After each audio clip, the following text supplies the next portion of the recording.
Tantor Audio, a division of Recorded Books, presents The Pact by Max Monroe, narrated by Troy Duran and Avery Reed.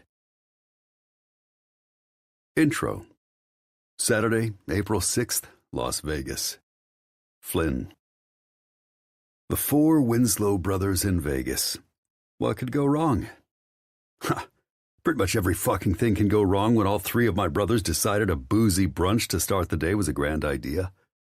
Although, so far, their only drunken sins revolve around stumbling steps and being a little too loud for the early afternoon casino crowd, but my track record of knowing them for my entire life predicts this day to be one hell of a chaotic ride. Says the bastard who always chooses to be the responsible, sober brother of the group. "What time is it?" Ty asks, but he quickly answers his own question when he glances at the time on his phone. "Holy shiz, it's only noon?"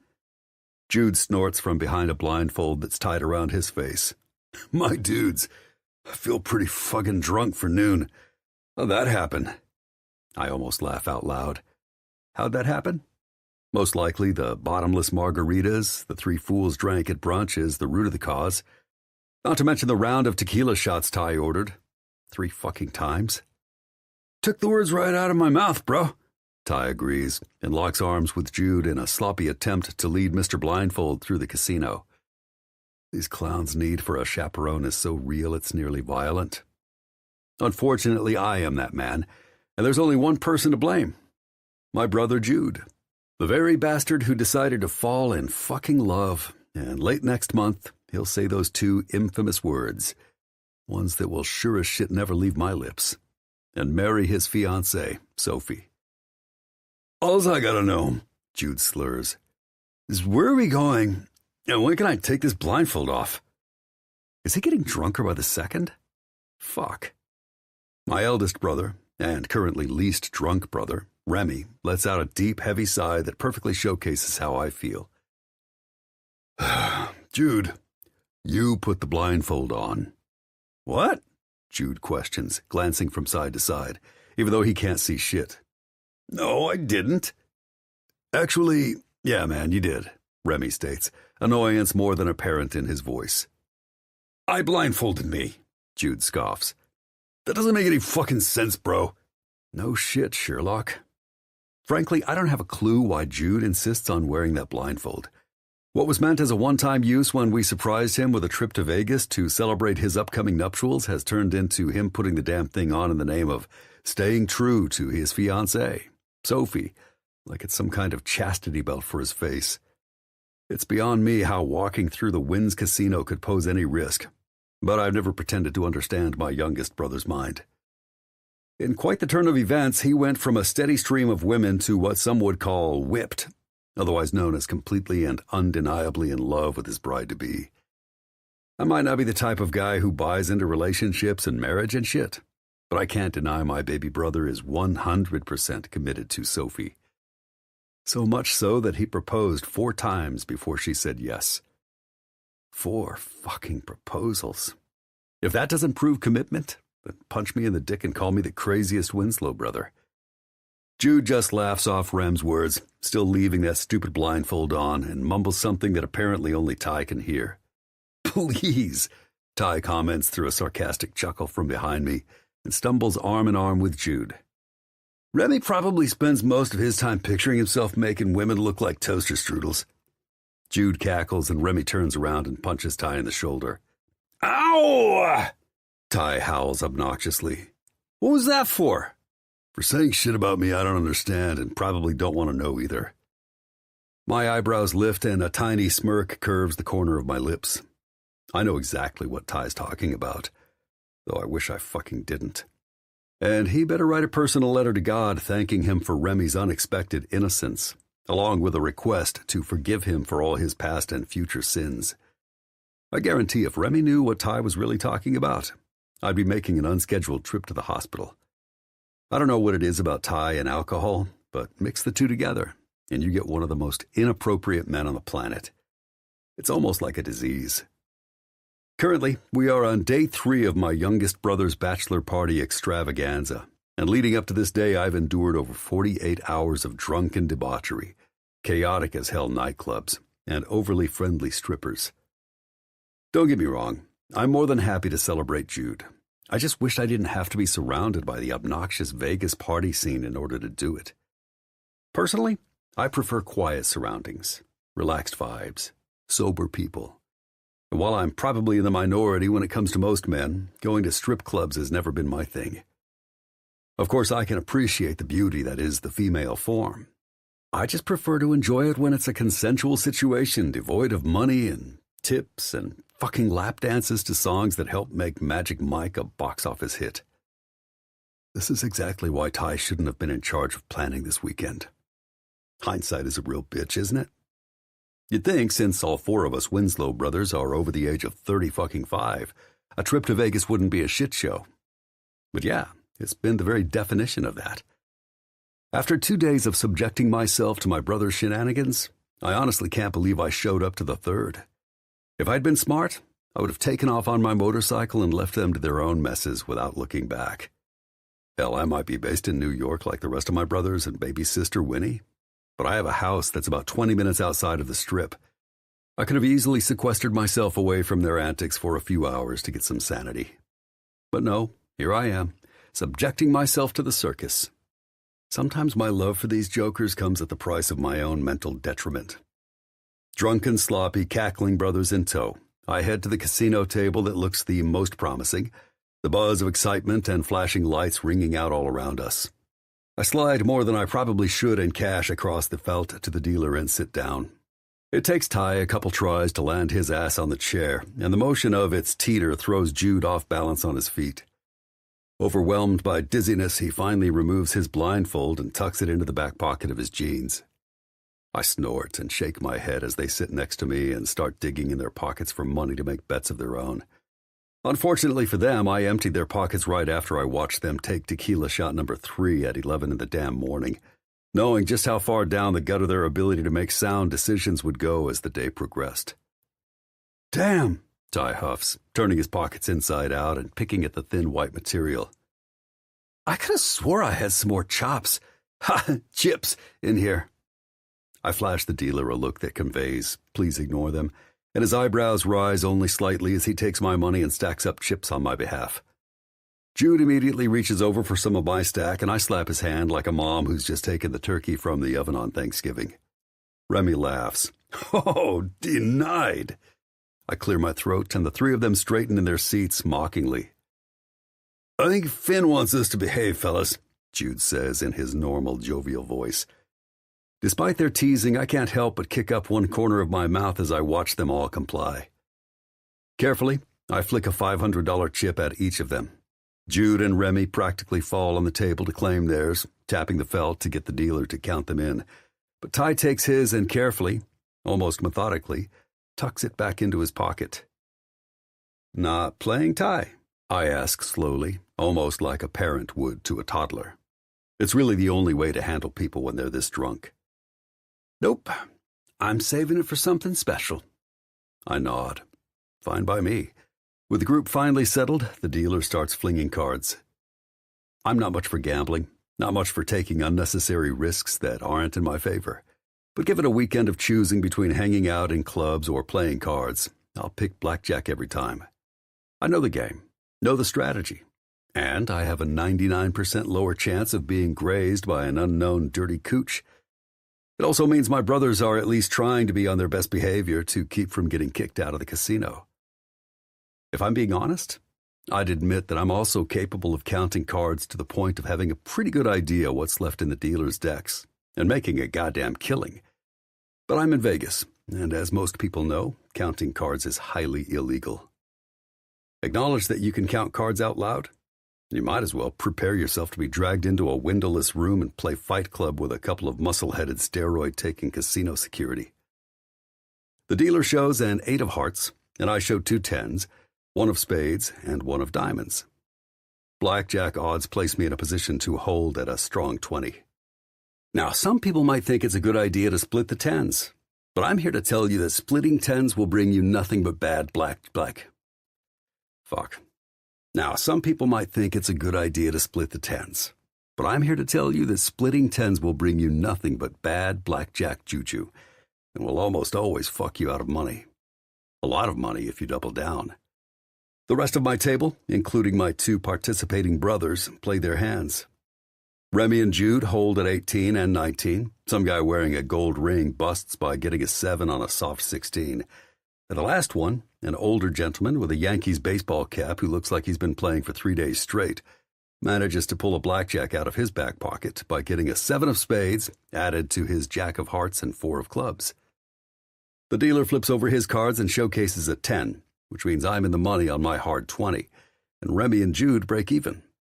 All in all, good for the table, not good for the house. And the game pretty much rolls in a similar fashion.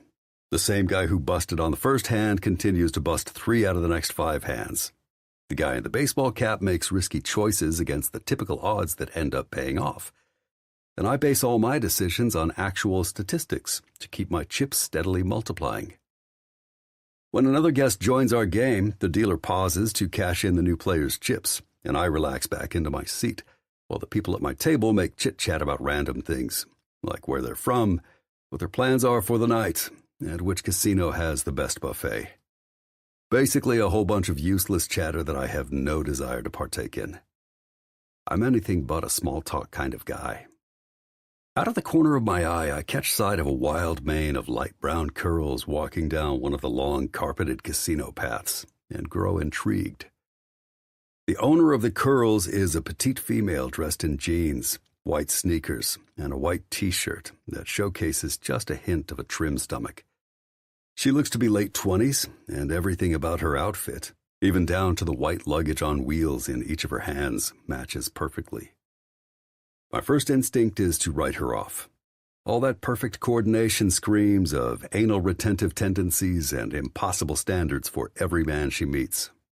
She probably expects expensive gifts and flowery words and no food on the couch, even snacks. "Oh, damn it!" Jude shouts, tossing his cards down on the felt and startling me out of my surveillance. "This hand's about as good as a pair of saggy old nuts." Ty snorts and tips his chair back, accidentally teetering on 2 legs until Remy smacks him forward with a straight arm, making him bump into the table.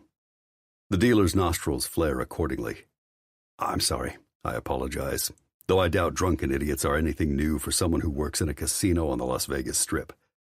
They missed obedience training when they were puppies. Placated enough to not call security, the dealer lets out a long sigh and goes back to his job, and my eyes bounce back over to the woman with the wild curls. They're blithely out of place from the rest of her. As she pulls her 2 small suitcases behind her, her eyes grow big with delight when her gaze locks onto a slot machine. Instantly, there's a pep in her step as she hurries over to the empty seat and plops down. And it doesn't take long before she's sliding money into a machine with gold lights and pictures of buffalo all over the front of it. When the big screen lights up, she giddily taps her finger on one of the buttons to bet money on her first spin. My brow furrows as I watch her, and I almost startle when she claps her hands and outwardly shouts, "Let's go!" as the slot machine starts to do its thing. She's completely on her own, completely by herself, but she acts as though she's at the center of a crowd. It's entirely at odds with what I expected. It's not at all refined or uptight or worried about keeping up appearances. She doesn't seem to have a care in the world. A lone wolf in a sea of sheep that are worried about what other people think. Frankly, she's a breath of fresh air. She taps the button again and raises both hands in the air for a brief second to cheer. "Come on, Buffalo! Let's do this! Move your big hairy asses and show me the money!" I fucking loathe slot machines. They're the biggest waste of money that anyone who steps inside a casino can engage in. But if I were a man who wore his emotions on his sleeve, I'd probably be shaking my head at her blind enthusiasm for the stupid game.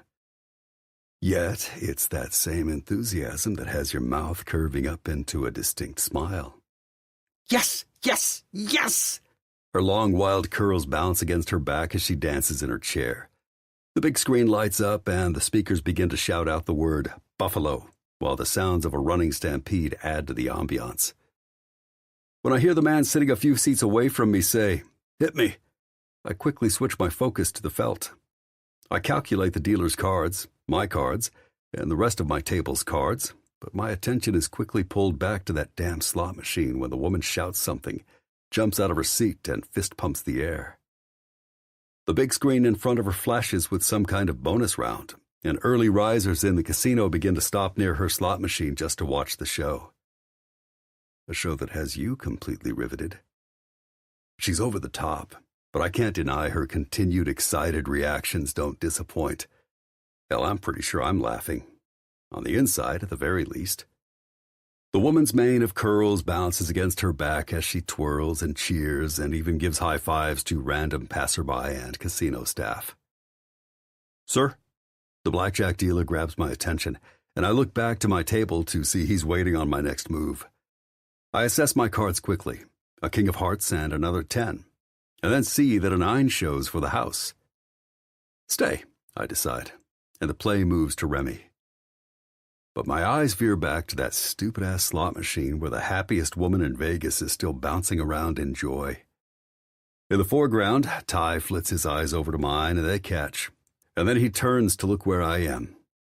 I barely register the rest of my blackjack hand, let alone my brother's hooting and hollering, only noting that I beat the house when the dealer slides more chips my way. Knowing full well that, unless you want to lose money, distraction and blackjack don't mix, I know I need to start the process of exiting the table. "Damn, she's pretty," Ty mutters loudly. I presume he meant to keep that comment to himself, but the amount of booze he's had is not at all conducive to volume control.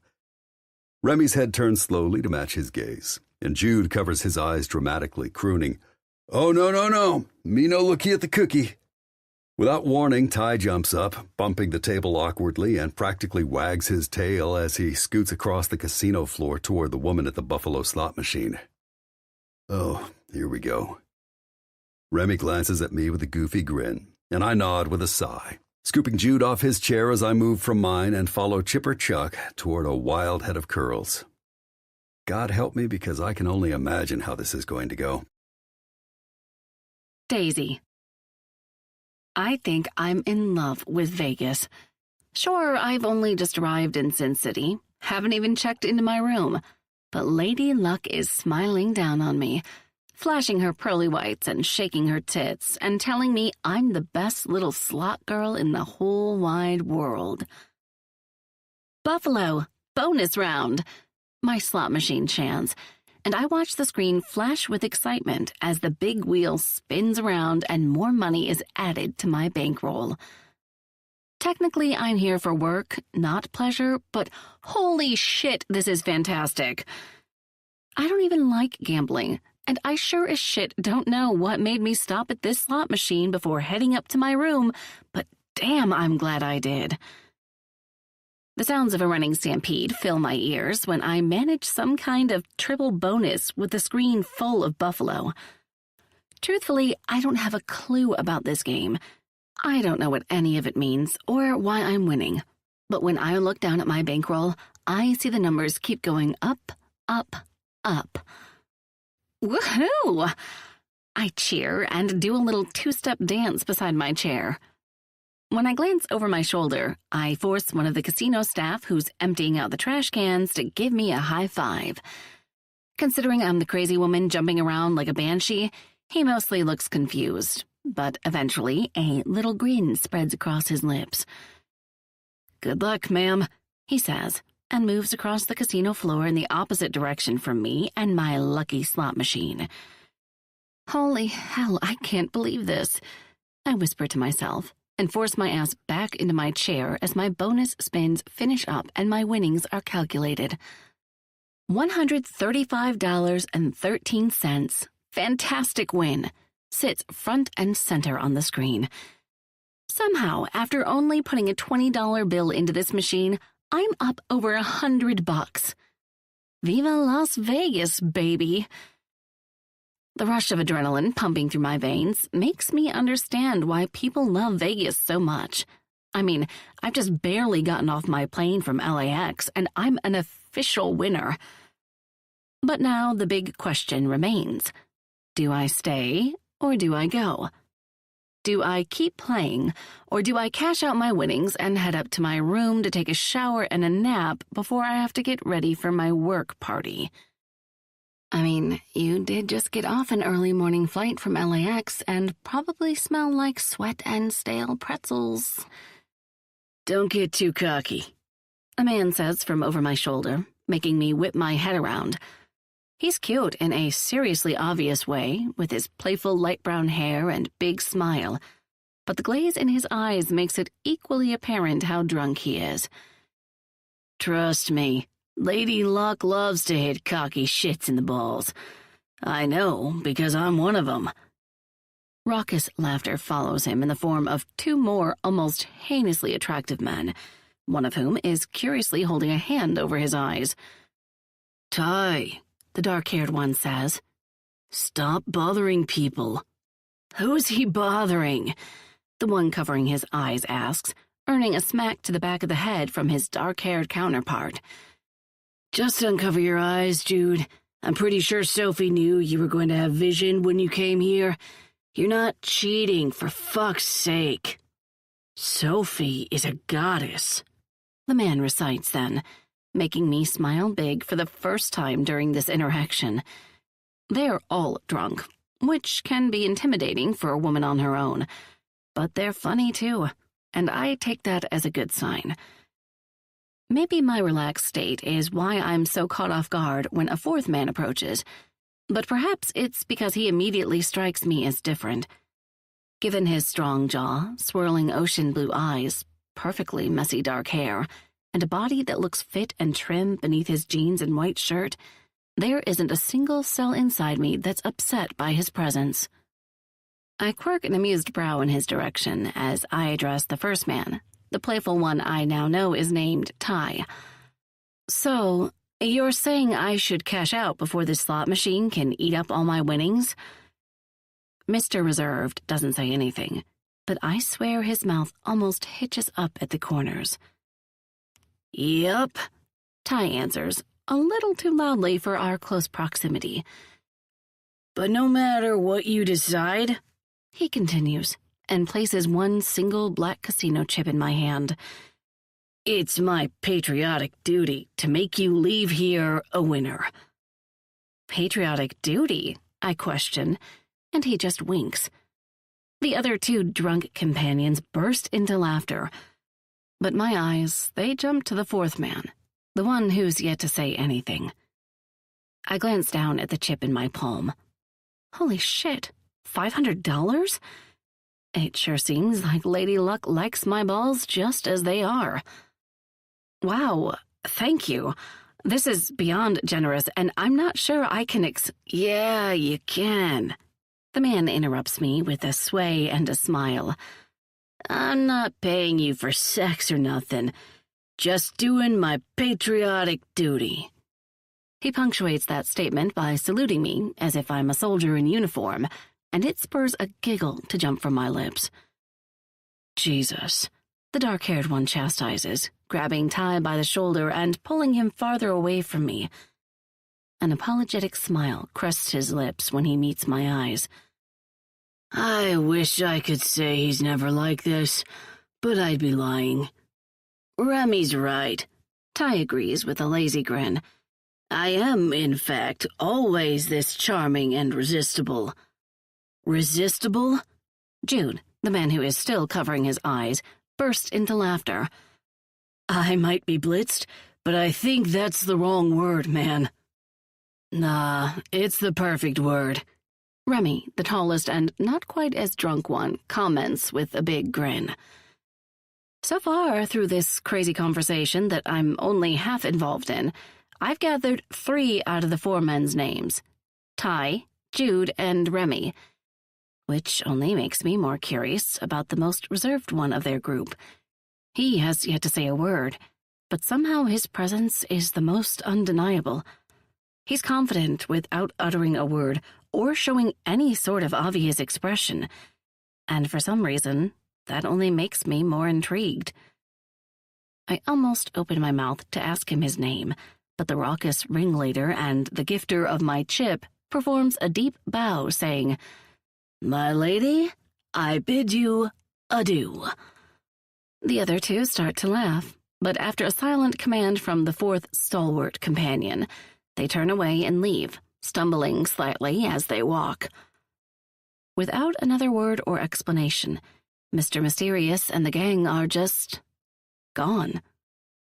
I don't know what in the hell just happened, but seeing as it ended in me being $500 richer, maybe I need to come to Vegas more often. 1. Daisy. Daisy girl! My boss, Damien, greets me with a huge smile on his handsome face and walks straight over to place 2 European-style air kisses to my cheeks. How was the flight in? It was fine, I remark, smoothing the satin of my blouse with a delicate hand. I swear I just put it on 5 minutes ago, but the damn thing is already threatening to wrinkle. Fine, he repeats with derision in his tone. Girl, you flew commercial out of LAX. Unless you consider the pit of hell fine, I know it wasn't anywhere close to that. Damien Ellis is rich, sophisticated, and 100% spoiled to the point of not understanding what life is like for most folks. I honestly think when people reach a certain level of success and income, they lose sight of what the day-to-day is like for those without 8-figure bank accounts and investment portfolios. You act like flying commercial is some kind of atrocity. I roll my eyes. We're not all living the luxury lifestyle, you know. Plus, you sign my paychecks and pay for my flights and accommodations. I mean, I can't deny that flying commercial isn't what it used to be. Every airline gives you the minimum amount of space and makes you pay a fortune for bags, even though they overbook their flights to the point of having to stuff carry-ons in the cargo. Not to mention the snacks and drinks are a thing of the past. You want a Coca-Cola on your flight? Prepare to cough up $10. But still, that flight saved me several hours of driving, so I'm not going to complain. Whatever, sis. He just smirks and sassily shrugs his shoulder. How did the setup go in Malibu? You mean the $10 million beachfront home with a master walk-in closet bigger than my apartment? I tease. Oh, it went just fine and dandy. Didn't make me want to move in or anything. He chuckles. I can't wait to see what you did with it. Frederick was already there getting pictures before I left for the airport, so I'm sure come Monday morning he'll have them ready for you to look at. Fantastic, he comments. Forcing you to emigrate from Canada and join my team was the best decision I've ever made. I'm never letting you go. Forcing me? Huh. Working for Damien Ellis's team was the epitome of career goals. I would have sold both my kidneys on the black market and offered up my firstborn just to be a part of one of the most successful real estate firms in the U.S.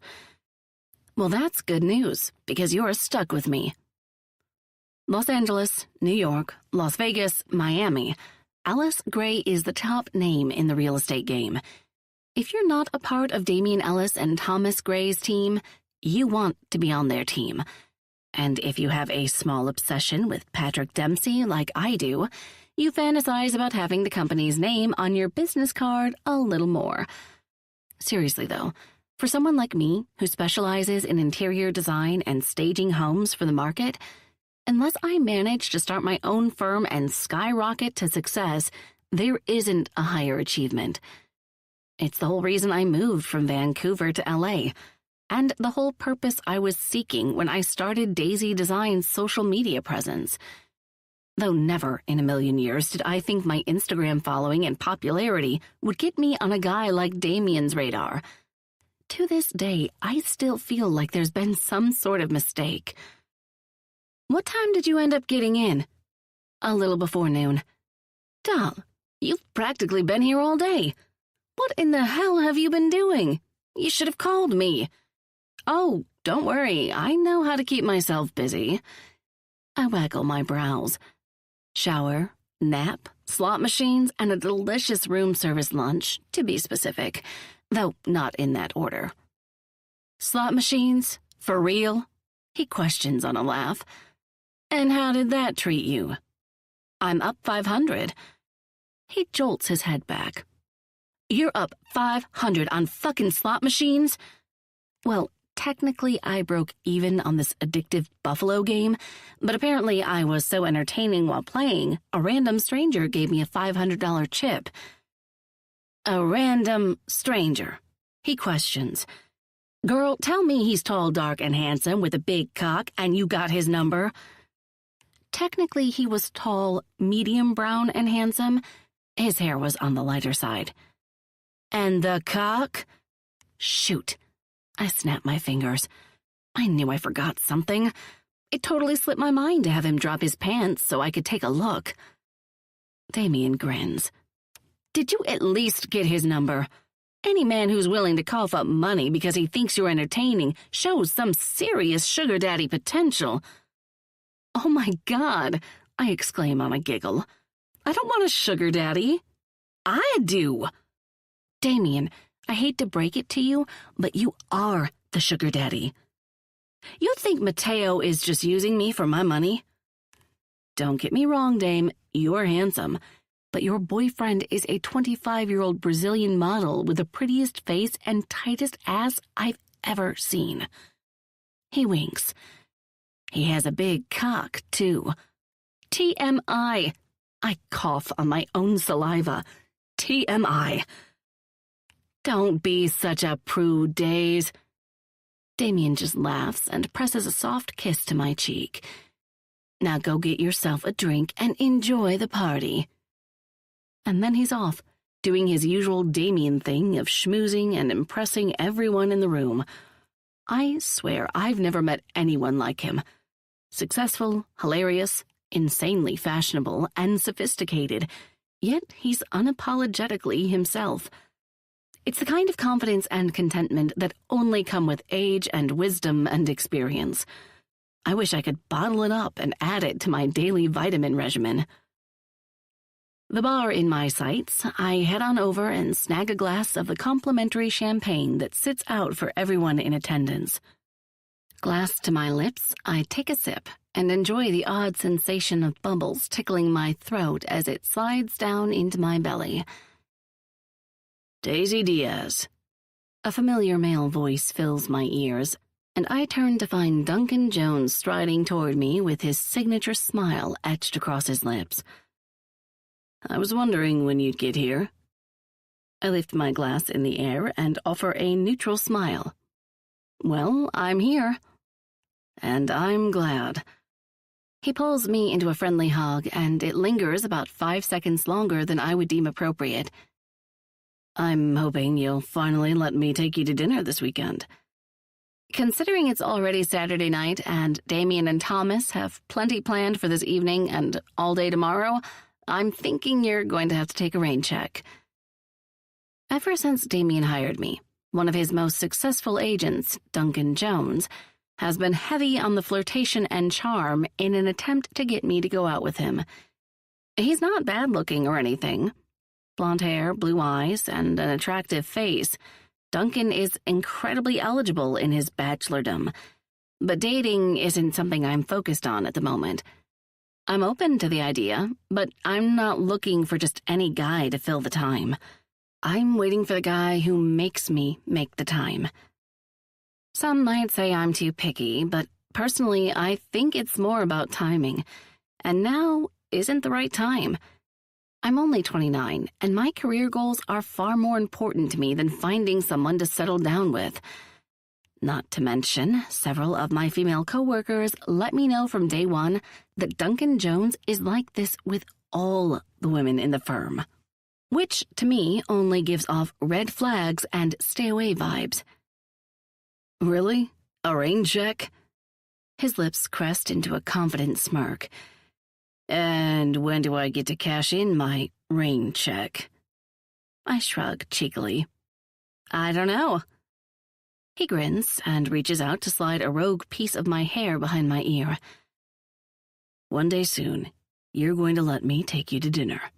And I promise you won't be He pauses mid-sentence when the sound of his cell ringing urges him to pull it out of his jacket pocket. One finger in the air toward me, he says, Hold that thought. I need to take this real quick. I kind of want to roll my eyes at the obnoxiously oblivious contradiction between his rapid pursuit and his inability to finish even a sentence without prioritizing me behind his call. But I just offer a small smile and nod as Duncan steps away to a quieter spot in the crowd. Frankly, it's a relief to be rid of him for a little while. I make a point to wander away inconspicuously while he's busy talking LA real estate with whoever is on the other end of the line. But I only get a few steps toward the table filled with appetizers when my phone vibrates in my purse and grabs my attention. Gwen. How is Vegas, darling? I've known Gwendolyn Ross since I was a 15-year-old lifer in the foster care system, and she took me in. She's pretty much the only family I have, but she's more of a best friend than a mother figure. Still, I'm not entirely sure where I'd be without her. Me. It's fabulous. How's your Saturday going? Gwen. Also fabulous, and Sunday is looking to be the same. I have an art class in the morning with the girls and a brunch date with David around noon. Me. David? I take it you found a new flavor of the month? I grin over her always busy social calendar. It's honestly one of my favorite things about her. She doesn't let life lead her. She leads her life. Gwen. He's a pepper gray stallion who always picks up the check. Who knows? I might even let him entertain me for 2 months instead of 1. Winky face. I shake my head on a laugh. Gwen has never been married, and besides taking me in when I was 15, she's never had any kids. But her dating life is always thriving, and it's certainly far more entertaining than mine. She may be in her 60s now, but the woman never has any issues finding new men to date. She just never keeps them around for long. Me. Okay, Miss Thang. I better get back to my work party. Phone chat soon? Gwen. Of course. Call me when you make it back safely to LA. Kisses, darling. Before I slide my phone back into my purse, I pull up my email inbox to see if Frederick sent any of the photos he took at the Malibu beach house my way. To say I'm proud of what I created for the interior of that unspeakably gorgeous home would be the understatement of the century. Looking avidly through my inbox for the picture proof in the middle of the party so that I can avoid chit-chatting with random strangers for the time being is merely a bonus. For the last month, I've put my heart and soul into that space. Every single detail was meticulously chosen to create an airy, relaxed, sophisticated atmosphere that will make wealthy homebuyers drool over the idea of living there. I slide my finger down the screen to refresh my emails, but unfortunately, when 5 new emails populate the screen, not a single one of them is from Frederick. Sheesh, it's like he's taking the weekend off or something. Most of them are the usual spam everyone gets for giving stores their information for those stupid rewards cards that do jack shit. But one email in particular stands out like a boner in a pair of skinny jeans. From U.S. Citizenship and Immigration Services, USCIS. Subject: Urgent update regarding work visa lapse. My heart starts to pound furiously in my chest as I tap the screen to open the email, and a sick, cloying feeling immediately takes up residence in my throat. No, surely I'm misreading the subject. I click furiously and swallow hard as I wait for the interior of the email to load on the wind's sluggish public internet. My spine curls over on itself and I lick my lips roughly. When the message finally loads, I'm not the least bit comforted by the words inside. Daisy Diaz, we are writing to inform you that as of 45 days ago, your work visa has expired, and the USCIS Los Angeles Field Office has not received Form I-765 for an extension. Holy fucking shit! My work visa is expired? No, it can't be. There's no way I've been in LA for over a year. What month is it? I know it's past Valentine's because I did that whole singleton Chinese food thing while watching Jennifer Garner lose her shit on Jessica Biel's piñata, and my neighbor Batshit Bob puked all over our hallway on St. Patty's Day, so it has to be at least late March. Shit. No. I'm in Vegas for the Vegas thing, and that's an April thing, meaning... Oh my God. Is it April? Oh God. Oh God, no. You are no longer permitted to work and live in the United States. If you would like to extend your work visa, you will have to submit Form I-765. Average processing times are 12 to 14 months. Oh my God. Oh, holy hell. I can't even finish reading the rest of the email because my heart is pounding so hard in my chest it's making my vision blurry, and simple tasks like breathing feel impossible. You have seriously fucked up big time, Daisy. The room feels as if it's closing in on me, and my breaths are harsh, pathetic little pants of distress. My fucking work visa has expired, and I'm pretty sure I'm the only one to blame. Considering you're supposed to send in a yearly extension application to keep it active, and you've been in LA since February of last year, it's safe to say you are to blame. How in the hell could I be so stupid? Surely they sent me a notice that I ignored. Did I mark it as a spam email? No, that's dumb. There's no way they sent the only notice of my visa expiring as email, right? It had to come with the rest of the snail mail, which, of course, I have no respect for whatsoever. Ugh. Why am I so cavalier about dumping junk mail in the garbage? I should save every goddamn piece of paper that deigns to bestow its presence in my mailbox. I should file it by date, chronologically, in a, supersized filing cabinet that reminder alerts on my phone to check every folder each month. I should pay attention to my freaking life's documents and, I don't know, get a safe deposit box like a real adult. Well, it doesn't matter nowadays. It's too late. You just single-handedly fucked your career. Now, Daisy, where were we? Duncan is back, and he's all up in my personal space, smiling and grinning and showcasing all the emotions that I am not feeling right now. He reaches out to slide my hair behind my ear again, and the urge to run is so fucking strong that that's exactly what I do. I fucking run. Away from Duncan. Away from the big party that Damien and Thomas are throwing for their staff, at which my presence is absolutely expected. Daisy! Duncan's voice is behind me, but I don't stop. Out of the casino area, I run as fast as my feet will take me, and I'm not stopping until I run out of oxygen or break through the time-space continuum and land a couple of months in the past, whichever comes first. 2. Flynn. At a little after 8, I take a ride into the Wynn's entrance and head toward the main valet. Of course, I have no plans to let some 20-something dude hop onto one of my favorite possessions and park it for me. Just give me the valet ticket and I'll park my own bike, thank you very fucking much. The valets are a little busy, and I ease the throttle to a stop as I step my right foot onto the pavement and wait patiently behind a line of cars. Phone out of my back pocket, I check the screen to find a few missed text notifications from my brothers, finally awake from their afternoon drunk naps, most likely asking me my ETA so we can start with the late-night portion of the slop fest. Seeing as I'm here and I'll be inside soon enough, I don't bother with a response. Once we finished with brunch and blackjack and headed back up to the penthouse suite we rented for the weekend, those bastards passed the fuck out in the middle of trying to make plans to go to the pool.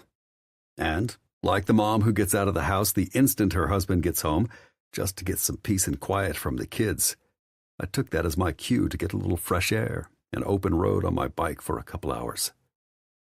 Comparing my adult brothers to children might seem harsh, but anyone who witnessed Ty's big lap dance debut in the middle of a Las Vegas strip club for a half-naked stripper named Sapphire, while Jude and Remy threw dollar bills at him, would strongly agree with the sentiment. Though, it should be noted, Jude had blindfolded himself by that point in the night, and his dollar bills were landing on a table of college guys who gladly pocketed the cash. The line of cars edges forward, and I ease my bike up after I slide my cell back into the pocket of my jeans. "Oh my gosh, I'm sorry." A female voice grabs my attention, and I glance toward the entrance doors of the Wynn to find a blur of wild curls running like a banshee.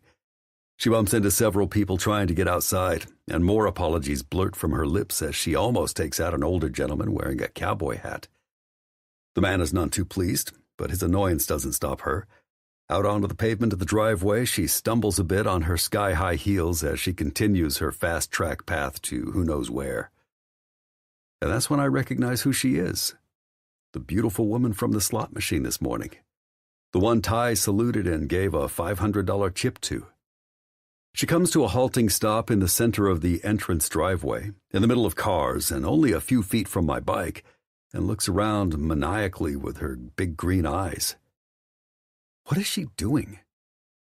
Aesthetically, she's still downright fucking beautiful and dressed in the kind of clothes that ooze sexuality and a good time. But mentally, she now appears to be a quick step away from out of her fucking mind. Her breaths come out in harsh pants, and she chaotically brushes pieces of her wild mane of curls out of her face. "You okay?" I find myself asking, and she snaps her eyes toward mine. She stares at me like I just asked her to solve an advanced calculus problem, and I lift the visor up on my helmet to repeat my question. "You okay?" She shakes her head and digs her teeth into the meat of her full, red-painted lips. But just as she opens her mouth to respond, a man in a well-fitted suit comes bursting out of the entrance doors yelling, "Daisy!" The beautiful but possibly insane woman shuts her eyes on a heavy sigh, and by the sag in her shoulders and frown on her lips, I have a feeling she's the Daisy he's calling for. "Daisy! Honey, wait up!" "Fuck," she mutters, and it doesn't take a genius to figure out crazy Daisy wants nothing to do with this guy. Maybe he's the reason for her abrupt departure and reckless sprint out of the casino? This guy could be her boyfriend, fiancé, husband. I don't fucking know what. But whoever he is, she wants distance. That much is apparent. And even though I'm supposed to meet my brothers at one of the Wynn's bars in about 10 minutes, the urge to help her is too strong to ignore. It's a rare thing for a guy like me, to be honest. I don't meddle in other people's shit, but the panicked look on her face makes me want to give her the escape she needs. But before I know it, before I can even offer the help, she takes it for herself. One leg over the seat of my bike and her arms around my waist, she leans into my back harshly and declares her intentions without pause. "I need a ride." 3. Daisy. I wait there, shaking and quivering as I cling to this stranger's back like an uninvited monkey. He seems paused in time, a boot to the ground to hold the bike steady, and his stormy blue eyes fixate on me over his shoulder. Gah! I need this more than I need the air in my lungs, and the thought that he might deny me makes a knife cut at the sensitive lining of my stomach. Frankly, I need a lot more than a ride to fix this monumental fuck-up.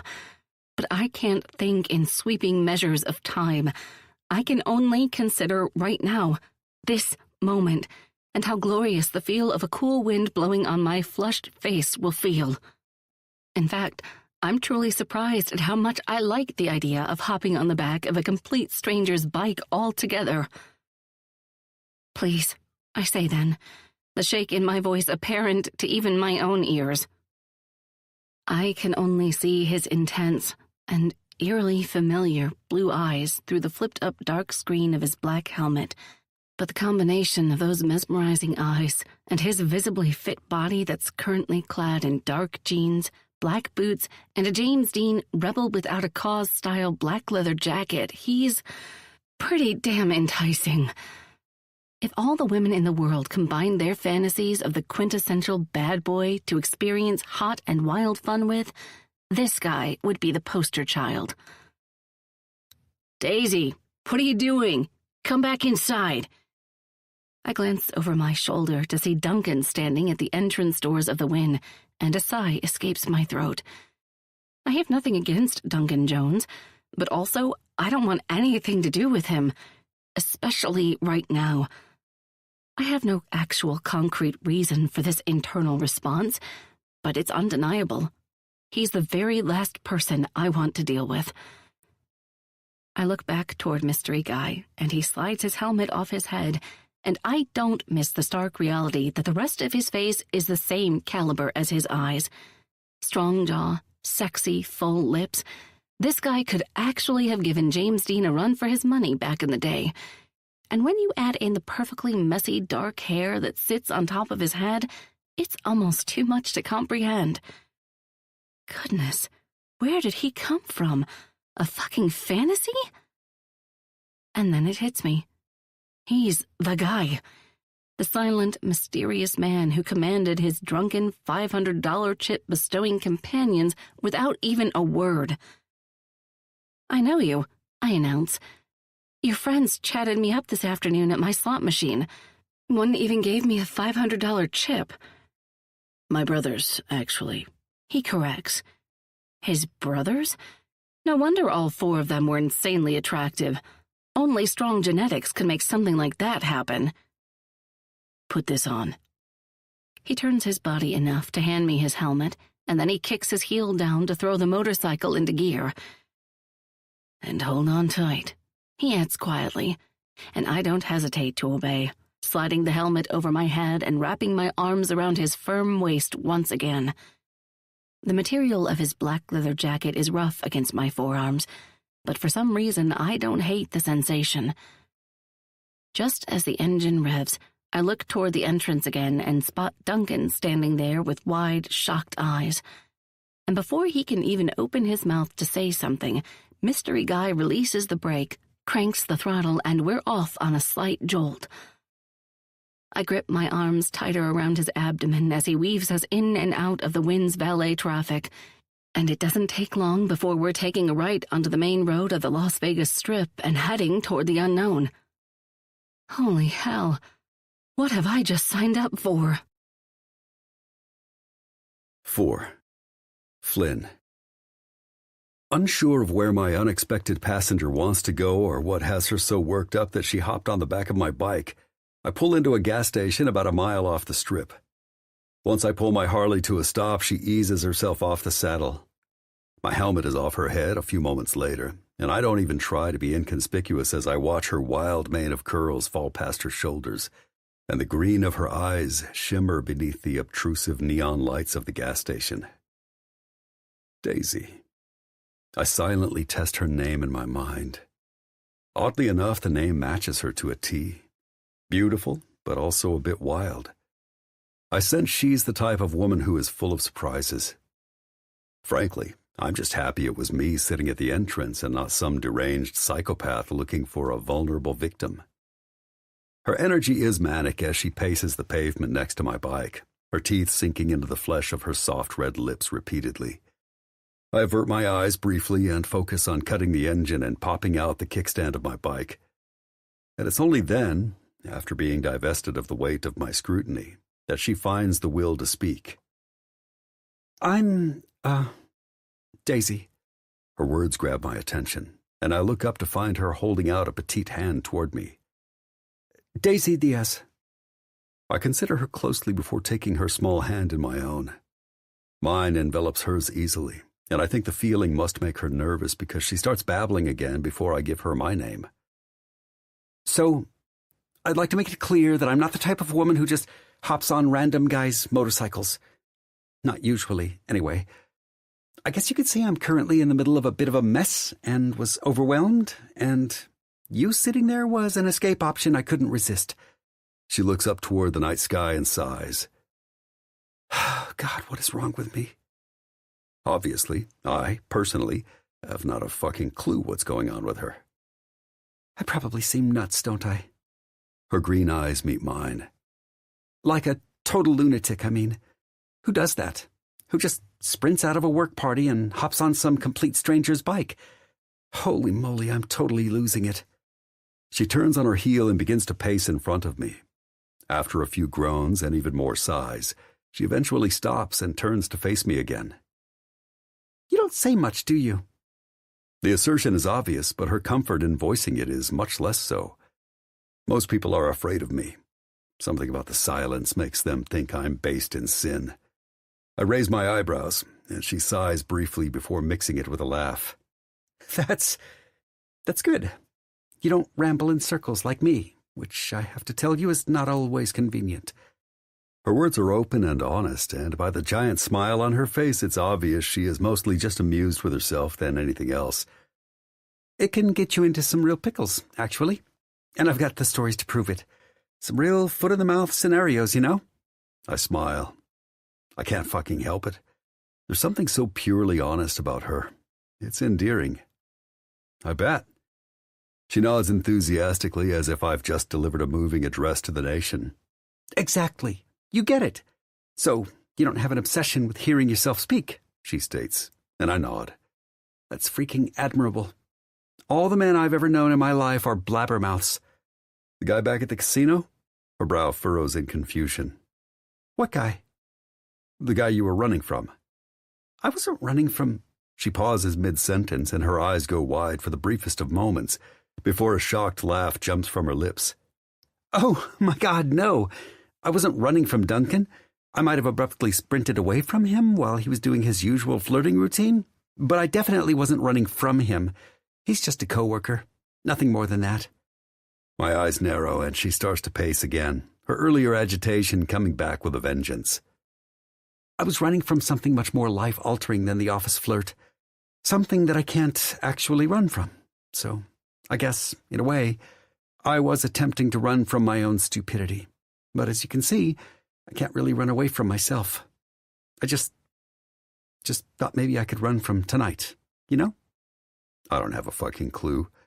This woman is intriguing, but also confusing as hell, and I don't have a scrap of the time and energy it would take to figure her out. But I don't have to crack the code of her innermost workings to be a little bit of what she needs tonight. To be an escape from reality. Surely my brothers can handle keeping themselves alive for one night without me. They're all grown. Mind already made up, I pull my cell phone out of my pocket and shoot off a message.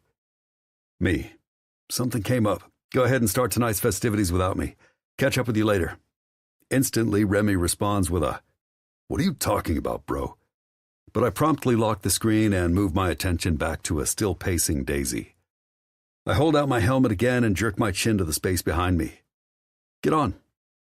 Get on? She repeats my words, surprise evident in her face. Why? Where are we going? Away from the strip and away from tonight. You in? She considers me for a long moment, her eyes positively churning with the angst of endless possibilities. Whatever's driving her inside, though, it wins. Taking the helmet from my hands, she nods and swings a leg over the bike again, leaning into my back. I pause before firing it up, 3 words making my chest rumble under her hands. My name's Flynn. 5. Daisy. Bright lights dance through the dark window, and a car's headlights flash by on the street. I follow the stimuli like a gnat searching for a place to land, even with an entire rectangle-shaped bar and several tables beyond that between me and the outside. The truth is, I haven't known what to say since my new friend Flynn pulled up outside this little bar on a quiet street removed from the busy Vegas Strip. The glitz, the glamour, we left it all behind for life just outside the bubble. And with the way he is, that means neither of us has uttered a syllable in over 20 minutes. It's awkward, as I would expect it to be with a complete stranger, but somehow comfortable at the same time. There's no overt pressure, no prying. In fact, he seems content to sit here and let me stew on myself for as long as I want. The bartender sets a fresh glass of ice water in front of me. A pointed choice I made, given that I'm on the verge of a huge breakdown and in the presence of someone I know virtually nothing about. And I heave a sigh as Flynn stares blandly at the TV above us. There's a game of some sort on, but I can't tell for the life of me what's actually going on. I think it's something European. Rubbing my lips together roughly, I swallow once before finally clearing my throat, turning a little bit on my stool to face my companion, and I find my voice. I guess you're probably wondering what would possess a person to go screaming from a hotel in the middle of the night and hop on some random stranger's motorcycle, huh? He lifts his eyebrows, turning away from the TV to look at me directly, and I can only imagine the things he's thinking. Probably that I'm reckless with my own well-being, and maybe that I'm needlessly wild with my life at all times. Maybe he thinks I sleep around, or prostitute myself or something. I mean, who knows at this point? I wouldn't blame him. His blue eyes are calm, kind even. But as far as what's running through his mind, they give nothing away. I nod to myself, answering for him. Well, of course you are. I know I would be. I scoff. I'd be half tempted to call the police on my crazy ass, to be honest. He smirks, and a nervous niggle makes my chest ache. Oh God, I hope he doesn't call the police. They'll report me to immigration, and if I'm convicted of a crime, they'll never give me another visa. I calm down briefly by reminding myself that he's a big, tough guy, and probably doesn't have nearly the hair trigger about calling the police that a petite woman like myself would. On that thought, I lay out my thinking for him to digest. Plus, it's always good for a man to get a little reality check about life as a woman. Not that you've got as much to worry about as the average woman does. Statistically, nearly 1 in every 5 women is raped in their lifetime, and that fact doesn't even take non-sexual assault into consideration. I mean, mugging and murder and all that included, it has to be like 1 in 3, right? I'm not gonna call the police, he says easily, and I'm almost surprised his voice isn't scratchy from disuse. Oh, well, that's good. For sure. I don't want to be at the Wynn right now, but I don't necessarily want to be in jail either, you know? He almost smiles, sitting back in his seat and rotating his body slightly to face me. It's a small change physically, but mentally, I feel as though he's placed a big warm hand on my thigh and squeezed. I shift and fidget a little under the extra attention. It's so intense, it almost feels like scrutiny. Jail would be really bad, actually, I state with a shake of my head. Pretty sure it would make everything worse.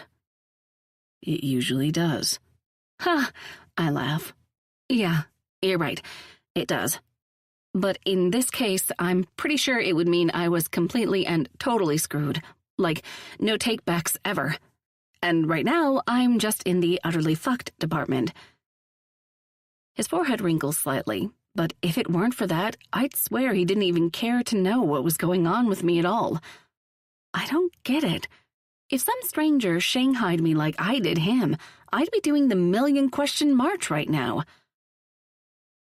I rub at the condensation on my water glass and sigh. Maybe he really wants to know, but he's not asking out of politeness. Maybe I just have to be the one to break the ice, to offer up an explanation so he doesn't have to come digging for one. Resolute in my conclusion, I nod, pushing my glass away slightly and turning to face him so our knees just barely rub each other's. Okay, I'll tell you. It's not like telling you is going to change the situation, but maybe it'll feel good to get it off my chest. He shrugs, jerking up his chin as though to tell me to proceed. So I do. I proceed like a goddamn spinning top that can't slow down once its momentum gets started. I'm Canadian. From Canada. I mean, I don't live there right now, I live in LA. But I was born in Canada and came here because I got offered my dream job a year ago. Well, 1 year and 2 months to be exact. Canada, eh? Wow, I remark. I guess that joke really transcends all Americans, even the ones who otherwise barely speak. He laughs, but doesn't say anything else, instead taking a sip of his own water. For a couple of people at a bar, we make quite the boring pair. Well, as it turns out, I'm kind of challenged when it comes to keeping up with my mail and important documents and such. And I just got notice tonight that I let my visa lapse. You know, just the very essential visa that was making sure I was in this country legally. His eyebrows lift, more than they have before, a sign that he realizes how serious my situation is, and I nod vigorously. Yeah, it's bad. It's like end my career at my dream company, go back to my sad life in Canada with no clear direction for my future bad. I don't know what I'm going to do or how I'm going to fix it. I don't have connections with the overlords at the immigration office, and processing times to get a new visa are over a year. I have 0 options. Hell, I never even date, so there's no American man in the picture who would be willing to make some kind of marry me to save my ass from deportation pact. Basically, I'm just waiting for ICE to come take me away in handcuffs and put me back on a plane to Vancouver. I take a huge swig of my water and slam it back down on the bar before turning to face him again, my whole face collapsing. So yeah, you're kind of stuck dealing with me on one of my worst nights, and if I had any kind of inner peace whatsoever, I would apologize to you. As it is, though, all I can do is sit here and whine. And hydrate, though I'm considering switching to vodka. And quite possibly going on the lam. He leans forward into the bar, puts his elbows onto the surface, and lets out a quiet breath that I'm surprised I can hear over my own breakdown. It's easy, not at all troubled like my own. And I think that might have something to do with just how caught off guard I am when he speaks. Fuck it. I'll make that pact. Huh? I'll marry you. I whip my head toward him violently, so much so that a pop in a tendon of my neck makes stars flash on the surface of my eyes. Still, the beginning stages of an aneurysm or stroke or whatever can wait. I'm sorry, what? He looks at me closely, his eyes reading mine with careful intent. His posture is calm, his stature poised, and he doesn't repeat himself. I know he doesn't waste words, ever, and so I can only assume he doesn't reiterate the same ones when he doesn't need to. You just said you'd marry me. He just stares, relaxed, cool as a cucumber, and not at all freaked out by what he just offered. You just said you'd marry me, and you don't even know me. How does that make any sense? He shrugs. Because you don't need a husband. You need a green card. And I don't have any plans to have a real wife. You don't even really speak. He shrugs. You talk enough for the both of us. That's true. Especially right now in the midst of my freakout. But should I really make the completely insane, rash, life-altering decision to get married while I'm this mentally unstable? I don't know anything about this man. Nothing. Zilch. 0. I don't even know your last name. And he smirks. You're worried it's not going to go with Daisy or something? You want to make a marriage pact with me, a woman you don't know anything about?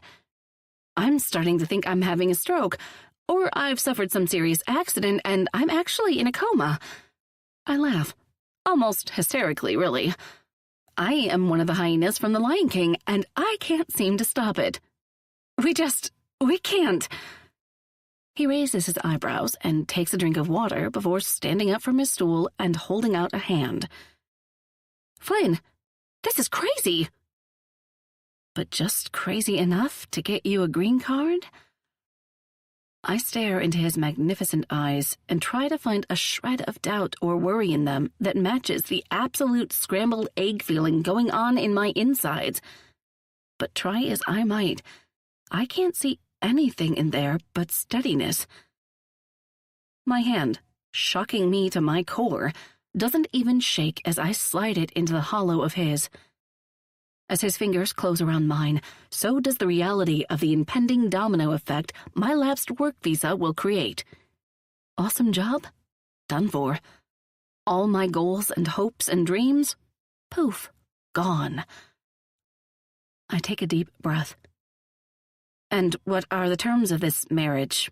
Well, fake marriage pact. You marry me so I can get a green card. And that's it? No strings attached? He nods. Pretty much. This really is crazy. I giggle through a shaky smile. But also, I can't bring myself to do anything but accept the life vest he's just tossed into my ocean of chaos. Okay, yeah, count me in. Winslow, He says, and I quirk a brow. my last name. Winslow.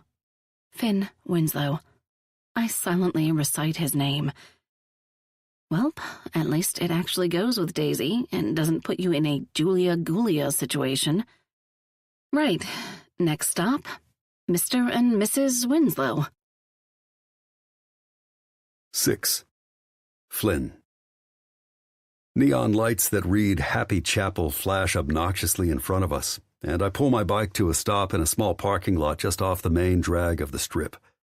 Just as I push my foot against the kickstand, I cut the engine and plunge us into pseudo-silence. It's not quiet, not with the buzz of the Vegas nightlife so close by, but without the sound of the engine rumbling in my chest, it's damn near tranquil. Daisy's arms don't loosen like I expect them to, so I prompt her with a couple generous words I'd usually not bother with. We're here. I feel the edge of her chin in my back as she nods against it, but still, the hold of her grip doesn't loosen. Rather than rush her, I put the weight of my bike onto the kickstand and wait. Red neon lights outline the chapel's big sign, and a pair of kissing doves are painted on the side of the white brick. Given our proximity to the desert, the spring night is more balmy than cool, but I swear I feel a shiver run up my clinging companion's spine. It's only afterward that her iron grip softens, and one of her toned legs makes a move to step down onto her sky-high heels. I stay still, acting as a steady brace as she finds her feet off a leaning bike, and climb off only when she backs away several steps and wraps her arms around herself.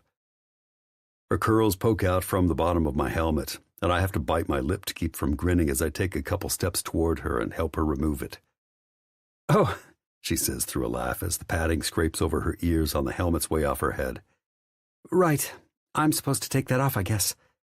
She's nervous, obviously, but after living with my sister Winnie for as many years as I did, I'm not sure there'd ever be a woman who wasn't when in this scenario.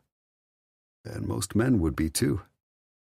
I set my helmet on the bike and lock the ignition, and then I head for the door, placing a hand on the small of her back and gently guiding her along with me as I go.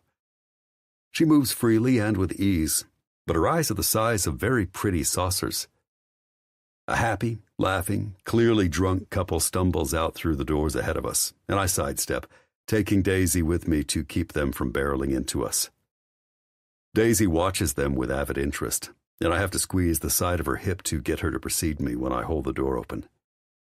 Steps careful, she eases her way into the entry of the chapel, where red carpet, disco lights, busts of naked women, and dozens of bouquets of flowers await.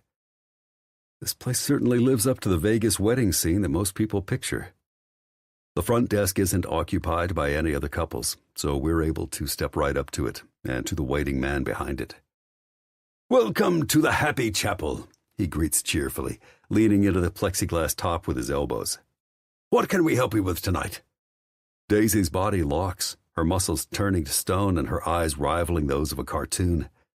She looks like the lead character in a Disney movie, her wild curls dancing in the breeze of the air conditioning and tickling at her face. "Ha!"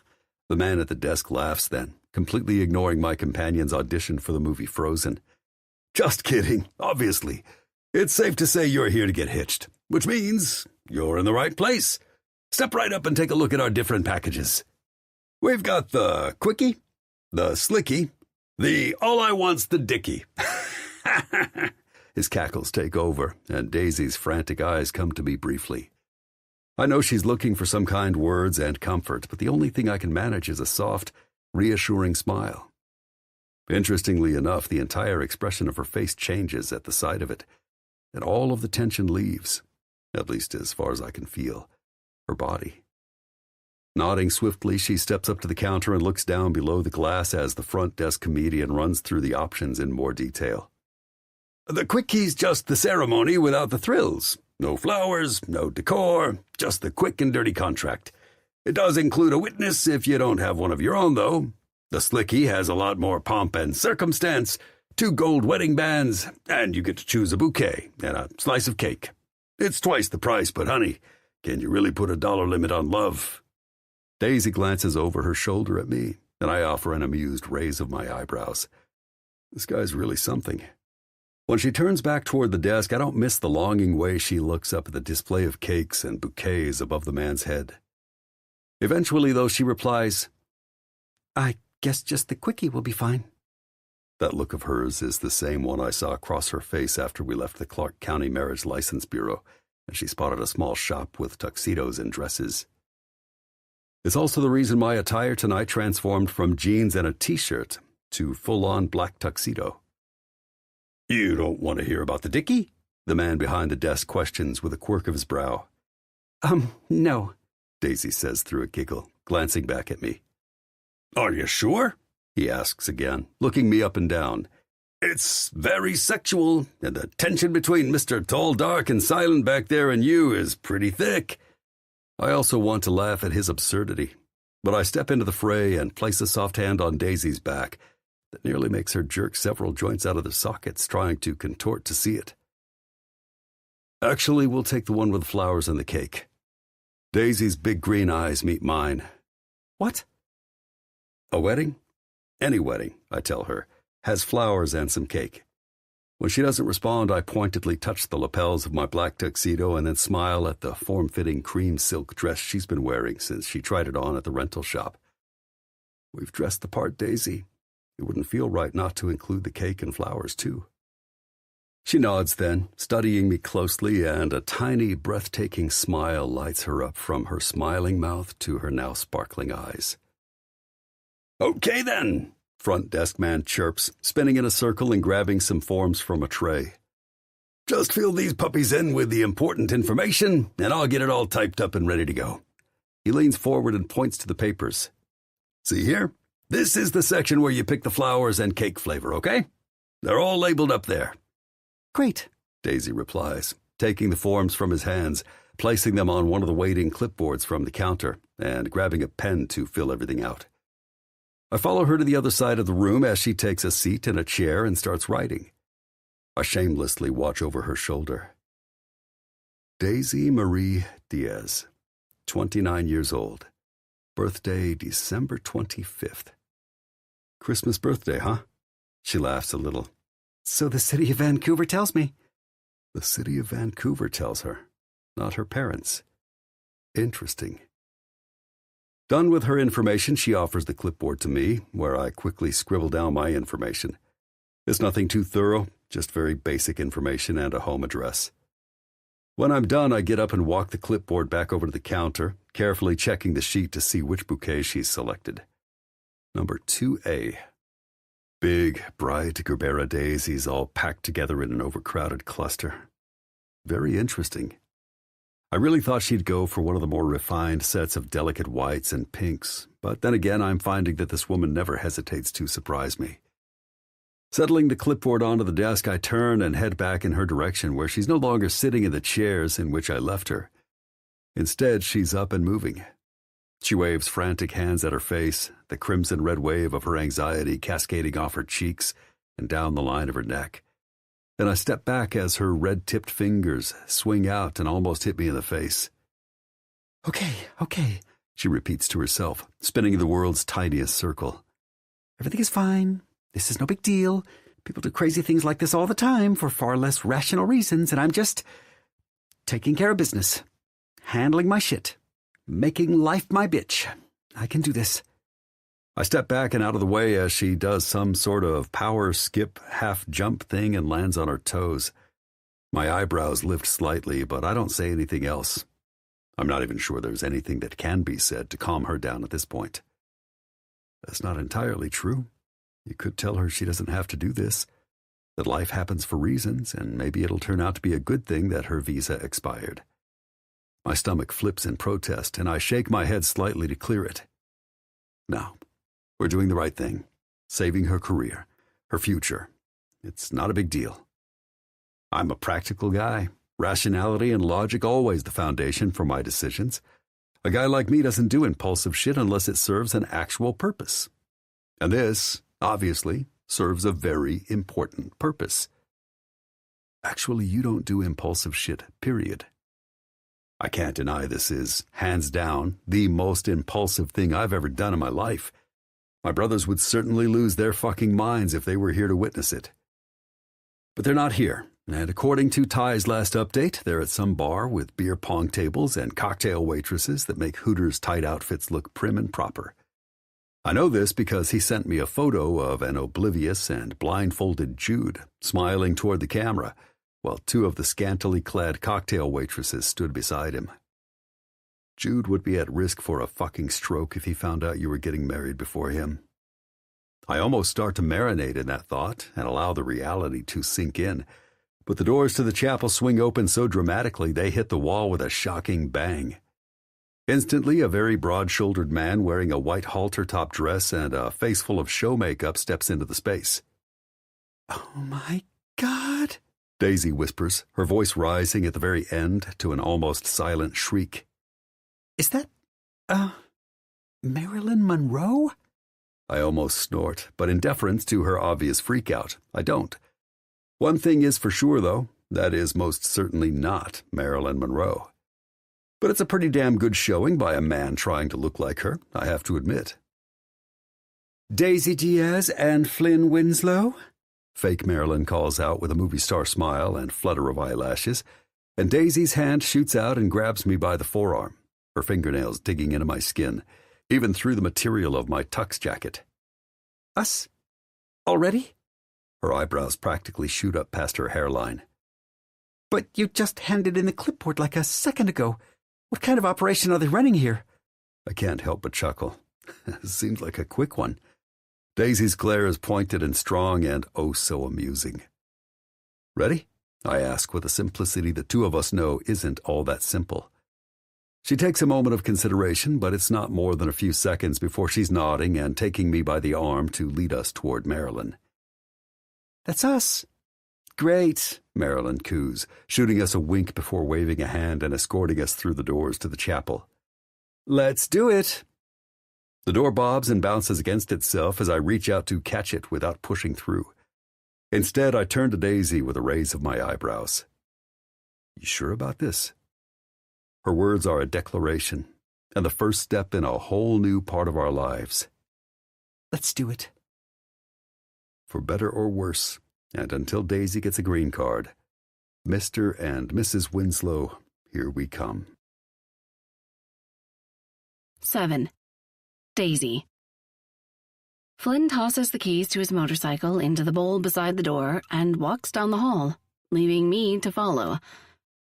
I watch silently as he puts down the duffel bag from his bike that houses our normal clothes and then works off the tie at his neck. His strong shoulders work to take off his tuxedo jacket, and I bite my lip to stop my mouth's nervous quiver when he reaches back to ruffle the hair at the back of his head with long, tanned fingers. And I thought he looked good in leather. This sophisticated tux look takes Flynn Winslow's hotness to a whole new level. It's almost a shame it's a rental that will have to be returned. You do realize that this marriage is fake, right? You're not going to, move in with him and pop out 2.5 kids. His house is dark, but lights set to motion sensors illuminate each space as we move through it. First down a long, large, high-ceilinged hallway, and then through a living room with modern dark green velvet sofas, and finally into a huge kitchen, set against a wall of floor-to-ceiling windows and a terrascape in the backyard. Even outside, lights begin to dot the hillside as Flynn walks in front of the windows. Wow, this place is... well, it's not my dinky apartment in L.A., that's for sure. It's a place for someone with money. The silence, for the first time all night, is heavy. It's laden with things unsaid, things I'm afraid to say. And even as I chip away at the block with my mental ice pick, I'm having the damnedest time trying to find some words to say. I mean, what do you say in this situation? When you find yourself at the remote house of your new husband, about whom you know next to nothing? Do you have a shirt I could sleep in, maybe? Oh, God, I'm pretty sure that's not it. Under normal circumstances, with the men of my past, I might actually have the opportunity to be embarrassed, to wonder what he's thinking as he stares at me in sheer disbelief. But not with Flynn. No. He turns without a word and walks down the hall. And yeah, it's things like that that let me know how wrong I am every time I try to convince myself that anything about what I've just done is normal. That's my husband, and I don't have a freaking clue what he's going to do from one moment to the next. For the love of God, I kissed that man not even an hour ago, after promising ourselves to each other until one of us reaches our ultimate demise. Drag Marilyn fanned herself and asked someone for a glass of water, and all I could do was stare into the deep ocean of his eyes and wait for a tidal wave to knock me out of my misery. The kiss? It was powerful. Gravity shifting. So fucking exceptional that my lips have yet to stop tingling. You just need to go to bed. Get your head right. Calm down, for Pete's sake. For now, though, while I wait on him to return with either a shirt or a weapon of some sort, I stand there swaying on my feet and survey the modern interior of his desert home. It's filled with cool concrete on the floors and counters, and the black cabinets look perfectly in place. It's not my personal taste, but as a designer, I can appreciate the intention of it and how good it looks juxtaposed against the heated backdrop of sand and shrub. His footsteps are quiet, so I don't hear him coming back until he's there, exiting the mouth of the hallway and holding out a neatly folded t-shirt for me to take, his own now noticeably missing. I accept it gratefully, letting the folds fall open in front of me as I pull it toward myself and swallow hard at the ripple of his well-defined muscles. The borrowed shirt is huge in comparison to my small frame, and for the first time since I wrapped my arms around him on the motorcycle leaving the Wynn, I'm reminded just how large he actually is. Thank you, I murmur. You're welcome. The sound of his deep voice on those two simple words slides over my skin like a warm wind. I never realized how much I'm used to hearing people babble like me. Nevertheless, the simple exchange feels as if it unlocks the vice around my throat, and finally, I explode all over the room with hundreds of words. I'm sorry if I'm getting in the way of your plans. Surely you had things you intended to do before I asked you to take me on a wild ride. If you need to get back to them, I completely understand, you know. I'll be fine.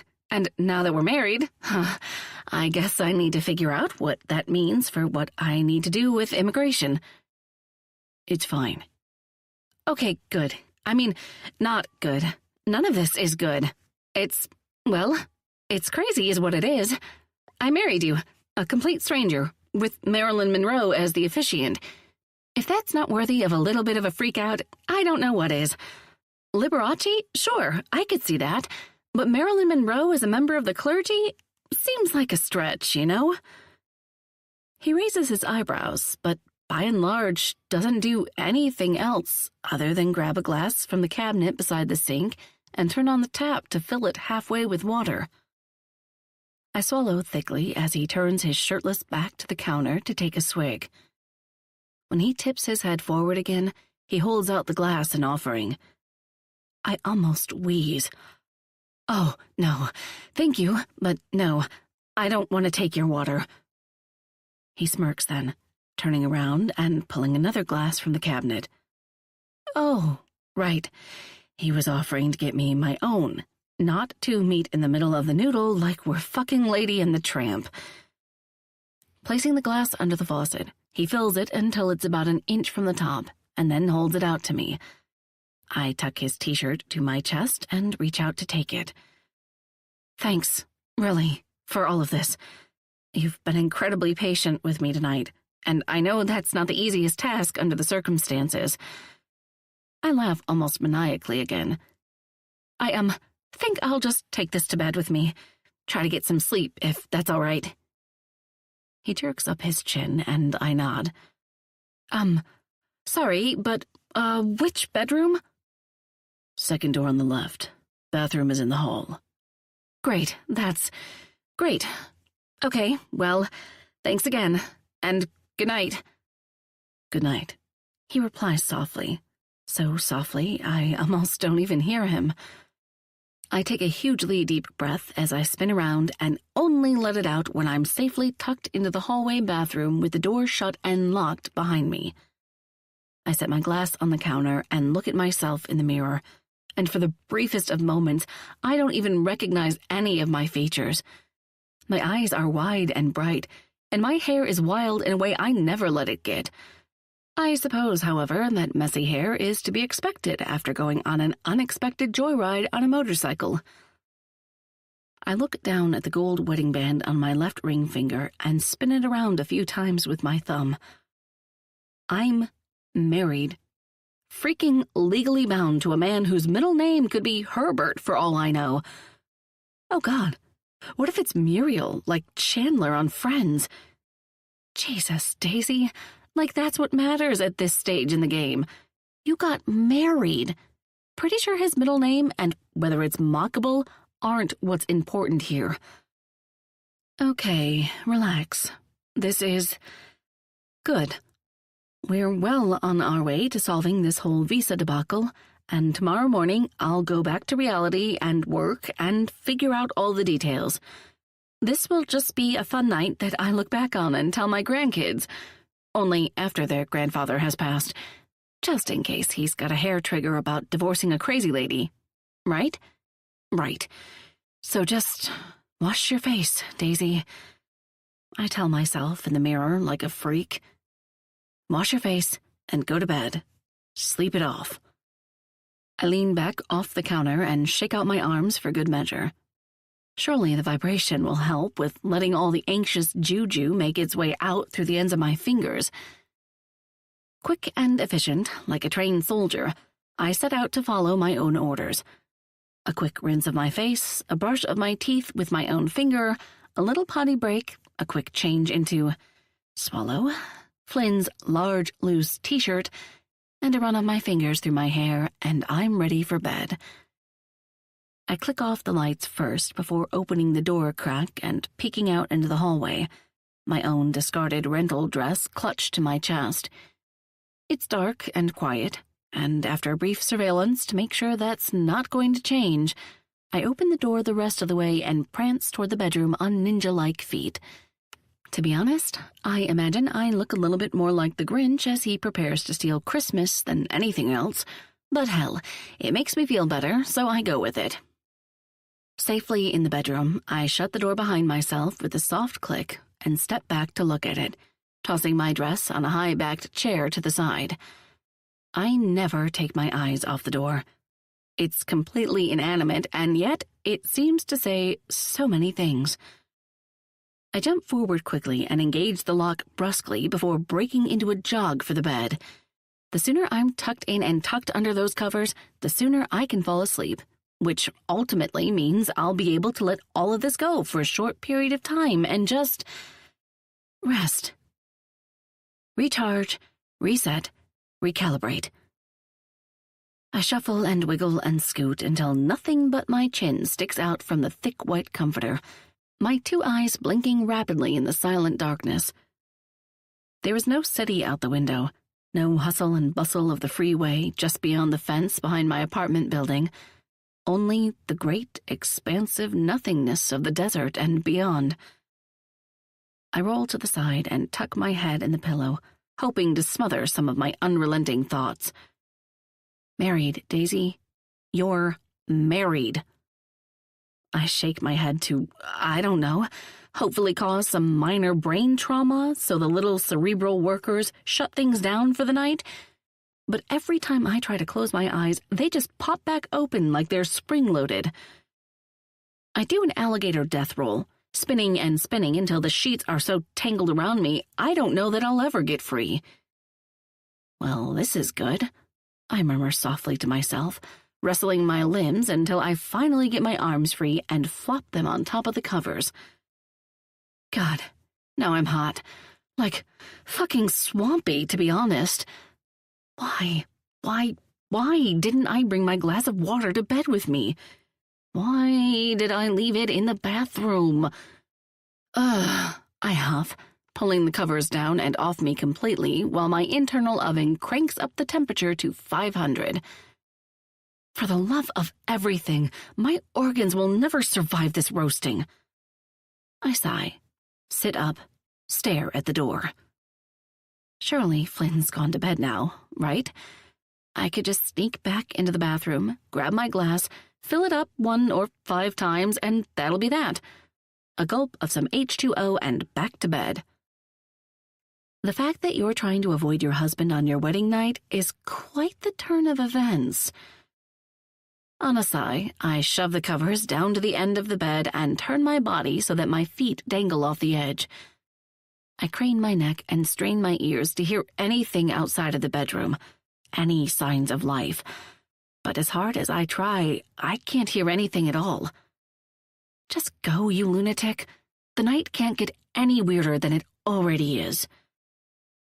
Moving boldly, I jump down from the bed and take off on another Jim Carrey in a green suit style run for the door. I unlock it, open it, peek outside, and then creep my way to the bathroom swiftly. I shut the door, lock it behind me, and then flick on the lights, only to find my glass of water is gone. No! Jesus, where did it go? Don't tell me this place is like the Beast Castle, and candlesticks are doing some light housekeeping in the dark of night. Shit. I'm going to have to go back to the kitchen. Whipping out my virtual Uno reverse card, I exit the bathroom with the same stealth and speed with which I entered and head down the hallway toward the land of concrete and black cupboards. The lights are all out, and the motion sensors must have a timer or something, because I'm left to the safety of the darkness as I make it into the kitchen, grab a glass from the cabinet I watched him get it out of before, and fill up my glass at the sink. I put it to my lips, take a hard swig, and then settle my frantic hips against the counter with a deep sigh. Can't sleep? A rough, thick voice says from the darkened breakfast nook at the side of the kitchen. The jump it produces from me rivals that of Irvin Johnson, the magic man himself. Holy shit, I snap, a hand to my chest as I gasp for breath. Frankly, it's nothing short of a miracle that there's not shattered drinking glass fucking everywhere. You're still up. Flynn doesn't respond, only shifting slightly in his seat and changing the shape of his shadow on the wall. I'm sorry, I didn't mean to disturb your quiet time or whatever. I just had to have another drink. P-A-R-C-H-E-D, that's me. This has to be the weirdest, most awkward wedding night that has ever occurred. My eyes close of their own accord, embarrassed for all sorts of reasons, though mostly due to the fact that I'm stuck inside the body of a lunatic. My mind, it keeps running and running like it's Usain Bolt or something. I ramble because, well, why not? It's not like Flynn hasn't caught on to the reality of my manic mental state. I mean, I was like this before he married me. You know, when I hopped onto his bike without even knowing his first name.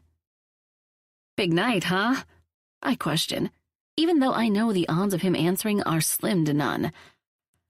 Lots of shifting life parts, or whatever. I stick a fist in the air and do some kind of weird cheer thing, and that's when he moves. Up and out of his chair, he comes toward me, stalking almost. His walk is such a prowl.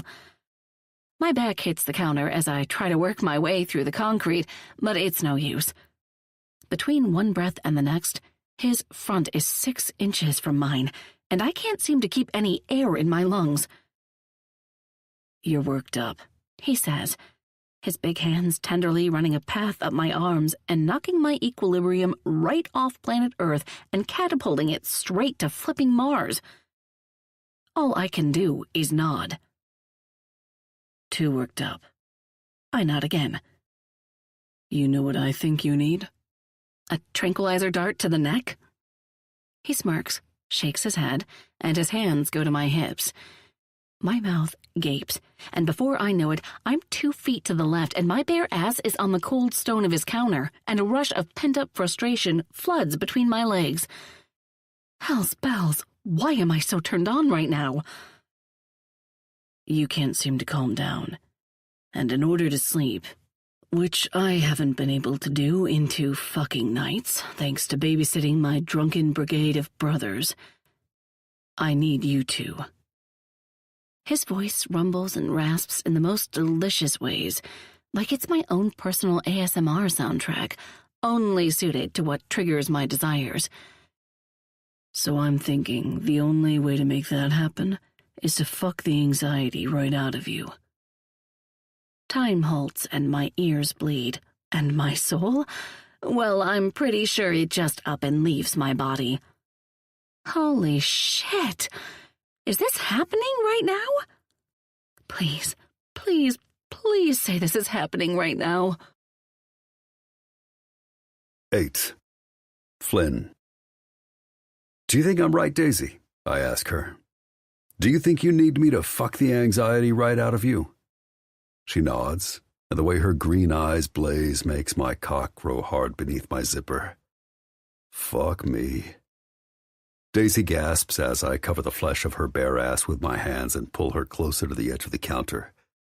With pressure on the insides of her knees, I spread her legs apart to the point at which I know she's on the brink of pain and grab a handful of those sexy goddamn curls to pull her head back and expose her throat.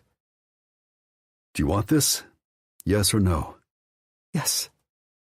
A long, purring moan rolls out of her mouth and her eyes flash with both surprise and arousal.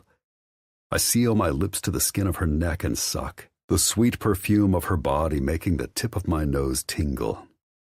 It's been several months since I've had sex, but it's not been from lack of opportunity. Truthfully, I've been bored, unexcited. And if there's one thing about me that's absolute, it's that I don't ever do anything with the intention of going through the motions. Sex without pleasure, words without meaning, friendship without life enrichment, it's all frivolous. I don't need pointless fucking, and I don't need pointless people, period. That said, I don't need to be in love either. Quite the contrary. All I need is the thrill of a partner who's willing to push the limits with me. Someone who's interested in doing more than lying back and spreading their legs. Someone who's open to being pleased and eager to please me in return. And if there's anything I've surmised about Daisy Diaz in the last 4 hours, it's that she's extremely eager to please. Her knees rise up, skimming my sides and tucking into the flesh just above the bones of my hips. Her core gyrates toward me, and her tension increases. Her body bows with each breath, suggesting she's all too eager to get my cock inside her dainty little cunt. I push her knees wide again and sink down to the floor, and the direct view I get of her bare pussy is enough to make my cock jump inside my jeans. She smells sweet, and I can tell without even touching her that she's making my counter wet. I'm going to tongue you so deep, I'll remember the taste of you every time I eat in this kitchen. Her fingernails dig into the muscles of my shoulders through the thin material of my t-shirt, and my cock swells some more. If she got off on that, this is going to be good. Lie back, I instruct, reaching up with a flat hand to press on the center of her chest. She acquiesces immediately, and the new position makes it that much easier to get her legs as wide as they'll go and anchor her heels into the cool, concrete counter. Her breathing is heavy, her whole body shaking, but for the first time since I met her this afternoon, she's quiet. And it's not because she's scared. I can tell by the glisten on my finger as I run it around the rim of her pussy. She's excited. I skim my finger over her clit, eliciting a moan and a jerk of her hips, and then suck the juice off the surface of her pussy. She tastes like a cherry popsicle on a hot summer day. Fuck. Easing her open, I push one finger inside, and the squeeze of her around me is enough to make me sink my teeth into the flesh of my bottom lip. It's a stretch, so I go gently, but adding a second finger to the first is as sweet as I imagine. You have no idea what you've gotten yourself and your tight little cunt into, Daisy, but I'm sure as hell about to show you. Oh my God, she breathes, her legs shaking so hard you'd think Vegas was experiencing an earthquake. I run my hands up the length of her thighs firmly, settling them in their place again. My dick throbs in my pants, and I know I can't wait any longer to taste her again without breaking in half from the anticipation. With steady hands, I hold open the spread of her legs and put my mouth to her pussy. It spasms against my lips, inciting a pointed flick of my tongue at the entrance before dipping it inside to really drink her in. She's soft and supple, and every bit of the woman I imagined she'd be when I first wrote her off. She's immaculate, tidy, and used to a certain amount of restraint. Her back bows, and she scratches her hands at the top of my head, desperate to find purchase in the dark locks of my hair, though. And I know it's because the way I'm eating her, the messy, voracious strokes of my tongue, is better than anything she's ever felt before. I suck and stroke and lap at her patiently until I've drunk every drop of cum her pretty little pussy has to offer, and make it give me more. It spasms and quakes with her orgasm, and the sound of her howl echoes off the walls of my kitchen like a boomerang. She's as slick as silk, and my cock is going to love the feel of her around me. Standing softly, I unbuckle my belt and undo the button of my pants. She's motionless, the only indication that she's still with me, the heave of her returning breath. I realize that then I don't have a condom. Ironically, I should have had the foresight to have one in my pocket to keep a drunken tie out of trouble this weekend, but apparently I dropped the fucking ball. My cock is pulsing, damn near purple from arousal, and Daisy is right here, with her thighs spread and her pussy wet with need. Fuck. I don't have a condom. It's fine, she breathes out in a raspy, needy voice, but her eyes are still half closed. I'm on the shot. I'm clean, and I haven't had sex in, 11 billion years. Her commentary almost makes me laugh, but again, I'm so fucking hard right now I could hammer nails. A rational guy like me doesn't have unprotected sex, but tonight, I don't fucking know. I can't stop looking at her, staring at how gorgeous and downright tempting she looks with her legs spread wide for me. And you sure as shit can't find the will to stop whatever is happening here. I'm clean too, I tell her, and like a fucking masochistic psycho, I slide a finger inside her to remind myself of how damn good she feels. Then we're all set. A tiny moan escapes her lips and she wiggles her hips closer to my hand. It's all good. All set to consummate, she rambles, and it's only then that she gathers enough strength to lift her head from the counter, her glazed-over eyes landing squarely on my girth. Wow. She licks her lips. You're big, I finish for her. It's not a brag or a flex or some stupid ego type of bullshit. It's just a fact. To be honest, I found it scares more women than it excites. How is that? Is it going to fit? Oh yeah, I made sure your sweet little cunt would be ready for me. And just imagine how she's going to feel wrapped around your cock. Fuck. I don't miss the way she swallows hard, the bob of her throat visible, even in the moonlit kitchen. Are you sure you're okay with this? Her head stutters, but she ultimately nods.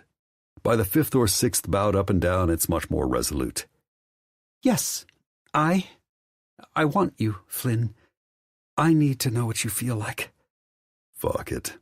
I can't hold back. I have to be inside her, too. Her words hit like a buzz, sending my mind into a tailspin of naughty, really fucking dirty thoughts. If she wants to know what I feel like, I'm going to make sure her pussy walls remember every goddamn stroke like I've written them in Braille. 9. Sunday, April 7th. Daisy. I pull open the bedroom door. Flynn's bedroom door, to the hallway. My clothes back in place thanks to a stealth mission at the crack of dawn, and Finn's folded t-shirt in my arms, and head for the kitchen.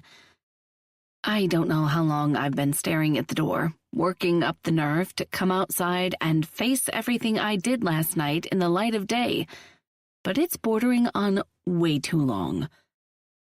His bed, the walls, the black chair in the corner in front of the closet, they all know things. Things I'm not even sure I knew about myself before Flynn opened up an erotic portal to a place I've never been before.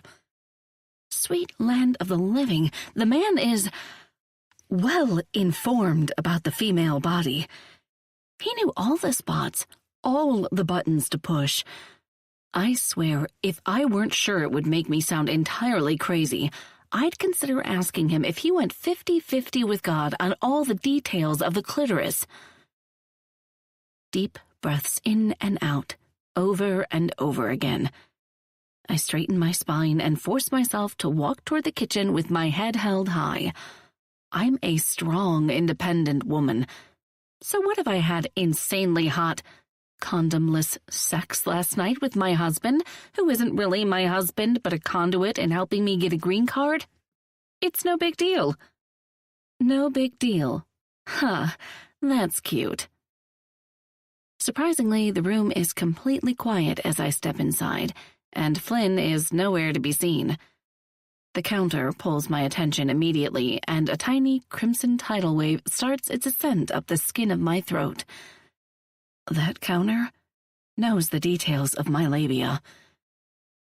Shocked by my own thoughts, I squeak, cover my mouth, and power walk across the kitchen, grabbing a glass from the cabinet and taking a peek in the fridge. I'm happy to find some orange juice, the vitamin C I definitely needed today. That's within its expiration timeline, and pour it into the waiting vessel. Finding everything okay? Flynn asks, making my heart shoot through a self-inflicted hole in the ceiling.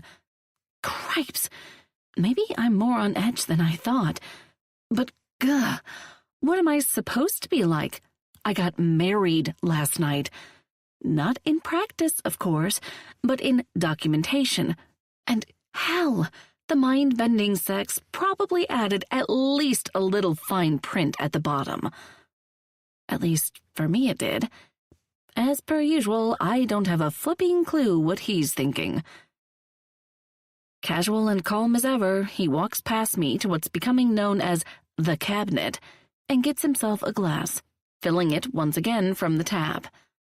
Does he ever drink anything other than water? He showered, damp hair curling softly around the backs of his ears, and he's dressed in a slightly different version of the same outfit from earlier last night. Black jeans this time, with a light blue t-shirt that makes his eyes seem otherworldly. God, he looks good. And I can't seem to stop myself from taking in the view. The insanely hot view, mind you. And before I know it, I'm taking a mental inventory. I don't want to forget even a sliver of what's in front of me when I'm back home in LA, with only my hands and a vibrator to satisfy myself. Wide, muscular shoulders? Check. Prominent biceps? Check. Slim but firm stomach showing through the material of his shirt? Check. And a delectable hint of a perfectly equipped bulge whispers secret promises of what I know lies beneath those jeans of his? Check, check, check. The beauty that is his body is just standing there, proffered to me like the most delectable meal on a silver platter. If I had to compare his physique to anything, I'd say his body is reminiscent of those hot Olympic swimmers who make it very apparent they spend hours upon hours in the pool. Before I know it, I'm blurting out a question. Have you ever swam competitively? No. Flynn glances up from his phone, which I didn't realize he was holding in front of himself, and cocks his head to the side.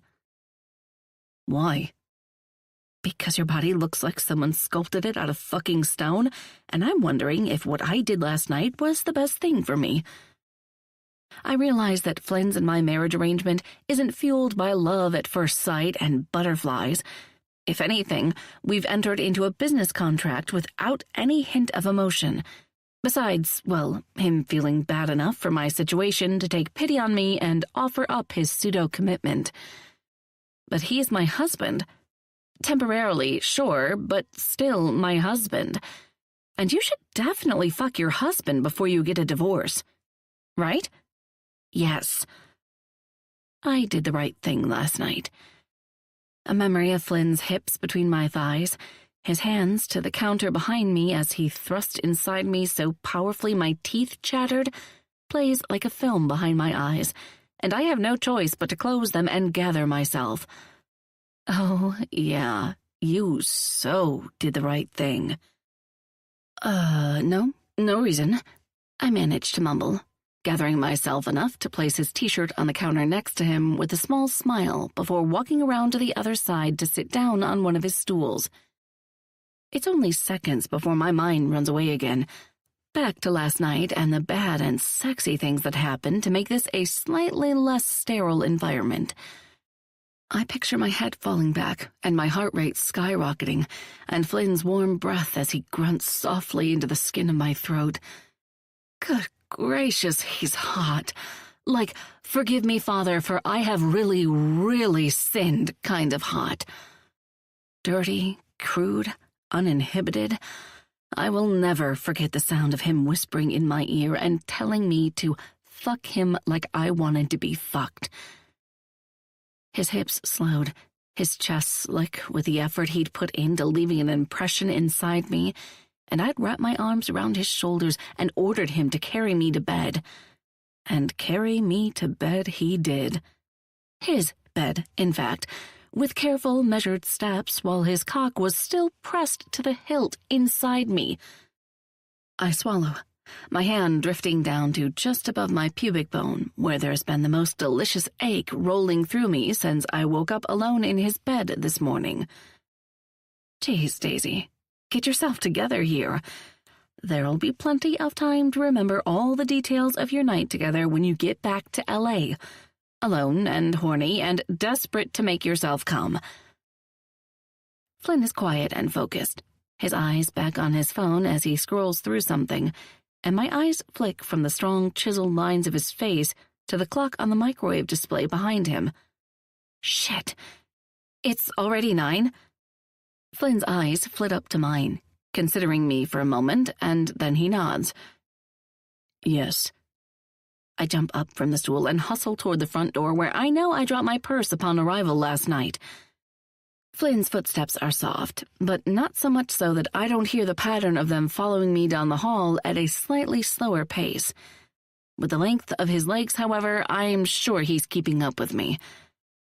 I grab my phone from my purse, saying a small prayer that it still has some battery juice, and scroll over to the Uber app to call myself a car.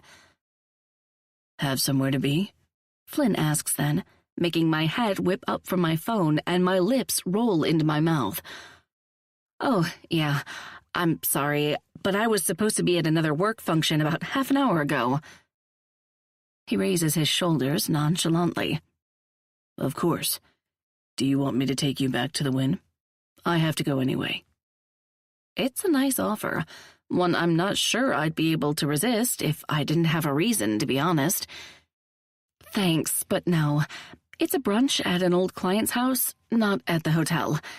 I don't know much about Vegas geography, but I'm pretty sure it's in completely the opposite direction. I search his eyes for disappointment and could almost swear that I see a flash of it. But the amount of trust I have in myself right now, in my current state of emotional turmoil, is minuscule at best. Frankly, I'm probably just projecting. I lick my lips, tightening my grip on my phone to get up the courage I need before suggesting, I would like to get your phone number, if that's okay, and give you mine. I'm pretty sure I'm going to need to send you some immigration paperwork at some point, and this is probably the easiest way to get in touch with me. I laugh at myself, self-deprecation all too ripe with the evidence of my current situation. Clearly, I can't be trusted with the mail. Flynn actually smiles at that, and immediately it's melted butter where cartilage should be in my knees. He reaches out and steadies me with one hand while easing my phone out of my hand and into his with the other. With a lot of pushing of buttons, he enters his number into my contact list and then pushes the call button to bestow his phone with the same information from me. And just like that, I have a lifeline to the most interesting man, who just so happens to be my husband, I've ever met in my life. I stare down at his programmed number. Damn, I really didn't dream it. I got married last night. In a rented wedding dress with Marilyn Monroe officiating, no less. Oh, shoot. I look up at Flynn. My dress, the rental shop. It's still on the chair in the bedroom and... I'll handle it, he says with a soft smile, promptly stopping me from diving into a needless ramble about return policies. Thank you, Flynn, I blurt as my eyes stay locked on his face and refuse to let go. I'm really not sure if I said it in all the chaos of last night, what with my freakout and basically making you convince me that it was the right thing to do to marry you, to pact with you. I laugh, and he grins. But thank you. You've quite possibly saved my life, and you've done it without even asking for anything in return. Please, if you ever figure out a way for me to repay you, I'm telling you now, don't hold back, okay? Okay, Daisy. I nod, then. Okay, that's done. My frazzled brain nearly mocks me. Oh yeah, Daze, you've really got everything completely buttoned up. Light lasers through the window, a perfect beam of illumination reflecting off the pane of my Uber as it pulls into Flynn's driveway and comes to a stop. I glance back at my contracted husband and plaster the biggest smile onto my face that I can manage. Well, I guess it's time to go. He nods and then surprises me by moving forward, putting his strong, firm hands to my jaw, tipping my head back and pressing his lips to my own.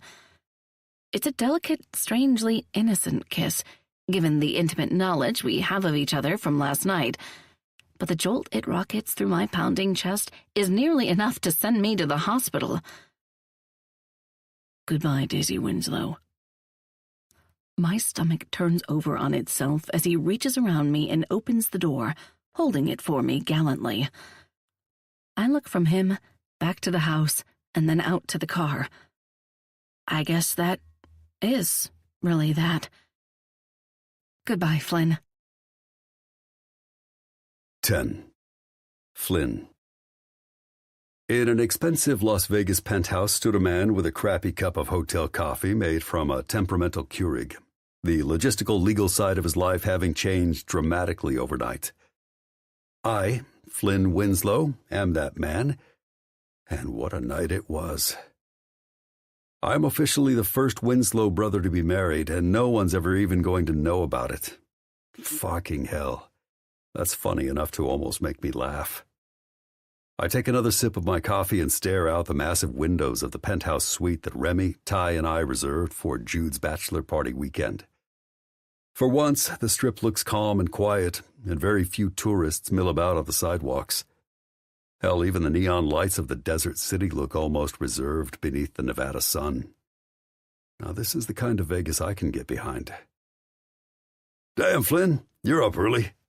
I glance over my shoulder to find my eldest brother Remy shuffling toward the kitchen, most likely in search of coffee, and jerk my head toward the clock on the wall. He follows my gaze and cringes to himself. Shit, it's already 11? I cover my smile with a sip from my coffee cup and turn back to face the window. I have a feeling the quiet atmosphere outside is compliments of many, many people in a state like my brother Remington. Compared to the rest of my three brothers, I'm always the early bird who gets the worm. But when it comes to this weekend, it's mostly because I don't drink like a fucking fish. A beer or two is about as far as I get. And without me there to keep them in check last night, I can only imagine how close to dead they all came. This morning, of course, well, it's a whole other story entirely. Remy sets the Keurig to brew, and a groan escapes his lips as he puts his hand to his head. I never should have agreed to do tequila shots last night. Ty and Jude are fucking assholes. Why he'd ever think our youngest brothers would steer him in a good direction when it comes to alcohol is beyond me. Most of the time he's old and wise enough to hold himself above their standards. But for whatever reason, this weekend he's been caught in the drunken tide with them. I quirk an eyebrow in his direction. "Shut up," Remy snaps, making just the corner of my mouth kick up into a subtle grin. "I didn't say anything," I counter. "Trust me, your look implied it all. Was it the shots or the bourbon you chose to keep drinking with the shots?" He mocks in a sarcastic voice that I think is supposed to represent my own. It's even more ironic that, because of my absence, I don't have a fucking clue what he was drinking. A laugh escapes my throat. Evidently, his subconscious sounds a hell of a lot like me. "Now's not the time for your fucking logic, man," he grumbles, holding his head with his hand and stumbling back toward the bathroom. My phone chimes inside the pocket of my jeans, and I pull it out to find a text from our baby sister, Winnie. A successful physician for the New York Mavericks and married with an 8-year-old daughter. She may be the youngest Winslow sibling, but she definitely isn't a baby anymore. The pigtailed, knobby-kneed version of Winifred that we all grew up with is a distant memory at this stage in our lives. Winnie. "Anyone in jail?" A small grin raises one corner of my mouth as I type out a quick response. Me. "Nope." Winnie. "Everyone still alive?" Me. "Yes. Although the hangovers Ram, Ty, and Jude are going to be facing today will probably make them wish they were dead." It takes a special amount of alcohol to make 3 grown men not even realize they were missing the 4th member of their group. Winnie. "Let me guess. Ty started with the damn tequila shots, and Jude succumbed quickly to the peer pressure." I might not know the exact details of last night's debauchery, but after 41 years on this earth studying these morons, I have a pretty good idea. Me. "Something like that." Winnie. "I'm thankful at least one of my brothers is sane. Taciturn, but sane." I shrug to myself. What can I say? I am who I am. Still, I wonder what Winnie would think of her one sane brother if she knew all the things about me I don't tell her. Winnie. "Oh well, I'm just glad it's your job to deal with them on the flight back home and not mine. I've never been good with barf bags. Love you, Flynn." I shake my head on a soft smile. Me. "Love you too, smartass." "You texting with that hot blonde from last night?" I lift my eyes away from the screen of my phone to find Ty looking at me from the large feather sofa in the center of the living room. Jude sits beside him with his head resting back against the big plush pillows and his eyes sealed shut. With dark circles under both of their eyes and stiff jaws punctuating their faces, it appears my prediction was correct. Looks like the hangover gang is officially all here. "What was her name, by the way?" Ty asks. "Who?" "The hot blonde who wanted to fuck you," he comments on an annoyed sigh. "You know, the woman in the tight red dress at that karaoke bar off the strip." Jude quirks one eye open to look at Ty. "We went to a karaoke bar last night?" Ty's face morphs from discomfort to hilarity, and a raspy chuckle jumps from his lungs. Though it takes Remy to actually answer Jude's question. "Yeah, bro, and it was your stupid fucking request." Jude glances at all 3 of us in bewilderment. "You do one hell of a Journey rendition, my man." Ty chimes in and nudges Jude's shoulder with his fist. "And apparently Flynn needs to get his eyesight checked because he can't remember when a woman who looks like Farrah Fawcett back in the day is flashing fuck-me eyes at him." I don't know how to break it to these motherfuckers that I wasn't even there for the red dress sporting Farrah Fawcett, but I'm thinking the best option is to not. It'll be a hell of a lot more fun this way. "She wasn't even the hottest woman we saw yesterday," Remy responds, and Ty's face scrunches up in blatant disagreement. "My ass, she wasn't the hottest woman in Vegas. Who the hell do you think topped her?" "Didn't you give some woman in the casino a $500 chip, Casanova? Are you telling me you did that shit for nothing?" Awareness heightened at the mention of Daisy. I instantly shift myself onto the arm of the couch to study their conversation more closely. "What? I didn't give anyone shit, did I?" Ty asks, humorously horrified at his own lack of memory. "I thought you were going to pull a Jude and marry her in Vegas, dude," Remy remarks. My chest involuntarily squeezes at how close to on track he is with the wrong brother. Except for the love thing, of course. Flynn Winslow doesn't fall in love. Technically, I didn't find love in Vegas, bro, Jude adds. I met the love of my life in New York. Well, she was pretending to be the bride-to-be at a bachelorette party, and I was pretending to be an exotic dancer and giving her a sexy lap dance. Remy just stares at him. You realize that sounds insane, right? Jude just smirks. Oh, I'm aware. Enough about Jude, Ty butts into the conversation. What's on the agenda today? A little pool time before we have to get on the plane and go back home? Enough about Jude? Jude retorts. This is my bachelor party, you fuck. Don't know about the pool time. It's already after 11, Remy answers, ignoring Jude completely. What? Ty shouts, outraged at time's perpetual motion. The fuck you say it's after 11? While my two youngest brothers bicker over their need to be attention whores, I use that perfectly timed distraction to slide my phone into my back pocket, set my empty coffee cup into the sink, and grab my keys and wallet and already packed duffel. Hey, where are you going? Remy calls as I open the door to the suite. We have to pack all our shit and get ready to go. I give him a flick of two fingers toward my duffel and a cock of an eyebrow. Speak for yourselves. I'm packed. I'll see you shitheads downstairs. Remy scowls as I let the door fall closed behind me, but just before it settles into the jam, I push it open again. Oh, and don't forget to leave a tip for the housekeeper. The door slams shut and I head for the elevators. I've got an hour to get a real cup of coffee, find a spot in the hotel to people watch, and hope that maybe, just maybe, I'll get a glance of a wild mane of curls before we need to head to the airport and leave Vegas behind for good. 11. Flynn. The sounds of Vegas have managed to follow me into McCarran International Airport. Even while sitting at our gate and waiting for our flight to New York to board, my ears ring with the slot machine soundtrack every damn casino in the city plays to lure tourists into thinking they need to get in on the gambling fun. I know New York isn't the quietest city in the country, but I'll take the sounds of honking taxis and street traffic over the ching-ching-ching Vegas song and dance any day of the fucking week. If I had my say, and if family and business weren't keeping me as a full-time New Yorker, I'd permanently live in my desert house where silence and the sound of the wind are about the only things that fill my ears. My Vegas residence might be close to the Strip, but I made damn sure when I bought and built that property that it was far enough away from the casino chaos. Yet, you didn't mind all that ching-ching-ching when there was a mane of curls and big green eyes adding to the ambiance. I'd be a liar if I tried to refute that sentiment. It appears the only thing that made Vegas interesting was Daisy Diaz. Actually, Daisy Winslow, the woman, your wife, whom you hoped to spot before you left the Wynn but came up empty-handed. I swear to God I shit a toddler in there. Little cherub cheeks and big fat arms.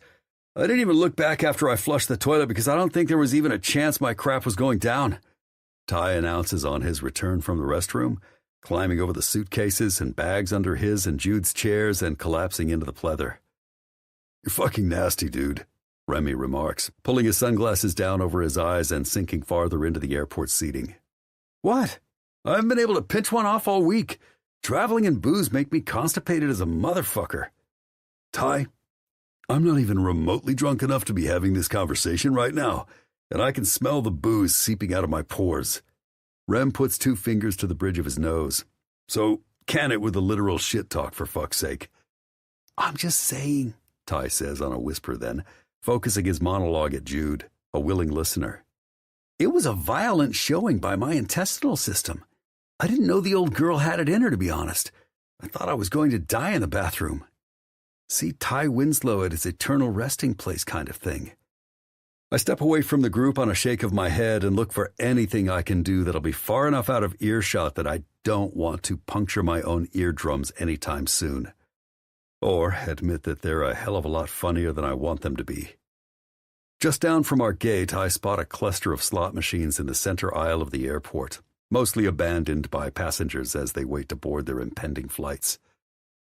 Daisy's bouncy curls flash through my mind like a trailer for a movie, and I move on a whim, toward the slot machines, around the group of them in surveillance, and then finally to take a seat at the distinctly memorable Buffalo game in the middle. I still fucking hate these things, but a smile almost cracks through the fatigue a weekend in Vegas with my three brothers has created on my face, and I find myself feeding the slot a $20 bill. I'm credited immediately, and as any guy with balls would, I hit the max bet button and take my chances with a spin of the reels. They're off to the races, dinging and calculating and loading into the most random fucking line pattern in the world, with buffalo and sunrises and wolves and all kinds of shit that shouldn't have any part in real gambling. There's no science to it, no figuring it out, no skill. It's all blind luck based on the spin of a digital machine. Nevertheless, something evidently good happens in my favor, the lights and sirens firing wildly into the otherwise silent cacophony of the Las Vegas airport. I can practically feel the sneers from hungover passengers, their bloodshot eyes finding me from behind the solace of their big hats and dark glasses to gift me with a glare. That part of it, I'll admit, gives me a little bit of joy. So much so that I find myself nearly grinning when my brothers Ty and Jude gallop over like a couple of lost puppies on an exploratory adventure. "What the hell? Are you playing the fucking slots?" Jude remarks, his gestures just about as grand as his jubilant words. I roll my eyes at his obvious observation and hit the buttons to bet again. "Oh my God, you are!" Ty concludes, every bit of the PhD he holds clearly have been earned. "I never thought I'd see this. This is like a unicorn, a leprechaun at the end of the rainbow, a glitter fairy in a neon forest," Jude rambles, taking out his phone to get a picture of me. I pay him no mind as I push the button again, the buffalo making a wholly obnoxious running and a stampede kind of sound when I hit the correct combination to win a bonus game. "I'm putting this in my wedding scrapbook," Jude continues, pulling his phone to his chest and hugging it like an idiot. Ty laughs, which only encourages his behavior. "In fact, I'm going to text it to Sophie now so she can add it to the rehearsal dinner slideshow. This is like getting a candid shot of Bigfoot without the photo looking like you snapped it with a potato." A lesser man might cave to their bullshit, might snap verbally or physically by leaving, but I'm more than used to my brothers by this point in my life. For God's sake, it's always been like this, even when we were kids. They're rowdy and mouthy, and if it weren't for the distinct line of all our jaws, I'd swear I was birthed from a different set of loins. Or at the very least, the mailman's son. But we are definitely blood-related, that fact known by all four of us and our baby sister, and muddied by the reality that our biological father pieced out on his family when we were kids. I spin again, and another bonus round pops up. Once again, I've managed to double my money. I smile a little, thinking of how excited this would make Daisy and picturing the expression on her face when she realized it was even more thrilling when my tongue was spinning her reels. Fuck, she makes a good face when she comes. Pretty and memorable, but not off-puttingly over the top like some women I've been with. She's uninhibited without dramatizing her reactions like some kind of act. I don't need the moans of a porn star from my partners. Just undeniable acknowledgement that I'm making them feel good.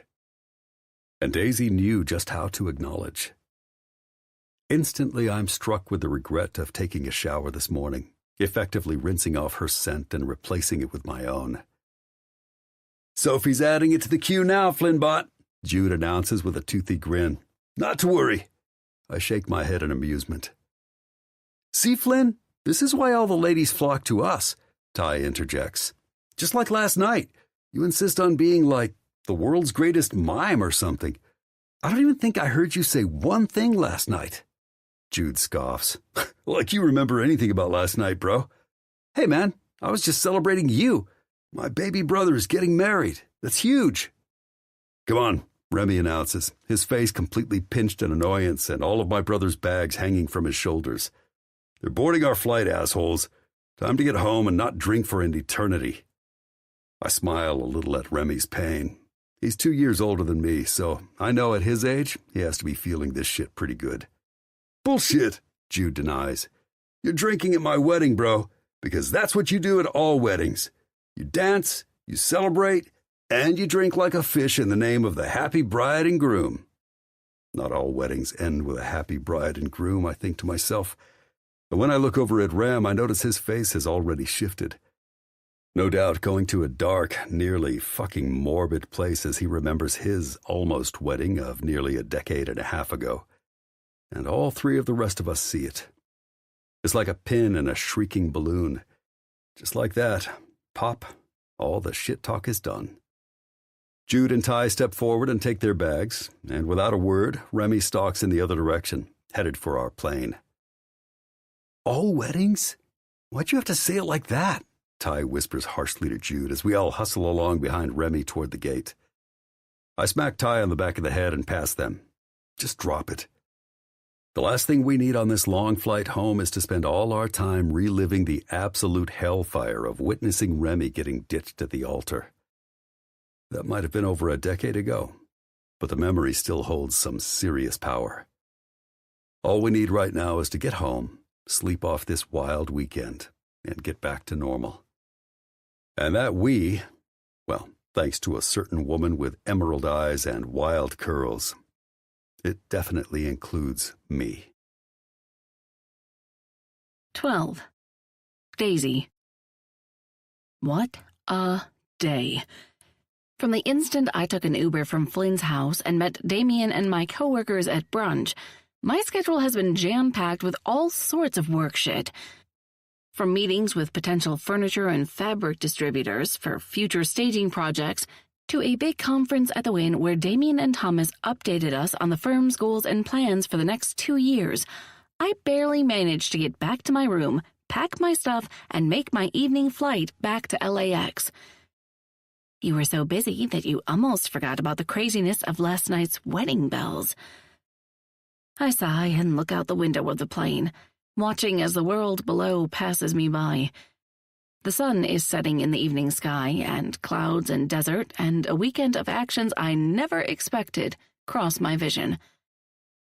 It feels big and uncontainable, and I feel as small as this view of the world suggests I am. I'm just a tiny speck of life, and all the hugely consequential things I'm hyperventilating over right now are barely even a blip in the universe. Thankfully, though, for as anxiety-inducing as it all is, the result is an otherwise unattainable level of peace. My life here in the United States will be safe. My job is secure. My dreams have the room to breathe, to fly, to go on. I must be lost in the tangled web of my thoughts, because the gentleman next to me taps my elbow to get my attention and smiles when I turn around. He's a sweet-looking old man, likely in his 80s if the worn skin, knowing eyes, and scraggly gray hair are characteristics to go by, and I look at him expectantly. He smiles bigger then, pointing above his own head to the looming flight attendant and drink cart that I've completely failed to notice. "Oh," I say, a little startled. I have no idea how long they've been trying to get my attention. "I'll just take a water." The flight attendant smiles, her white teeth shining through a pink-lipped smile, and I don't know what it is about the poised, calm manner of her expression, but it sets me off like a firecracker. "You know what? Make that a vodka with cranberry, and the water too." The old man to my right glances toward me briefly before going back to his book. The flight attendant makes my drink after going back and forth to the front for the nip of liquor, and I fidget in my seat so much that the old man leans away from me slightly. My knee bounces and my hand thrums out a rhythm on the newly abandoned armrest. Okay. Everything is fine. Totally and completely fine, but better. Because my problems are solved. I've officially cleaned out the cobwebs from the inside of my vagina, and I'll have a story to tell my future grandkids one day that will officially make me the favorite grandma. All is well. I try to smile as the flight attendant hands me 2 plastic cups, one with booze and one with water, but I'm pretty sure it comes off a little psycho for her taste, because she quickly kicks the release at the bottom of the cart and moves on, all the way to the back of the plane after flagging the other attendant behind her to pick up where she left off. Great, I murmur to myself before turning to the old man next to me. I'm running people off now. I bet I'd run you off too if there were any empty seats on this plane. "What's that, dear?" he asks, placing his bookmark in his paperback and glancing toward me. I shake my head as the heat of my embarrassment rushes my cheeks. Jesus, Daisy, what are you doing? Running your mouth to strangers now? Nothing, sir. I'm sorry for bugging you. I apologize. Just ignore me. Oh, dear. You were the victim of a mugging? He asks, horrified understanding seeping into his eyes as he takes a look at my stiff drink with sympathy. A mugging? What? No, I emphasize with a shake of my head, realizing he must have misheard me. Safe to say, my cheeks have stoked a permanent flame at this point. Not a mugging, just a little issue with work that led to me marrying a stranger. A strangler?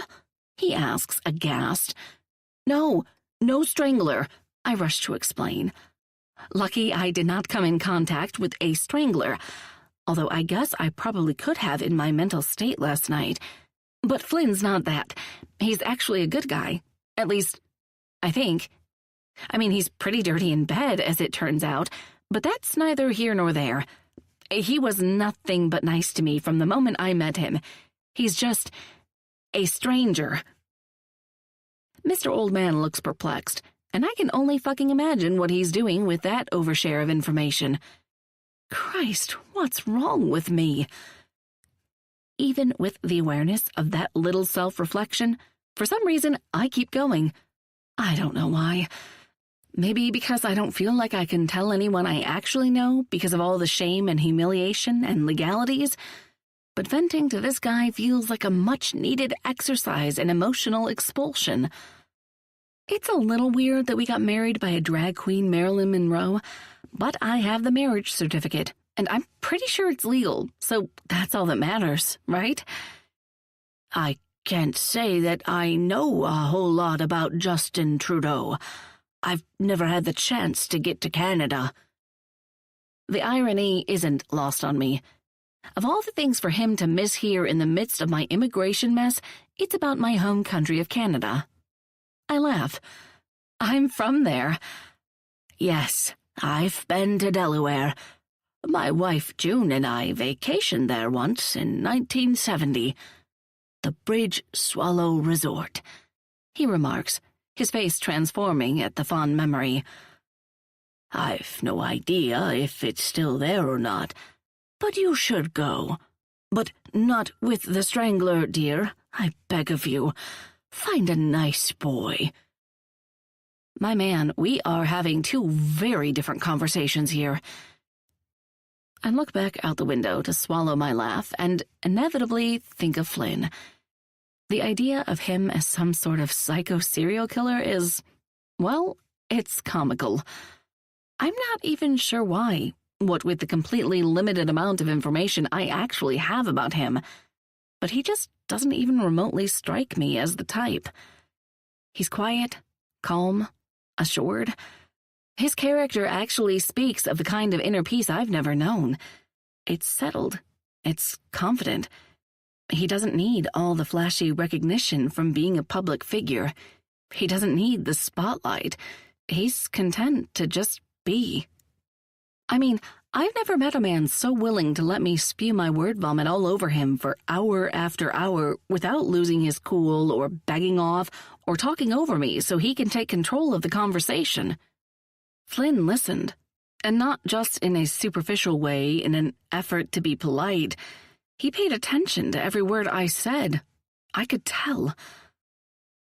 I turn back to the old man and do my best to enunciate clearly for this part of the story time, partially because I want to make sure he hears me, but mostly because I want to make sure I hear myself. Don't worry. My time with him has officially come to an end. Just a crazy story from Vegas that'll live in my history book forever. I nod, resolute. It was one night, and I'm leaving here in a better position than when I came. Period. That's it. The end. Technically, I still have paperwork to file with USCIS, but that's just semantics at this point. Pretty sure the hard part, Finding a willing man to marry me in the name of saving my ass has been achieved. The old man nods sagely, his eyes full of wisdom and agreement at the perfect amount of kindness I need to take a full, uninhibited breath. "You're exactly right, dear," he says then, making the corners of my mouth turn up with a smile. "Some stories are meant to teach you. The heart is a muscle that doesn't bend." What? No, that's not what I... Don't back down. If you really love him, that man'll be yours in the end. All I can do is smile through nervous tears as they bust their way out of my eyes of their own accord. Come on, Daisy. He's just talking nonsense. He's not even having the same conversation as you. You can't seriously be considering anything he says as valid, can you? I look straight ahead and lift my vodka cranberry up to my lips and take a gulp. Now that my subconscious is asking the tough questions, my plain neighbor isn't the only one hard of hearing. I hold out my left hand in front of me and inspect the gold band intently. It shines beneath the overhead light above my seat, and I silently wonder why I'm still even wearing it. I mean, it's not like this is a real marriage. Eventually, I take the ring off my finger and slip it into my pocket and lean back into my seat. Home, I tell myself. Just get back to life as usual. Normal, day to day, and put Flynn Winslow in the only place he belongs. Front and center on the immigration paperwork. And that, my friends, is that. 13. Tuesday, April 9th, Los Angeles. Daisy. I am back in the land of Hollywood, where the views are beautiful, the smog is never-ending, the sun is always shining, and your odds of spotting a random celebrity at every Starbucks in the city are surprisingly good. It's been over a year since Damian Ellis offered me a job, and I packed up all my belongings and traveled across the border to move into my new home away from home, Los Angeles. Growing up in Canada, Vancouver to be specific, I never thought I'd call a big American city like LA home.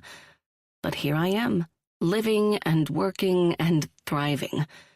Well, I was thriving until I managed to put a prominent snag into my American dream dress and sew it up with a marriage pact patch, of all things. I mean, what world am I living in? And is it financed by the Hallmark Channel? Not likely. The Hallmark Channel doesn't showcase movies revolving around immigration fraud, and they certainly don't include men who dirty talk like Flynn. I've been back from Vegas for less than 48 hours, and to say I've yet to wrap my mind around what went down in Sin City would be the understatement of the century. I've been like the Energizer Bunny, just pacing back and forth while I beat the same dang drum of truth over and over again. I'm married now. I'm someone's wife. Wedded. My knot is tied. My chain has a ball on the end of it. I'm as hitched as one of Gwen's past Flavor of the Month's fifth-wheel camper. Married. To someone I hardly know, and who just so happened to make a pact with me that ended in us saying, "I do," in front of a drag queen Marilyn Monroe. And all of that doesn't even consider the fact that we had the hottest sex of my life before parting ways. I let out a sigh. Nope, not going there. No way in hell am I going to step foot in that minefield of sexual confusion. Because technically, I'm still illegally living and working in the United States, and correcting the type of problem that involves Uncle Sam definitely takes priority over the Flynn-inspired Charlie horse in my vagina.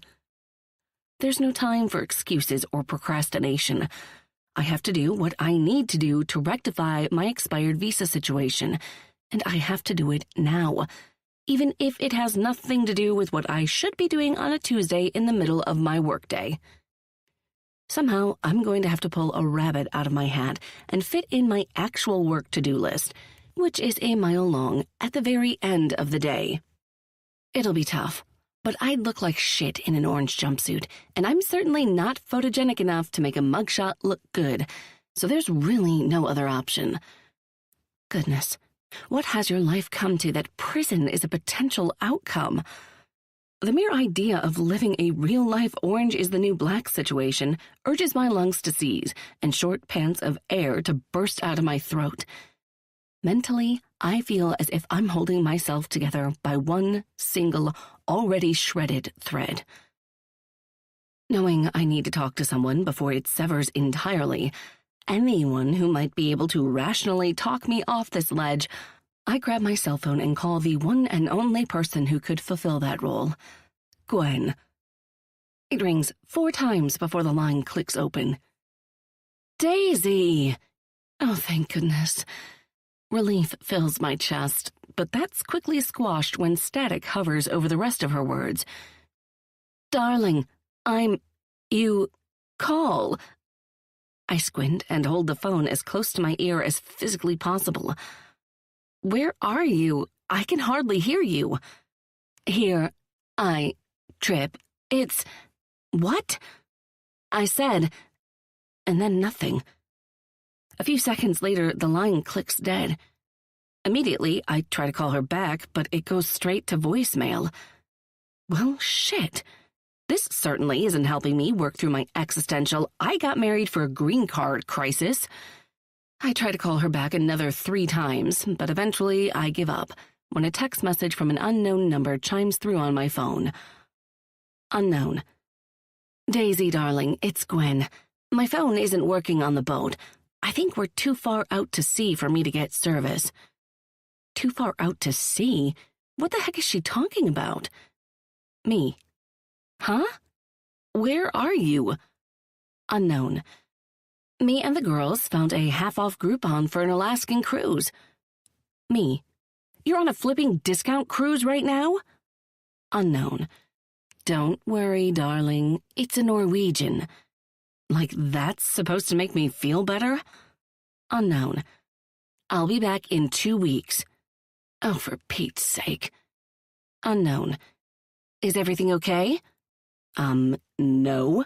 Everything is not okay, but there's no way I'm going to unload all my drama on her while she's supposed to be enjoying a cruise with her friends, and I'm certainly not going to do it via text message. Truthfully, this is all so crazy that I don't even know what her reaction will be, but it looks like I'm going to have to wait to find out. Me. Everything is fine. Have fun and be safe. Love you. Unknown. Love you too, Daisy. On a sigh, I set my phone back down on my desk and try to get back to finishing up what I've spent the majority of my workday on, getting a damn green card. Let me tell you, the application process to obtain a green card through marrying a United States citizen is anything but the simplistic process I imagined it to be. Several forms, over 50 pages of information to read through, and a bunch of other shit that my brain is having a hard time comprehending are what I've been sorting through since I sat down at my desk in my small office inside the Ellis Gray downtown LA building. Just forget everything else and focus. The sooner this gets done, the sooner your life won't feel like such a clusterfuck. As I scroll through the mostly filled-out application I downloaded onto my laptop, I try to pinpoint the areas of weakness. Apparently, when you want to obtain a green card, they want to know everything they possibly can about you.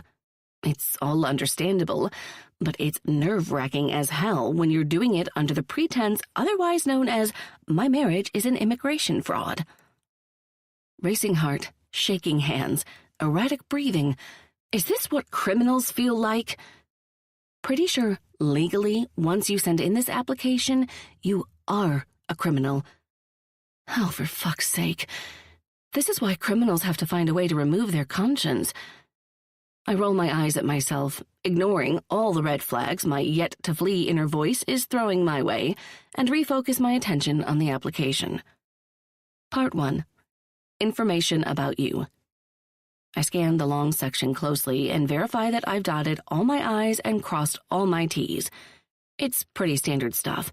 and I take heart in the fact that it doesn't require even a single lie. On to the next. Part 2. Application type or filing category. Welp, I married a U.S. citizen for a green card.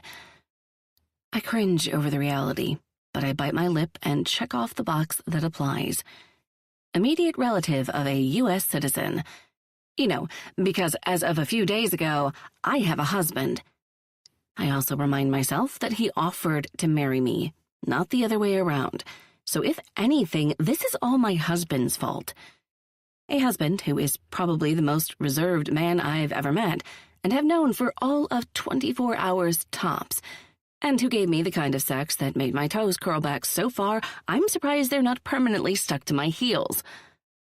Dear God, the sex. With Flynn Winslow, my husband. Memories of that night roll behind my eyes like the trailer for a movie. The way his big hands felt on my body. The multitude of bad and dirty things he said into my ear. How insanely good his cock felt inside me. How deep he was inside me. Holy hot sex sundae with a cherry on top. When a persistent throb tries to set up shop between my thighs, I shift in my seat and cross my bare legs beneath my black pencil skirt. It doesn't do shit to curb the confusing discomfort, and it definitely doesn't stop the warmth that spreads across my cheeks, or the fact that I dig my teeth into my bottom lip so hard I almost draw blood. Holy hell, what am I doing? Oh, you know, just fantasizing about having sex with your husband, whom you barely know and married on a whim because you're a desperate illegal alien in the eyes of United States law. Ugh, stop trying to have a mental spiral, Days. Now is not the time. I quietly coach myself and run a frustrated hand down my face. Just finish filling out the damn application. No matter how uncomfortable this whole ordeal is, I need to finish this application. My job, my life, it all depends on it. Also, you know, it's imperative to avoid deportation. My brain wants to fixate on that last word, the scary D word that I'm refusing to give any merit to. But I shake it off and put my eyes back on the screen. Part 3. Additional information about you. A little bit of work history, education history, current and past addresses. It's all easy peasy lemon squeezy and done a few minutes later. Part 4.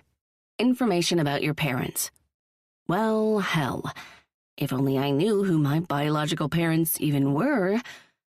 Growing up in the Canadian foster system and not finding a permanent living situation and guardian until I was 15 have made answering these questions impossible.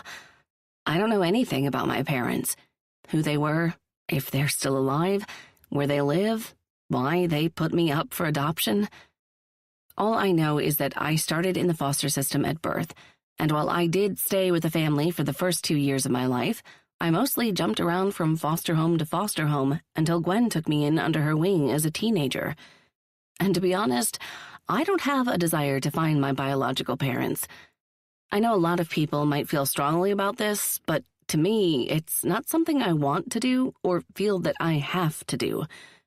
I am the reason I am who I am today, and any information about my absentee biological parents isn't going to change any of that. Uh-oh. Someone has a very serious look on their face. I pull my eyes away from the screen of my laptop to find Damien standing in front of my desk. He searches my face closely, tilts his head to the side, and opens his mouth again before I can find a reason for my studious expression that doesn't revolve around the sad truth, letting my work visa lapse and putting my career at risk. What's wrong? He questions, and starts to walk around my desk so he can take a gander at what has me looking so serious. Shit. Quickly, I tap my fingers against the trackpad to minimize the application that sits front and center. The very last thing I need right now is my boss finding out that not only did I fuck up my visa, but I impulsively married an American in Vegas just so I could unfuck it up. Nothing. I answer as he comes to stand beside my chair and places a comforting hand on my shoulder. Everything is just fine and dandy. Just fine and dandy? Goodness. What's that? Damien quirks his brow and his eyes home in on my computer. My words fumble over my tongue as he takes a closer look, and a hummingbird's wing is now my heart as I dart my eyes back to my laptop screen. Are those the staging plans for the Laurel Canyon bungalow? The staging plans for the Laurel Canyon bungalow Ellis Gray will be listing soon are in fact what is front and center. Oh, thank hell. Yeah, I respond, and swallow past the uncomfortable knot my thumping heart has pushed up into my throat. I just finished those up this morning. Technically, I finished them up before I left for Vegas, but he doesn't need to know that. It's better for everyone if he thinks I've spent my workday doing, work. Daisy. Are you okay? You look like one of those buildings on TV when they televise their demolition, all sad and tired because everyone knows the big bang that's coming. His eyes are back on me now, and I discreetly suck some much-needed oxygen into my lungs. Damien Ellis is one of the best bosses on the planet. Kind, hilarious, understanding, and sympathetic to his employees' struggles. He's the kind of man you want to work for. The kind of man who inspires and motivates you to be the best you can be. The kind of man who encourages you, challenges you, and helps you evolve in your career. He's amazing. But telling him that I put my job at risk, the job he gave me, mind you, because I didn't keep track of my visa's expiration date? No, that's professional negligence that would be impossible for most bosses to understand, no matter how damn awesome they might be. Daisy. He says my name again, but this time it's in a way that makes me realize just how much time has passed since he asked the question. Yeah? Doll, I wasn't born yesterday. A laugh jumps from his perfectly hydrated lips. I know when there's some kind of emotional drama brewing better than anyone. So, honey bunny, it's high time for you to spill the tea on what's got you acting so weird. What? I feign confusion. I'm not acting weird. No way. Nothing weird is happening, and I'm not acting weird. When I realize just how weird my rambling response was, I add, maybe I'm just a little tired? You're jumpy and fidgety, and if I didn't know better, I'd think you were sitting here watching porn on your company-issued computer. I choke on my tongue. No, I wasn't watching porn. Taking sexy foot pics for your OnlyFans account, then? Damien! I exclaim on a laugh. Oh my God, you're deranged. I don't have an OnlyFans account. Personally, I am pro-porn and pro-OnlyFans. I mean, have you seen the money some of the people are raking in? No, I have not. It's a lot, doll. A lot. Anyway, back to your weirdness. He smirks down at me, but he also quirks a knowing brow, an expression that says, I know you're not telling me something, and I'm not leaving your office until you do. Boiling hot water in a bubble bath, the pressure is scalding. What do I tell him? I search and scramble to find something that makes sense, something that's simple enough not to trip me up any time it comes up again, and heaven forbid, something that's not even worse than the actual problem I've acquired. I wouldn't put it past myself to accidentally blurt out that I went on a homicide spree, given the number of true crime shows I frequently put myself to sleep with. But Damien is calmly persistent. His gaze is still locked on my face, searching, seeking, trying to decode what sits inside my brain, but doing it in a way that doesn't feel like he's suspicious or interrogating me at all, which only makes me insanely nervous all over again and certain that if the FBI and CIA and local police departments would only hire gay men to get suspects to confess, unsolved murders would no longer be a thing. One drop of sweat drips down the center of my back, and my hands start to feel clammy, and my heart just keeps pounding, and the pressure is building and building. I got married in Vegas. The words shoot out of my mouth before I can stop them, and trust me, I tried to stop them. But my hand slapped against my own lips after Vegas flitted off my tongue. What? Damien's eyes turn as wide as my ever-growing path of lies, and he blinks several times. I'm sorry, but did you just say you got married? Oh boy. I cringe, nod, shrug, nervously giggle. In Vegas? When I don't answer, mostly because the truth is undoubtedly written all over my guilty face, he scrunches up his nose like he just ate a piece of sweet and sour candy. Let me get this straight. Daisy Diaz got married while she was in Vegas for an Ellis Gray work trip? I made sure I did it outside of work obligations? I respond, as if I'm asking him if that was the reality. And I'm sorry, I add, even though I don't know why I'd be apologizing to him about getting married. Obviously, I should be apologizing for messing up my visa, but I'd prefer to take that monumental mistake to the grave. This is not going well. Damien just stands there, staring at me for about 30 seconds too long. The kind of silent observation that makes you feel incredibly uncomfortable and makes the urge to start rambling some kind of explanation that will most likely lead to the truth grow like a vine of ivy up a tree. Don't you dare say another word. Do not do it. Damien, I have something I need to...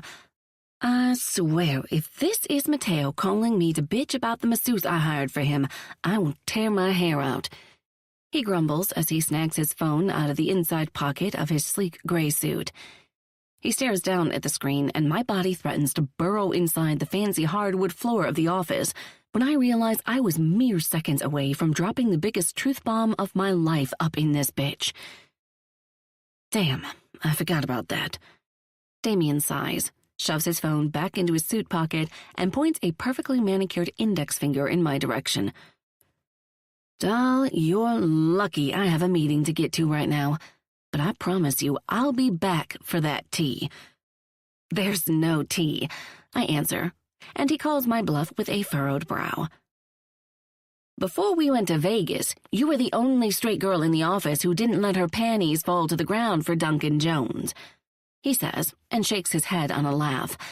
And now you're married. Trust me, there's tea. He pauses, and then his eyes go wide. Oh, hell, don't tell me you married Duncan Jones. Oh my God, no, I answer honestly. No. Okay, good. He breathes out in relief. We're chatting later, though. Kisses. And then he's off, through my office door and back into the hallway, as if our conversation didn't just make me age 10 years. Fuck. Head straight to my desk, I let my forehead hit the hard surface with a bang. God, I'm an idiot. You're also an idiot who doesn't have time to wallow in misery? On a deep sigh, I find the will to lift my head back up, run a hand down my face, and pull myself together enough to face my application again. Thankfully, it doesn't take long before I have it ready to print out and sign and mail off to the scary immigration overlords at USCIS. But it doesn't end there. Oh no, there are more steps. Not only did I have to fill out an application, but my American husband does too. Cell phone out, I scroll through my contacts until I come to a stop at the name Flynn Winslow, open a fresh message box, and start to type out a text. Hey, it's me, Daisy Diaz. Ugh, that sounds so dumb. Delete. Hi there, I hope you're doing fantastic. Goodness, no need to shout at the guy. Delete. Stop overcomplicating this and just be yourself. It's not like the man married you because he's in love with you. He married you because he's trying to help you. No need to put up some facade. Resigned to just handle shit like I normally do, I proceed to type out a few texts I can actually hit send on. Me. Hey, American hubby. It's me, Daisy, your lovely Canadian wife. I've downloaded all of the pertinent documentation and applications for my visa. We're going to have to send everything in via the good old-fashioned mail. The first application that needs to be mailed in is mine, which I've filled out and will be sending out soon. The next is your application, along with the pertinent documentation you need to provide to USCIS. Me. Just FYI, there's a lot of information to read through, like over 50 pages of very boring, mundane things. And I know this is all just a hassle for you, but I want to make sure I say thank you for doing this. That is, if you're still planning on helping me get a visa, which I hope you are, because hell's bells, I really, really need the help. Me. So, I guess what I'm trying to say is, if you're still game, either I send you the forms you need to fill out and a copy of the application I'll be mailing in tomorrow morning, or I can try to fill them out for you and forge your signature. Personally, I think the former is the best option because, while I'm pretty good at forging signatures, I'm not that great at forging official documentation. Suddenly panicked that the NSA is going to read these messages, I type out all the things I need to say to cover my tracks. Me. I'm kidding, LOL. I've never forged anything in my life. And obviously, I'm joking about the visa thing too because, ha ha ha, we're in love. Wild, wonderful love.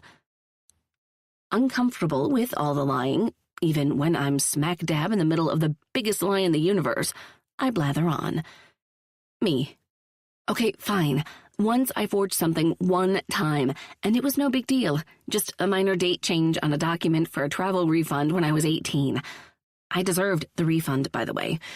That spring break trip was something nightmares are made of, and the date mistake was a legitimate typo. I was just making it right. Once I hit send on the final message, I set my phone down on my desk and tap my fingers across the surface as I wait for him to respond. I also silently wonder why I always seem to word vomit all over this guy.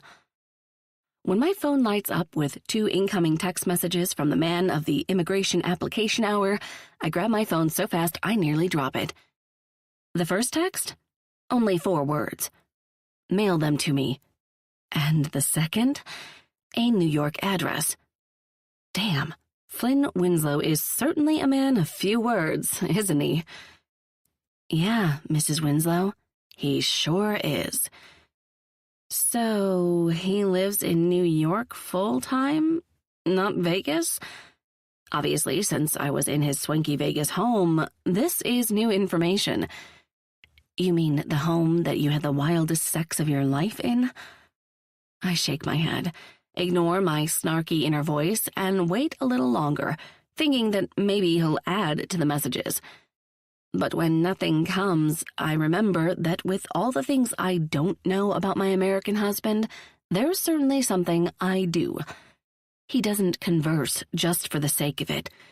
When he speaks, it's because it's necessary, or it means something. Period. If the world would handle food and recycling like Flynn Winslow handles words, there'd never be any food shortages, and all of the oceans would be devoid of garbage. As I stare down at his New York address, the seed of curiosity that's planted into my belly starts to grow. Clearly, I've seen his Las Vegas house, but there's something inside me that can't stop myself from Google searching this new nugget of a peek into Flynn's life. Technology and the internet make it pathetically easy to enable my nosiness, and within a few typed words and clicks on my keyboard, my screen showcases an aerial view of a swanky building located in Midtown. Certified proof that Flynn Winslow has done really fucking well for himself. Which only makes me more curious about this man and where he lives and what his life is like. Me. Okay, so I have 2 questions. Is New York where you live full-time? And what do you do for a living? Flynn. Yes, electrical engineer. Me. That's cool. Way above my head, I'm sure, but cool. LOL. I'm an interior designer and stager for Ellis Gray. That's a big real estate firm based out of LA. I'm not shocked when he doesn't respond, but I'm also not done asking questions. Me. Is that the only thing you do to make money? I'm well aware that electrical engineers, any engineers really, make a very healthy living. But from what I've seen of Flynn's life so far, it feels like there's more to his financial story. Flynn. Investments. Short and to the point. Always. Me. So, not to sound stalkerish, but I Googled your NYC address and your building is pretty damn swanky. It also makes the designer in me very curious what it looks like on the inside. Did you use the same color palette in your New York apartment as in your Vegas home? Don't get me wrong, his Vegas home is a stunner, but it could certainly use little eye-catching pops of color here and there to break up the constant use of bland neutrals. Seriously, Flynn, a little color won't kill ya. Flynn. Daisy. Me. Yeah? Flynn. Stop talking to me about color palettes. His response makes me grin, and it also gives me a brilliant idea. 14. Friday, April 12th, New York. Flynn. A little after 8 in the evening, I step beneath the awning of my building entrance, offer a curt smile to Carl, the evening doorman, and head inside the doors. After a quick stop at the small alcove with the mailboxes, I find a stack of mail inside my metal box and a large package sitting right below it on the floor. The label is written in very pretty, feminine handwriting, and beside the sender's name, Daisy Winslow, sits a little smiley face. I don't know why that makes me smile, but it does. It also makes me shake my head. The woman is a trip. I tuck the box under my arm, and instead of being lazy and taking the elevator, I jog up the 15 flights of stairs to my apartment. I might have just finished a grueling workout with my brother Jude, but I'm always game for more cardio. It keeps me young, fit, and focused. Once I'm inside, I drop my keys and wallet on the kitchen counter, turn on a few lights, and hit play on my Bluetooth speakers so a little music from one of my saved playlists gives some ambience. The soft, soothing sounds of Claude Debussy fill my apartment, but the lull of relaxation it provides only lasts until my cell vibrating inside the pocket of my sweats grabs my attention. Jude. You guys, I hate to be the bearer of bad news, but I think we need to move forward with an intervention for Flynn. The ongoing group chat with my crazy fucking brothers. Ty. What the fuck are you talking about? Jude. Flynn is on steroids. I roll my eyes at the absurd accusation and keep reading. Ty. Bullshit. Remy. Yeah, I call bullshit. Jude. Well, maybe you assholes should start joining us at the gym. That motherfucker doesn't quit. Like, ever.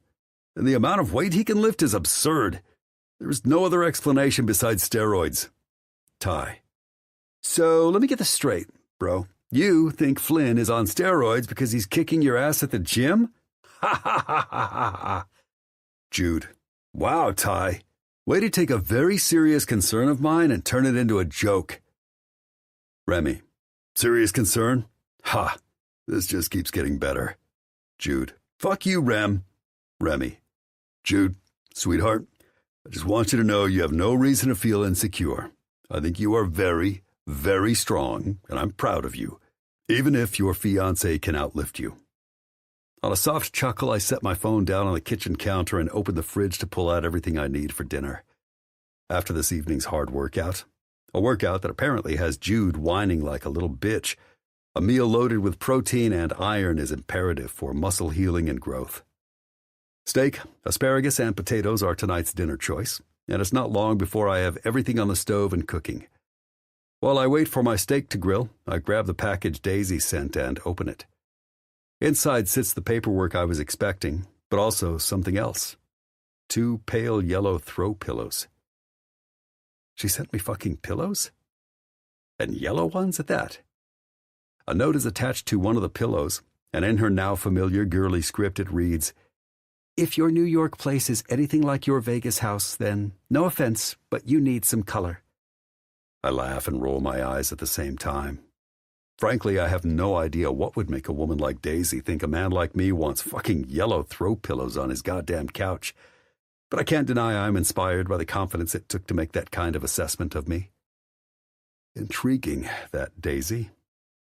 I check the stove, flip over my steak and asparagus, and before I can stop myself, I'm heading out of the kitchen with those 2 ridiculous pillows in hand to test her theory. Once I toss them on my cognac leather couch, I step back, prepared to disprove her theory.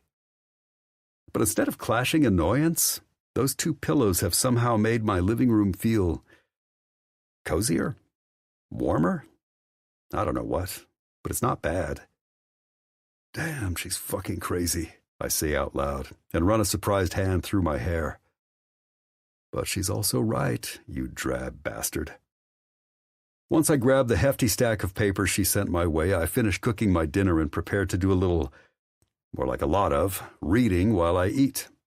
If the U.S. Immigration Department is anything like the IRS, it's best to read all the fucking fine print before filling anything out. And, just for future tax purposes, I'm going to go ahead and add the important disclaimer that I, Flynn Winslow, think the IRS is wonderful and love paying taxes. 15. Los Angeles, California. Daisy.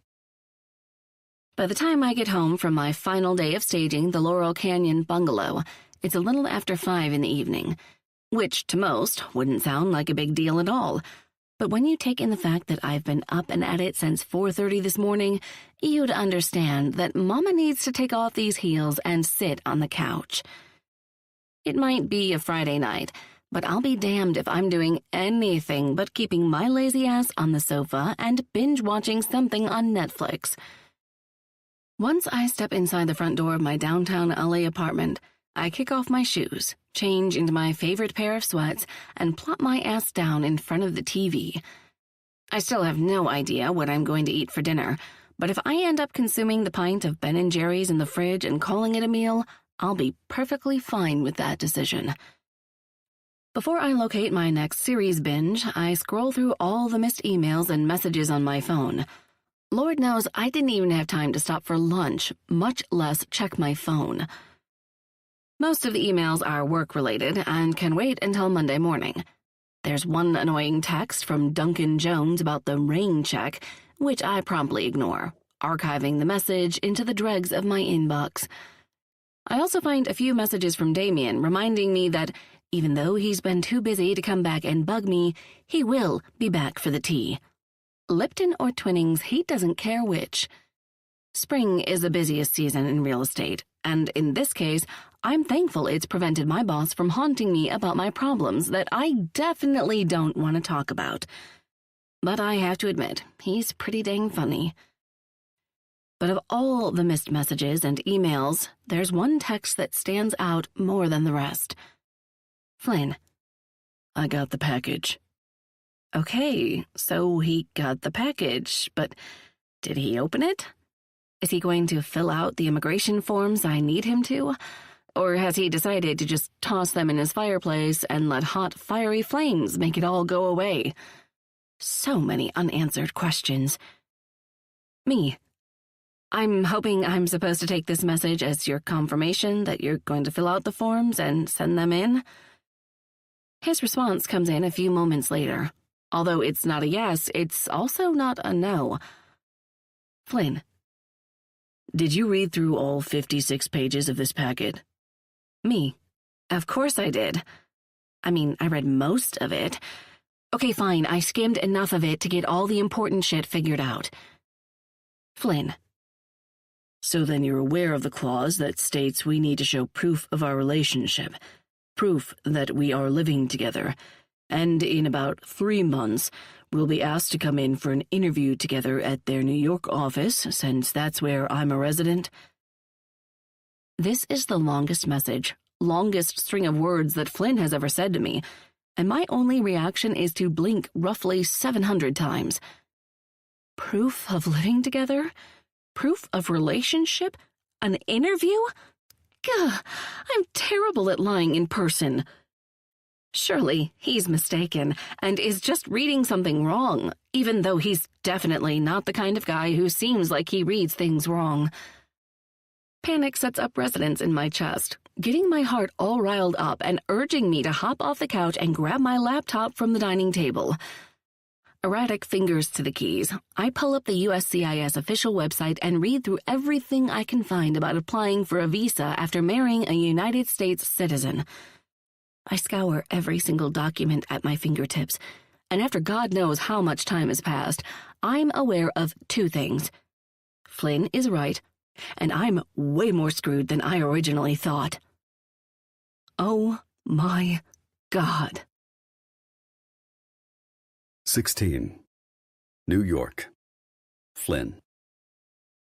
Fresh from my after-dinner shower, water dripping down my neck and chest, I step out onto my graphite-colored bath mat to the chorus of my phone chiming with a sound I'm not familiar with. My eyebrows draw together as I snag a towel from the rack at my side and hurriedly wrap it around my waist.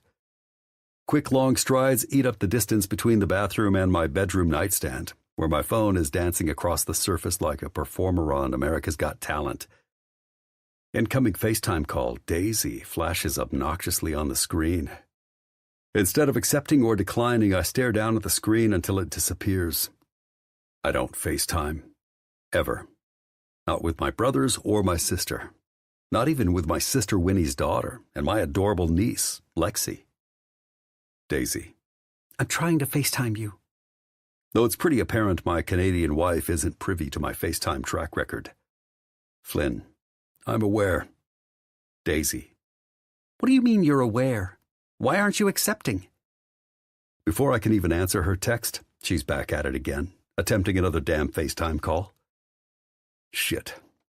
Despite all the times before when someone tried to get me to do some stupid fucking video chat and I outright refused, I find myself tapping the screen on the green phone icon and accepting. I know from even my short-lived experience with this woman that she doesn't give up. In an instant, Daisy is right there, in all her glory. Her cheeks are flushed pink, her lips are full but set in a firm line, and her unforgettable wild curls fall across her shoulders like satin. It's only been a week since we spent a wild night in Vegas together and got hitched, and yet, a sense of shock over her beauty takes up residence in my chest. Fuck, she really is beautiful in a way that I'd almost convinced myself to forget. But also, she has seriously crazy eyes right now. The depths of green are like a midnight forest, and her pupils are wide with anxiety. What are we going to do, Flynn? Daisy exclaims and tosses her hands up in the air. I mean, how are we supposed to show that we're living together when we're not living together? That doesn't seem like something we can fake, and I'm in LA and you're in New York, and I just don't even know what to do right now. She runs an erratic hand through her long curls, tossing strands over her shoulder once her fingers reach the bottom of the tresses, and when she's finished fidgeting with her hair, she stands up, while still holding the phone in front of her face, and starts to pace in what I'm assuming is her living room and kitchen. This is completely fucked, she mutters. And since I've already sent in my application, it's not like I can go back in time and say, "Oh, I'm just kidding. Ignore that application. It was just a joke." I'm pretty sure that would end up with me either in jail or deported or some horrible combination of both. You're not going to get deported, I say from a deeply resolute place in my gut. She meets my eyes, her stare firm. You don't know that. Truthfully, I don't know that, but the urge to give her something that might help calm her down was overwhelming, which obviously didn't work at all. Plus, I don't know. For whatever reason, I'm determined to ensure she makes it through this process with her life intact. And when I put my mind to something, I don't fail. Okay, fine. I don't know that, I acknowledge. But I do know that any time you approach a situation with anxiety and fear, it makes logical thinking difficult. So, what you're saying is that I need to calm the fuck down? I shrug one shoulder and grin.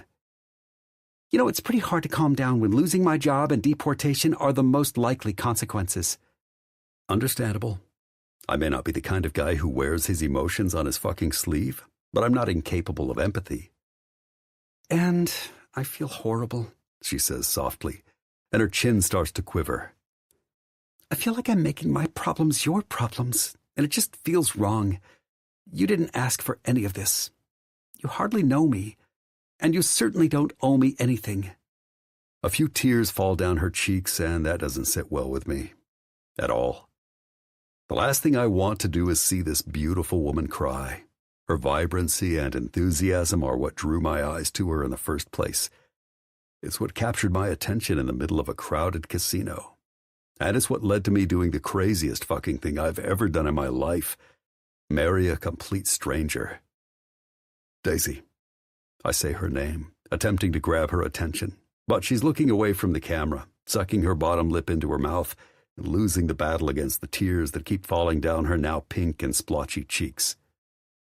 Daisy, I repeat again, and this time quite possibly because this is one of the only times I've bothered to repeat something in my life. She meets my eyes. First of all, I put myself in this situation. I offered. So, you feeling guilty is unwarranted. It's going to be okay. She huffs out a sigh. No offense, but now isn't the time to say shit you don't mean. I give her a knowing look, one she seems to understand immediately. I never say shit I don't mean. How could you possibly know it's going to be okay? Because from where I'm standing, it feels apocalyptically dismal. I make a show of looking over my shoulders. It can't be that bad. I don't see Bruce Willis anywhere yet. She snorts at that, and my chest lightens. As the flow of her tears starts to slow, I try to infuse the conversation with logic. You said you work for a big real estate firm, right? She nods. Do they just sell in L.A. or other cities like New York, too? L.A., New York, Miami, Vegas are Ellis Gray's primary markets, but there are a few other cities on the list. Bingo. I simply shrug one shoulder, and she searches my face for a long moment before questioning. Wait, what are you trying to say? Although the answer is pretty fucking obvious to me, I can understand that her emotions are running high at the moment. If your firm sells in New York, then I'm thinking it's possible that you relocate to New York for a while. Her eyes turn wide. Relocate to New York? Why would I do that? I almost want to laugh, but I swallow back the urge. Well, babe, we do have to show proof of living together, and the only way to do that is to actually live together. Oh. Oh my God, she mutters and slaps a palm to her face. Of course. Duh. You probably think I'm the biggest idiot right now. I don't think you're an idiot. Worked up and emotional, yes, but an idiot, not at all. Move to New York to live with you. She says more to herself than to me, like she's testing it out on her tongue to see how it sounds out loud. I have no idea how my boss would take something like that. She digs her teeth into her bottom lip. But it's not like I haven't helped with staging properties on the East Coast before. Daisy looks away from the screen of her phone, sighs, and when her eyes meet mine again, the depths of green appear lighter, closer to a jade gemstone than the deep green of the forest. Are you sure you're okay with that? She asks, and my answer is far simpler than I would have ever thought it would be. Yes. Her eyes search mine for a long moment, and then they flit down to my bare chest. Holy hell, are you naked? Like, you've been talking to me this whole time while you're naked? I almost want to laugh at how quickly her mind changes topics. I just got out of the shower. Her jaw drops wide open. So you are naked? Not entirely, I say, and tilt the screen down slightly to show my towel. Oh, cool, she mutters, and her eyes flit between my face and chest some more. Cool. That makes sense, she exclaims a little too loudly, and her cheeks flush pink. People take showers all the time, right? I mean, I do. I take showers. Lots of them. And you take showers, and we'll have to take showers in New York because that's what people do, right? Ha! They shower. Which, you know what, is exactly what I have to do right now. Yep, it's shower time. Okay, I'll talk to you later. Bye. In an instant, she's gone, but left in her wake is a smile on my face that stretches from ear to ear. If she gets that adorably worked up over seeing me in a towel through the fucking phone, what's it going to be like when she's actually in my apartment, living with me? Looks like it's only a matter of time before you find out. 17. Monday, April 15th, Los Angeles. Daisy. I adjust the non-existent wrinkles in my silk blouse and check the time on my phone for the fourth time in as many minutes. 8:55 a.m. Only 5 more minutes of anxiety about the sick feeling I'm going to have when I try to explain this mess to Damien.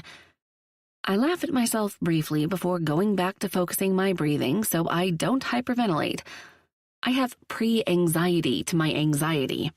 It's the ultimate moment of my millennialism rearing its ugly head.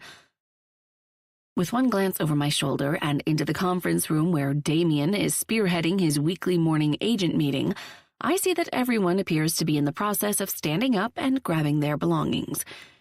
Immediately, I move my gaze back to his office door and force as much oxygen into my lungs as I can. Holy shit, it's about to go down.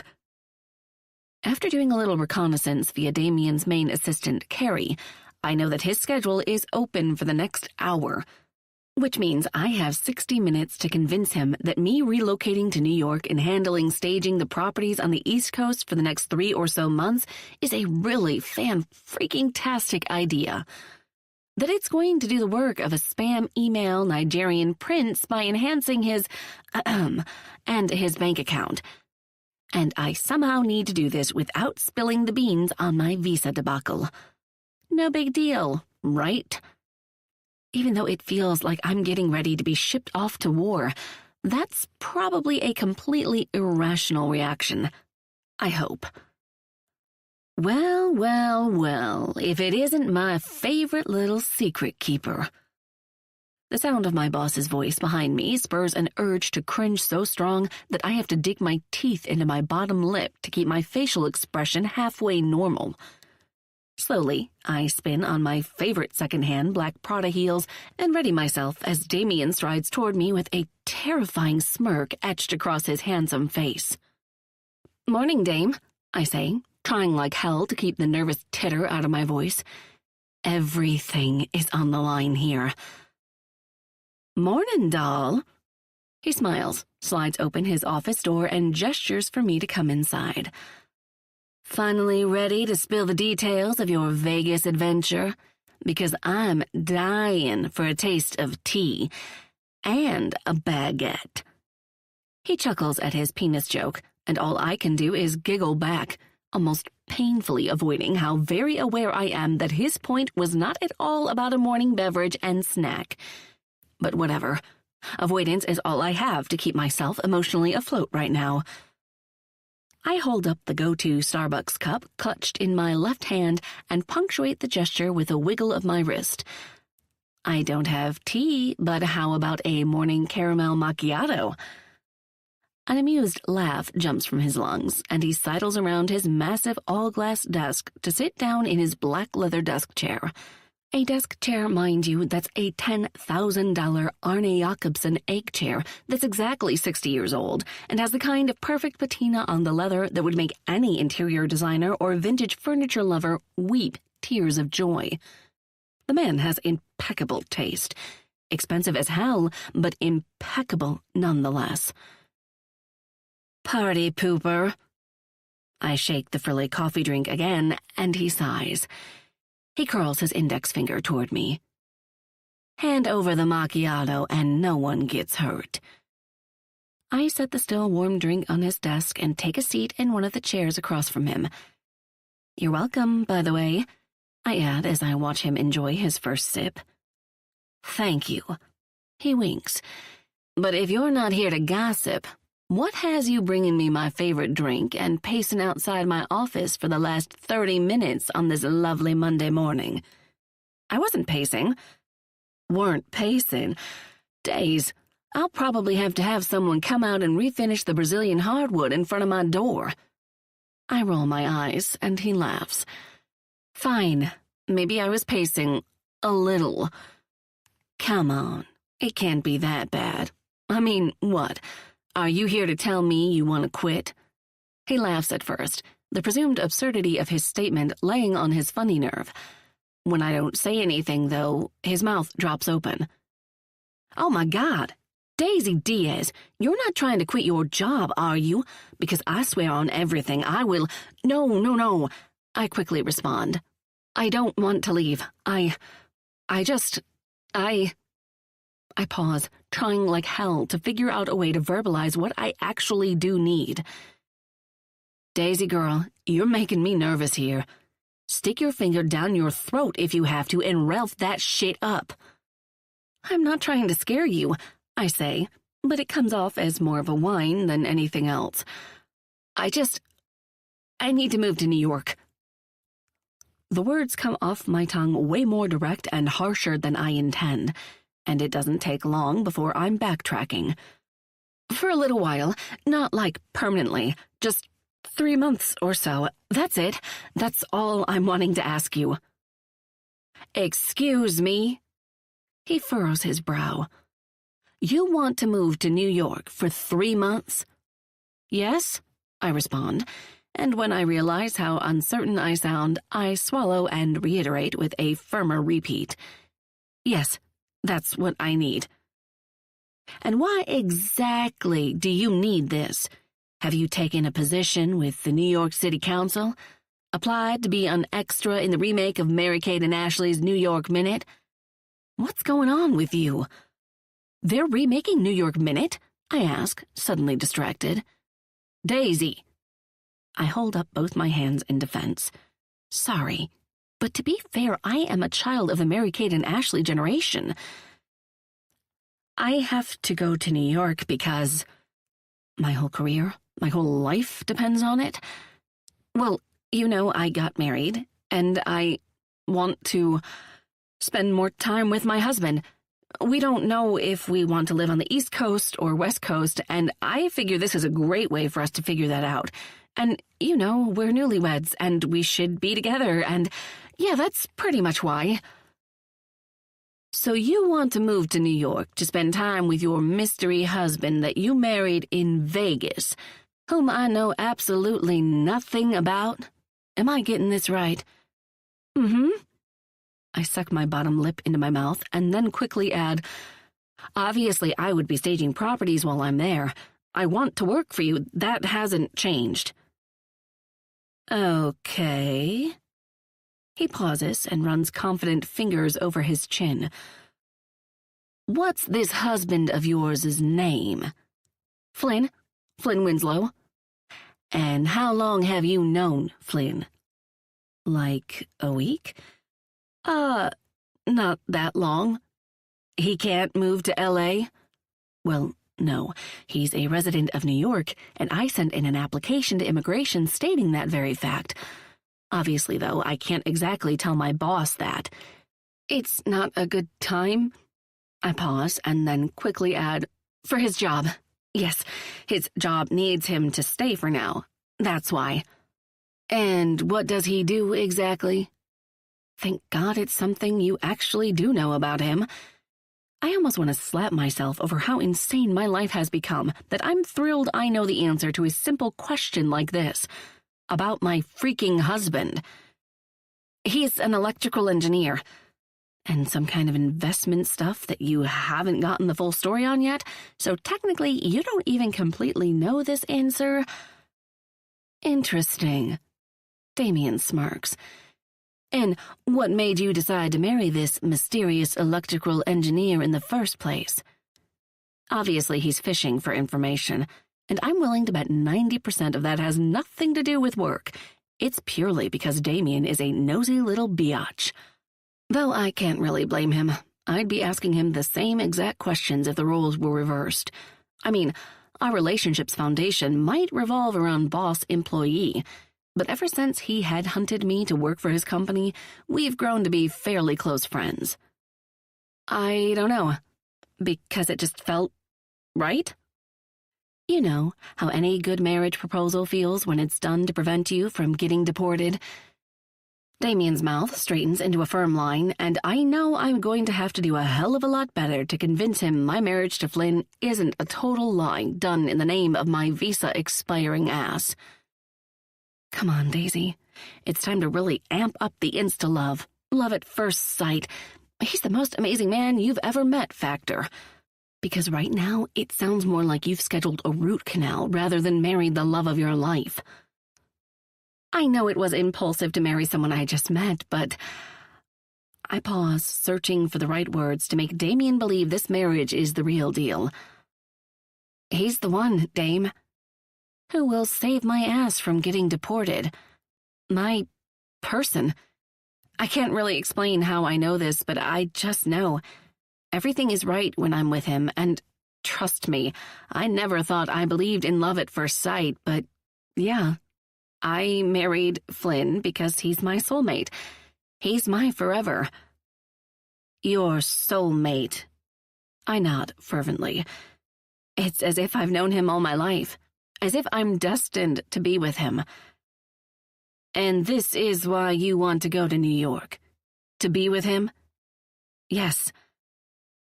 Damien thinks it over for a long minute, running his hand across his hair and searching my face closely. You have to understand, this is a shock. I know for a fact you weren't dating, weren't even looking. Hell, to be honest, I often wondered if you were a closeted lesbian or something. I snort. I'm not a closeted lesbian, though I admit I considered it once when I first started here and met Nikki. Girl, I hear that. A burst of laughs leaves his lips.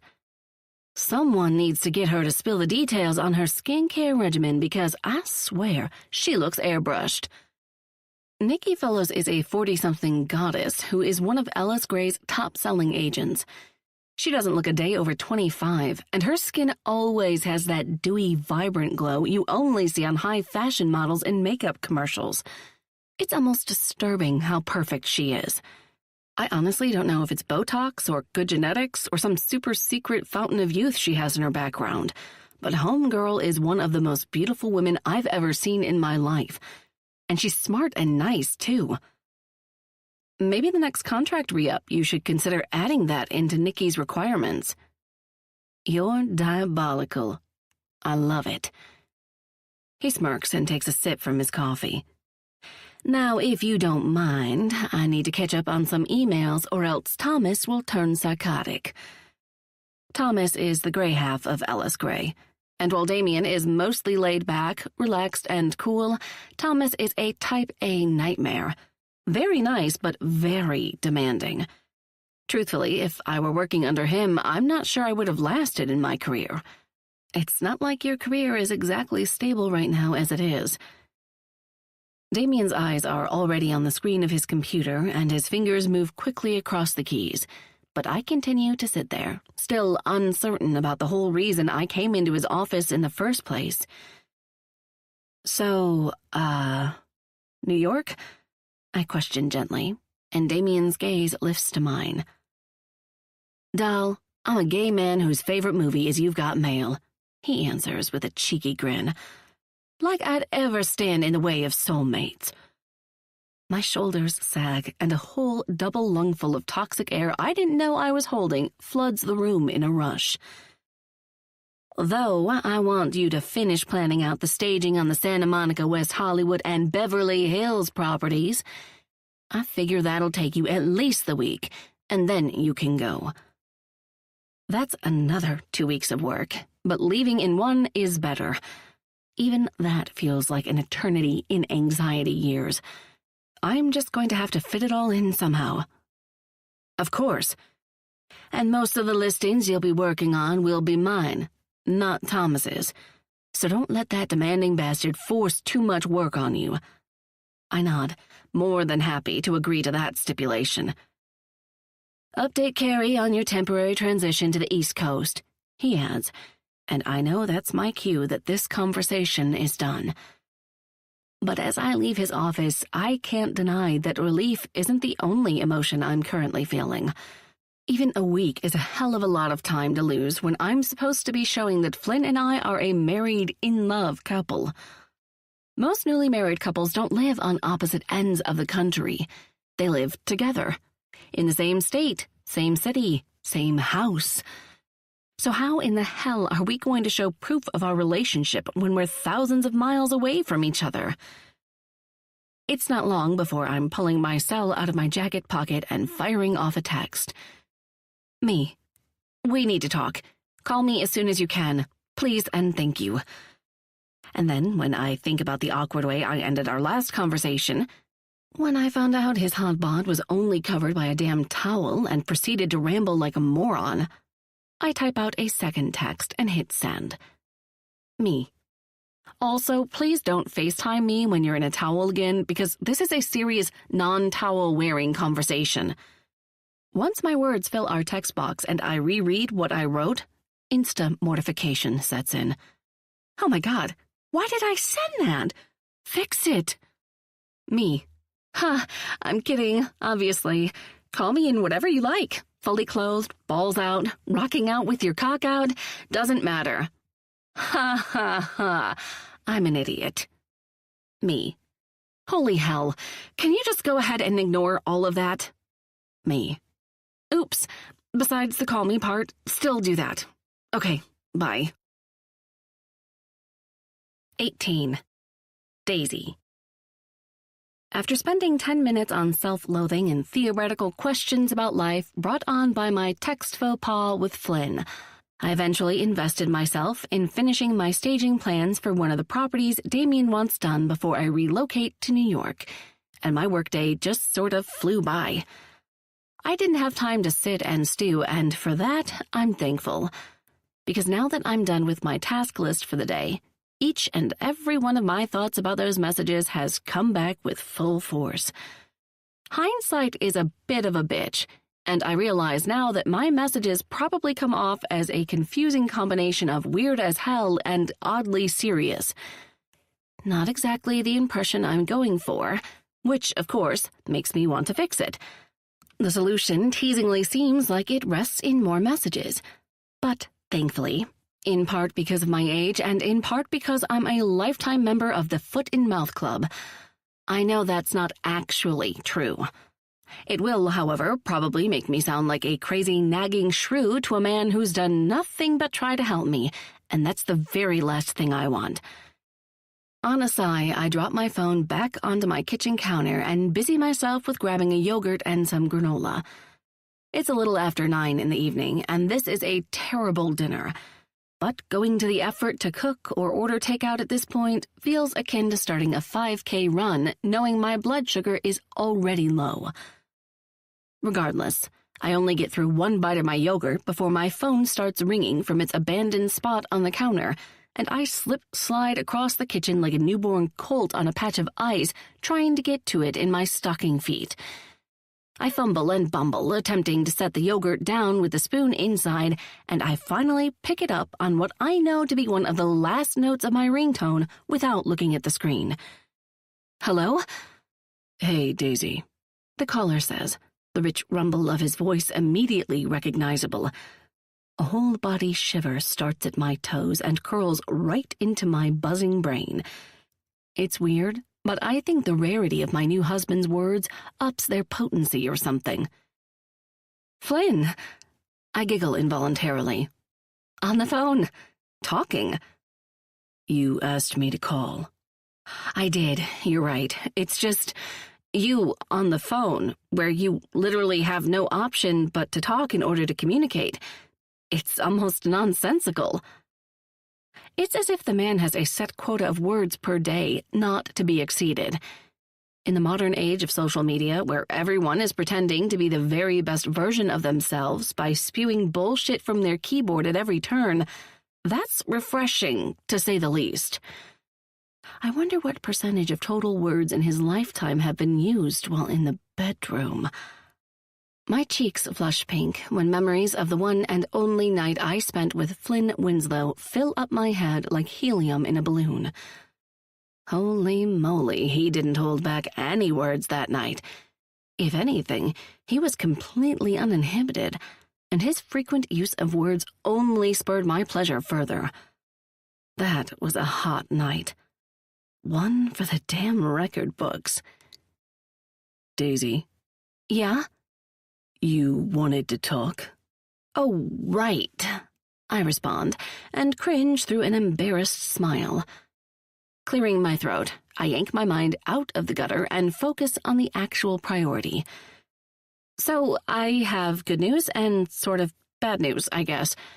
I got the okay from my boss for my move to New York, but since I have a few more staging projects to finish up, I probably won't be able to get out there for another week. Possibly 10 days if my plan to work like a dog comes up a couple barks short of a tail wag. The silence stretches out for what feels like forever. Flynn? A couple barks short of a tail wag? My cheeks warm as I suck my lips inside my mouth before popping them back out. Of everything I said, that's the part you heard? I heard the rest. That was just the part that interested me. The fact that it's going to be at least a week before I can move out there doesn't concern you? I can assume from your tone that this isn't the answer you're looking for, but no, it doesn't. He answers matter-of-factly. We both sent USCIS everything they need for the application. From where I stand, everything that needs to be done is getting done, and I don't see a problem with it taking a week for you to move out here. Okay, but wouldn't you say it's a bit of a problem for showing proof of our marriage? I think they'll understand there's a transition period, babe. Lives take time to shift. And what? We just don't talk to each other all that time to make the anticipation grow stronger? I retort. That's sketchy as hell, Flynn. It's going to toss up all the red flags for the immigration overlords and make them suspicious of us. Of me. We're going to have to think of other things to do to show we're together and want to be together. I'm a reasonable guy, Daisy, and I made an agreement with you. All you need to do is tell me what you think we should be doing, and I'll do it. When I picture him standing there, most likely in his apartment in New York, holding a phone to his ear and having a conversation with me I can almost guarantee he'd rather not be having, plus the FaceTime call and his towel and everything else he's done for me up until now, I know that's true. Flynn Winslow has an irrefutable track record of keeping his word to me. I pause and, for some reason, find myself fumbling over my words. It makes 0 sense, but I can only chalk it up to already feeling like I'm asking him for far too much. We, need to show proof of our relationship through other ways, like text messages, phone calls, that sort of thing. And also probably delete any damning evidence of contractual indifference from our previous conversations. Okay. One word. Just like that, and he's already agreed. Call me a sadist, but this feels too easy. Are you, sure? Daisy. Right. This is good. Great, even. My need to get the ball rolling as soon as possible is too strong to deny. The call switched over to speaker. I pull up our text chat and type out a message. How was your day, hubby? Once I hit send, I say, okay, check your text messages. My day was fine, he responds, and laughter barrels from my belly and straight past my lips. Flynn, I giggle. You're supposed to text me your answer back. For evidentiary support? Right. I just have one question. Of course. Go ahead. I respond, kind of excited to be able to feel useful for once. Will Bruiser Woods be partaking in these conversations too? Or is Elle the only split personality of yours I need to be on the lookout for? Flynn! I shriek, both tickled by his highly unexpected knowledge of all things Legally Blonde and slightly embarrassed by his teasing. Don't you think it's important that we show proof through text messages too? I ask him once my laughter subsides. Phone calls are great. It will show immigration that we stay in constant contact, but they won't be able to see what's said in our phone conversations. And in order to really sell it, I think they need to see the text conversations. Don't you? They need to see text conversations, or fake text conversations showing we're in love and shit. The latter. But you want us to be on the phone, too? Yes, I answer. But Flynn doesn't say anything else. Not in text and not on the phone. And the silence makes my heart quicken its speed. Uncertainty driving the pace. God, he must think I'm a total nut job. And he's about to lose my number any minute.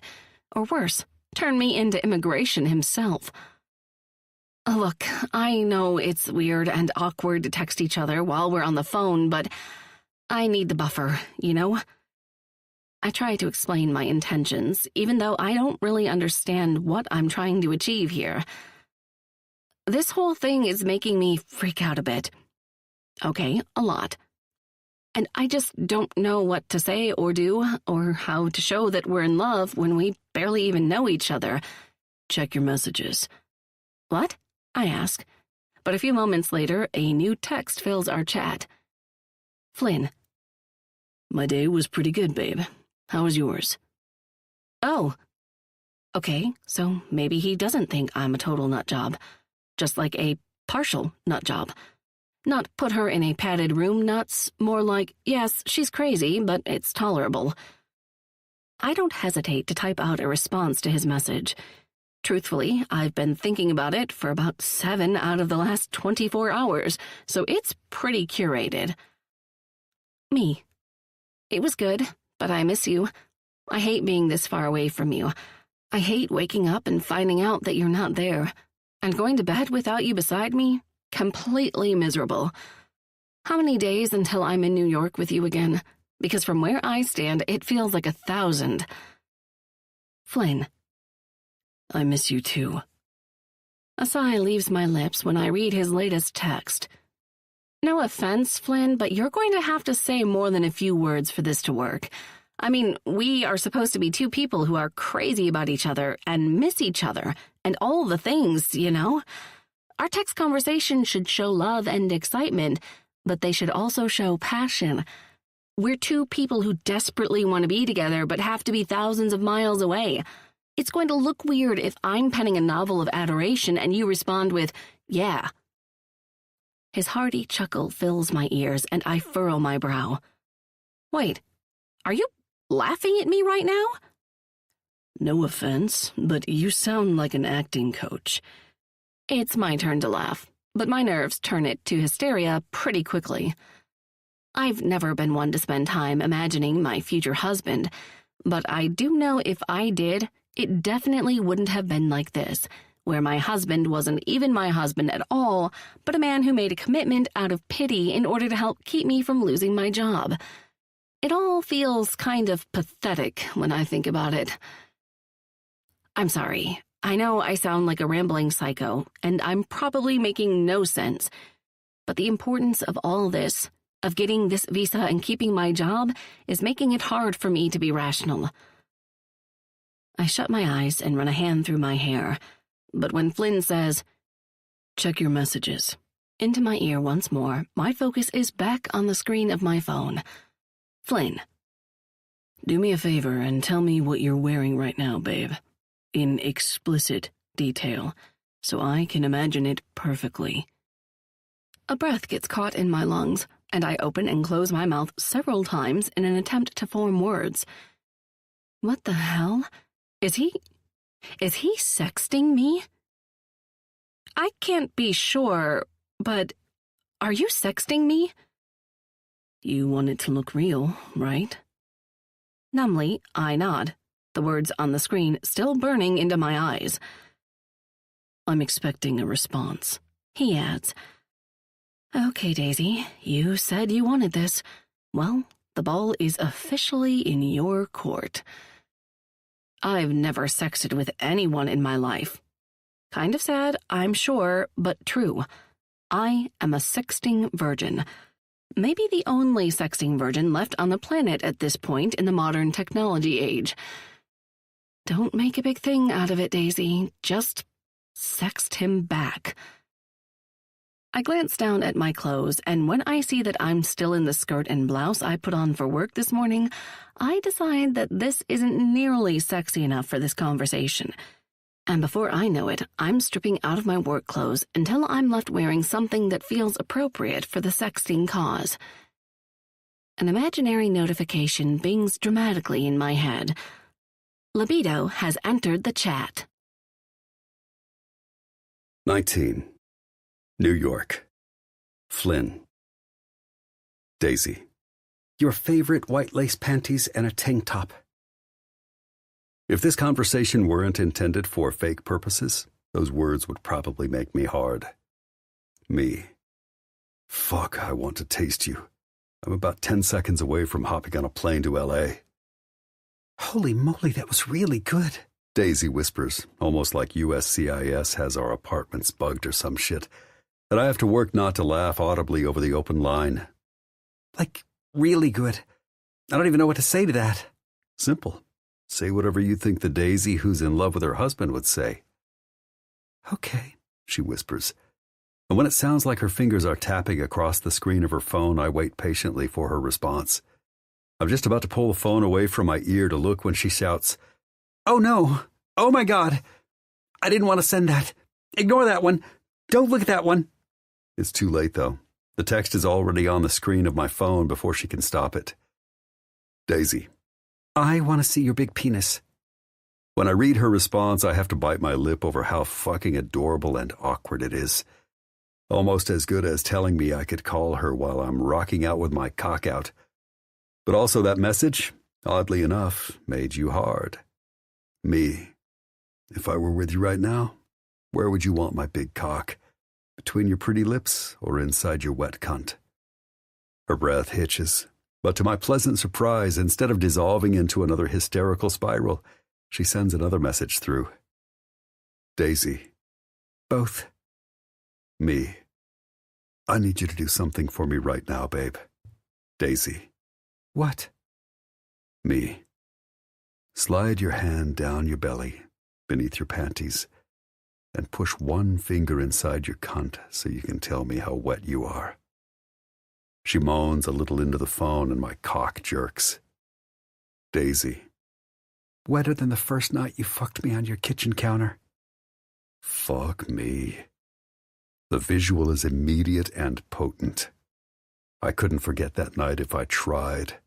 Every moment, every memory, like how tight and perfect Daisy felt wrapped around my cock, and how damn mesmerizing she looked when she came, is available for instantaneous recall. Me. Pump your finger in and out of your perfect cunt, and each time you slide it out and back in, I want you to pretend it's my cock filling you up. Her soft moan bounces from the speaker, and my cock twitches beneath my boxer briefs. I imagine her hips shifting to accommodate me as she works herself, and a throbbing ache starts to form below my stomach. Okay, yeah, the soldier is officially at full attention. And our pretend messages don't feel at all pretend anymore. The drive to make her come is intense and overwhelming, and I know without a shadow of a doubt I won't be able to sleep without hearing it. In the interest of keeping both of our hands free, I click my call over to speakerphone and lay the phone on the bed next to me. Your pussy is a perfect fit around my cock, Daisy, I say, reaching into my boxer briefs to stroke myself lazily. Her breath catches on my name, and I swear all I need is one word to know all the things she's thinking. Pleasure, excitement, panic over the fact that I'm switching up the carefully crafted plan from messaging to outright phone sex. Are you wet enough that my cock will melt, baby? I ask roughly, wishing like fuck that I could feel the juice of her perfect pussy rather than the dryness of my hand. Oh yeah, she hums, her words shifting from a moan to a groan. Mm-hmm. Tell me what I feel like, Daisy. You feel good. God, Flynn, I want to come so badly. Then come. Don't hold back. Don't stop. Rub your clit while I fill your pussy up with my cum. Oh, God. Oh, yes. Oh, shit. I'm coming so hard, Flynn. Pearly fluid shoots from my dick onto my hand, and I bite into the flesh of my bottom lip to soften my groan. It's guttural, and if I let it fly at full strength, it's sure to pull her out of the perfect bliss of her post-orgasmic haze. That's the last thing I want to do, because my wife is finally calm, free from anxiousness and content enough to rest, and that's exactly where I'd like her to stay. "Good night, Daisy," I say softly into the speaker. Her giggle is soft and satisfied. Good night, Flynn." Yeah, it is a fucking good night indeed. 20. Wednesday, April 17th, New York. Flynn. "Can I get you boys anything else?" Our waitress asks, and Rem flashes a friendly wink at her that makes me roll my eyes. He plays the part of a Lothario pretty well, but I know in actuality that my brother Rem is nearly celibate. Okay, maybe not celibate per se, but he's way less active than he likes to portray, and I know it's because his past still cuts deeper than he'd prefer. Even if he's grown up since Charlotte left him at the altar, even if he knows now that she wasn't the right fit for him, the mark of an event like that changes a man, changes his perspective on the amount of effort on love that's worth it. And as far as Remy's concerned, he keeps his levels pretty close to zero. For the last decade or so, it's actually been the thing we have most in common: careful, methodical, transactional style relationships. It feels a little weird to be sitting across from him now, given the state of my arrangement with Daisy, almost as though the universe has shifted. I think we're all set. Thanks, Carol. "All right, honey. Just holler if you need anything." Carol heads back toward the kitchen, and I shake my head on a chuckle. Apparently, my eldest brother has become a regular at Dawn's Diner since I brought him here a couple of years ago, and I had no idea. "What? Pretty friendly with the waitstaff, eh?" I retort, and he flashes me a small grin. "Dawn's has the best burgers in Brooklyn." I raise my eyebrows pointedly. That's exactly what I told him on our first visit, and he practically told me to fuck off. My, how the tide changes when fuckers learn to not be such snobs. Brooklyn used to be a borough non grata with Remy a couple years ago when he thought it was all hipsters and young 20-somethings, and now it's one of his favorite parts of the city. It also just so happens to be the one area where I hold a lot of rental properties.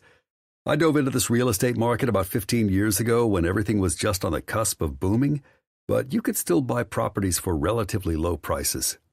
As a result, I got a leg up on a lot of the revitalization crowd, and my properties generate a substantial portion of my income. "What have you been up to anyway?" he asks. "I feel like I haven't talked to you since Vegas. Hell, I feel like I didn't talk to you all that much in Vegas." "Oh, just sending in immigration applications for my wife that you don't know about, and making arrangements for her to move to New York so we can keep up our relationship facade for the big interview in a few months." "You were all too drunk in Vegas to talk clearly to anyone." I shrug and make a point to change the topic of conversation to something that doesn't make me have to lie to my brother. "How's the market looking these days?" "The market?" Rem looks up from the fresh plate of burger and fries the waitress just dropped off at our table, and his face turns amused. "Oh, so this lunch had stipulations." "Not stipulations," I correct. "Multiple motivations." Rem laughs. "I should have known when you, of all people, suggested lunch. There was more to the story than shooting the shit." He's not exactly wrong. Out of all of our siblings, I'm the least likely to make plans for lunch just to catch up. And it's not because I don't like spending time with my brothers and sister. I do. They're my favorite people I know, actually. I just fucking hate small talk. "I take it you got some profits you're wanting to dump?" He asks around a bite of French fries. "Possibly. How much are we talking?" I pull my cell out of my pocket and shoot my accountant a quick message. "Me. What's our excess for second quarter?" He gets back to me pretty quickly. "Alan. 500,000.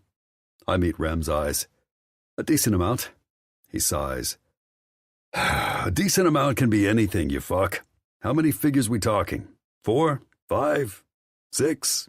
6. Damn, bro. I should have invested in real estate when you told me to." I grin and he shakes his head. "I don't think I'd dump it all on the market right now," he says, switching from teasing brother to sage investor. "If anyone knows the stock market, it's Rem." How much risk do you want to take with it? I shrug. Moderate. All right, I'll look at a few things and email you some options I think will give the most return for your money. He updates, but then he pauses, meets my eyes for a long moment and laughs. And to think, you went through all that college to become an engineer, and here you are, asking me about fucking stocks. I still do engineer shit. When exactly? Whenever I go to my office. He laughs. So, almost never. I just shrug and take a bite of my burger. He can think what he wants about my work life. I don't really give a shit. Truth be told, for the past 6 years, my passive income from real estate and investments has made it so I don't have to work full-time as an engineer. But I spent so much time building the company that it aggravates me too much when I think about walking away from it all. As long as I'm able, I'll keep doing both. My phone vibrates in my pocket and I pull it out to find 3 new messages from Daisy. The first 2 are pictures of a lamp and a couch, followed by, "What about these? Should I bring them?" "We've been playing this game for the past 48 hours, and I know it at least started as a way for her to breach the text message barrier formed by where we left off, with me telling her to use her fingers like my cock to stroke herself. Her sending me pictures of random things in her apartment, and me telling her she doesn't need to bring them is a way to keep the lines of communication and evidentiary support for USCIS open and flowing without having to address the dripping wet pussy in the room. Flynn. No. Daisy. "Are you sure? Because I could easily hire movers to transport from LA to New York." A weird combination of a sigh and laugh escapes my lips. "Who's that?" Ram asks, and I look up to find him staring at me curiously, but I just shake my head and type out a response. Flynn. My apartment has furniture, babe. Dude, seriously, who are you texting? He questions. I sure shit know your fucking accountant wouldn't make you smile like that. When he's messaging me with high profit numbers, he sure as fuck does. Whatever, Rem retorts. This is a different kind of smile and you know it. Who's the girl? My wife, I answer simply with a flicker of eye contact. Oh yeah, sure, Flynn. You're just sitting there texting your fucking wife, he says, rolls his eyes and laughs as if I just said the most absurd thing on the planet. And then he goes back to eating his burger as if I didn't just tell him I have a wife. Sure, it's probably because he thinks I was joking, but this is me we're talking about, not fucking Ty or Jude. I don't bullshit. Ever. My phone vibrates again and I check the screen to find another message from Daisy. Daisy. Besides clothes and shoes, I feel like I'm hardly bringing anything, Flynn. What about dishes? Do you have enough dishes? Or glasses? How about silverware?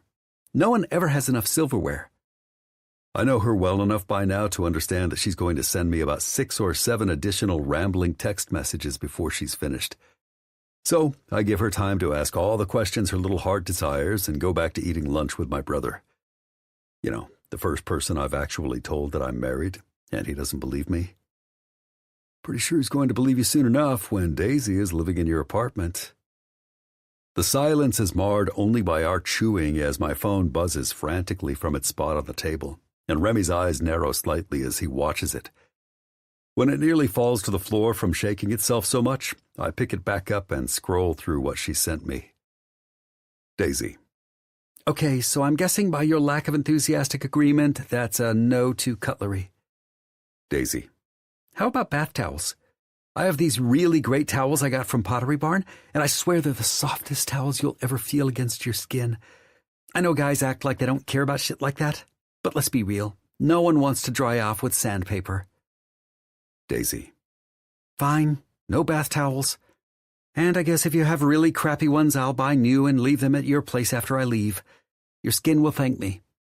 Daisy. Should I bring my own pillows? Comforter? Sheets? Daisy. Gah, I'm an idiot. And we need to delete all these messages because they are insanely suspect and do the opposite of saying we're in love. They scream, "This chick is frauding the system and needs to be deported ASAP." Daisy. Oh my God. Delete that one too. Daisy. P.S.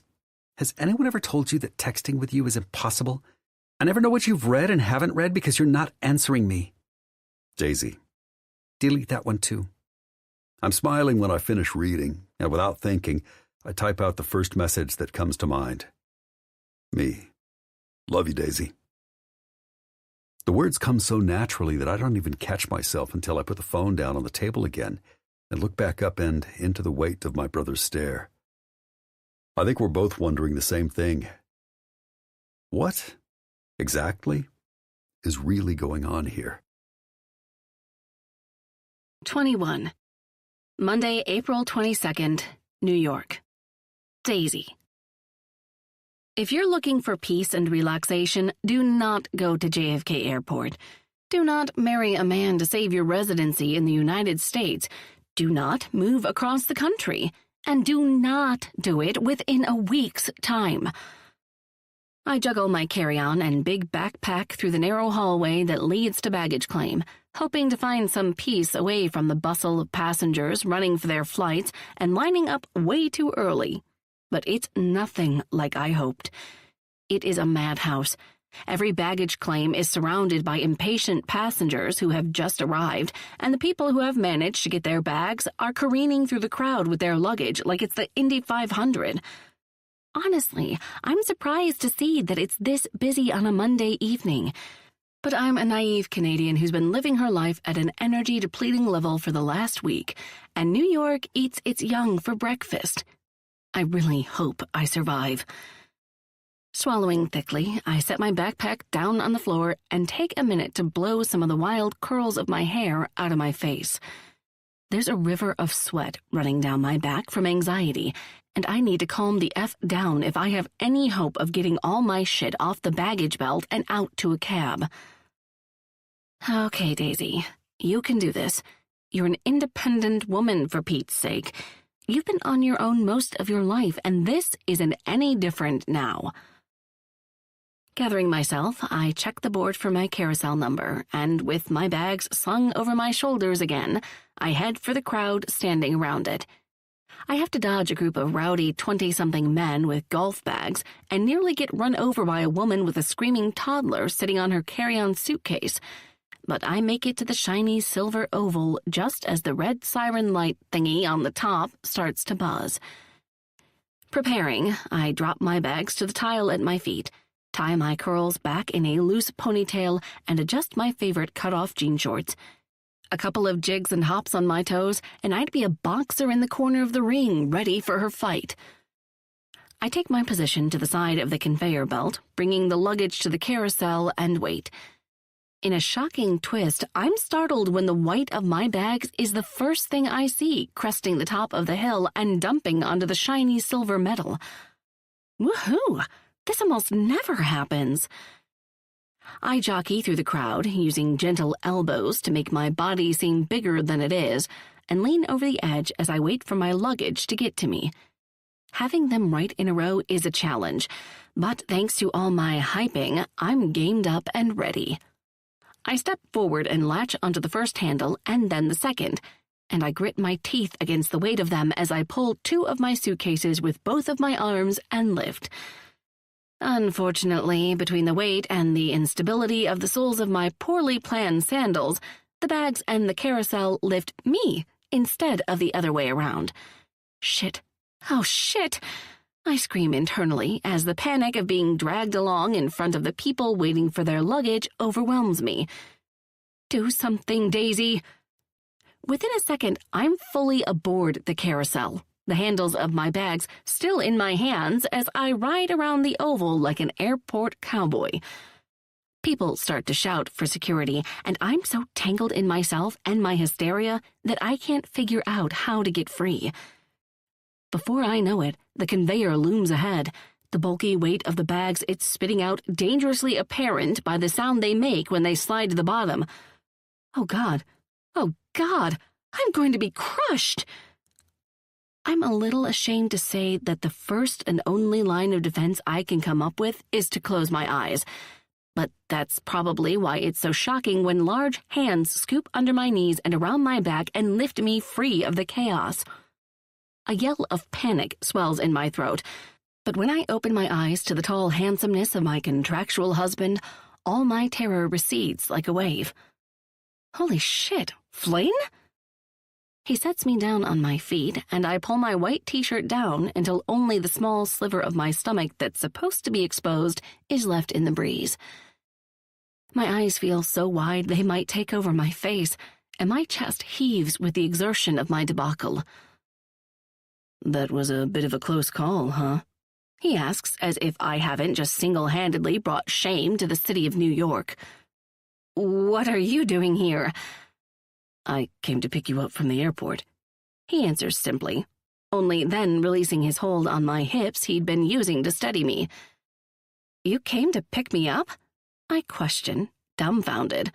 Well, I don't know what I thought, but I didn't think this. We didn't make any arrangements, and I figured I was going to meet you at your apartment. He frowns. Daisy, there was no way in hell I was going to make you navigate the New York craziness by yourself after a long flight. That'd be cruel. I search his vivid blue eyes for a long moment, for something, anything, to calm the racing beat of my heart and the twisted, almost painful warmth in my chest. I don't think I've ever known what it's like to have someone other than myself this invested in my well-being. So, since you're here, mind helping me get my bags off the carousel? I'm still fresh off adrenaline from that near-death experience a few minutes ago, and I'm not sure if I'm ready to give it a second go just yet. He grins, nods, and steps forward to snag the large white suitcase that started the clusterfuck in the first place. As he pulls it off the carousel, I point to the one next to it, and then another one, and another one. That's it, I finally declare once 4 large and heavy suitcases are off the track and sitting beside me. I took your advice and packed light, I say through the embarrassment. The sarcasm makes Flynn laugh, and my chest inflates dramatically. God, that might be the best sound ever. I have the immediate and almost overpowering desire to make it happen again. Flynn handles my shit show of bags with ease, leaving me with only my backpack and carry-on to manage. He looks strong, confident, calm, and, dare I say it, content. As we make our way out of the airport and head in the direction of Flynn's car, I can't stop myself from thinking that if I were an innocent bystander watching our interaction, I might actually believe that we are husband and wife, in a serious relationship at the very least. Which I guess is a good thing, right? For getting a green card? Yes. For your future sanity? Probably not. 22. Flynn. The elevator dings our arrival on my floor, and I jerk my chin for Daisy to go ahead of me and her 4 suitcases. She's been relatively silent since we left the airport, choosing instead to spend her time surveying the city around her as we drove, saying only a singular, "Wow," when I drove my Range Rover into the underground garage beneath my apartment building. I know, it's a lot. Moving here, across the country, to the apartment of a man she barely knows, so I don't push her. She'll have plenty to say in her own time. I'm pretty much sure of that. I hand her the keys to open the lock, and after pushing the door open, she heads to the kitchen first, located right off the entryway hallway, to divest herself of her backpack and carry-on, and then performs a slow spin into the living room. The floor-to-ceiling windows at the side make the lights so bright that a gentle dust floats in the air, and the leather of my cognac-colored couch almost shimmers. Her yellow pillows sit in each corner of the couch, and she smiles when she sees them. She circles around to the back of the couch to look out the windows again, and perhaps take in the whole room at once. And the motion light in the back hallway clicks on. She hums. I see this place is just as teched out as the one in Vegas. I shrug. It's practical to be able to see where you're going with minimal effort. The pillows look great, she continues then. Really liven up the place. My shoulders rise and fall. I'll take your word for it. She giggles at that, turning to look again at the room and any of the details she may have missed, when her gaze snags on the fireplace, or more specifically, the painting above it. It features a laughing woman with curly hair and vibrant eyes. the strokes of the paintbrush soft and wispy in a way that completely belies the masculine overtones found throughout the rest of my place. Now that I look at it closely, it's remarkably similar in its resemblance to her in both physicality and personality. That painting, it seems out of character for you. I nod. It is, but my great-great-aunt painted it many years ago and promised it to me when she passed. It's been hanging there ever since. I'm pretty fond of it, honestly. Perhaps that's why I became so enamored of Daisy so quickly. Normally, I don't take a weighted interest in anyone's life but my own. Daisy nods, her eyes watching me closely for a long moment before moving on almost suddenly. What's down this way? She asks with a small jerk of her head toward the hallway. I raise my eyebrows and she laughs, adding, Right. Only one way to find out with Mr. Mysterious. She walks to the end of the hallway, peeking in briefly to a linen closet and a half bathroom on the way, and then opens the door, after a nod of permission from me, to my bedroom. The gray brick on the opposite wall stands out in the light from the windows, and the industrial shelving on one side of it boasts its emptiness. There's nothing on those shelves, Daisy points out immediately, making me laugh. I know. She shakes her head and then startles, her head jerking toward me. Is that it? What do you mean? To the apartment? Yes, to the apartment. That's it? I shrug. Yeah. There's only one bedroom in this apartment. I raise my eyebrows, and she immediately shakes her head. A long-winded babble is coming. I can feel it. How is that possible? How? I Googled your building, and this building doesn't look like the kind of building that has apartments with only one bedroom in it. I didn't know that was discernible from the outside. Well, it's not, obviously, because here I am in a building that shouldn't have any one-bedroom apartments in a one-bedroom apartment. Your house in Vegas has multiple bedrooms, Flynn. Why doesn't this have multiple bedrooms? Because this isn't Vegas. This is New York. And I've only ever been able to sleep in one bed at a time. You're not funny right now. This isn't funny. Where am I supposed to sleep?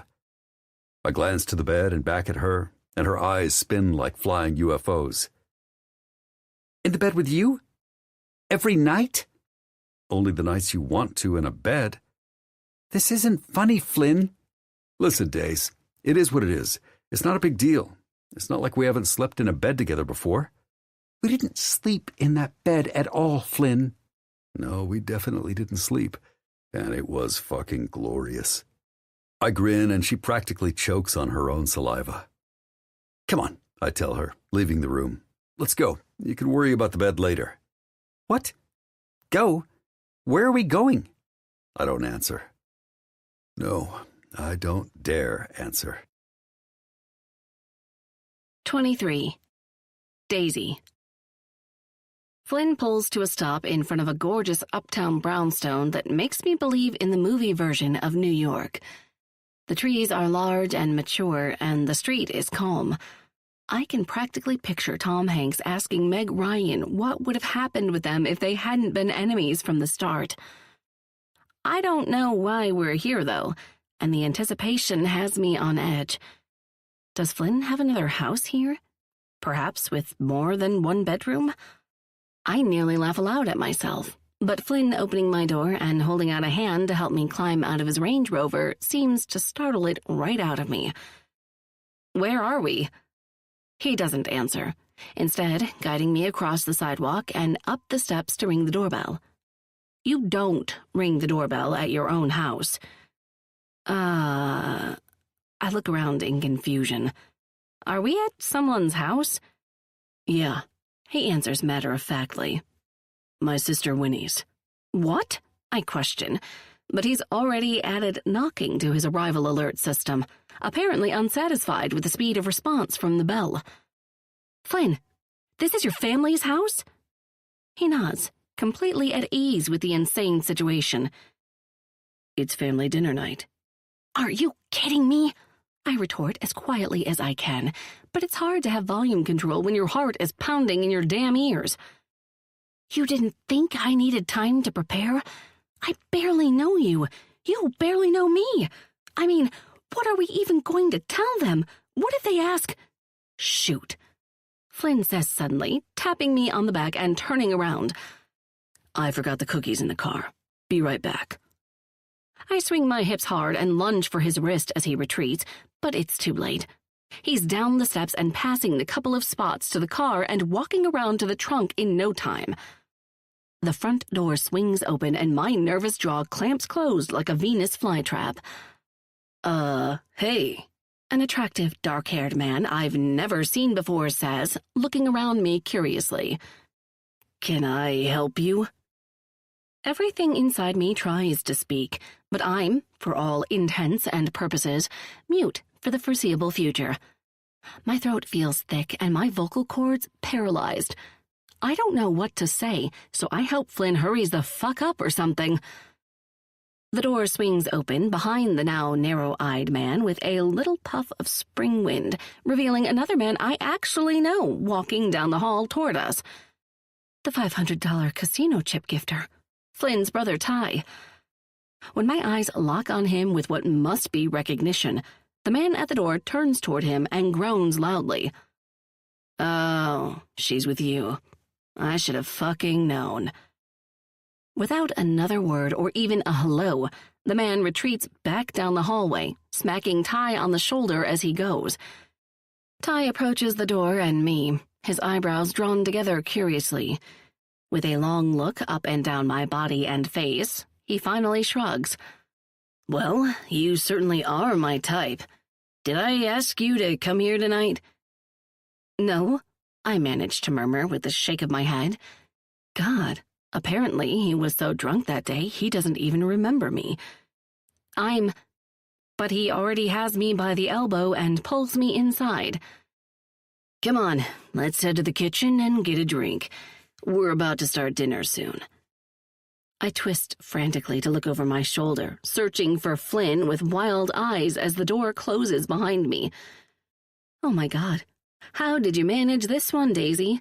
Not only have you entrapped one Winslow into marrying you for a green card, now you've got another brother thinking he's dating you? Before I know it, we're standing in the center of a bustling kitchen, and there are people pretty much everywhere. Loud chatter, laughter, and the sounds and smells of dinner being made overwhelm my senses. Well, dang. Another attractive guy with light brown hair and blazing blue eyes I recognize as another one of Flynn's brothers shouts at the top of his lungs. I thought that was going to be Flynn at the door. For once, I can actually attend family dinner because we're not working around Winnie's schedule and doing it on nights I'm at work. I'm ready to enjoy this feast. Stop whining, Jude. A beautiful, almost ethereally, really, trim brunette with smoldering green eyes tells him. You know Flynn will be here any minute. He's reliable. Ty laughs beside me, and a whole new wave of panic renews as he wraps an arm around my shoulders. Unlike the rest of us, right, Sophie? She shrugs. You said it, not me. Instantly it feels as if everyone's head turns in our direction, and I almost choke on the saliva in my throat from the pressure of it all. What are they going to ask me? Who do I tell them I even am? How in the fuck am I going to explain this little moment when Flynn finally comes inside? They're going to think I'm a tart, for cripe's sake. But the stares are temporary, and to my surprise, everyone is back to their own conversations and tasks. No questions, no insults, no recognition really whatsoever. If anything, his family notices my presence and then moves right the fuck on. What the heck? Come on, everyone. Food is ready. An older woman I think might be Flynn's mom calls out. Time to eat. I watch as a few women begin to carry platters of food into the dining room, chatting happily with one another as they go, and I'm torn between asking if they need help or burrowing into the nice hardwood floors of the house. Overall, the current sentiment makes me feel as if I've either turned invisible and I don't know it, or they couldn't care less who I am. Ty puts his hand to my lower back, thankfully not in a creepy way, and leads me into the dining room. Flynn is still nowhere to be seen, and I'm starting to get really close to bolting. I mean, I'm a fake wife. If I leave burning rubber on their floors on my way out the door, it'll only be really weird for another 3 months or so, right? Ty pulls out a chair for me, and without much of a choice other than the Roadrunner scenario, I take a seat in it. Flynn's voice finally, thank God, breaks through the chaos, and I bob and weave my head like a fucking emu to get a look at where he is. Person after person stops him for a greeting on his way down the hall, giving hugs and backslaps and big, huge smiles that they in no way gave me. I'm an intruder in their lives, and I feel terrible for showing up unannounced. When Flynn finally gets to the mouth of the dining room, I lasso his gaze with a frantic panic of my own and wait for him to figure out what to do. He gives me a kind smile as Ty takes the seat next to me, and I want to murder him for it. This is not funny, Flynn Winslow. I'm on the edge of a cliff here. Evidently recognizing the severity of my anxiety, Flynn wastes no more time stepping into the dining room, approaching Ty at the table and tapping him soundly on the shoulder. Ty looks up at him curiously. You mind moving so I can sit beside my wife? Flynn says without preamble, making me nearly choke on my tongue. And I'm not the only one floored by the simple statement. The entire room, brimming with people, comes to a screeching stop. Did he just introduce me as his wife? I don't miss the way the attention of the room has now come right back to me, and this time it is different. No apathetic glances here. Nope. Holy shit. Either this is really intense, or my face is on actual fire.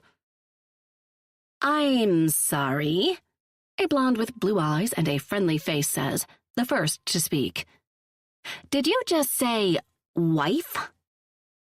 Only moments later, Ty turns to me. You're here with Flynn? I nod.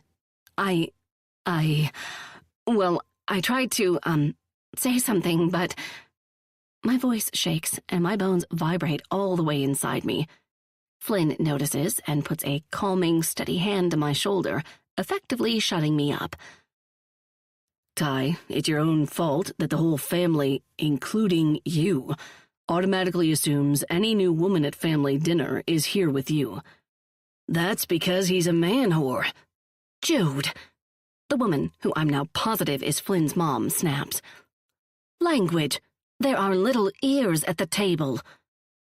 Those little ears are an adorable blonde-haired girl who just shrugs and giggles. Uncle Jude says stuff like that all the time, Grandma. Because I'm a genius, right, Lex?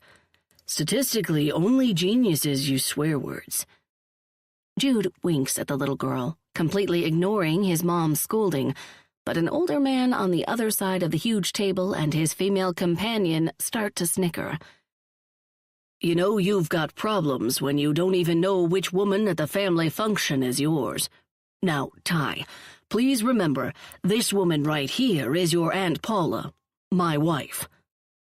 It's not funny, Uncle Brad. Ty groans, and the whole room erupts in rabid laughter. Oh, yes, it is, the man who opened the door for me earlier says. And this is my house, so even if it weren't, I can laugh if I want to. Immediately, the room dissolves into utter chaos. People yelling and shouting and shoving at one another, while Flynn's head bounces back and forth at a million questions coming from different directions. I watch him closely as he shakes his head, puts his fingers into his mouth, and lets loose with a whistle that will probably wake up the dogs in Brooklyn. Everyone shut up so we can get this over with. Yes, I'm married, and this gorgeous woman right here is my wife, Daisy, Flynn says, and my jaw hits the top of my pencil skirt. Does he actually think that's going to calm them down?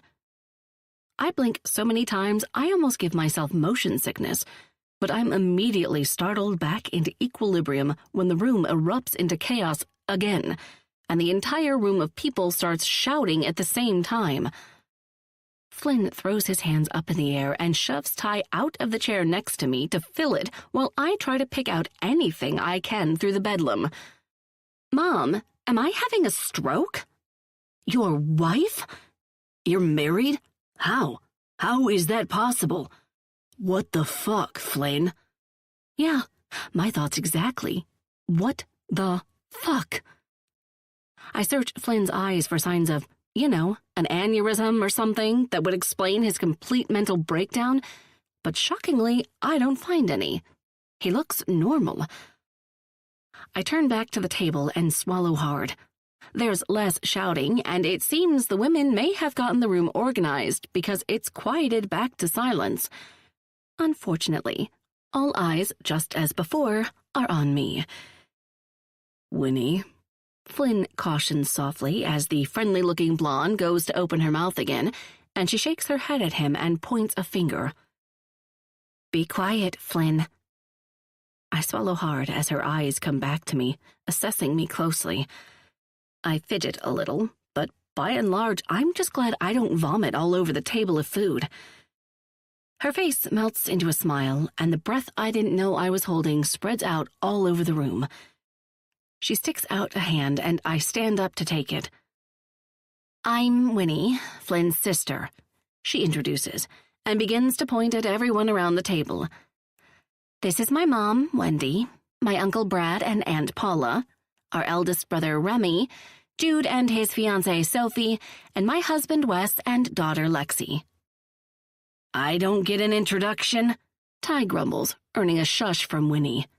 Everyone else waves. I smile awkwardly, waving back. It's so nice to meet you. I'm incredibly sorry for our rudeness earlier, but that was Ty's fault, Winnie continues. Yeah, let's shit on Ty all night long. Remy punches Ty in the shoulder, effectively shutting him up and giving me a chance to respond. Thanks. It's really nice to meet all of you, too. And I don't blame you for the confusion. It was confusing. Ha, ha, ha. God, someone help me. Well, Winnie replies, looking around the room and meeting everyone's eyes in a way I can tell means something. We'll get the details later. For now, I want to say welcome to the family. And I'm sure, she adds, eyeing everyone closely again, everyone at this table feels the same way. Of course, Uncle Brad says with a nod and a raise of his glass. Welcome to the family, Daisy. The whole room joins in, and their unexpected kindness causes my heart to flip-flop in my chest.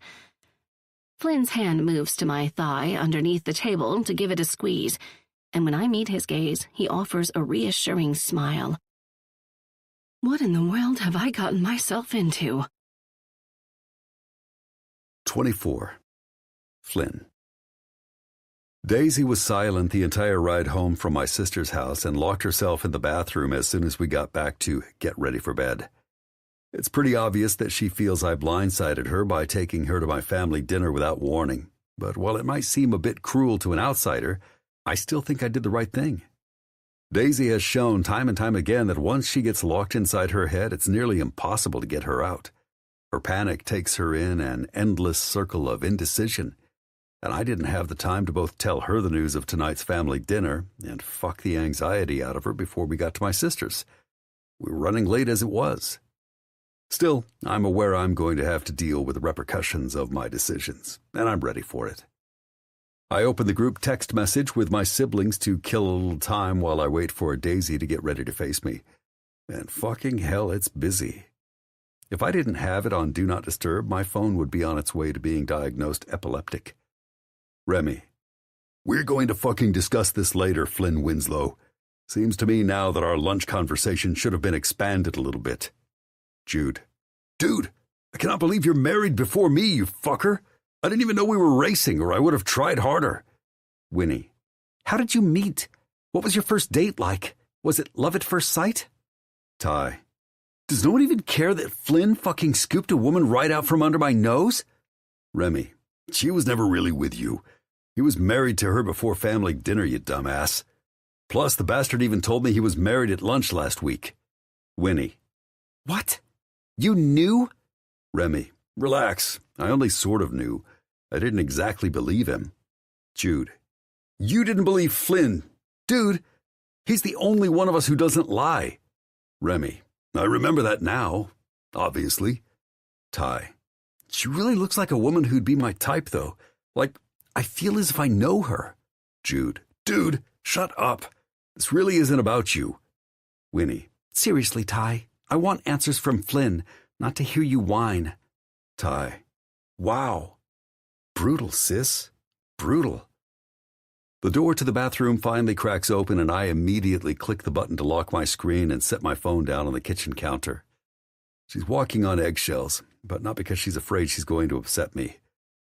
No, she's a woman at the very end of her rope, trying not to explode all over everything. As far as I'm concerned, though, the sooner the big boom happens, the sooner I can start putting the pieces back together. Go ahead, I prompt.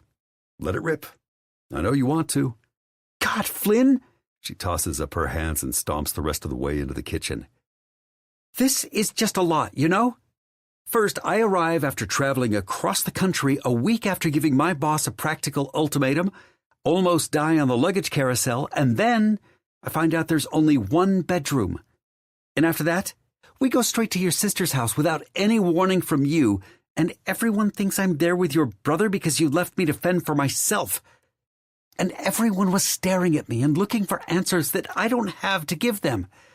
Because this marriage is a pact marriage, and I don't actually know all that much about you.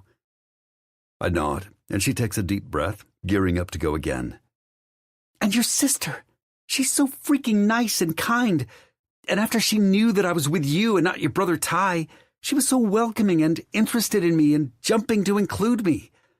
I'm having lunch with her and Sophie next week. Did you know that? I shake my head because, no, I didn't know that. I am. Because they were so sweet, and I couldn't say no, and so now I'm having lunches with your sister like it's a thing. Like we're a real thing. Oh, and Sophie. She was so excited that she asked me to be a bridesmaid in her and your brother's wedding. A bridesmaid, Flynn. In your brother's freaking wedding. I raise my eyebrows. And I wasn't prepared for any of it. Because you didn't think it was important to tell me that we were going to your family dinner tonight. I don't know what to do with that. She inhales a deep breath, and I'm not surprised when she keeps going. I mean, we probably should have at least worn our damn wedding rings. Your sister kept asking me, and I had to come up with a random excuse about them being fitted at the jeweler. When she asked me which jeweler, I pretended to have a coughing attack and told her I have a history of asthma, which I don't. But I do have a growing web of lies with your family. What would be different if you'd known ahead of time? I interject, and her chin jerks back. What? Would you not be going to lunch with Winnie and Sophie? Her eyes narrow. Or Sophie and Jude's wedding? Would you have said no to being in it if you'd prepared ahead of time? No, Flynn. That would be rude, but that's not the point. It is the point, Days. None of the results would have changed, but the amount of stress you'd have felt leading up to it would have been exponentially higher. You have a tendency to freak out a little. I don't freak out that much. Daisy. She huffs. Okay, so I freak out. But the decision to freak out or not should be mine and mine alone. I'm Julia Roberts, damn it. And I say who, I say when, I say how much.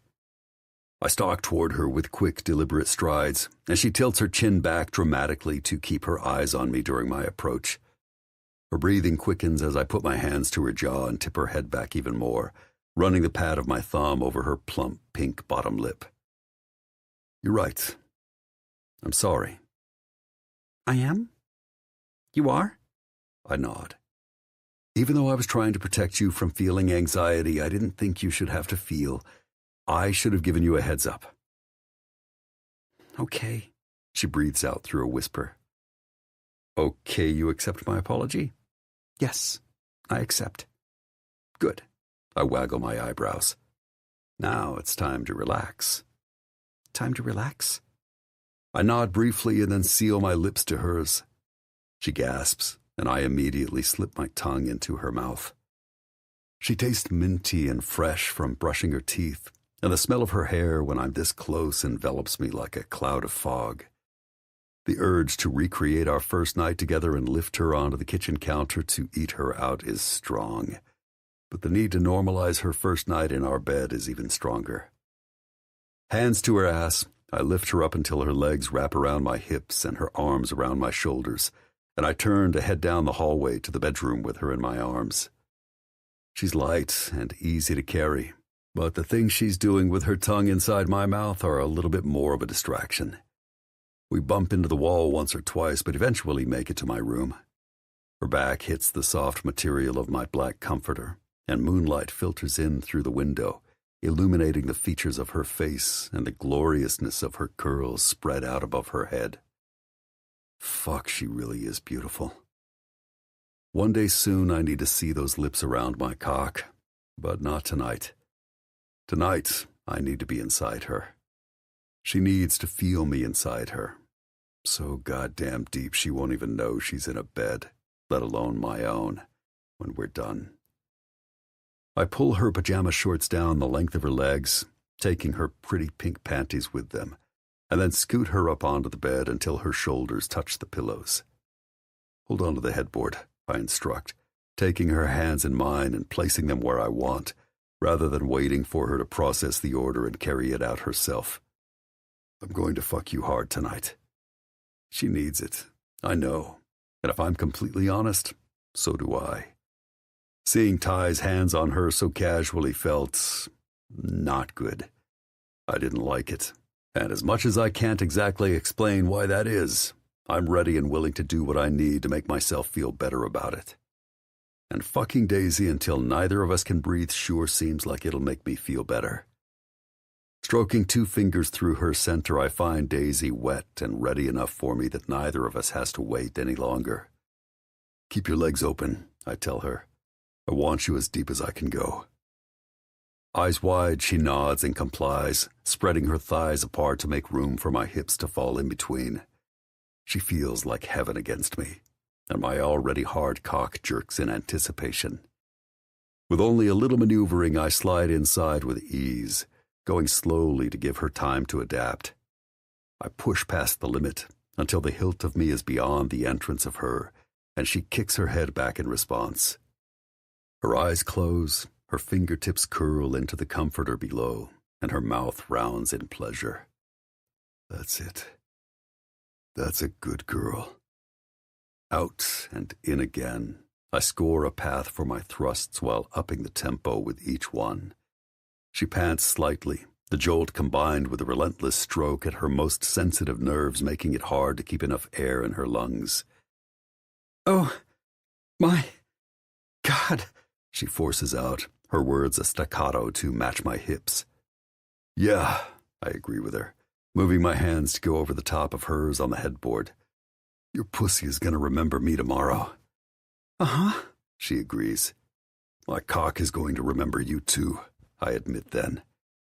Truth is, I'm starting to think certain parts of me might never forget Daisy. 25. Daisy. After I lost my shit on Flynn about blindsiding me with his family dinner, he apologized and proceeded to wring my body dry with crazy hot sex and an intense orgasm that still has my legs feeling weak. Personally, I'm more than okay with that sequence of events, even if half of them threw me for one hell of a loop. Although it's a bit of a dangerous game. I mean, if every time I get mad at Flynn he gifts me with an actual apology and an orgasm, I might be tempted to start making up reasons to be mad at him. Not to mention, I'm finding that during and after sex, Flynn is far more talkative and freer with his words, which is how I managed to get him engaging in a round of pillow talk with me in the darkness of his bedroom. So that's Ty's thing? I question with a raise of my eyebrow. He just brings random women to family events? Pretty much, Flynn smirks. And it's never the same woman twice. His brother Ty is quite the character. I mean, he just went along with the possibility that I was there as his date, even though he didn't even recognize me. What about your dad? Why wasn't he at family dinner? My dad left when we were kids. Flynn whispers in answer to my question about the patriarch's absence from the gathering. He strokes his fingers softly over the small of my back while I lie naked on my belly, my head turned on its side to face him on my pillow. I'm sorry, I murmur back. I'm not, Flynn declares easily, his position mimicking mine and his voice quiet. He left 5 rowdy kids to be raised alone by a sweet woman who didn't deserve abandonment. I don't need a dick for a dad just to say I have one. I have Uncle Brad and Aunt Paula, and my mom and my brothers and sister, and that's all I need. I want desperately to add that he has me too, that I'm in his corner and always will be. But the truth is, I don't really know. We're an arranged marriage, designed and executed for the sole purpose of maintaining my residence in the country.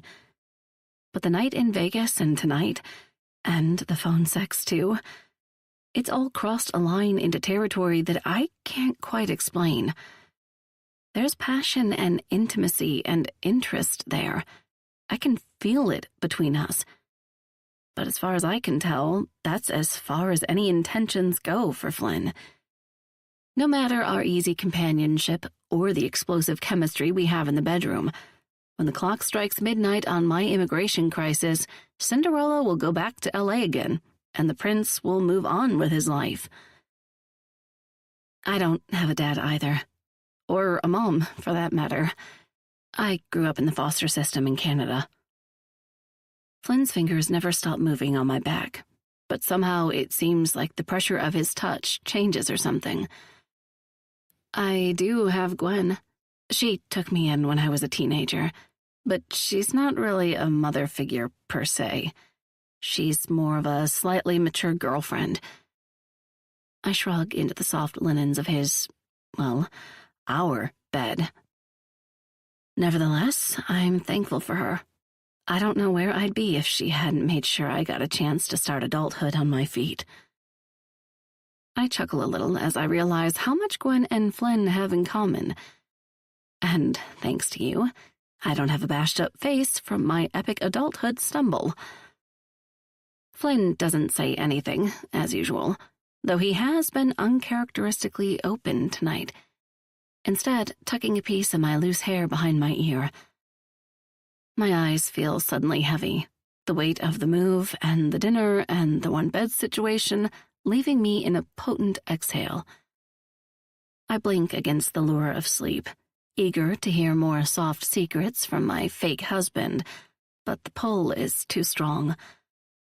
I'm no match for the solace of sleep, and the next thing I know, the only thing I see is the black backs of my eyelids. 26. Tuesday, April 23rd. Daisy. My toes curl and my calves tighten as I stretch my arms to the ceiling and blink through the soft morning sunlight cutting through the windows and across my comforter-covered body. I roll over immediately to stretch myself in the cat-cow position, and it's only when I'm done that I realize where I am, which is not in my LA apartment. My groggy eyes transition quickly to alert, and I sit up in the bed, pulling the comforter up over my bare chest as I go. The room is pretty self-explanatory in its emptiness, but that doesn't stop me from surveying the walls as though Flynn's going to pop out of a secret bat cave behind one of them at any moment. His empty shelves stick out like an ugly thumb, and I wonder if he's even considered filling them with some manly decor. Nothing fancy, just like a plant or two and some heavy black stoneware and maybe like one gold accent. I rub at my lips with my pointer finger and my thumb as I flip through the Rolodex of New York vendors in my head, who I know have that kind of stuff on hand. I'm only a shelf and a half into my design plan when I shake myself awake from La La Land with a scrub of my face and a shimmy. Stop it, Daisy. The man doesn't need you and your design aesthetic throwing up all over his loft. With an internal scoff, I push the comforter off with a toss, pausing slightly when the gust of wind from my brusque motion sends a tiny piece of notebook paper flying off the bed and onto the floor. I hop down and scoop it up quickly, and then I read through the short-stroked, manly scroll. Daisy, at work. Flynn. Oh, well, I guess that makes sense. Of course he has to work. His life didn't stop just because I got here. Even if your own issues mean you're a little disappointed that it didn't. Moving on from the bed to the closet where one of my suitcases lies open for its unpacking, I dig through recklessly and toss on the first pair of sweatpants and t-shirt I come to. I have a lot of my life to get organized today so that I can be ready to focus on work when I start tomorrow, but I need coffee first. I pad my way down the hallway on careful feet, just in case Flynn's note about going to work was a recent deposit and he hasn't actually had time to leave, and peek into the main living area of the apartment with a crane of my neck that rivals several safari animals, even with their far more accommodating physiology. It doesn't take but a moment to ascertain that this space, too, is empty. My lips purse and my shoulders settle as my body takes a beat to adjust. Walking normally, then, I make my way behind the sofa and around into the kitchen to the coffee pot in the corner. The coffee itself, sugar, and mugs are all in the cabinet directly above, making my ability to set up the pot and switch it to brew swift and painless. For that, I'm thankful. The pot spits and gurgles as it works to produce my precious nectar, and I take that time to snoop a little bit more. Dishes are in the cabinet, 2 down from the stove, spices in the one directly to the left. The counters are pretty devoid of things, both in decoration and functionality, and I make a mental note to see if he's got a toaster somewhere. I'm not high maintenance, but some peanut butter toast on my way out the door to work in the morning wouldn't go amiss. During my scan, I notice my purse sitting on the corner of the island counter and walk immediately to it to dig through its contents and sort them. My phone, which I know is still inside, will need to be charged, and the shiny key I'm guessing Flynn left for me sitting next to my bag needs to be secured on my keyring. My stomach flutters as I slip the gold medal through the split in my silver ring, and I press myself into the counter in an attempt to stop it. My, oh my, how strange this normally huge milestone feels. The move-in, the next step, the declaration of intentions. Normally, that's what the exchange of keys or codes or any general method for making yourself at home in someone else's residence would mean. But not for us. For us, it's a requirement in our charade with USCIS. And for Flynn, I'm sure, a necessity so that he doesn't have to babysit me 24/7. I've just pushed the key past the final millimeter of the split, securing it in place with the rest of my own, when my phone starts to ring wildly on the counter, my volume set quite apparently to the max. Jesus, I groan, swiping quickly without looking at the screen to stop the nearly violent playing of Gwen Stefani's Don't Speak. Evidently, a couple of months ago, I found the idea of making a song with that name my ringtone ironic. Right now, in the midst of my emotional confusion, it's just obnoxious. Hello? Daisy doll, I'm officially back on dry land, Gwen declares excitedly. Ready to hear all about my favorite girl and her exciting life in the States. Oh, shit. What am I going to tell Gwen about all this? With her gone on the cruise for the last 2 weeks, I haven't even thought about how I might explain the fact that I'm married to a man I barely know in order to keep my exciting life in the States. Gwen's an open-minded, fluid person, but I'm pretty sure if her pseudo-daughter told her she climbed on the back of the bike of a man she didn't know and expected herself to come out alive, she'd kind of object. If that pseudo-daughter then told her she went on to marry him, move all the way across the country, and lie to pretty much everyone she comes in contact with, I'm pretty sure she'd call the police. Gah. Daisy, are you there? These stupid cell thingies never get good reception. Speak, for the love of everything. Say something. Sorry, Gwen. I'm here. I was just... Yeah, you were breaking up. How was the discount cruise? Was it the dollar store version of Alaska or the real one? Gwen laughs. I guess I don't know for certain, as Cammy didn't want to get off the boat, but the pictures I have look real. I'm not surprised by this info. Cammy is the one broad in their girl group who always manages to put a snag in the plans. Okay, but I'll have to see the evidence to believe you. Of course, darling. I wouldn't have it any other way. Why wouldn't Cammy get off the boat? Something about her facelift scars showing in the reflection of the snow. Right, of course. I mean, what else would it be, right? Gwen's laugh rolls like a soft melody, the ease of our normal conversations obviously, thankfully, conveying on her end. For my part, I'm so freaking nervous I could wet myself if I uncrossed my legs. What about you, my little flower? How's work? And Damien? It might seem a little strange on the surface for Gwen to be asking about Damien, but the truth is, I started blurring the boss-employee-childhood guardian line a while ago. I've included them in the details of each other's lives and forced them together more than a few times. Hell, not even a month ago, I forced Damien to sit on a FaceTime call with Gwen while she taught me, and Damien, because I dragged him into it, how to paint lilies like it was some kind of virtual chat with Bob Ross. Work is good. Damien is still Damien, a powerhouse in Prada with no time for anyone's shit. I take a deep breath and pause to gather myself for the best truth I can come up with, the half-truth. I'm actually in New York. New York? Oh, that's exciting. For the day or for the week? For 3 months, actually. What? 3 months? Yep.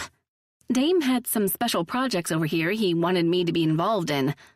I lie, closing my eyes against the overwhelming wave of guilt nausea. Lie, lie, lie.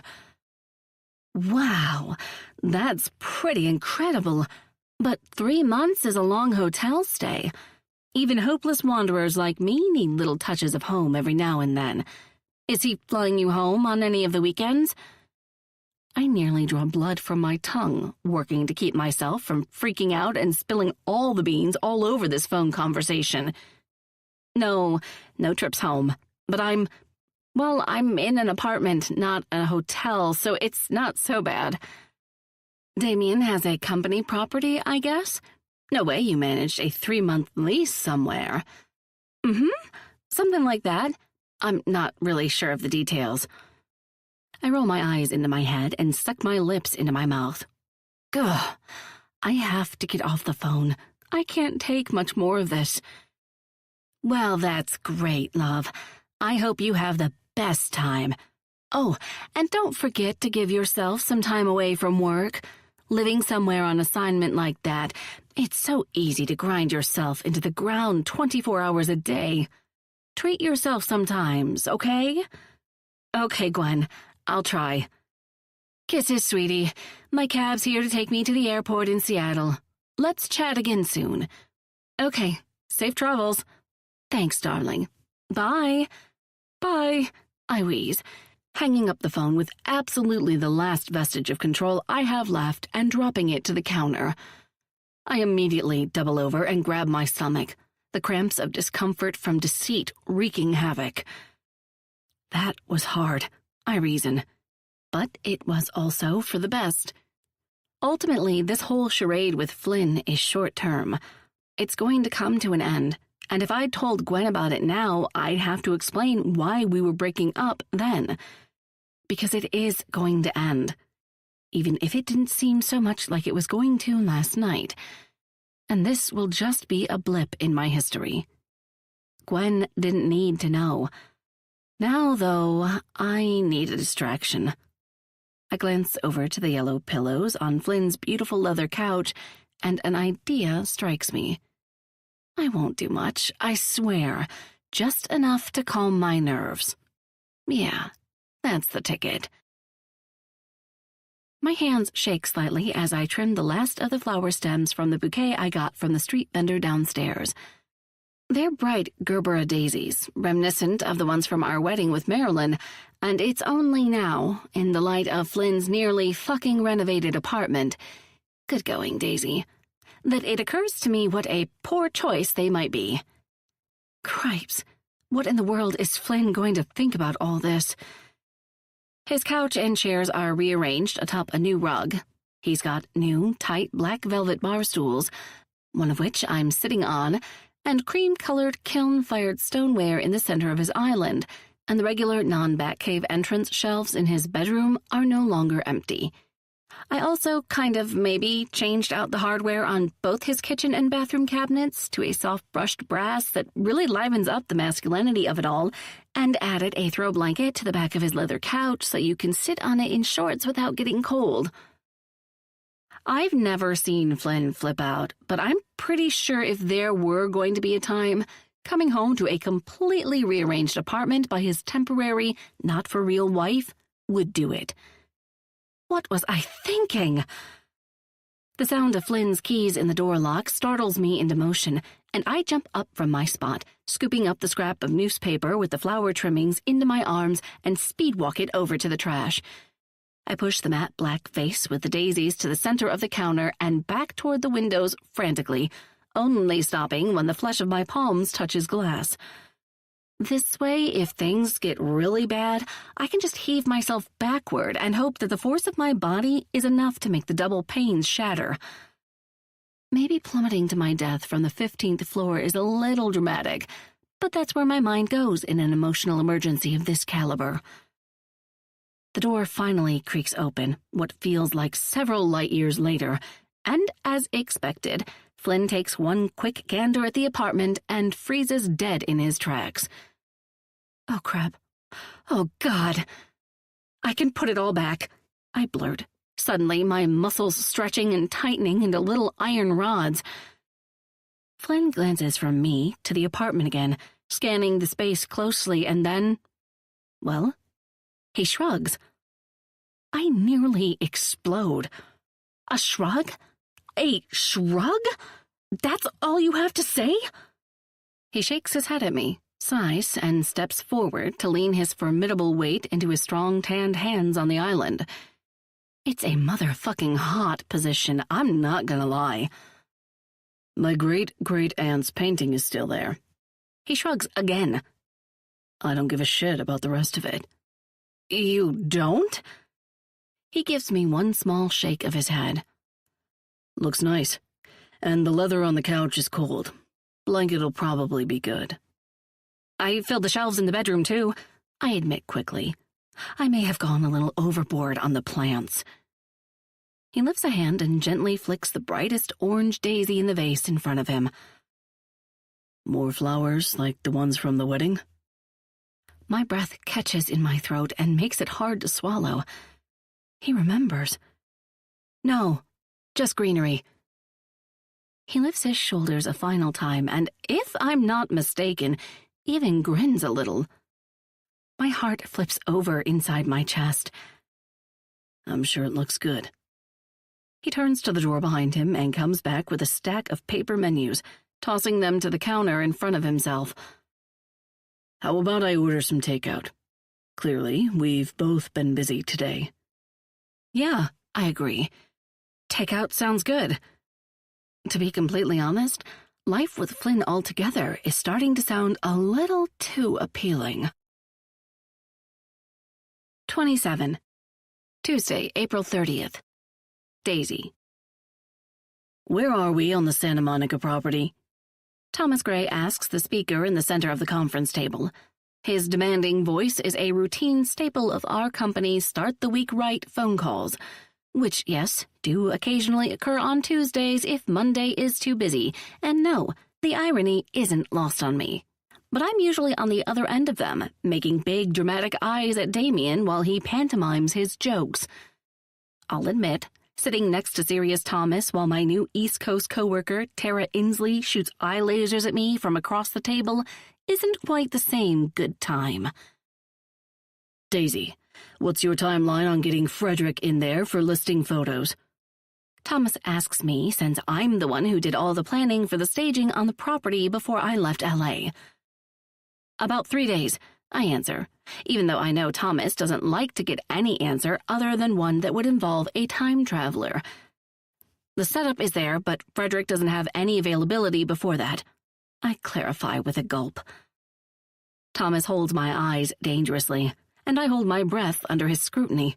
I mean, I know I'll have to take in some fresh air soon if I don't want to pass out, but if it takes him that long to tell me 3 days is okay or not, I'd probably rather be unconscious anyway. Luckily, though, he doesn't question my timeline, instead agreeing with a brusque nod before moving on and passing the pulpit to Damien to do his cross-checks. Tara's foot knocks into mine under the table. Accidentally, I'm sure, and she smirks a fake apology. I hope you nick your ankles all to hell the next time you shave, I hex in my head. It might seem a bit over the top to be mentally passing out hexes toward your coworker, but Tara Inslee hasn't been anything but a passive-aggressive evil shrew to me since I arrived in New York. Tom, what's your team's ETA for the Miami and Vegas properties that just came under contract? Damien asks, switching the focus to the Gray team of Ellis Gray. I'd like to see us capitalize on the spring market and get those listed within the month. A few agents from Thomas's team speak up, giving the rundown on where they're at in the process, and my brain begins to zone out when the legal side of real estate starts getting discussed. It's not that I don't want to understand the legal side of things. It's just that I can't understand it. At all. You know? Just give me the properties to use my interior design skills in, and I'm happy. This is a perfect example of why, if I ever go out on my own and make Daisy Designs its own brand name, it will revolve solely around the design side of things. No contracts, no listings, just interior design for homeowners and staging work for real estate firms. Ultimately, that is my big dream, to run my own company. Which explains why my pride is somewhere down around my knees with this whole immigration thing. That big dream is far easier achieved in the United States than Canada. Don't get me wrong, I love Canada. Always have and always will. But the market in the States holds far more opportunity. I need that green card like I need my next meal. Daisy, Thomas calls, grabbing my attention again and making me sit up straight. Yes? You'll be working with Tara on Damien's new Greenwich Village property.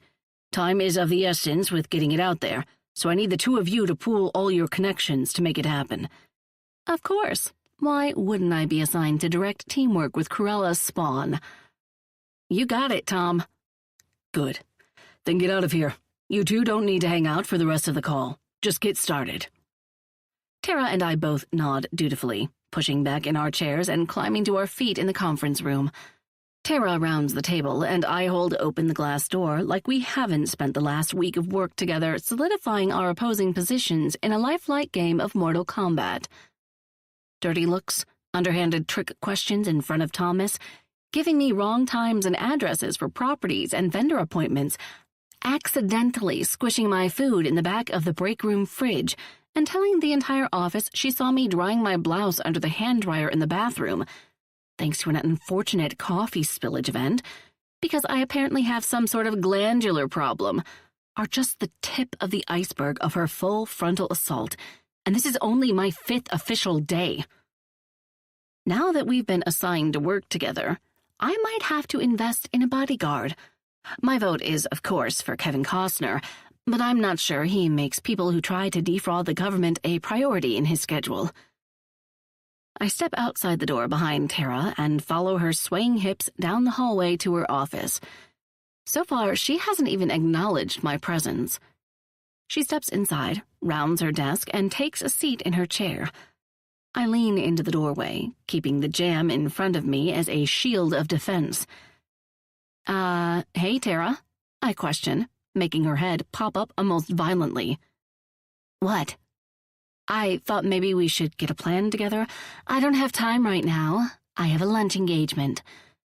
Technically, so do I, with Winnie and Sophie, but I figured, given Thomas's urgency, I'd reschedule. I'll email the details I have from my vendors, and we can go from there. Right. Okay, then. I guess I'll go to lunch with Winnie and Sophie after all. I turn to leave, but Tara calls me back. Oh, and Daisy? Yes? You have something in your teeth. She points to her own mouth in example. Right there. What a bitch. Waiting to tell me until the meeting was over when we were in the conference room alone for 5 minutes before it started. I hope she gets on a local train on the way home instead of the express and hits every goddamn stop. I sure hope lunch is filled with friendlier waters. I'm not sure how much more I can take today without going psycho Daisy May on someone's ass. Bilbo Gardens is an adorably over-the-top restaurant with cascading florals all over the ceiling and walls, neon signs behind every booth, and pink dimpled leather on the seats. According to Winnie, her husband Wes knows the owner, and I'm thinking that's probably how she managed to get us a cozy booth in the back corner of the place, away from the hustle and bustle of the kitchen and lunchtime rush. So, Daisy, you have to tell us what Flynn is like as a husband, Sophie says through a big smile on her side of the booth. I'm dying to know. I've spent a lot of time picturing Jude as a husband. My husband, you know, but it can't be at all what Flynn is like. Is he serious all the time? Does he wear socks to bed? I have to know. Winnie nods vigorously. Oh my God, yes. I need to know too. I don't even know what Flynn is like as a brother. He's so freaking mysterious. Tell me all his secrets, please. I shift in my seat, trying not to give away just how exactly nervous I am. Any new bride would be feeling the jitters as she sat down with her sister-in-law and another future one and tried to make it into the club.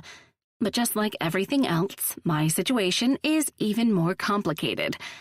Because I'm not a rosy-eyed newlywed in love, and I don't know all that many secrets about Flynn. Almost assuredly not any more than his own sister has learned about him in a lifetime. Aside from the length and girth of his penis, which I'm guessing Winnie isn't all that interested in knowing, I really don't have a lot of value to add to this conversation. Still, with a lick of my lips and a deep pull of air into my lungs, I give it my best shot. I agreed to this lunch with them, and they're really fun, nice people. I don't want to disappoint them, almost as much as I don't want to disappoint Flynn. Plus, I could use the endorphins from the gossip if I'm going to go back to the land of Terra after this. Flynn is dirty, hot, sexy, good with his tongue, surprisingly easygoing.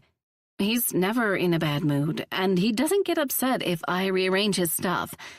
He's a really laid-back kind of guy, and somehow always seems to know how to quiet my tendency for anxiety and freaking out by fucking me until I can't see straight. Winnie's eyes dance, and Sophie leans forward onto her elbows. And I actually haven't seen him use the bathroom yet. Like, I'm not sure he does, I say with a teasing grin, and Winnie's and Sophie's smiles turn to laughter. I mean, his diet is, like, pretty clean and healthy. His breakfast usually looks like it's portioned out with the perfect amount of protein and carbs and fats, like someone is going to take a picture of his plate and put it in a damn nutritional book. All the while, I'm shoving a bowl full of Lucky Charms down my throat. Honestly, he's the only person I know who actually does the whole everything in moderation thing. So maybe his body doesn't even produce any waste or anything. Frankly, I'm considering buying stock in the Febreze company because I use so much air freshener trying to pretend I don't have to go either. Just yesterday, I almost overdosed on the chemicals. Seriously, the cloud of mist in there rivaled the smog in Los Angeles. Winnie snorts, and my smile grows right along with my confidence to continue my little newlywed stand-up routine. As for the socks in bed, I think all of his clothing just evaporates off him, especially at bedtime. 1 minute he's dressed, and the next he's not. I shrug, and Winnie groans her face into her hands. Oh, God. I'm not sure whether to get excited that I'm related to a superhero or be disturbed by the vision of my brother's clothes evaporating into thin air. Be impressed, I say easily. Your brother is very impressive. Sophie dissolves into hysterics, and Winnie squeals.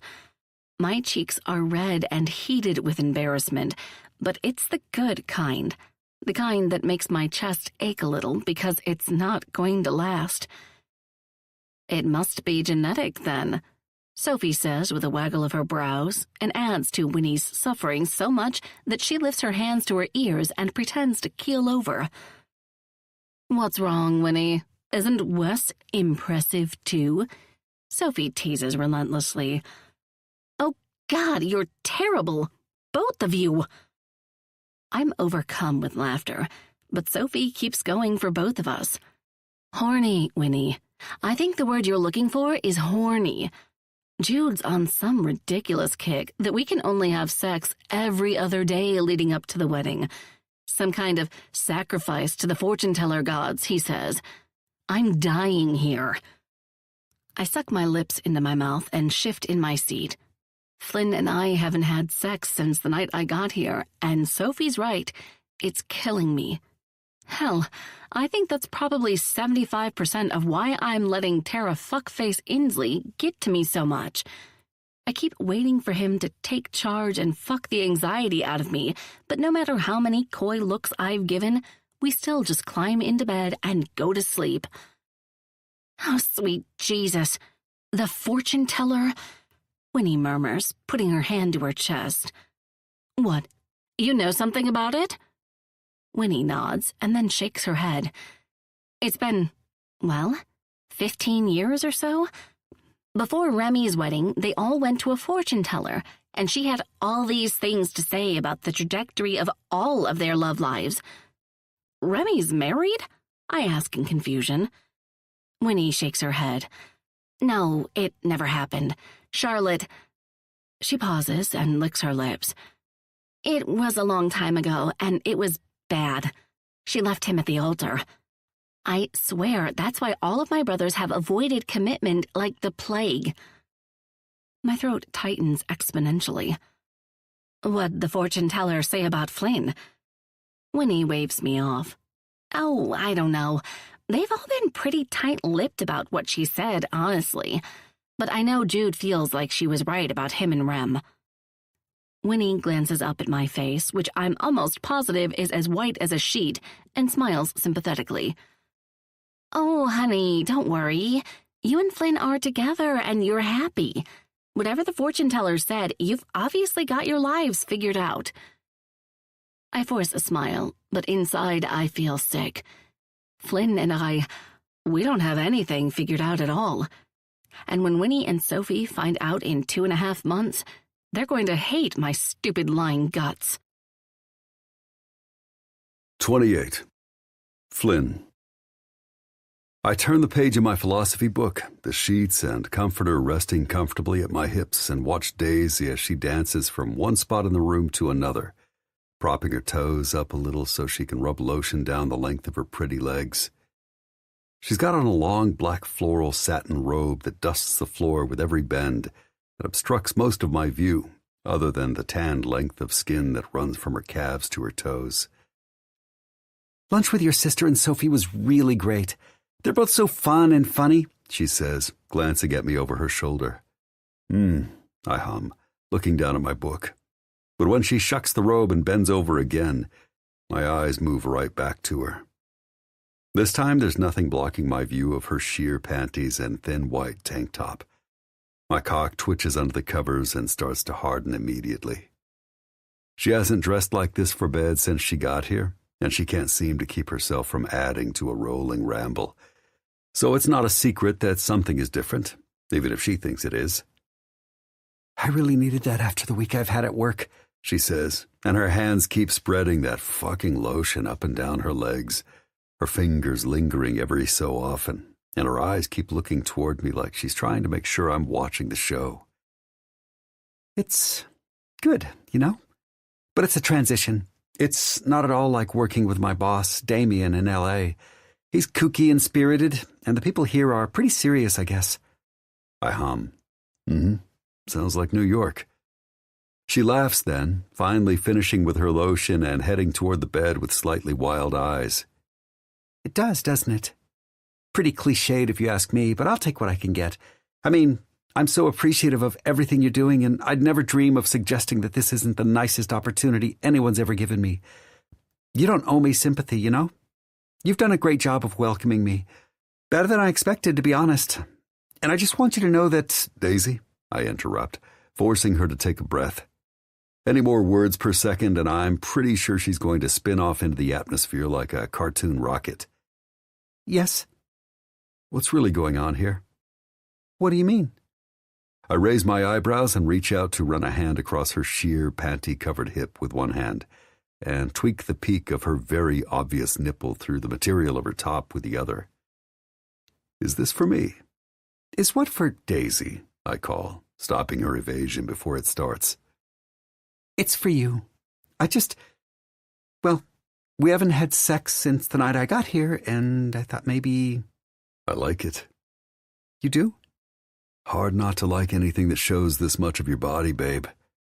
Her cheeks flush under the attention, but her nipples also harden noticeably. She likes when I'm direct, even if it embarrasses her at the same time. You want me to fuck you? She nods jerkily. Yes. Okay, I agree easily, tossing my book onto my nightstand, grabbing her by the hips and depositing her in the bed with a roll to put her beneath me. I palm her breast in my hand and suck her nipple into my mouth through the cotton of her tank top, and her head flies back immediately. I stop then, waiting for the haze to clear and her confused eyes to come back to mine. The clothes are great, Days, but if you ever want me to fuck you, all you have to do is ask. Flynn. It's not a chore, and it's not an obligation. Fucking you is fun, I disclose with a smile. It is? I scoot down suddenly, shoving the hem of her top up to expose the bare skin of her breasts and grin even bigger. Yeah. In fact, I think I'm gonna fuck your tits tonight. She looks almost disappointed, and I can't help it then. I laugh. Don't worry, I'm gonna fuck your perfect little cunt too. Up and down, her chest heaves with the intensity of her excitement. I climb off her and the bed, shuck my boxer briefs to the floor, and climb back astride her, my hard, angry cock bobbing above its waiting home between her breasts. I thumb both nipples until she moans, and then I slip my dick between her lips to moisten it. She sucks ravenously, eager to get in as many licks as I'll let her before taking it back again. Damn, she never disappoints. I see your mouth knows how to do a lot more than talk.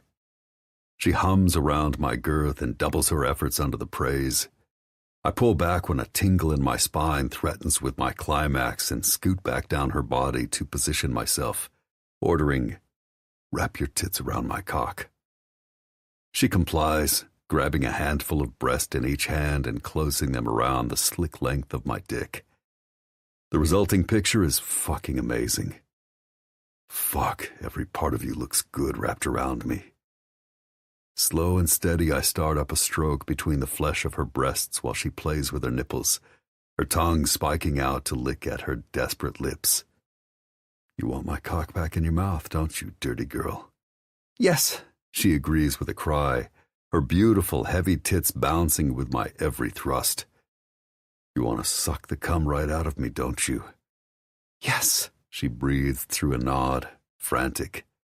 Fuck yeah, I want that too. I want to coat the back of her throat with my cum and watch her swallow it. But I'll be damned if I'm going to spend myself in her throat when she went to this much effort to get me between her legs. Next time, baby. No, Flynn, now. She complains, and I shake my head. No. Right now, I'm going to fuck you with your ass in the air so I can spank the self-doubt right out of you. Flynn. You want sex, Daisy? You ask me for it. Understood? Yes, sir. The way the word sir rolls off her tongue has the power to push my mind to dirty fucking things. Things she's not ready for now, but will be one day soon if I have anything to do with it. Good, I whisper, leaning forward to take her mouth with mine in a deep kiss. She moans into my mouth, which only enhances her gasp when I grab her by the hips, flip her over, and rip her sweet little sheer panties right off her body. Now, get your ass up. She does as she's told, sinking her chest into the mattress and straddling her knees until her ass and pussy are all I can see. She's so fucking perfect. I can't help but run my tongue over everything in sight. This Daisy, my Daisy, tastes better than any fucking flower smells. Thank fuck she's ready for me. I position and seat myself to the hilt in one aggressive stroke, making her cry out into the pillow beneath her head. Deeper and deeper I push myself back into her on every downstroke, almost as though I can permanently attach myself if I try hard enough. She meets my hips with her own, rearing back into me with fervor and zero inhibition, and I feel a twinge somewhere inside. No woman has ever given herself over to me like she does, has submitted to the faith that I'm going to take care of her every need like Daisy is willing to do. It turns me on and sets off all my alarms at the same time, because the more I have of Daisy, the more I'm starting to wonder how I'm going to fill up all the empty space inside myself without her. 29. Monday, May 6th, New York. Daisy. I finish fluffing my curls, give myself one last look in the mirror, and then shut off the bathroom light to head for the kitchen. Flynn is still in there rooting around, getting ready for work. I can hear him, and the thought of seeing him after the things we did last night is both exciting and terrifying. Ever since my seduction scene last Tuesday, Flynn's been working my body in ways I never knew were possible. Backways, sideways, pretzel ways. I've officially been in every position known to man. And every time, just when I think we've done everything there is to do, it just gets hotter. Last night, he ate me from behind with a vibrating plug in my ass. My ass. The door I always thought would swing only one way. The thing is, I don't even know how he convinced me, because he didn't have to. I just wanted it. Everything Flynn does feels good. Everything Flynn does takes me to a place of freedom from thought I didn't know existed. And he does it in a way that I don't even question it. But the more nights I spend not questioning the things he's doing with my body, the more days I spend very much questioning just what in the hell it is we're doing here. In a couple months, this whole charade is going to be over, and what? I'm just supposed to be ruined for all other men for the rest of my life? I don't know. I don't know what Flynn's thinking or what his plans are when our time is up. And I don't know what he even does when he goes to work every day, and the absolute fuck ton of mysteries are starting to wear on me. Hell, I'm still wondering about that whole fortune teller thing Winnie revealed at lunch a few weeks ago. Although I'm pretty sure the only reason I haven't asked him has more to do with fear, and that I'll find out he's supposed to marry some 6-foot blonde Swedish supermodel named Greta than anything else. So far, I know he goes to the gym with his brother a few nights a week, and that he gets private work calls well outside his 9 to 5. And according to his sister Winnie, I'm not the only one in the dark. As far as I can tell, everyone in Flynn's life is. You also know that he's into kinky sex, which has taught you that you're into kinky sex. It's true that I might be an emotional freak in the streets, but Flynn is a freak between the sheets. I didn't even know that sex could feel that good until him. And sure, some of that has to do with that well-endowed penis he's packing, but a lot of it has to do with the way he knows how to take control, the way he knows how to work my body, and the intuitive way he always knows just how far to push my limits without making me feel unsafe. I grab an apple from the drawer in the fridge and some peanut butter from the cabinet and put it on a plate so I can cut it up. All the while, Flynn scrolls through his phone and puts his coffee cup to his lips silently. I'm not sure what breaks inside me while I watch him, his perfectly chiseled jaw and his dark, damp hair curling around his forehead. But when it does, I can't stop myself. "Where do you work?" I ask without preamble, dropping my knife on the counter and leaning into it while I wait for him to look up to me. Bright blue eyes find mine and search, and then he sets his coffee cup on the counter. "At 1350 6th Avenue, Manhattan, on the 12th floor." Semi-shocked that he was so openly specific, I pick up my knife again and nod. "Well, okay then." Flynn smirks at me. I can feel the weight of it even as I slice manically through the golden delicious, and when I'm done, I can't help but meet his eyes again. He raises his eyebrows, just as he always does when there's more to be said and I'm avoiding it. I don't know. I thought maybe it'd be a good idea for me to know where you worked. You know, in case of an emergency. Right. I narrow my eyes on his simple answer that lets him off the hook way too easily and up the ante. Maybe we should have lunch one day, to keep up appearances. I could meet you at your office so I could see a little bit about what you do, and we can go from there. Great, Flynn agrees, shocking the hell out of me as he sets his coffee mug in the sink and winks. Winks. Flynn Winslow, the most stalwart man on the planet, winking at me. How about tomorrow? I would today, but I've already got a business lunch with my accountant. Tomorrow's great, I stutter, overwhelmed. Good. He praises me then, stepping forward and placing an unexpected kiss on the apple of my cheek that gives me a full-body chill. I'll see you tonight then. Maybe we'll get tacos. Tacos? On a Monday? Live dangerously with me, Daisy. He laughs and reaches out to tuck a few of my curls behind my ear. My skin doesn't miss the cool sensation of his gold wedding band. He's wearing his wedding band? When did he start doing that? I discreetly tap the ring on my left finger with my thumb, even twirling it around a little. Well, he probably started wearing it around the same time you started wearing yours. I'm sure it doesn't mean anything, though. It's just to keep up appearances. All I can do is nod as Flynn steps out the door, because I'm left wondering just how fucked I'm going to be emotionally if this is the Flynn that lives behind the taciturn curtain. I already knew the quiet Mr. Mysterious was great, but an emotionally available, witty wizard who now wears his wedding band out in public? Well, that's a horse of an entirely different color. God, Daisy, do not fall in love with your contractually bound, marriage-pact husband. Only a fool would do that. My phone buzzes on the counter beside me, startling me from my cold, hard stare at the door.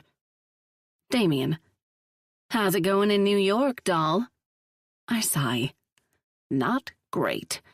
Not only has my war with Tara escalated to epic proportions, think walking into a shocked office of people because she told them she'd heard I died.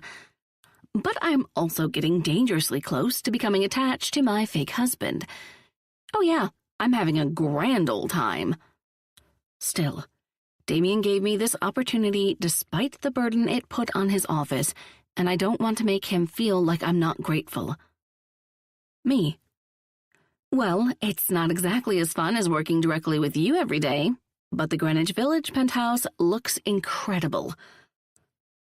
Tara and me working together is a joke of a concept, and she puts down literally everything I suggest. But thankfully, Thomas Gray showed up while we were there the other day and agreed with my proposed changes, so she's had to go along with it. Obviously, that did nothing for my working relationship with Tara, other than sully it further, but at least Thomas isn't walking around thinking I'm a complete moron. Damien. Tara's just jealous that Thomas liked your suggestions more than hers. Also, she's territorial as hell, and sometimes I wonder if she and Thomas are having an affair. My eyes damn near hit the screen of my phone. Not only did Damien suss out the reason for my ho-hum answer immediately, but the gossip around the villain in my story is juicy enough that the Paris Hilton of the early 2000s would slap it across the ass of a pair of terry cloth pants if she could. Me. You think Tara and Thomas are hooking up? I thought Thomas was married. Damien. Tara is too. But that doesn't mean she didn't spread her legs in a raunchy little dance at the Christmas party 2 years ago while I fucking my Eastern counterpart to high heaven. Me. Oh, holy hell. Damien. Which brings me to your next work task. Keep an eye on those two and report anything suspicious to me immediately. I almost want to laugh. Me. Keeping you in the gossip loop is not a work task, Dame. The last thing I am going to do is blow the lid off a secret affair of some sort. Hell to the no. That shit is none of my business. Besides, nearly deported immigrants clinging to their last chance to work in the country shouldn't throw stones from glass houses. 30. Tuesday, May 7th. Flynn. The intercom buzzer on my desk phone trills as soon as I place the receiver on the hook from my phone call with the CEO of Toughco, the leading vinyl flooring producer in the country, and I scribble my note about equipment set up in their new Texas plant on my notepad quickly so I don't lose my train of thought. Talk to Jim about thermodynamics repercussions for ventilation system. Toughco has for the last 20 years operated their vinyl plants out of northern China. But because of some changes in logistics and politics, they've decided to bring everything stateside to the tax-friendly state of Texas. I've been brought on as a consultant to help work through all the kinks involved in an intercontinental move, including climatological considerations on their state-of-the-art machinery. It's almost painfully boring, if I'm honest, but it also allows me to keep a residence in Texas on their dime. Since that's one of the next markets I'd like to expand into with my real estate investments, I took the job. Mr. Winslow, your wife is here to see you? I nearly laugh as Valerie stumbles over the word wife, but I don't think it's in good taste to make fun of an elder, and my assistant was 30 when I was born.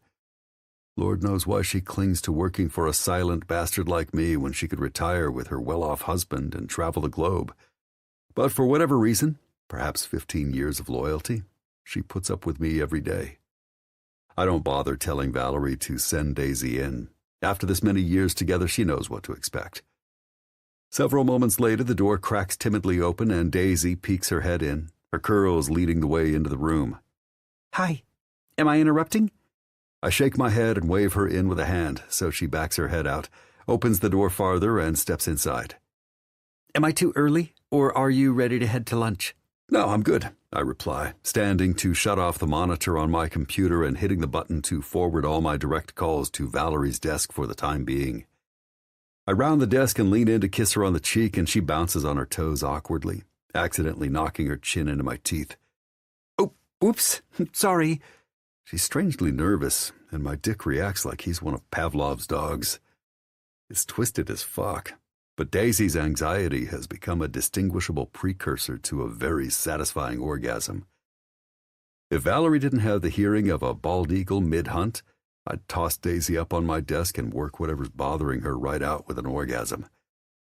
As it is, the best I can do until tonight is to distract her with food. The second best calming agent in my Daisy arsenal. Come on, let's go get some food. She nods at that, her vibrant green eyes dancing in the sunlight of my office. You have somewhere in mind? I nod. Head out and hit the button for the elevator. It takes forever sometimes. I'll just grab my phone and keys and meet you out there. Okay, she agrees amiably, turning for the door and taking a step. She's almost out of reach when the urge to have just a tiny part of her overwhelms me. With a quick snap of my elbow, I grab her just above the waist and pull her back, her body twisting on the balls of her feet and falling soundly into the bulk of mine. Wide eyes and lips in a tiny circle of surprise, she looks up into the center of my gaze just as my mouth comes down on hers in a crush. Open and easy, she meets my tongue with her own in the sexiest fucking dance. She tastes like the black cherry gum I've seen her chew, and my dick jerks against the fabric of my dress pants. My hand sinks into the spiraled curls at the back of her head, and I tilt the angle of her mouth to go deeper. 1 second leads to 2, and before I know it, 2 seconds lead to 30. When I finally regain the sense to pull away, her whole face is glazed and relaxed in a way I know would only be better if she had my cock in her cunt. "Ready for lunch now?" I tease, and she giggles softly before nodding her forehead against my chest. Yeah, I think I'm ready now." "Good," I praise with a squeeze of one cheek of her ass. "I'll meet you at the elevator." She nods again, this time hustling out of the office without my interference. I round my desk back to the side by the windows and open my top right drawer to grab my keys and phone. Right next to those, I see the letter I pulled out of the mailbox at the apartment this morning. From USCIS. I grab all 3 and load them into my pockets, and then follow in Daisy's wake to the elevator. She's waiting dutifully, though I can tell that the stress of waiting for an elevator that might arrive before I do is already counteracting the hard work of our kiss. I pick up my walk to a jog just to make her feel better, and Valerie eyes me suspiciously the whole time. I roll my eyes at her, and she narrows hers. She's known me for a long while and, quite frankly, knows things about me that no one else does, including the reason Daisy and I got married, as she's the one who put the damn USCIS packet in the mail for me. But right now she needs to mind her own damn business. I put my hand to the small of Daisy's back as the elevator dings its arrival and escort her inside. Valerie meets my eyes one more time as the doors close in front of us, but I ignore her, turning my focus to my wife instead as she starts to ramble. "This building is really nice, but it's also kind of confusing." "Yeah?" "Yeah, when I came in downstairs, I was expecting the lobby to be a straight shot to the elevator, but it's more like a matrix or something. Like, I kind of felt dumb, to be honest. All the hallways lead back to the beginning, but they're like a hexagon and remind me of being in one of those funhouse mirror maze things, you know?" I smile, but I don't say anything because I know by now I don't need to. Daisy has absolutely no problem carrying on a conversation herself. "It actually reminds me of the building where they get into the huge firefight at the end of that movie. You know, the one with Gerard Butler? Angel Has Fallen." Having seen the movie a couple times, I know immediately that she's actually right. It is startlingly similar to that building. I chuckle. "I finally had to split my hope between finding your office and finding the office where they were hiding President Morgan Freeman, you know?" The elevator eases to a stop on the ground floor and opens its doors, and I put my hand to her back again to lead her out of the building. There are a few turns, but if you take the most direct route, it's pretty easy. When we make it to the front doors quickly, she scoffs, "Sure, work your voodoo magic or whatever, just as I've made it all sound dramatic." I grin. I've worked in this building for the last 15 years, so I think I have a little bit of an advantage. 15 years? Really? She asks. I nod. That makes sense, I guess. I've just never been anywhere for 15 years. It seems so long. I laugh. If it makes you feel any better. I move my desk chair around a lot. Daisy's answering smile is so mesmerizing. I don't even look before pushing the front door open onto the sidewalk and almost take out a guy with a giant inflatable lollipop. He stumbles to the side and swings the thing like a sword, and Daisy's eyes sparkle. New York is wild, man. I grin. That it is. Thankfully, the little diner I like to frequent for lunch is only right across the street, and after a quick jaywalk, we're inside again.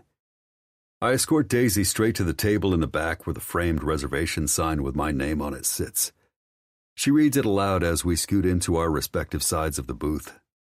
Reserved for Flynn Winslow, she snorts. Come here often, do you? I shrug. Just about every day for 15 years. Wow. Holy shit, you're a creature of habit. I can't believe it. The guy nobody knows anything about does the same dang thing every day. You make it sound like I'm some sort of phantom, I say with a laugh. No one has ever asked me where I have lunch, so I haven't offered it up. That's it. No one has ever asked you. I shake my head, and Barbara, my favorite quiet waitress, sets a couple of plates with burgers in front of us along with 2 glasses of water, and then heads back for the kitchen. I glance to the food and then at Daisy. Is this okay? She obviously just assumed you wanted what I get. Daisy waves off the food faux pas and pops a fry into her mouth before leaning into her elbows on the table and whispering intently, diving right back into the conversation we were having before Barb brought the food. Your sister talks like you're ex-CIA, and you're telling me it's all because people don't ask you? I shrug. I mean, yeah, if they asked, I'd answer. But I'm not going to fucking gab for no reason. I pick up my burger and take a bite. Holy shit. That's groundbreaking, really. I roll my eyes with a shake of my head and a dry laugh, and Daisy reaches across the table and grabs my hand to stop me. What's your favorite color? Black. What's your favorite holiday? All of them that bring the family together. What do you do with your free time? Work out, scope out real estate investments, volunteer at the homeless shelter uptown. She stops her continuous giggle then to get serious. You volunteer at the homeless shelter? I shrug. Once a month or so. God, Flynn. She shakes her head as if to clear it. You're kind of a catch of a husband. You know that? Oh, I murmur, her comment reminding me of the envelope in my pocket. I almost forgot. Pulling it out, I toss it into the center of the table, her eyes following it and scanning until she makes out the address of the sender in the top left corner. I lean over my plate and take more bites. Daisy stops eating altogether, and as soon as she understands what it is, her whole demeanor changes. Oh my God, that's from immigration. I raise my eyebrows. That's from immigration, Flynn, she repeats, this time much more manically. Yeah, I know. I saw the address, I reply calmly. What does it say? I don't know. I didn't open it. You didn't open it? She nearly shrieks, making a couple of the regulars look our direction. But I don't give a shit who's watching us, so I don't pay them any mind. Daisy. Okay, you said that, but why? Why didn't you open it? Why don't you just open it now? I suggest, instead of answering. She nods then, grabbing the envelope and ripping into it without much finesse. The envelope is practically shredded, and I lean down to pick up a stray piece of it that's fluttered to the floor. By the time I straighten back up in my seat, Daisy is fully engrossed in the letter and chanting the phrase, "Oh my God," over and over again under her breath. I raise my eyebrows in question, and she says it again, extending the last word like some type of prayer. Oh my God, Flynn! They want to do the interview in less than a month! Holy shit, they want to do the interview May 31st! May 31st. The day of Jude and Sophie's wedding. Daisy's eyes have turned wild and crazy as she frantically glances between me and the letter in her hands. Jeez Louise, what are we going to do? Go to the interview? Flynn, they said 3 months. That's only like a month and a half. They must know. My eyebrows draw together. Know what? About us. About the scam. That I'm a big fat phony who needs to get deported. Daisy, relax. I reach out to place my hand over hers. They don't know anything. You're Canadian. You're like the most non-threatening type of immigrant. They're probably just ready to push your stuff through. I just can't believe it's that soon, she says, her voice despondent in a way I'm not entirely sure I understand. This is good news. The sooner they do the interview, the sooner we know there's no chance Daisy's going to get forced to leave. When you get home tonight, I promise to fuck all the anxiety about it right out of you. I respond cheekily and squeeze her fingers. Her smile is genuine, but doesn't quite meet her eyes. I have to get fitted for a bridesmaid dress tonight with Winnie and Sophie. After then, I promise, wanting desperately to see the excitement her little question game had brought to her beautiful face before she got freaked out by the USCIS letter. She nods and her smile lights up her whole face, including her eyes. After. I may be a creature of habit, but a lot sure has changed in the last month. Most of all, I'm beginning to think there isn't any length I wouldn't go to see Daisy smile. 31. Daisy. I shove inside the dress shop from the bustling city, and I immediately take a breath as the noise settles. It's not that LA isn't packed full of people. It is. But I'm used to having the buffer of my car. Don't want to speak to someone? Roll up your window and gas it. Here in New York, I feel a little like I'm volunteering as tribute for the Hunger Games every time I step out onto the sidewalk. I spot Winnie immediately, perusing a rack of dresses in the center of the store, and make my way over to her. Just as I arrive, a young blonde steps out from behind the rack and moves to join us. "Hi, Daisy," Winnie greets excitedly, pulling me into a huge hug before stepping back. Hi, I greet back with a pathetically awkward wave. I've been a little off-kilter since finding out that my immigration interview is scheduled for the morning of Sophie's wedding. But I need to shake it off for Pete's sake. Trying on dresses is supposed to be fun, and I refuse to be the cloud of doom. "You remember my daughter Lexi?" Winnie asks, holding out a sweeping hand to the absolutely gorgeous girl in question. "Oh, of course, Lexi. It's so nice to formally meet you. I'm sorry I didn't get a chance to talk with you more at family dinner." "That's all right. Logistically speaking, it's pretty hard to carry on a conversation when people are shouting at above 100 decibels anyway." When Winnie laughs, I figure it's safe to unleash my smile. There were a lot of people yelling, weren't there? "Yeah, they all thought Uncle Flynn would grow old and die alone, so a wife was a shock." I laugh then. I can't not.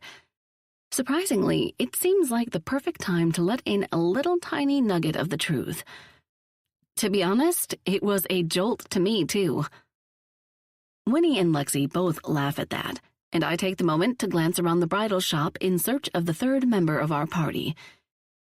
"Where's Sophie? Is she not here yet?" Winnie rolls her eyes good-naturedly and laughs.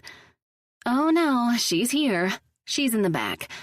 Every time we come here, no matter the reason, she can't leave without trying on her dress, too." "Oh, great. I'd actually love to see it." Lexi snorts. "That's exactly what she said you'd say." Well, she was right, I confirm. Plus, anything that delays the inevitable of me getting fitted for a dress I'm not even entirely sure I'm going to get the chance to wear is okay in my book.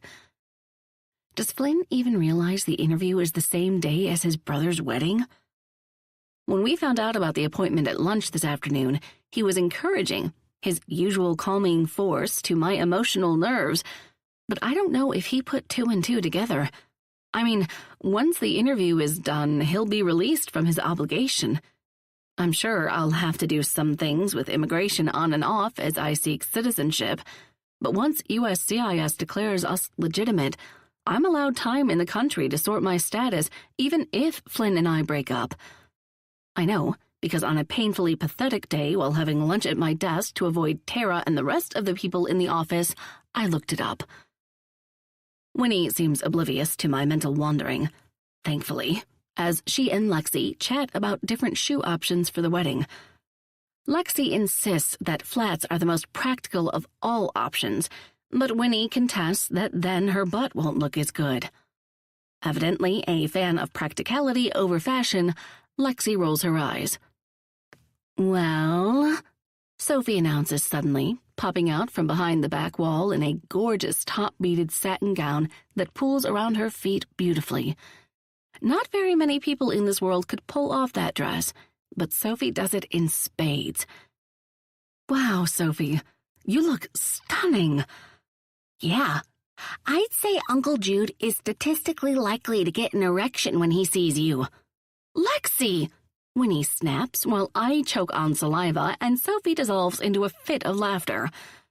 "Oh my God, what in the world?" Lexi shrugs. "Men average 11 erections a day. With the sex appeal of Sophie's wedding dress, it's highly likely one of those will happen when he sees her." Winnie puts 2 fingers to her forehead and sighs. Remind me to check your internet protections again when we get home. Why? Is an erection not part of a male's biology? Well, yes, but... And sex appeal has a marked cause and effect, proven by the statistics on its frequency in advertisements. Yes. Lexi's eyes widen as if to say, well, what then? And Sophie steps in to use Winnie's obvious speechlessness to her advantage. Great. Now that we know I'm beautiful in a way Jude won't be able to deny. She starts, stepping down off the platform and forward to place her hands on my shoulders and spin me. Let's go get Daisy in her dress so Liza can make whatever adjustments are necessary. Winnie nods, and I go with Sophie's guidance without a fight. When we round the back wall, Sophie moves from her position behind me to wrap one of her arms in mine, locking our elbows together. I'm so glad you're here, Daisy. It's a little intimidating being an outsider in this group, even though everyone is nice, obviously. And it's good to have some backup. My throat is thick, and my nose stings with choked-back tears as they threaten immediately.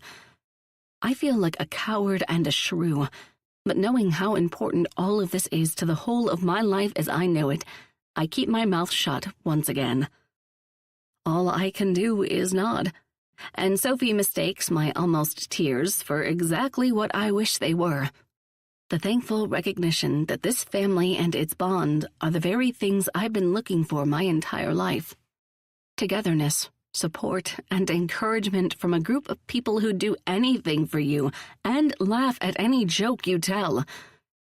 God, I wish with a desperation I can't describe that it was all real. Ah, Days, don't cry now. Tears and chiffon don't mix. She's right, but neither do lies and a group of people so great they give old Alexander a run for his money. And I'm so deep in the middle of that mixture that I don't know if I'll ever get out. 32. Friday, May 10th. Flynn. As I snag my duffel from my gym locker, Jude lets out a deep sigh behind me. I glance over my shoulder to find him easing himself off the bench that resides in the middle of the locker room, his movements looking more like those of an elderly grandma after a rowdy game of backgammon than a fit 38-year-old man who just got done with his daily workout. You good? Am I good? Ha! He grimaces. No, I'm not good. My legs are jello. I feel like fucking Bambi, dude. Next leg day, I'm not letting you lead the workout. A laugh jumps from my lips and I lift my duffel over my shoulder and shut the locker door. It wasn't that bad. Jude scoffs. My body says otherwise. You realize I'm not forcing you to work out with me, I comment and lift my brow to punctuate that sentiment. Truth be told, I never asked Jude to work out with me. Several years ago, he just started showing up and hasn't stopped. I will admit, though, the time together is nice. He's always so chatty everywhere else, but at the gym, he's too busy gasping for air. But what am I supposed to do? He retorts. Meet Ty at fucking Planet Fitness and do yoga? You might think he's joking, but Ty actually does attend yoga classes, along with God only knows what else. And it's all in the name of keeping his revolving door of women spinning and thriving. Over the last decade, I've yet to attend a family function without my second youngest brother bringing some random woman along. And considering Ty's never brought the same woman to a family function twice, and the Winslow clan gets together 2 to 3 times a month, that's a lot of fucking women. And Rem's day trading schedule makes him work out at 2 in the morning like some kind of damn vampire. You're my only viable option, he says, snagging his backpack from the bench and scowling as he shifts on his feet to stand upright. And right now, I hate you. You want me to see if they've got a wheelchair you can borrow? Shut up. Motorized scooter? Crutches? I keep going, sarcasm and amusement lifting the corners of my lips, and Jude flips me the middle finger. I like you better when you're being all surly and not saying shit. He doesn't have to tell me twice. I shrug and spin on my heel, more than ready to leave the locker room before the After 7 crowd takes over. But I only make it a few steps toward the door when Jude calls out, Wait, where are you going, man? I turn around to meet his eyes. Home. You don't want to grab some dinner with me? He questions. I mean, it's the least you can do for putting me through Satan's leg day. Can't. I'm making Daisy dinner. Last night she saw an Olive Garden commercial and started rambling on and on about fettuccine Alfredo. I told her I could make it for her sometime, and she looked at me as if I'd just said I was an alien from Mars. Though it didn't take long for her to make me promise to fulfill my homemade pasta offer ASAP, as in tonight, after we both get home from work. Oh yeah, Daisy. A big shit-eating grin consumes Jude's face. Your wife, that none of us knew about until you'd already married her. Actually, he did meet her. In Vegas. But just like Ty and Remy, he was apparently too drunk to remember, and I'm not going to be the one to tell him. Of all the people to get married before me, you were the last motherfucker I expected to pull that trick out of his mysterious hat. I mean, you were all, I don't do the relationship and marriage thing. But now look at you. You're someone's husband. You don't like Daisy? Get real, he rolls his eyes. She's going to be a bridesmaid in my wedding, bro. Of course I like Daisy. Sophie loves Daisy. I'm just still trying to figure out where in the hell she came from. Seriously, Flynn? How did you go from the guy who barely even dated to fucking married in the blink of an eye? It's a fake marriage, I answer, giving him the full truth, but it feels foreign on my tongue, like it shouldn't even be there, like it's not the truth at all. His response? An outburst of laughter. Oh yeah, okay. A fake marriage, he repeats, using his fingers to make air quotes around his words. Sure thing, Flynn. He rolls his eyes again and keeps laughing as if I just told the biggest joke of the century. How long did you know her before you got married? Not long? Not long, Jude sighs. That really narrows it down. He eyes me suspiciously, his gaze narrowing as if he's attempting to seek out all the answers by telepathy. Fuck, you're difficult to read. You're my own brother and you're still a damn mystery to me. I swear if you ever went missing, your own fucking family wouldn't even know what to tell the cops. Funnily enough, he's probably not wrong, but that has more to do with my family never actually asking me anything to give them an insight into my life. It's not that they don't want to, I don't think. They're just intimidated or something. Daisy isn't intimidated to ask. Hell, she knows you more than anyone has ever known you. My phone vibrates in my pocket, and since Jude is busy trying to read my mind, I pull it out to check my messages. Daisy. Running a little later than I expected, but I should be home by 8:30. We still on for you cooking me a glorious feast? I grin and shoot her a quick, yes, back. But when I look up from my phone, I find that Jude is still watching me like I'm the most interesting thing in the locker room. Ironically, I've now told him and Remy the truth about Daisy and me, but the fuckers don't believe me. Even after what I told Remy turned out to be true. Whatever, it's his problem, not mine. I leave the locker room for good this time, but Jude follows right behind on his shaky Bambi legs. It's all pretty fucking nuts, bro, he calls toward my back as I walk past the reception area and out of the gym's lobby doors. I mean, you're married before me, the guy who had to propose 4 fucking times before Sophie said yes. Truthfully, I have not a clue what he's trying to get at here, and I don't care to know. He and Sophie are getting married, and Daisy and I already are. End of story. Almost. Jude looks out toward the street and then back at me. He searches my eyes with scrutiny again until eventually he asks, Why did you get married, dude? Like, what the hell changed? You're the most rational person I know, and it seems like this marriage was on a damn whim. Like it just dropped out of the sky. I like Daisy, I really do. But this is all so unlike you. His eyes go wide and imploring. Oh shit, you're not in the middle of a fucking nervous breakdown, are you? Pretty sure anyone who is in the middle of a nervous breakdown doesn't realize they're in the middle of one. But in the name of not getting him all worked up, I keep that shit to myself. I'm good, man. You sure? I sigh, nod. And I almost end the conversation right there, but something inside me makes me want to put Jude at ease. Daisy is better than I ever imagined she'd be, I tell him. She's hilarious, fucking adorable, talks enough for the both of us. She makes life fun. And you actually really fucking like her. I can't deny that ever since Daisy came blazing into my life, I've been the opposite of bored. This last month is the most I've laughed in a lifetime, I'm certain. She's also the first woman you want to spend time with. A lot of fucking time, in fact. Are you in the mafia? Is that what it is? Jude questions out of fucking nowhere. Or is it the CIA? Are you an undercover agent living a double life and you can't tell anyone about it? Who knows? I answer through a shrug and hitch my duffel higher on my shoulder. Maybe I'm not even your actual brother. Maybe Mom's in on it too. For an instant, Jude's eyes look so big they might pop out of his skull, but then he reaches out to punch me in the shoulder. You're such an asshole. I shake my head on a chuckle, and it's then that I notice the t-shirt he changed into after our workout that had him whining like a baby. White cotton material with a variety of badges spread all over his chest and stomach and back and arms, and the words, "The Secret Club," embroidered across his right pec. I'm the asshole? I retort and nod toward his attire.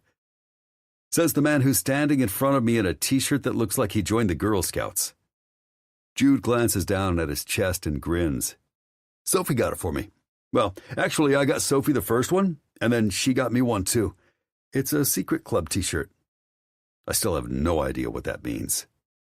The badges have to be earned. He waggles his brows. You want to know how I earn my badges? I shake my head. Nope. What?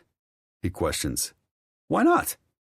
Because it's pretty damn obvious it's related to sexual shit, and I'd prefer to stay oblivious to your sex life. Like I'd even fucking tell you. What happens in the Secret Club stays in the Secret Club. Fantastic, I respond, and decide it's high time I got the hell moving.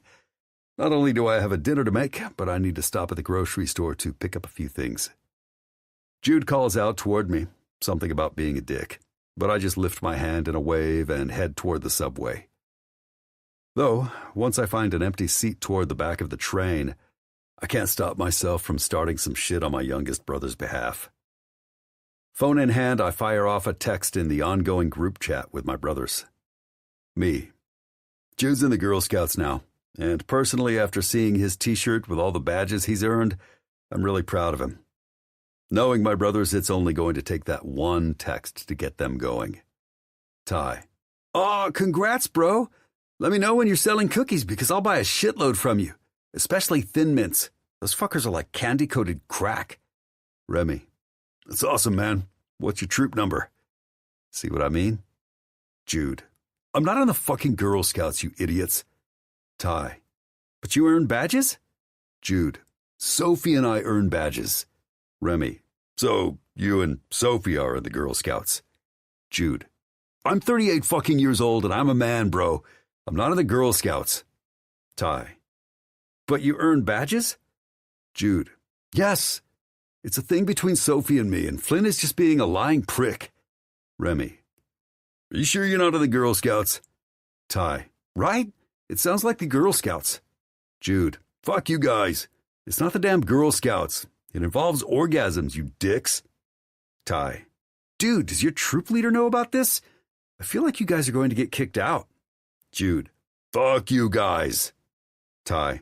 Okay, but don't forget to let us know when you're selling cookies. Jude. I hate all of you, especially you, Flynn. I know you're reading these texts but not responding, you cryptic bastard. I smirk to myself and slide my phone into my pocket. I know I keep shit close to the vest, but I can't deny this conversation gave me a hell of a lot of enjoyment. My phone buzzes a few more times in my pocket, most likely Ty and Remy still razzing Jude. But when the subway comes to a halt at my stop, I grab my duffel and head in the direction of the grocery store. I have a meal to cook and a wife to feed. 33. Daisy. Honey, I'm home, I exclaim as I walk through the door.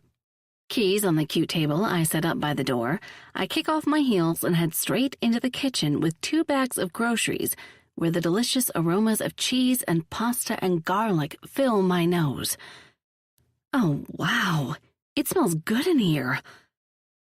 Flynn glances over his shoulder as he drains hot water from the pasta. Dinner is almost ready. After the afternoon I've had dealing with Tara and her dramatics, this is the best news I've heard all day. I take it the Wicked Witch of the Real Estate East is still alive and well? His commentary makes me giggle, but it's also a pleasant surprise. Over the past few weeks, Flynn has received more than an earful regarding my lovely, more like horrible, coworker, and apparently he really did listen to everything I told him. Oh yeah, alive and well and probably out buying a new broomstick as we speak. I get to work on putting away groceries that consist of some fruit, yogurt, and frozen meals that can be cooked very quickly. Once everything is put away, I refocus on the man at the stove. In just jeans and a white t-shirt, Flynn looks, well, hot.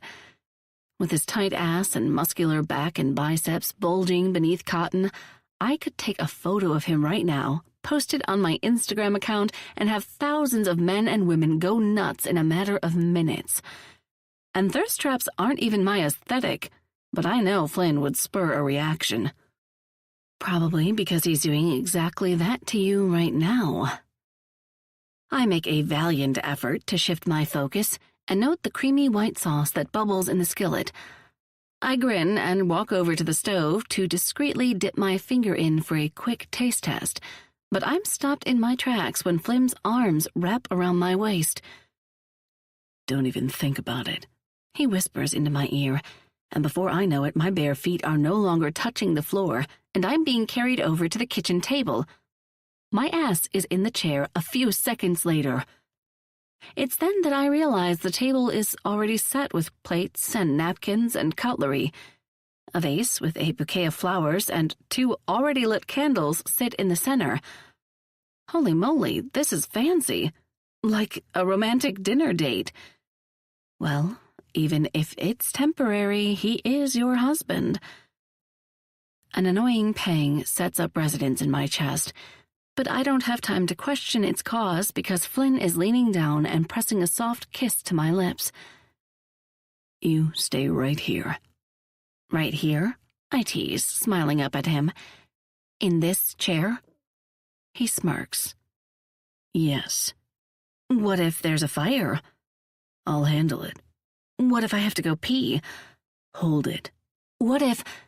He cuts me off with another kiss and proceeds to whisper firmly against my lips. Keep that little ass of yours in this chair while I plate our food. Or else. Or else what?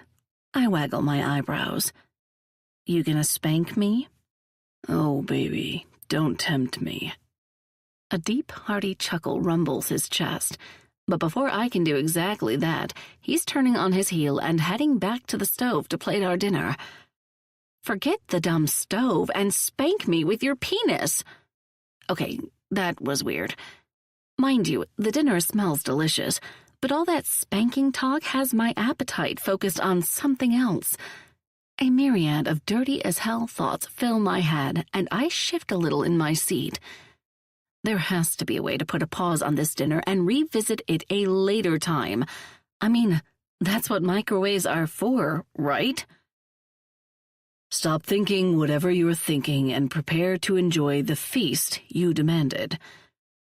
I look up to meet Flynn's amused gaze as he sets 2 platefuls of fettuccine alfredo with garlic bread on the table. How do you know what I was thinking? Because you've got that look. He answers cryptically and sits down in the chair across from mine. What look? He just smirks, doesn't answer my question, and grabs his fork to dig in. I didn't have a look, I state, but he is completely unfazed. I didn't have a look, I repeat, but Finn just twirls pasta around his fork to take a big bite. Eat your food, babe, he says once he finishes chewing. After dinner, if you want to try to tempt me into spanking your sassy ass, be my guest. Damn, can he read me that well?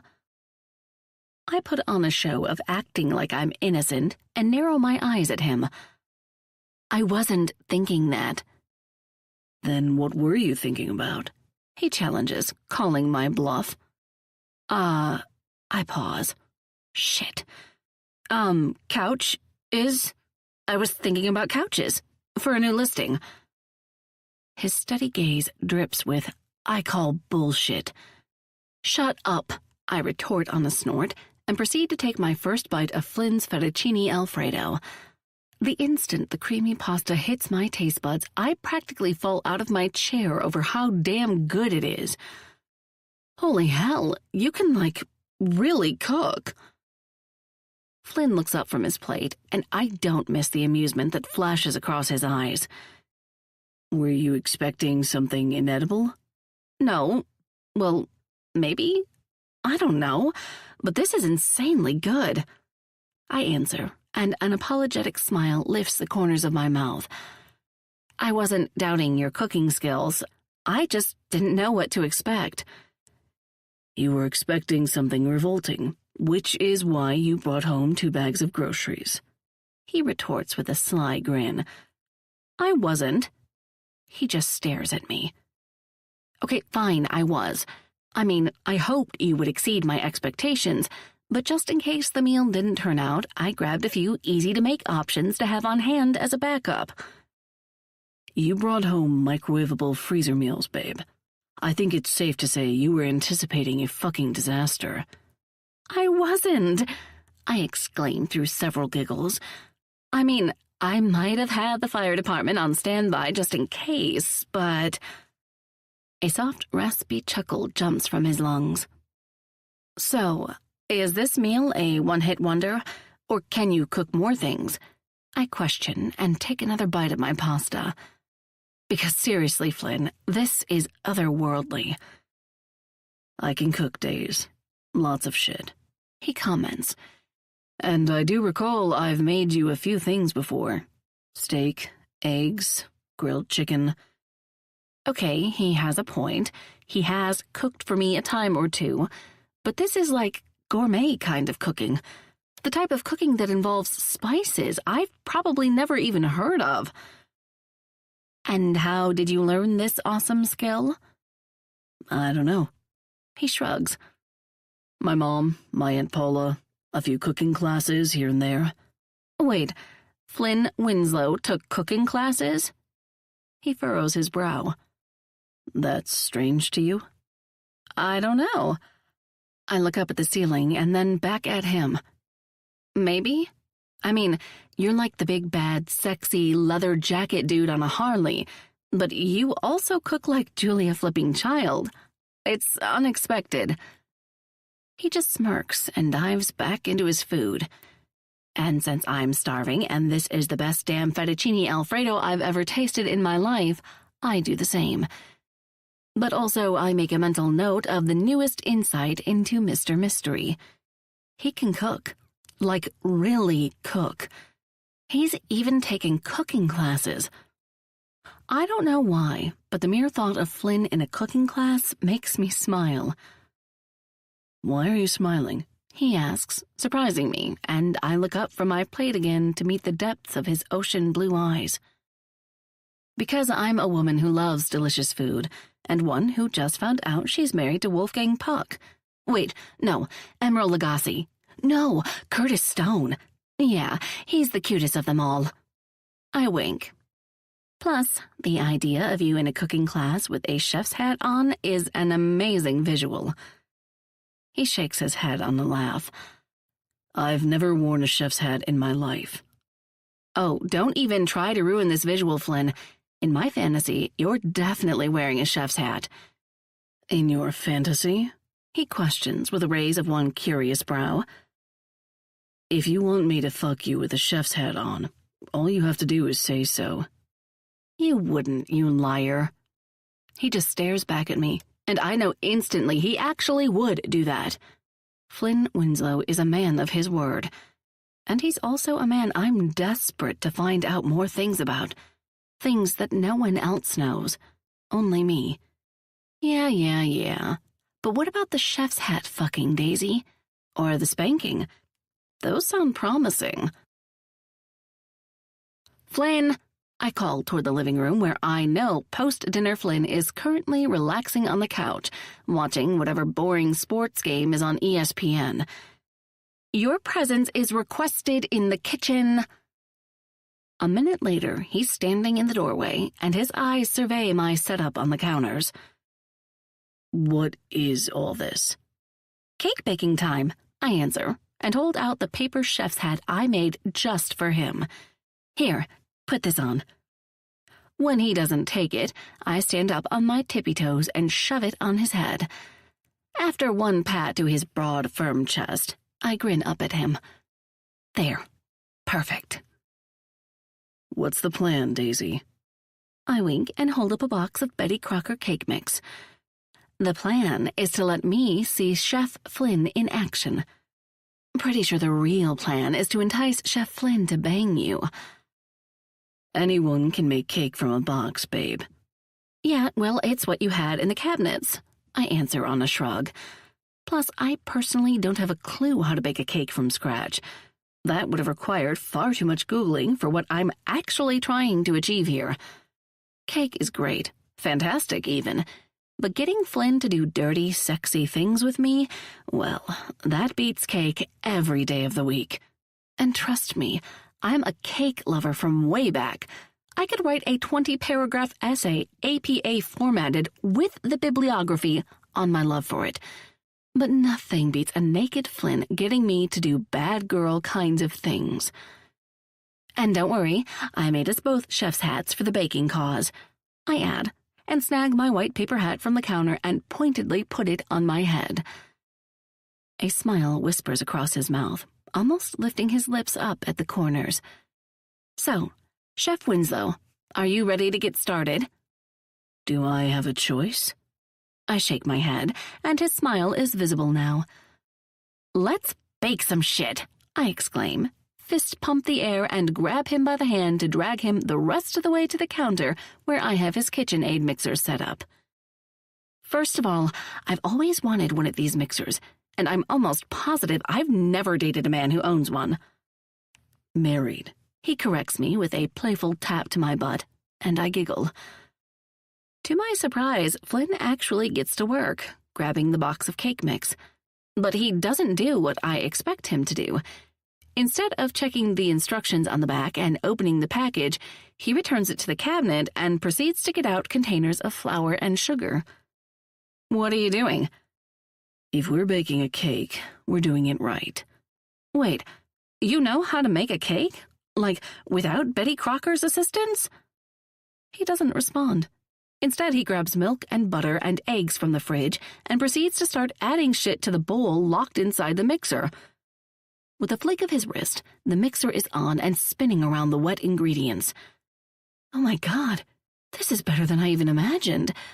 I mutter, more to myself than him, and snag my phone off the counter. I have to get photo proof of this, or else your sister won't believe me. Flynn chuckles at that and tries to grab my phone with a playful hand, but I dodge his movements with a few bobs and weaves. Traitor. I grin and snap a quick action shot. And just for good measure, I take 3 more photos of Big Bad Flynn standing in front of the KitchenAid mixer with a paper chef's hat on his head. To be honest, the whole scene is far hotter than I ever thought it could be. Like my own personal food porn, but minus the food. Hello, ovaries. Please don't explode. But before I can even fire off a message to Winnie, my phone vibrates in my hands with a text. Duncan Jones. Daisy baby, how have you been? Damien told me you're in New York for the next couple of months, and since I'm going to be in the Big Apple next weekend, I was wondering if you wanted to schedule that rain check. Pretty sure you owe me a date. Winky face. God, no. No, no, no, no. The Michael Scott gif of him reacting to Toby's unexpected presence in the office flashes in my mind, and then another stupid text chimes through. Duncan Jones.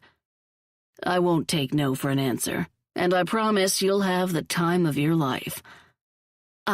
Excuse me? I question out loud, staring down at the screen of my phone in irritation. That's not how it works, bucko. Everything okay? I glance up to find Flynn looking at me with concern, and the sounds of the mixer have been silenced by the off switch. Yeah, I answer through a sigh. Just some unwanted attention from a guy I worked with at the LA office. Unwanted attention? He asks, and I hold my phone out toward him so he can read the text messages.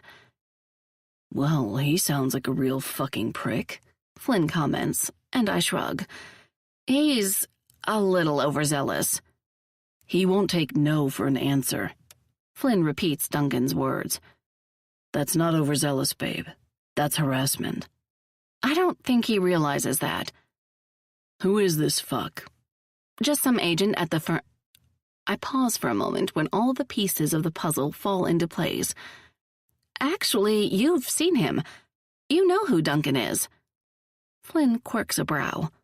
He's the guy you thought I was running away from at the Wynn, right before I made you take me for a ride on your bike and wed me into holy matrimony. A smile lifts the corners of his mouth, and moments later his fingers tap across the screen. What are you doing? With one more tap to the keys, he hands my phone back, and I look down at the screen.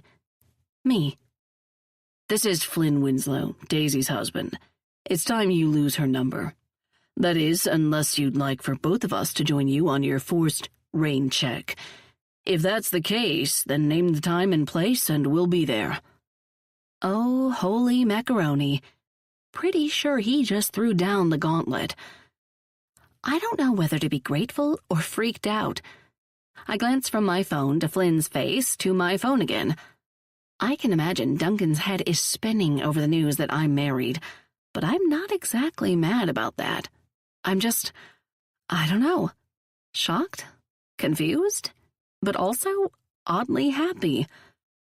The Flynn I met in Vegas was quiet, a bit surly even, but the Flynn who's standing in front of me now, the one who just played texting knight in shining armor, feels different. He's still Flynn, but he's more fun-loving, more open, freer with his words. He's just more. And all that more is really starting to get to your heart.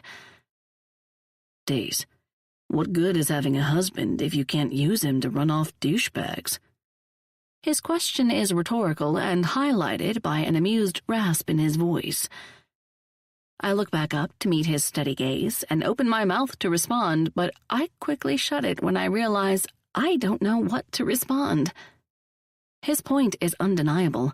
The odds of Duncan texting me again are probably below 0 now, and I'm not upset about that reality. The first time I met him, I thought he was just the office flirt, but the more I've gotten to know him, the more red flags have popped up. Truth be told, any man who feels a woman owes him something deserves a swift kick in the dick. Promise me this, Flynn adds. If you end up back in LA, don't let that fuck make you feel like you have to oblige him with your time. His words sent a shockwave into my chest, and all I can do is nod. If I end up back in LA? Not when I end up back in LA? As in, maybe I could end up in New York? With him? Don't get your hopes up, Daisy. That's not at all what he meant.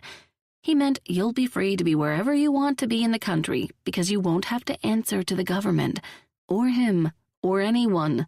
You'll be alone. Again. How about that delicious cake? I blurted, probably a little too loudly for our close proximity, but the exact right volume to drown out my crazy thoughts. Flynn smirks, and with a flick of his wrist, he turns the mixer back on. It doesn't take long before all the ingredients have been added, and the batter is the kind of smooth, silky consistency that contestants on the Great British Bake Off would go gaga over. Do we get to taste it? I question, nodding down toward the bowl. Pretty sure all good bakers test the batter before they commit to putting their cake in the oven. Oh yeah, he answers. Dipping one long index finger into the bowl, Flynn lifts his batter-covered digit toward me and gently swipes it against my neck. The coolness of the batter makes me squeal out in surprise, but he's undeterred. Lips to my skin, He sucks and licks at my neck until the batter is gone, and tingles proceed to shoot down my spine and straight between my thighs. It's good, he whispers against my neck. But I need to check one more thing. His big hands around my hips, he lifts me up and onto the kitchen counter and spreads my legs so wide that my skirt bunches up my thighs.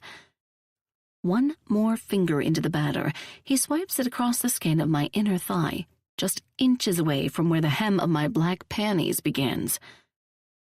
Yep, he says quietly, and glances up at me with mischievousness lifting one side of his mouth. I definitely need one more taste, just to be sure. Of course, I mutter. It's always good to be sure about something like cake or cupcakes or brownies or anything with batter, really. What are you even talking about right now?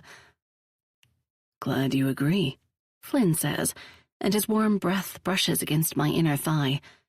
It's a confusing sensation, the cold of the batter and the warmth of his mouth, but oh my stars does it feel good. And it turns downright euphoric when he actually puts his lips to my skin and sucks at the sensitive flesh. His mouth lingers there, sucking and kissing, even occasionally drifting up and brushing against the hem of my panties. It's heaven and hell, delicious and painful. And the throb that's taken up residence between my thighs grows so intense I shift my hips a little to try to ease the pressure. But it's useless. I'm fucking turned on. Insanely turned on, actually. I want Flynn to keep kissing me, touching me, licking me, but I want him to do it everywhere, all at the same time. It's good, he says, and lifts his mouth off my skin. But I know it's no match for your sweet as fuck pussy. Oh, boy. His hands slide up my thighs, over the material of my bunched-up skirt and the fabric of my silk blouse. His fingers linger over my nipples, and I have to swallow the urge to moan. Eventually, both of his hands are gently holding my face, and our gazes are locked as we search each other's eyes. What are you going to do to me, Flynn? I ask, hopeful that all this cake batter tasting is actually foreplay that leads to something a little more hands-on. Me. First, I'm going to kiss you, he says, and then, after a few short brushes of his mouth against mine, he does. His kiss is sweet like cake, yet spicy like sex. It's gentle but demanding, and I want it to go on forever. But it doesn't. The instant he pulls away, my lips turn down at the corners. Flynn notices, but the heat in his eyes tells me that he has plans. And then, Daisy, I'm going to take you to bed, he tells me, and runs his hands through my hair. I'm going to remove your clothes, and I'm going to kiss every fucking inch of you, especially that birthmark that sits on your lower back, just above the curve of your ass. The fact that he knows about that birthmark hits me square in the chest. I'm going to kiss your breasts and lick your nipples, he continues, and I'll probably stay there for a while. An hour, maybe 2, because I'm obsessed with memorizing how every part of you works. His hands move from my hair and slide down my arms until his hand gently grazes the apex of my thighs. Once I'm done with your breasts, I'm going to do the same thing to your pussy. Lick it, taste it, eat it. And I'm not going to stop until you're begging for my cock. And by the time I spread your legs and slide inside you, I'm camping out there for the rest of the night, until I can't hold back from filling you with my cum. Can I do that, Daisy? He asks and brushes his lips across mine. Can I take you to bed? I don't have to think about my answer. Yes. I wrap my legs around his waist and my arms around his neck. Please. With his lips to mine again, he kisses me slowly, lazily even, and the unbaked cake batter is a forgotten memory as Flynn carries me out of the kitchen and into the bedroom. And once my back hits the mattress, he removes my clothing. Each piece that leaves my skin is a teasing reminder of his words that are now replaying in my mind on a loop. And every cell in my body is anticipating what's to come. I'm at his mercy, completely naked and undeniably wanton for everything he has to give. His blue eyes blaze as he stares down at me, and I watch in rapt fascination as he removes his clothes. My eyes don't miss the way his muscles flex with each precise movement, or the fact that his cock is already hard, already ready to be inside me. "You're so beautiful, Daisy," Flynn whispers as he climbs on the bed until his body hovers over mine. "So are you." And then, always a man of his word, Flynn does all the things he said he'd do. First my mouth, my neck and shoulders, the curve of my back, then every inch of my skin.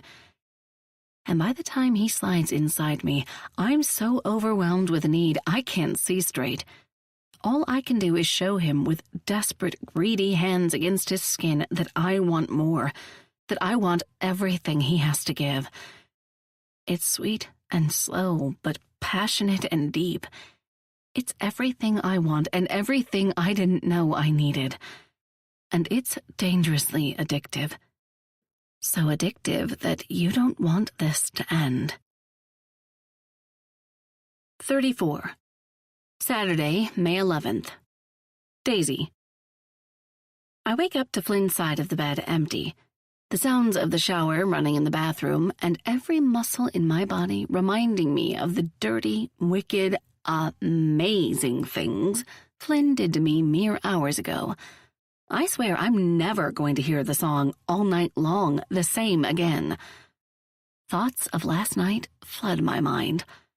Flynn kissing my neck and shoulders and my breasts, his tongue lapping and sucking at my nipples, his face between my legs, his big, strong body hovering over mine as he slid inside me, and the things he whispered into my ear.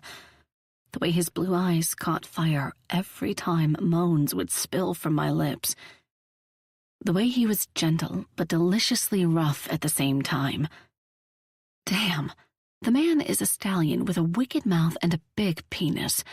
Are you sure you don't want him to be your real husband? I roll my eyes at myself and shift my focus to waking up. Hands over my head and toes pointed away from my body, I stretch out my arms and legs beneath the comforter. My muscles are sore and a bit achy, but it's the good kind of discomfort, the one that serves as a delicious reminder of last night. Once I'm out of bed, I grab my favorite fluffy robe from the closet and stop dead in my tracks when I catch my reflection in the mirror. Are those hickeys on my boobs? And my freaking thighs? Fingers to my skin, I tap at the bruised flesh and deduce that they are, in fact, hickeys. But why I smile over that truth is something I don't understand. Normally I'd be a bit ticked off if a man marked me like this, but being marked by Flynn with a bunch of hickeys? I don't know what I am, but it's not mad. Because you love it, you little floozy. Okay, fine. So what if I like the idea of Flynn marking me? Pretty sure any woman would love a man like him giving their body that much attention. A little nickel of discomfort sets up residence in my chest, and I write it off as another sign of my sex hangover. I'm probably a little dehydrated, maybe even low on blood sugar, too. Sure, that's all it is. Instead of marinating in my brain's early morning absurdity, I tie my robe around my naked body and pad into the kitchen. Once I start a pot of coffee. Caffeine first, then water and food. I locate my phone where I left it on the counter, moments before Flynn's and my cake baking turn to insanely hot sex. Though before I start to check for missed notifications, I don't miss the fact that Flynn has already managed to clean up our mess from last night. Come to find out, The more time I spend living with him, the more I realize that Flynn Winslow is a man who cleans up after himself. He's like a unicorn of men, but minus the horn and sparkles. Oh, but he has a horn, and it's hella big and sits smack dab between his legs. I don't know what it is about Flynn, but I swear on everything, my mind has never been this much of a horny harlot until he showed up. Phone in my hand, I swipe my finger across the screen and start rolling through any texts, calls, or emails I've missed. An email from Damien that is actually work-related and can be dealt with on Monday. A passive-aggressive email from Tara regarding the property in Soho that I staged 2 days ago. She rambles on for about 5 paragraphs, but the gist of her words revolves around second-guessing everything I did with the place. Unfortunately for her, I already sent Damien and Thomas a few preview photos, and they both approved of my design aesthetic. Suck on that, Tara. Once I sent Tara a friendly but equally passive-aggressive response, updating her on the cold, hard facts, I check my text messages and find one from Gwen that came in a few hours ago. Dang, she must be up early. Gwen. Darling, I miss you. How is New York treating you? Me. I miss you too, and New York is good. Just staying very busy with work. And, living with my husband that you don't know about. I cringe and run a hand down my face. Gwen is the one person I don't lie to, ever. And yet, here I am, lying to her. Gwen. Well, I hope you're not working so much that you aren't enjoying this glorious Saturday. What's that famous saying? All work and no play makes you a dull girl. A laugh bubbles up from my lungs as I type out a response. Me. It's actually, all work and no play makes Jack a dull boy. And that quote is from The Shining. It's the part where Jack Nicholson officially goes off the deep end, right before he tries to kill his family. Gwen. So, not a good quote for a happy Saturday? Me. Nope. LOL. Gwen. Bad quotes aside, do you have big weekend plans? Something fun, hopefully? Before I can even respond, incoming FaceTime call, Gwen, pops up on the screen of my phone. Oh boy. Nerves tickle my throat, and my finger hovers over the accept button, unsure of what to do. It's one thing to lie to her through text message, but it's a whole other ballgame trying to do it while we're face-to-face. Eventually, though, guilt wins out, and I hit accept by the 3rd ring. Darling, it's so good to see you, she exclaims, and a big grin consumes her face. Her excitement is infectious, and for a moment I forget about everything but just being happy to see her. Sometimes I forget how lonely my life was before, Gwen. I missed you. How are Vancouver and the girls and David? Vancouver is the same. The girls are great, and David is starting to get on my nerves, so... She shrugs, but doesn't say anything else. So? It means I don't know how much longer I'm going to keep him around. You know I don't like to strain my attention span. I snort. Poor David. No, she disagrees with a little smile and a shake of her finger. Always a proponent for women having the right to put themselves first, like men usually do. Not poor David. He's become a stage 5 clinger, to the point that I had to tell him he could not, in fact, attend ladies' night with me last night, even though the rule is already right there in the name. So you should actually be saying, poor Gwen. How she even knows the term stage 5 clinger is beyond me, but it's one of the many reasons why I love her. Anyway, she hums, but her eyes squint a little when she notes the ambiance, Flynn's apartment, behind me. Where are you? At my apartment in New York. Oh, so this is the New York place. Her eyes brighten with intrigue as she tries to see through the camera. Very nice. Thanks. I start to answer just as Flynn walks into the kitchen, fresh out of the shower with a towel wrapped around his waist, and heads toward the coffee pot. I know this because I can see him on the screen of my phone. Oh, shit. Quickly, I spin in the opposite direction so my camera faces the kitchen cabinets instead of the hot man in the towel. You hungry, babe? Flynn asks as he pours himself a cup of coffee, completely oblivious that his towel-covered ass just made an appearance in my FaceTime. Probably going to run up the street and get some bagels. Frankly, I'm pretty sure he's clueless to the fact that I'm on the phone altogether. I'll take things that happen when you're known for rambling to yourself all the time for 100, Alex. He glances over his shoulder to meet my eyes just as Gwen's brow furrows. I wave my hand behind the camera like I'm guiding in the next fighter jet to land on a naval carrier, but it's too late. The towel-covered penis and rich, unmistakably manly voice of my fake New York husband have already made their debut. Daisy, Gwen questions, and her voice drops to a conspiratorial whisper. Is there a man in your apartment? Flynn's eyes are wider than I've ever seen them. The curiosity of exactly what kind of bungle I've gotten us into now evidently overwhelming enough that he can't suppress the emotion. And I suck my bottom lip into my mouth, completely unsure of what to say or how to handle this situation.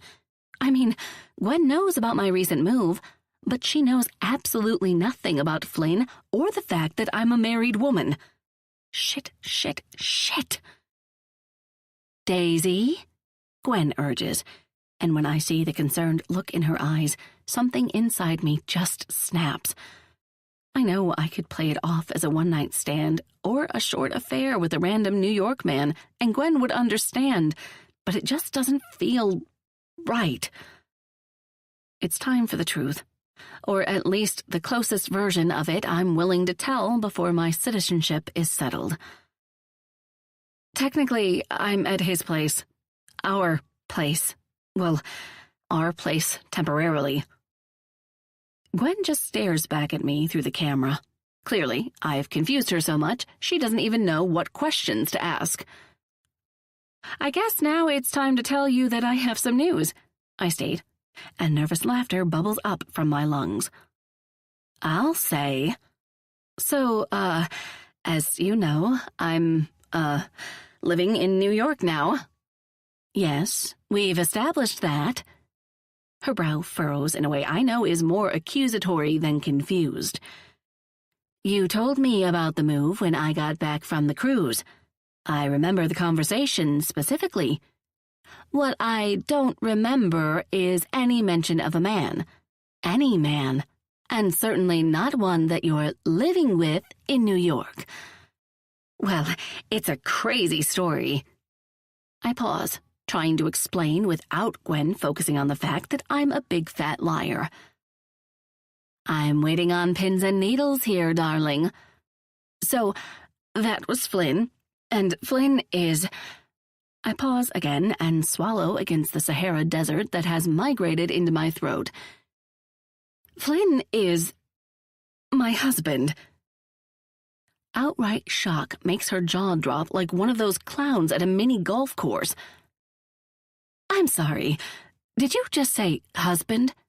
As in, till death do us part, grow old and die, one man for the rest of your life, husband? She definitely said husband. Those words aren't mine, and they definitely aren't Gwen's.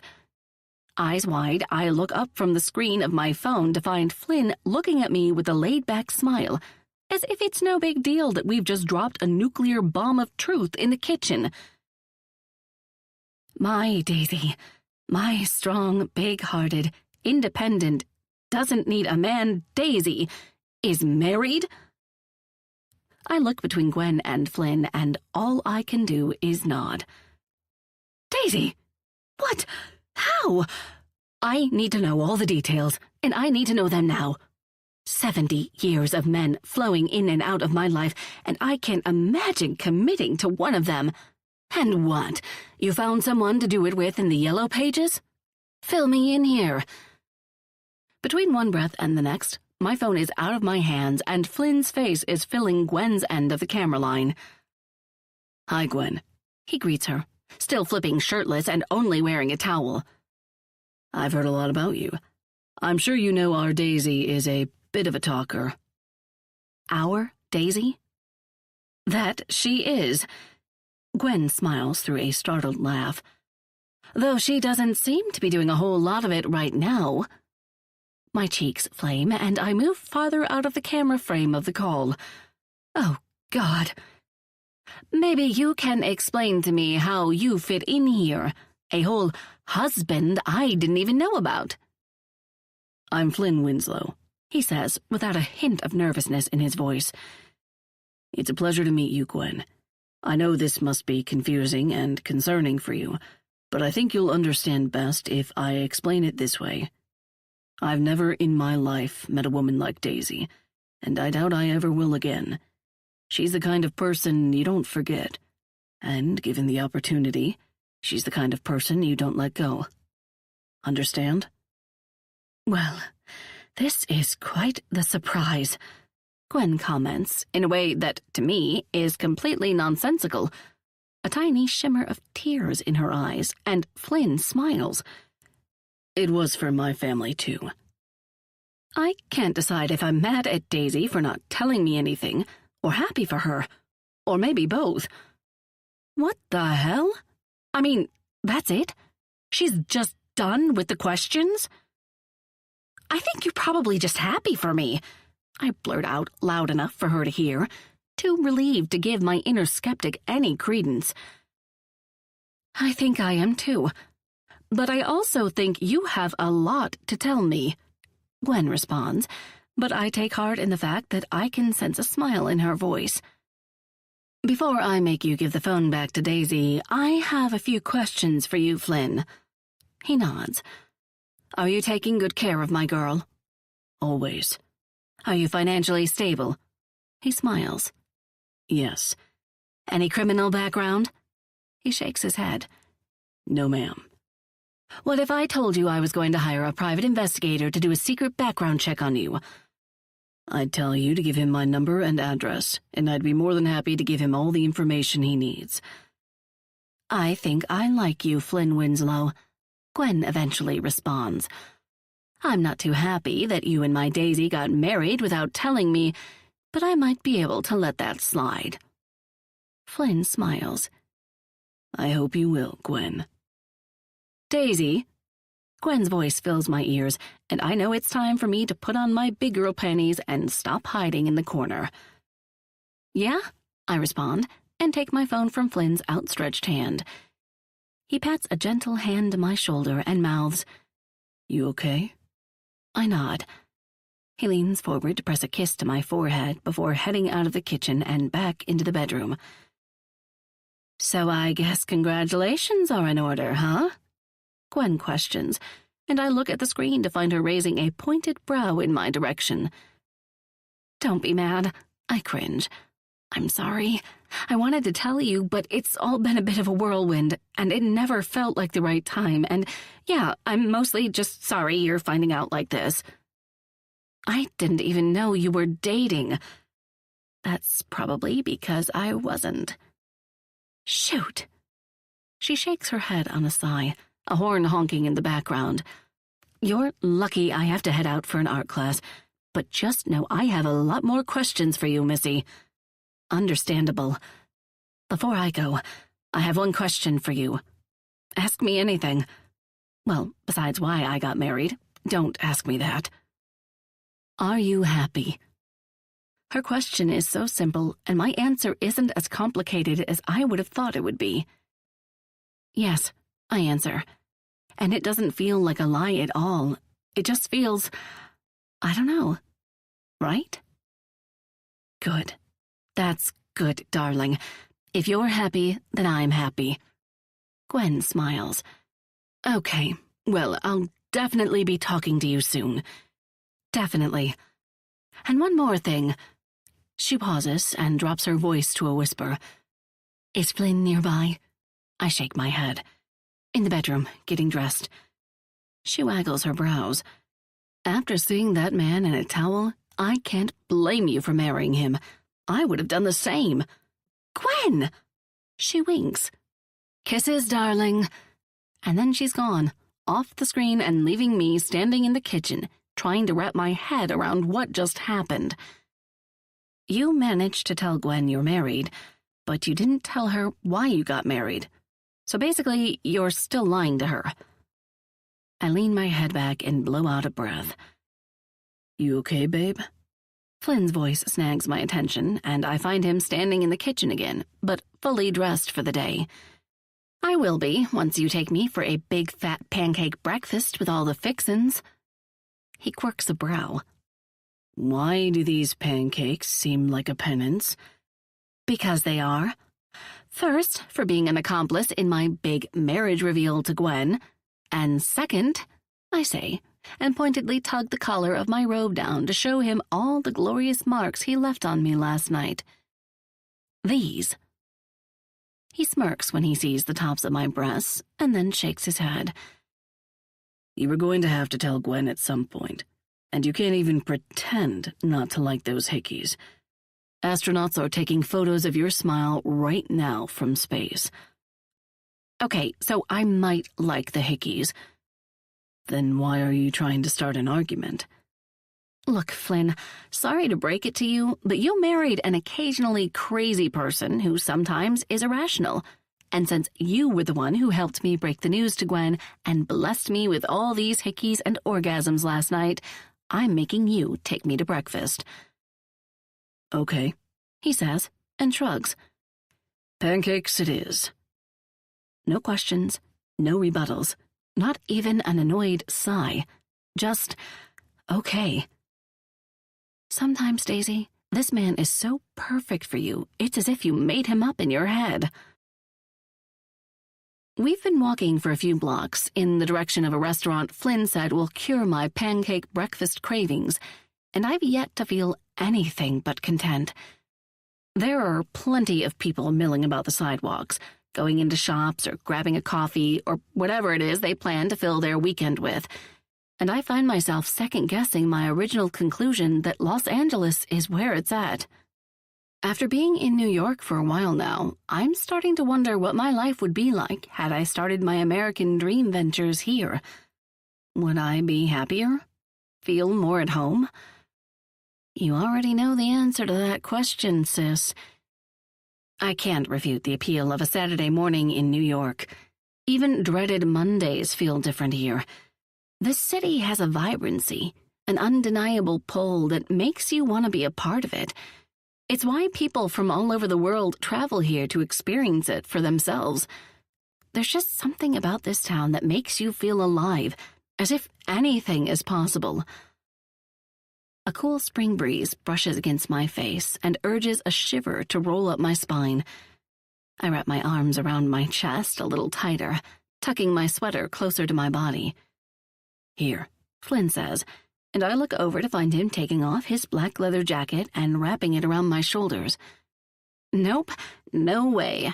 I refute and try to give his jacket back to him, but he wraps one strong arm around my shoulders and makes it impossible.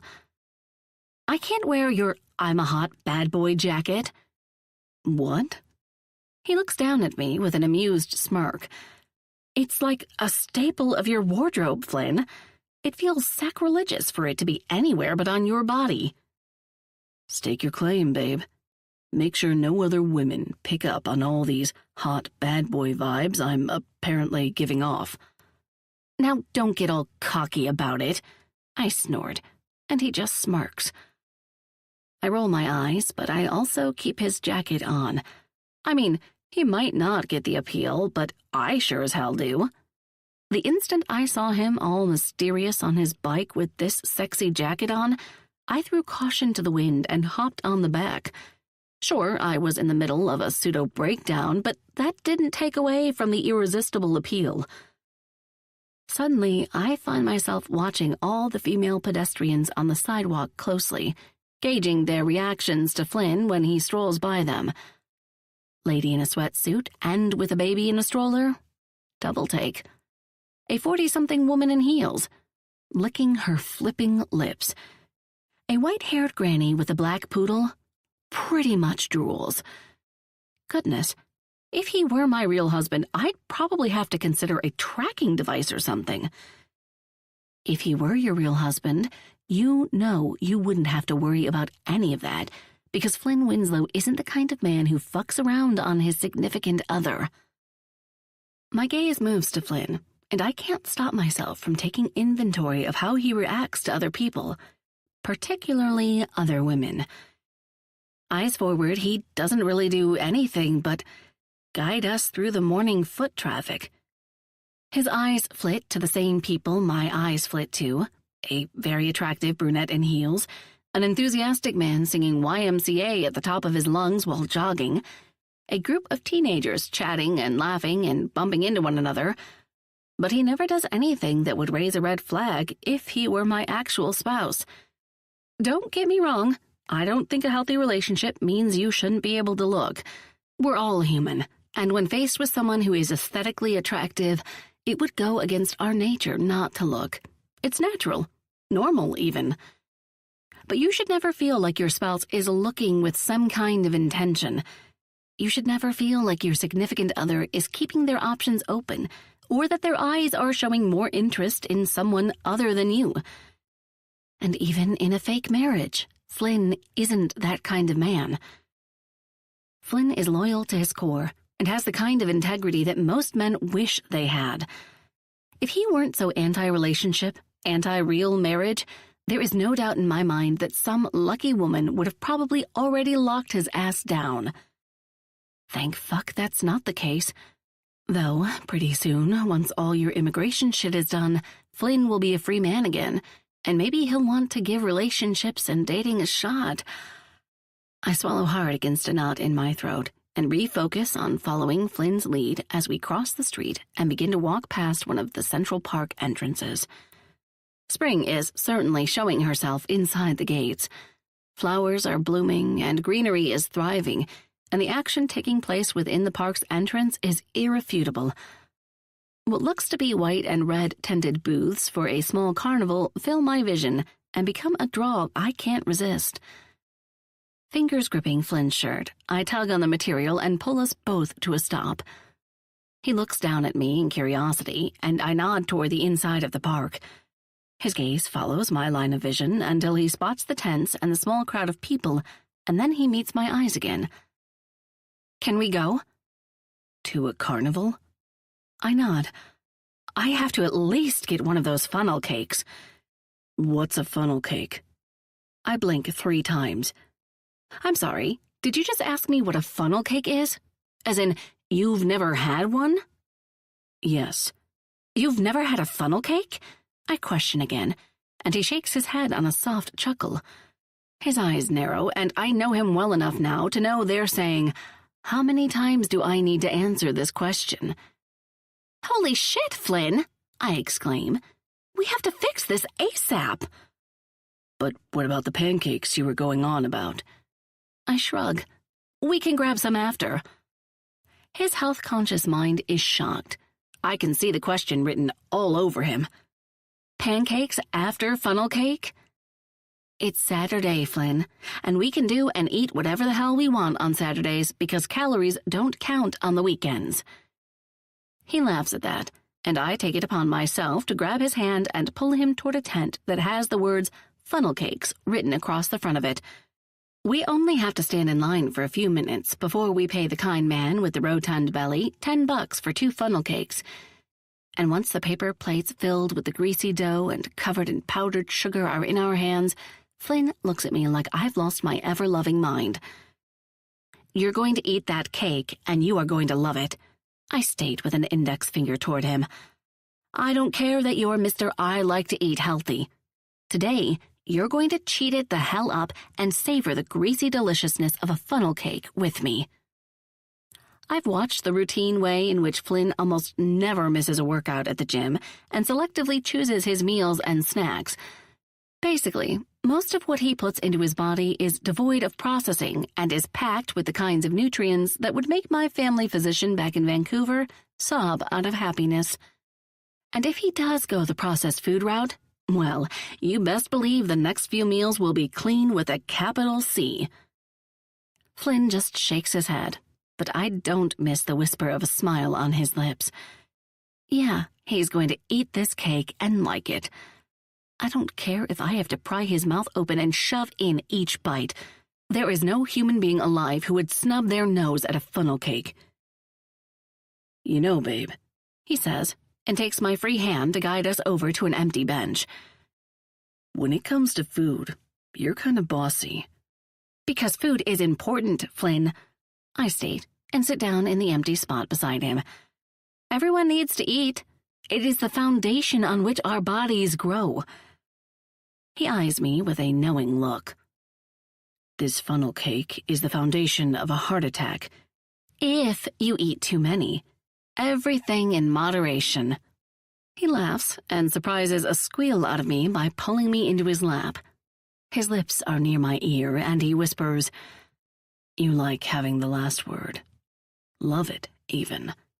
What? I press my nose against his and stare into his eyes. No, I don't. He smirks and steals a kiss. It's okay. I don't mind. Of course you don't mind. You barely talk. He winks. And you talk enough for the both of us. Just shut up and try the funnel cake. And with that, I tear off a piece of his funnel cake and all but shove it into his mouth. His surprised laughter blows powdered sugar into my face, which creates a domino effect of giggles. You like it? I ask once I catch my breath, but more laughs leave my lips when I realize just how much powdered sugar has managed to get all over Flynn's face.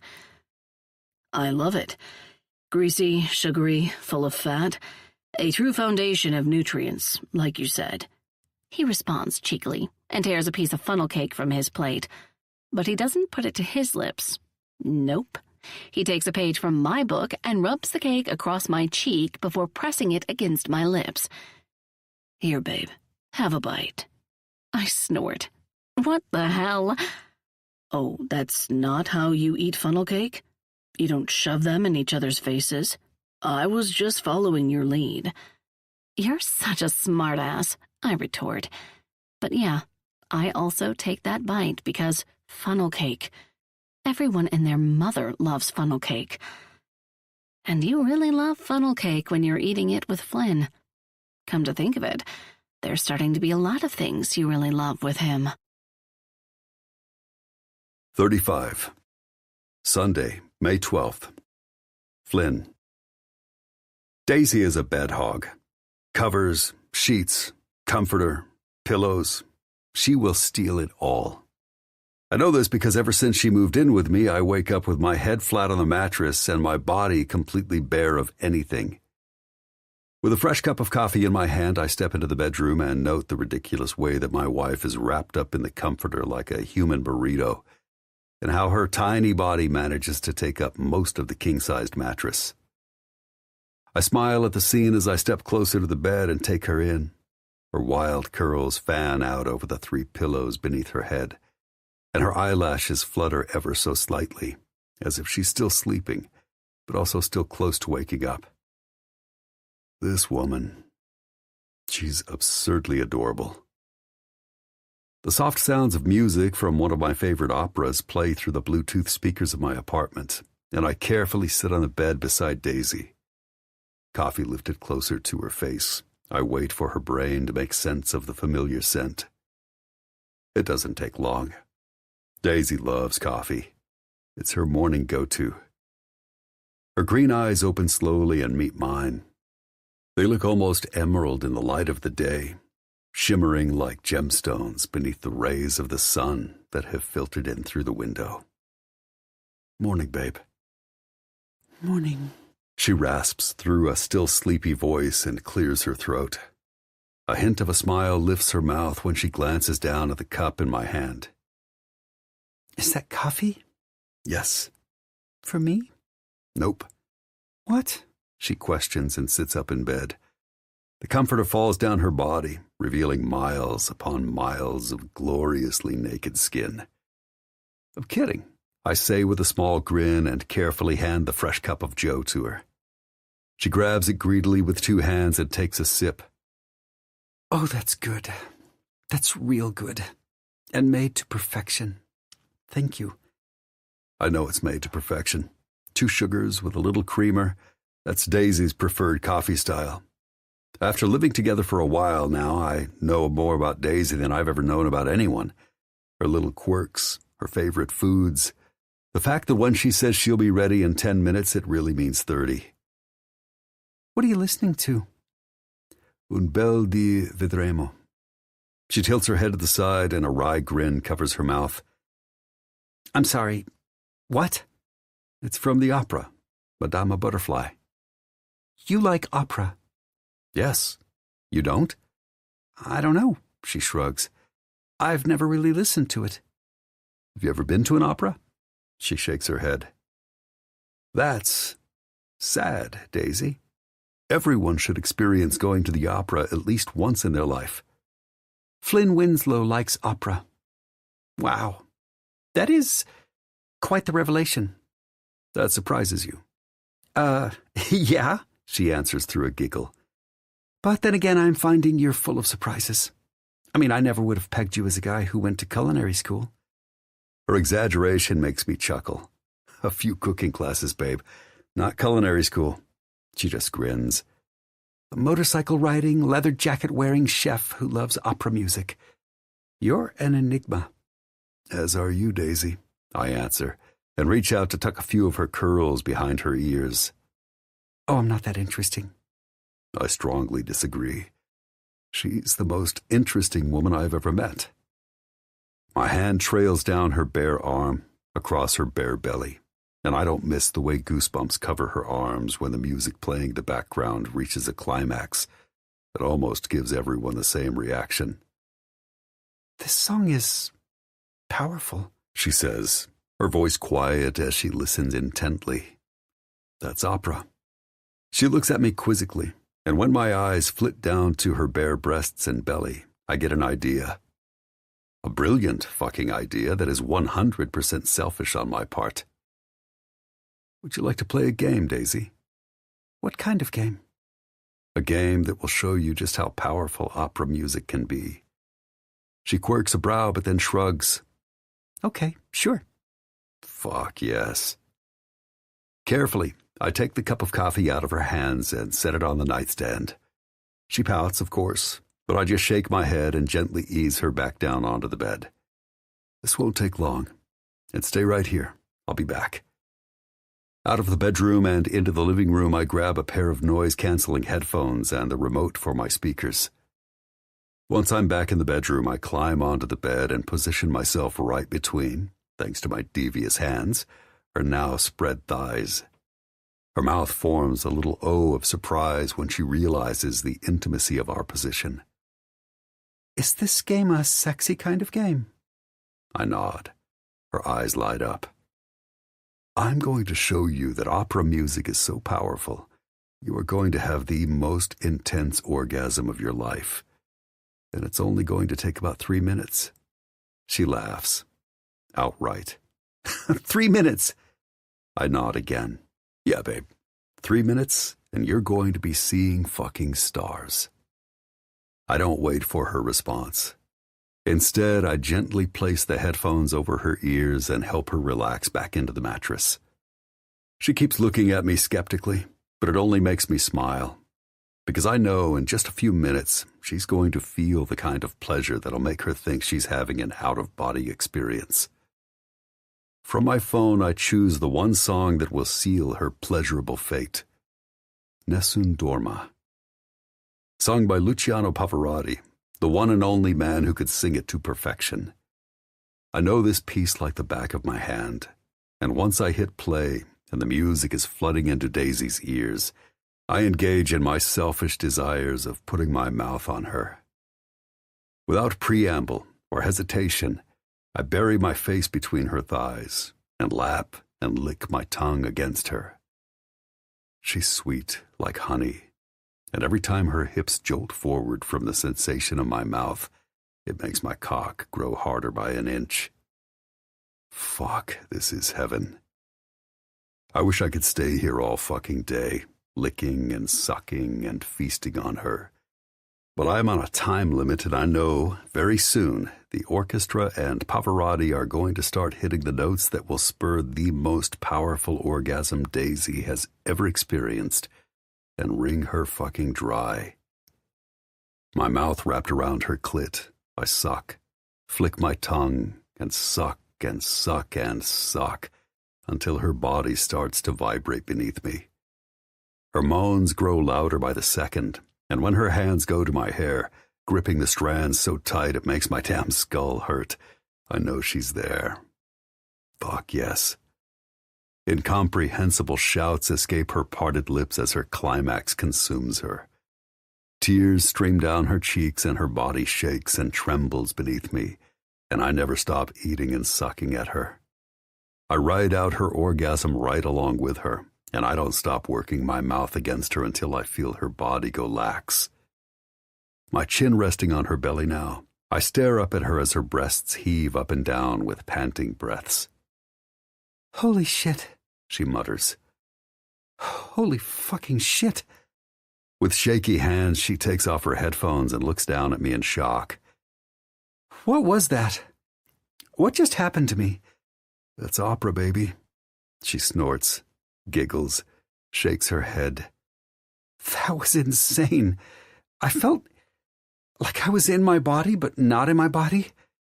Hell, I don't think I'll be able to walk anytime soon. I grin. But you know what I can do? What? She doesn't respond, but a mischievous smile kisses her mouth as she sits up and crawls down toward me. Her fingers are on my boxers, pulling them down before I know it, and my cock pops free of the cotton constraints, still hard from watching Daisy come. What are you doing, babe? I need to make you feel good, Flynn. She needs. She fucking needs. Daisy leans forward and puts her mouth on me. Slow and teasing at first, she wraps her lips around my cock and begins to gently suck at my length. Well, fuck. It feels good.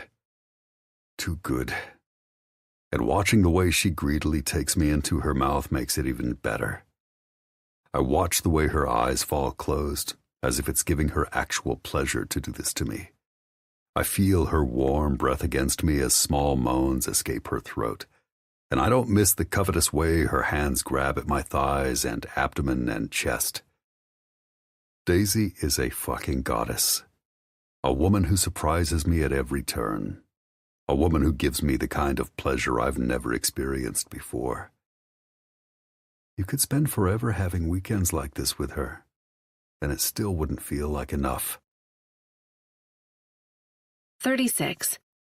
Friday, May 17th. Daisy. Good morning, Daisy. A smiley, happy woman in a pair of medical scrubs with cute kittens all over the material greets me as I step into an exam room. I'm Susan. I'll be the nurse who'll be helping Dr. Fields do your physical today. She glances at her clipboard. I have a note here that this physical is for immigration requirements, correct? I nod. Yes. Okay, great. I'll make sure Dr. Fields has the forms she needs to file with USCIS. She gestures with one arm toward the lone white paper-covered exam table in the room. You can go ahead and take a seat. I follow her instructions, and the paper beneath my skirt-covered butt rustles and crinkles as I adjust my hips and cross my legs.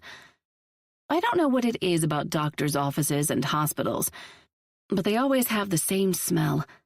A weird, everything-is-sterile odor that shouldn't remind you of being sick, but for some reason it does. It's a conundrum, I tell you. I'm going to ask you some questions, get your vital signs, and then Dr. Fields will be in to do her examination. Sounds like a plan, Stan. I blurt, but then cringe. I mean, that sounds great. Besides the strange odors, places where medical shit occurs always make me uncomfortable. There's just something about a random stranger in a white coat asking invasive questions about your life and daily habits that never sits well with me. I mean, can you take me to dinner before you start asking me about how many sexual partners I've had? Sheesh. I don't want to start an intimate relationship with you. I just want you to tell me if this mole on my back is normal. Truthfully, I have the same issue with the dentist.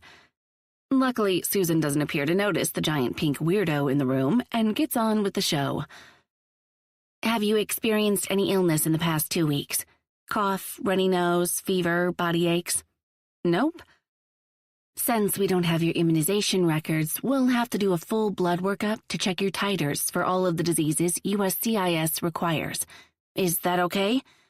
Blood work. Another reason why I hate going to the doctor. But it's not as if I have a choice in the matter. If I want a green card, I best be showing my veins. Internally, I cringe and grit my teeth, but externally, I nod. Okay. Any pertinent past medical history we should know about? Not that I can think of. I don't take any daily medications or anything, and my only surgery was a tonsillectomy when I was 8. What about a history of drug use, excessive alcohol use, or smoking? I shake my head. Nope. Although all this immigration stuff might lead me to drink. Have you ever been pregnant before? Have any children? No. Is there any chance you might be pregnant? I start to open my mouth to say no, but then I'm hit with the truth of Flynn's and my relationship. We've had sex. A lot of sex. And we've never once used a condom. Way to be responsible, Daisy. Susan stares at me, and I laugh nervously. I don't think I'm pregnant. I mean, I've obviously been having sex with my husband because that's what married people do, you know? Good God, Daisy, just get to the point. I clear my throat. But I'm on the depot shot. Have been for 5 or so years now. Okay. Susan just nods and jots something down on her clipboard. Per the guidelines we have to follow for USCIS, we have to do a pregnancy test. But since we're already drawing your blood, I'll add an HCG level check to your labs. What's an HCG level? Pregnancy hormone check. Susan updates and sets her clipboard down to grab a blood pressure cuff. If you were to be pregnant, your HCG levels would be elevated. If you were to be pregnant. If I were to be pregnant? I don't know why those words hit me straight in the gut, but they do. If I were to be pregnant, that would certainly cause quite the conundrum in an already complicated situation. Frankly, I don't even know what I would do with that kind of information. What you would do? What would Flynn do? We get everything back pretty quickly, Susan adds, usually within 24 hours. And I take it you call me with the results? She grins and wraps the cuff around my arm. Yes, if anything comes up in your blood work related to your titer levels or HCG levels or any kind of out-of-the-norm results, we'll call you. So, like a no news is good news kind of situation? A soft laugh leaves Susan's throat. Yes. I blow out a breath as Susan puts her stethoscope to my arm and checks my blood pressure, but my mind is pretty much a million miles away while she finishes whatever else she needs to do, including drawing my freaking blood.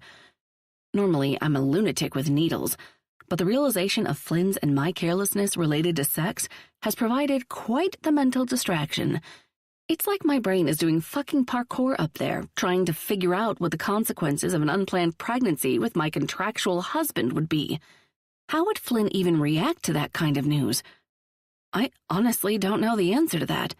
But it doesn't matter because I'm on birth control, obviously. So all these mental gymnastics are a pointless endeavor. But it's certainly interesting that you weren't exactly terrified over the idea of being pregnant. If anything, you were busy with what Flynn would do.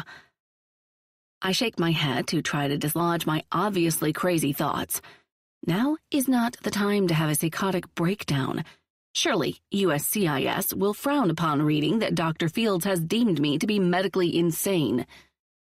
The big immigration interview might be just around the corner, but I'd bet money they'd cancel that shit real quick if a physician sent in paperwork that said I'm a nutcase. Which is why you need to chill out, you psycho. Just take a breath and wait to lose your shit for after you leave this office. Sweet Mother of Mercy. As I walk out of Dr. Fields' office, fresh from an exam and a blood draw and whatever else they had to do to me to make USCIS happy, I head for the subway. I don't know why the whole pregnancy question threw me for a loop, but it did. Both Dr. Fields and Susan assured me that if anything came back outside of the norm, titer levels showing I need a vaccine, or, the big P word, they'd call me. Otherwise, they'd just send everything over to USCIS and I'd get a copy at my interview. But there's no way I'm pregnant, right? Even when you're on birth control, there's a way. And yours just happened to involve a sexy-as-hell man with a big cock. Goodness, my mind has to stop fixating on pointless things. I roll my eyes so hard I almost bump into the man in a khaki trench coat walking in front of me on Fifth Avenue. Yes, Flynn and I haven't exactly been using condoms, but I'm on freaking birth control. Have been for years now, and I don't feel pregnant. Not a single symptom, to be honest. No nausea or sore boobs or whatever else women have to deal with when they're with child. As I pass a Walgreens on the corner, I almost consider going inside and grabbing a take-home pregnancy test. But before I can step through the automatic doors, logical thought wins out. Just because a nurse had to ask me if I was pregnant doesn't mean that I'm pregnant. Jeez. Maybe you secretly want to be pregnant. Maybe, deep down, you wish you could have Flynn's baby. Oh, for the love of everything, I've got to stop. I mutter to myself and hitch my purse up higher on my shoulder. I don't miss the strange look I get from a woman eating her sandwich on a bench, but I put my head down and focus on getting my ass to the subway so I'm not late for work. I have an apartment in Nolita to stage, and I'll be damned if I give Tara even an extra 5 minutes of time to start making changes on my design plans. The woman is a little too into farmhouse chic, and the 3-bedroom, $3 million loft Ellis Gray has under contract is the opposite of shiplap and barn doors. Not that there's anything wrong with a little Chip and JoJo influences. I've seen Fixer Upper, and I adore everything the Magnolia brand stands for. But this loft is not the place for it. It needs a minimalist design with sleek, sophisticated touches. Once I make it into the subway, I find an open seat across from a college-age guy with headphones on and a book in his lap, and I proceed to take my cell phone out of my purse and see what I've missed. A few work emails, and a boatload of texts inside my group chat with Winnie and Sophie. Sophie. I am freaking out. Freaking out. How is my wedding less than 2 weeks away? I haven't even decided how I'm going to wear my hair, or what shoes I'm going to wear with my dress, or whether or not the caterer should serve shrimp cocktail at cocktail hour, or basically a million other things I've yet to figure out. Winnie. But you have your dress, which is downright gorgeous, and you have everything else figured out with the caterer. It's all good in the wedding hood, my soon-to-be sister-in-law. You have no reason to worry. Sophie. You swear it's going to be fine? Winnie. Promise. Sophie. Can you also promise that my soon-to-be husband isn't going to do anything crazy, like plan a flash mob in the middle of our reception, or give me a lap dance while he's taking off my garter? Winnie. Sophie. Winnie! A laugh jumps from my lungs as I read their exchange. Pretty sure Sophie is asking Winnie for a promise that she cannot guarantee. Winnie. What? You know I have no control over what my crazy brother does. Jude is nuts. I'm just thankful it's him and not Ty that's getting married. Truthfully, the only wedding I looked forward to was Flynn's because he's so damn laid back. But he just up and married Daisy without inviting any of us. Winnie. P.S. I love you, Daisy, and while I was mad at you both when I first found out, I'm only thankful that I have you as my sister-in-law now. Instantly, I go from laughing to staring down at my phone with a knot in my chest. I'm starting to feel like such a fraud for lying to Winnie, for lying to everyone about the truth of Flynn's and my marriage. a marriage that will soon come to an end. My interview is the morning of Jude and Sophie's wedding, which means if all goes well, not too long before their actual wedding, Flynn and I will no longer need to keep up the fake marriage pretenses. And even though his family has accepted me with open arms and started to feel like my own family, feel like the family I've always wished I'd had, I'll have to move back to LA and go back to my life there, and Flynn will go back to living his life here. A life that doesn't include me. 37. Flynn. I flipped 2 steaks on the skillet and turned to grab some seasoning, but when I spot movement out of the corner of my eye, I turned to find Daisy setting her purse and keys on the counter. Normally, she announces her arrival in some adorable way like, "Honey, I'm home," or, "Flynn, I'm starving, feed me." But tonight she came in like a fucking ninja. "Hey, babe," I greet, but it's like she doesn't even hear me. Daisy's face is devoid of her normally bubbly expression, and her eyes are distant, as if she's too busy inside her own head to even notice her surroundings. "Babe," I repeat, and she looks up to meet my eyes. "Hi," she responds, but her voice is quiet, timid even. "You okay?" She nods, but that's all she gives me. No rambling explanation or adorable hand movements punctuating her words. Just a nod. "How did your appointment go?" I ask. And when she furrows her brow in confusion, I expand. "Your physical." "Oh," she acknowledges, and her mouth forms a little O. "It was fine." I might not be the type of man who has a track record of long-term relationships with women, but I have a sister and a mother and an aunt who have shown me that it's fine never means that. Fine means the opposite. "Are you sure you're okay?" "Yep," she nods again. "Just tired, I guess. It's been a long day." "Would a steak help make the day feel not so long?" I grin and nod toward the skillet. "I'd love to say yes to that, but..." She pauses, cringes, and explains, "I'm not hungry, and I still need to finish up some staging plans for a property by tomorrow." Daisy not hungry? Not talkative? And choosing work over her favorite Friday night Netflix binges that she always forces me to join in on? I can't shake the sense that she's shutting me out. Like she has shit on her mind that she doesn't want to talk to me about. It's the opposite of what I'm used to with her. Sure, sometimes it takes her a bit to open up to me, a sort of rambling in circles before she reaches her end destination, but she always gets there in the end. Though, tonight, she appears steadfast in not saying much. Not saying anything, really. And that's not sitting well with you. But before I can decide if I should ask more questions and try to figure out what has her in such an off mood, Daisy is out of the kitchen.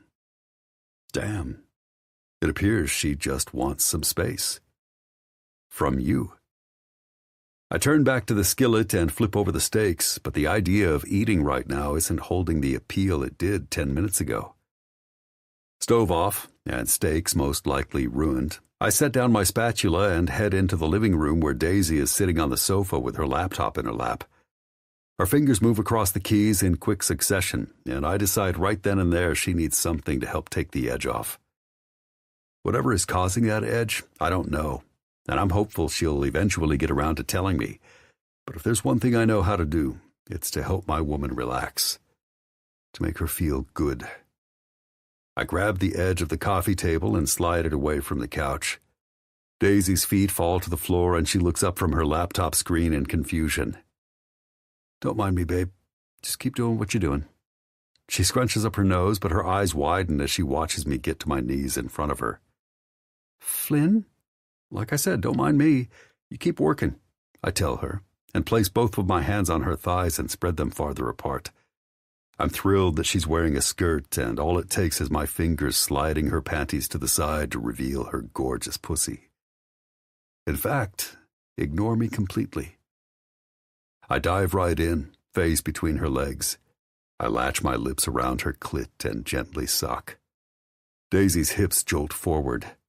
"Flynn!" she exclaims, but for the first time since she got home, she also giggles. You're insane. After one long stroke of my tongue against her, I smack my lips in approval.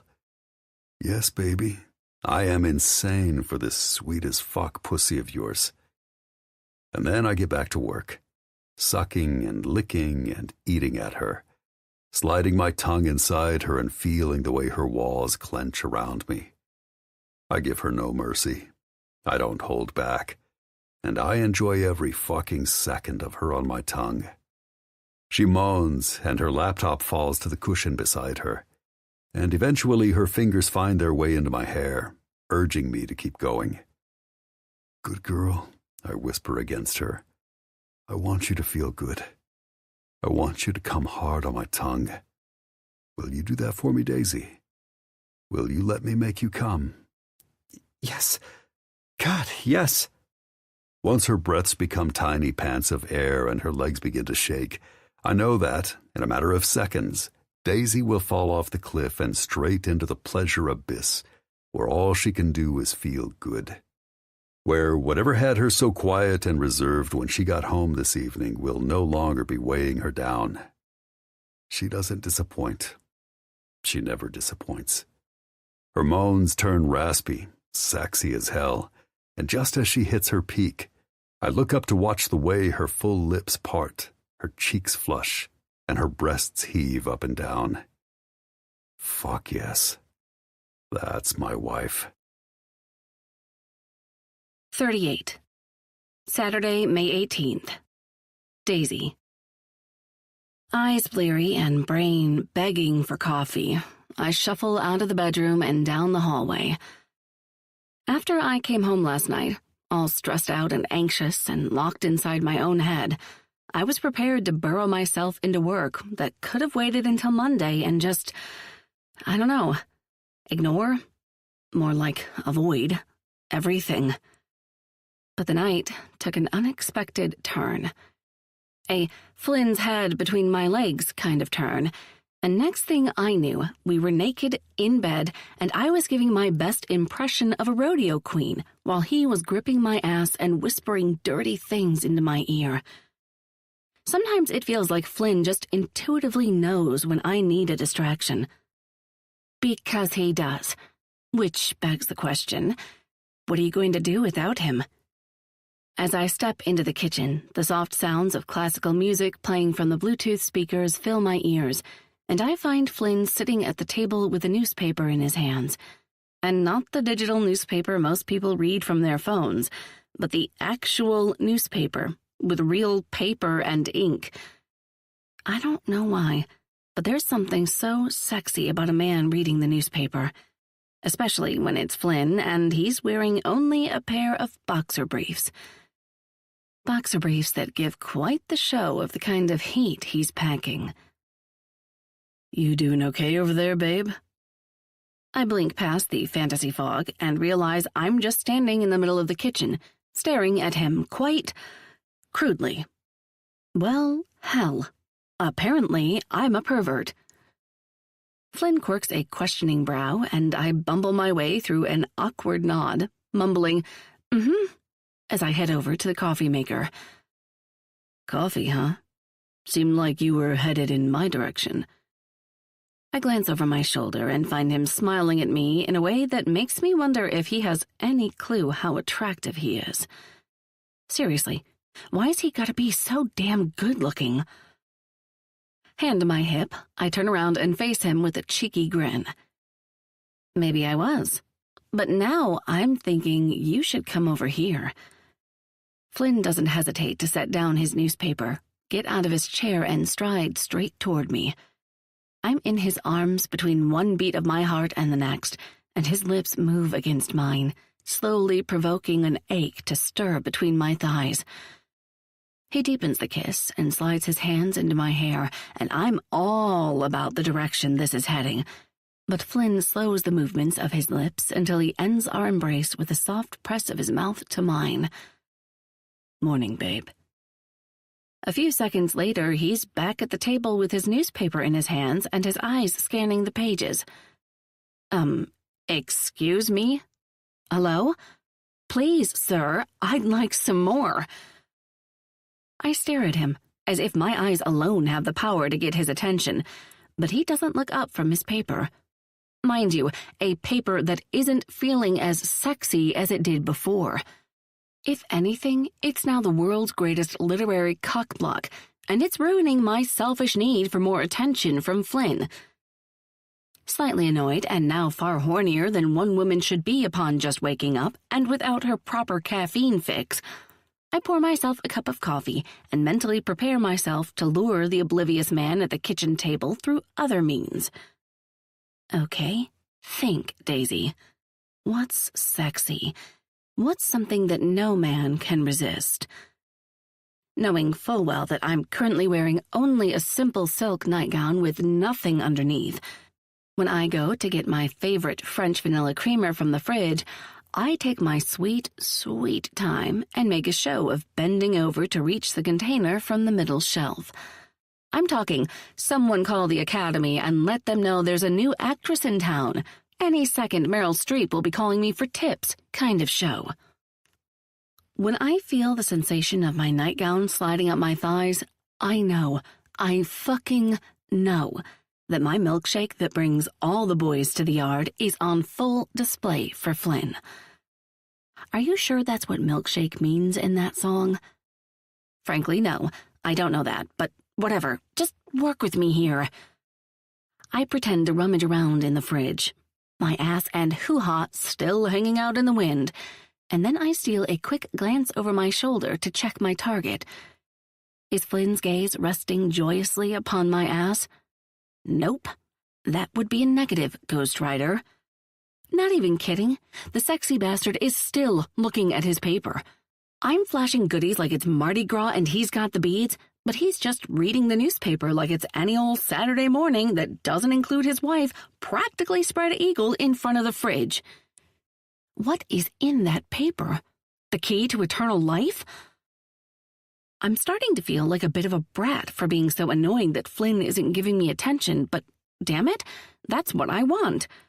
Throw a red dress on me and call me Veruca Salt because I want Flynn's eyes on me and his hands on me and his big, perfect, beautiful cock inside me, and I want it all right now.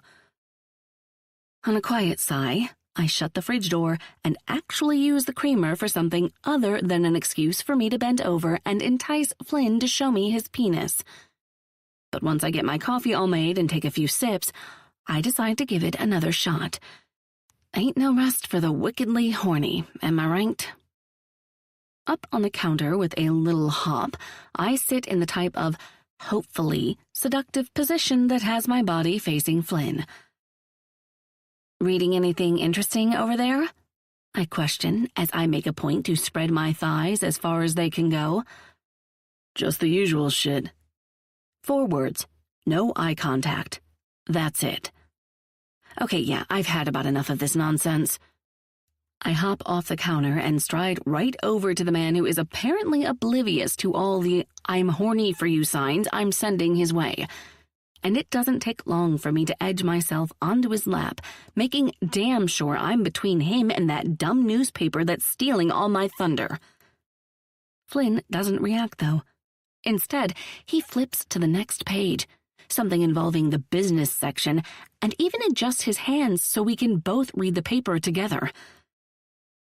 Anything in particular you want to read, babe? Your penis? I'd like to read your penis. Nope. I purse my lips. Here, can you hold this for a sec? He asks and puts the newspaper into my hands. Sure. I discreetly roll my eyes. Love to. Fantastic. I almost roll my eyes again, but when his big hands grip my ass and lift me off his lap for a brief second, I'm surprised to feel the warmth and hardness of his cock slowly sliding between my legs. Oh my. My nipples tighten, my pussy clenches, and over what feels like the longest seconds of my life, Flynn eases himself inside me until his cock is completely filling me up. I'm talking inch by motherfucking inch. He pushes his cock inside me. It all feels so good. so intense that tears fill my eyes, and I have to bite down on my bottom lip to stop myself from shouting out over the soft music that's still playing from the speakers. But Flynn doesn't say anything. He just fills me up and then gently takes the newspaper back out of my hands and goes back to reading. Hell, he even flips through 3 pages with me just sitting there on his lap with his cock inside me. What is happening right now? Whatever it is, it just might be the hottest, most confusing thing you've ever experienced. I shift my hips, and the sensation that builds inside me causes a little moan to escape from my throat. This is intense and insane and feels so damn good. You wanted my attention. That much was clear. He whispers into my ear, and the warmth of his breath urges a shiver to roll up my spine. So I'm going to tell you again, because it seems like you didn't really hear me the first time. If you want sex, Daisy, all you have to do is ask. Oh, holy hell. What kind of attention does my girl need right now? He asks and brushes his lips up the side of my neck. Does she just want to feel my cock inside her? Or does she want more than that? More, I whisper back. Lots more. He sets down the newspaper and places his big hands on my legs. With a squeeze, he spreads them until they're as wide as they can go, completely astride his lap, and grazes his fingers from my knees to my inner thighs. You want me to fuck you? I swallow. Yes, please.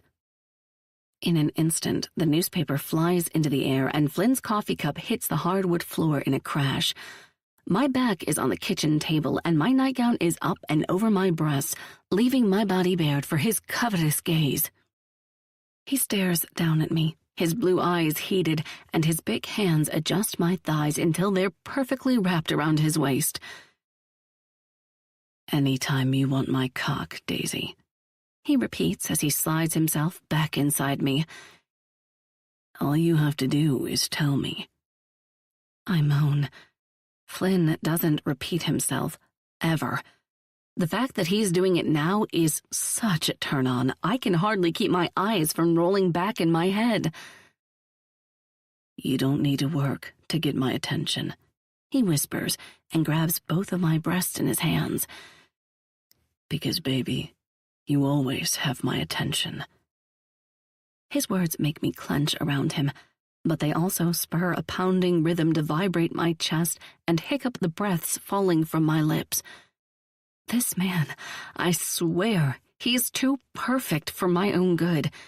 He's everything. And I'm having a hard time seeing a future where I won't want his attention. But the immigration interview is scheduled, planned, and set in stone, and I know in the cold, dark, scary part of my heart what comes when it's finished. No Flynn, no sex, no forever. None of the attention I can't see myself walking away from. Which means you've got 13 days to figure out how to rewrite your vision of the future. 39. Friday, May 24th. Daisy. I finish stacking the vintage books I purchased at a second-hand shop in Greenwich Village and step back to check my work. Yeah, that's perfect. I think to myself as I note the way the worn-in spines and hues of dark blues and greens and maroons really bring out the dark wood of the shelves inside the bonus room that is being staged as an in-home office and library. In a week's time, this expensive Soho loft will hit the market, and I'm confident Alice Gray's client will receive multiple bids on this beauty. Empty cardboard boxes stacked, I head back into the open and airy living area to find Tara scuttering around on her heels like a woman on the warpath. I roll my eyes to myself. I swear, staging days with her are something straight out of a horror movie. She snaps at everyone and everything, and the joy that usually comes from bringing a design vision to life is severely compromised by her overall sour attitude. I mean, Does she even like this job? Sometimes I really wonder. My phone vibrates in the back pocket of my black dress pants, and I pull it out to find a text. Flynn. I just received a delivery. At my office. Any idea what that's about? I smile. Why, yes, I definitely do. Me. If it contains two very beautiful but still strong and manly vases that provide a little color for the shelves behind your desk and an abstract painting to hang on the wall by the door, then yes, I might know something about that delivery. Honestly, after seeing Flynn's office for the first time a few weeks ago, I couldn't stop myself from adding a little design aesthetic to it. I'm hoping my emphasis on the men-friendly buzzwords helps it go over a little more easily. Flynn. You know what would be a better pop of color in my office? Me. A gorgeous throw rug for underneath your desk? Flynn. Your bare pussy. On my desk. Me. Flynn Winslow, are you sexting me? In the middle of a work day? Scandalized or not, when it comes to sex with Flynn, an opportunist I am. I quickly throw another message into the mix. Also, Yoda, I'm not. But there are only so many days left to feel Flynn inside me, even if it's just a visual via phone sex. Me. If you are sexting me, then put your money where your mouth is and send me a dick pic. I mean, there's nothing wrong with trying, right? What's the worst he could say? No? And having a picture of Flynn's gorgeous penis on my phone for the rest of time isn't exactly a negative. Huh, you'd save it to a damn USB stick just to have a backup. Flynn. I'll do you one better. Me. Oh, really? I'm all ears. Flynn. I'm leaving my office right now. A good girl who wants to get fucked can meet me at home in about 20 minutes. I look at his text and across the room to where Tara is now bitching at one of the burly movers tasked with delivering and setting up the staging furniture for this loft. I shouldn't.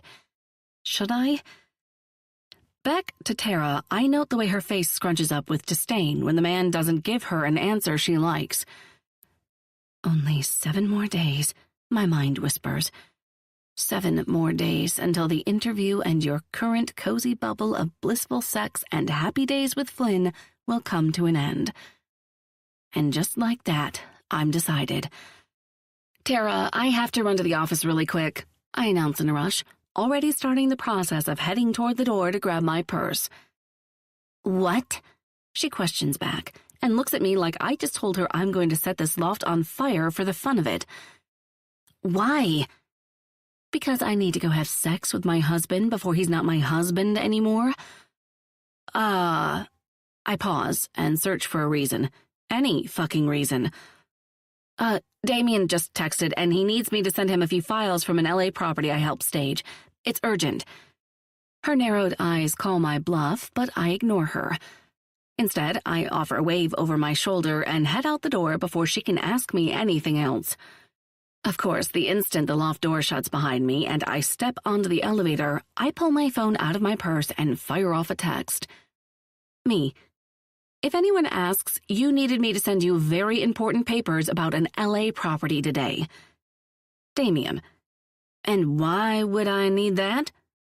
Me. Because I wanted to play hooky and I needed an excuse that didn't end in Tara gouging my eyes out with her nails. Damien. I hope this hooky at least involves something awesome and not going to the fucking dentist. Me. That was one time, and there's nothing wrong with liking clean teeth. Damien. Daisy. Me. Relax. This hooky involves sexy kind of things. Damien. You mean you're sneaking out of work to go home and fuck your hot husband? Me. Something like that. Damien. Since I'm technically your boss, I think I'm supposed to tell you I'll let it slide this time, but don't make a habit of it. Damien. But as your friend, I'm saying, I got your back, doll. Don't make a habit of it. Not to worry, Dame. This habit of mine has a 7-day expiration. 40. Tuesday, May 28th. Daisy. At 5:30, I step out of the entrance doors of Ellis Gray's New York office in Manhattan and stop just before I get past the outside awning. Rain falls from the sky in harsh, unrelenting waves, and I glance down at my favorite white silk blouse and sigh. This is the opposite of what I want to be wearing right now.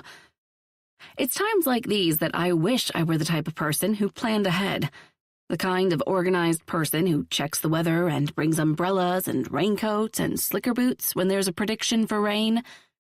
But I've never been that person. Hell, I don't even own an umbrella. I check the time on my phone and realize I have exactly 30 minutes to get across town to the bridal shop where my bridesmaid dress for Sophie's wedding is waiting for pickup. Also not ideal for this kind of torrential rain situation.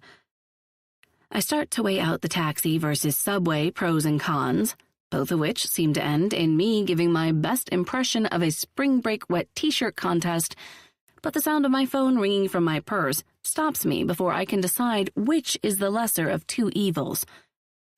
Incoming call, Flynn, flashes on the screen, and I answer it by the second ring. Hey, you. Where are you? He asks, and I look up at the protective canvas barrier above me. Welp, I'm standing underneath the awning outside my building and trying to decide how to avoid the rain while I run across town to get my bridesmaid dress. You don't happen to have access to a teleportation device, do you? He chuckles. What about an umbrella?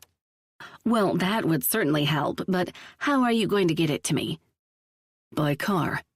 So, you're going to send a car to drop an umbrella off to me? I question on a snort. That sounds like a waste of resources. Not if I'm driving the car. I tilt my head to the side. Huh? I'm half a block away, he expands. For real? I question. So you can drive me to the shop to get my dress? There's no need. I already picked it up for you after I got my suit. The surprising, downright fan-fucking-tastic news has me fist pump the air. Oh my goodness, Flynn, you're my hero! I exclaim so loud it startles the man working security at the entrance doors. Stay put. I'll be there in a minute, he says, just as I look toward the street to see him pulling his Range Rover to a stop in front of the building. There's a smile in his voice, an easiness he's acquired when it comes to dealing with me that steals my breath unexpectedly. He's parked illegally, and New York traffic is showing its disdain through obnoxious honks and middle fingers, but Flynn is undeterred. Out of the driver's side door, he heads my way with an actual umbrella in his hand. Rain soaks his dark hair and his white t-shirt as he jogs toward me. Holy hell, an actual hero. My heart feels as if it wants to burst out of my ribcage, and the burning, stinging pain in my jaw gets more and more intense. Tears, it seems, are trying their damnedest to make a showing right now, but there's no way I'm letting some sappy emotion about all of this coming to an end ruin the moment for me. Hey, babe, he says with what just might be my favorite Flynn smile. It's a signature smile of his, where just one corner of his lips quirks up, but it always reaches his eye in a way that makes the blue look bright like a clear summer sky. Hi, handsome. I smile up at him. Was this a coincidental pickup or intentional? I didn't want you to have to deal with the rain. He leans forward to press a soft kiss to my lips, and then he pops open the umbrella and leads me to the Range Rover with it safely hovering over me. My heart lurches. Talk about some kind of romantic. Almost like what a real-life married husband would do for his wife. Once I'm buckled inside the car and Flynn is pulling away from the building, I glance over my shoulder and spot his suit and my bridesmaid dress for Jude and Sophie's wedding hanging off one of the hooks by the back passenger doors. Only 3 more days until their big day.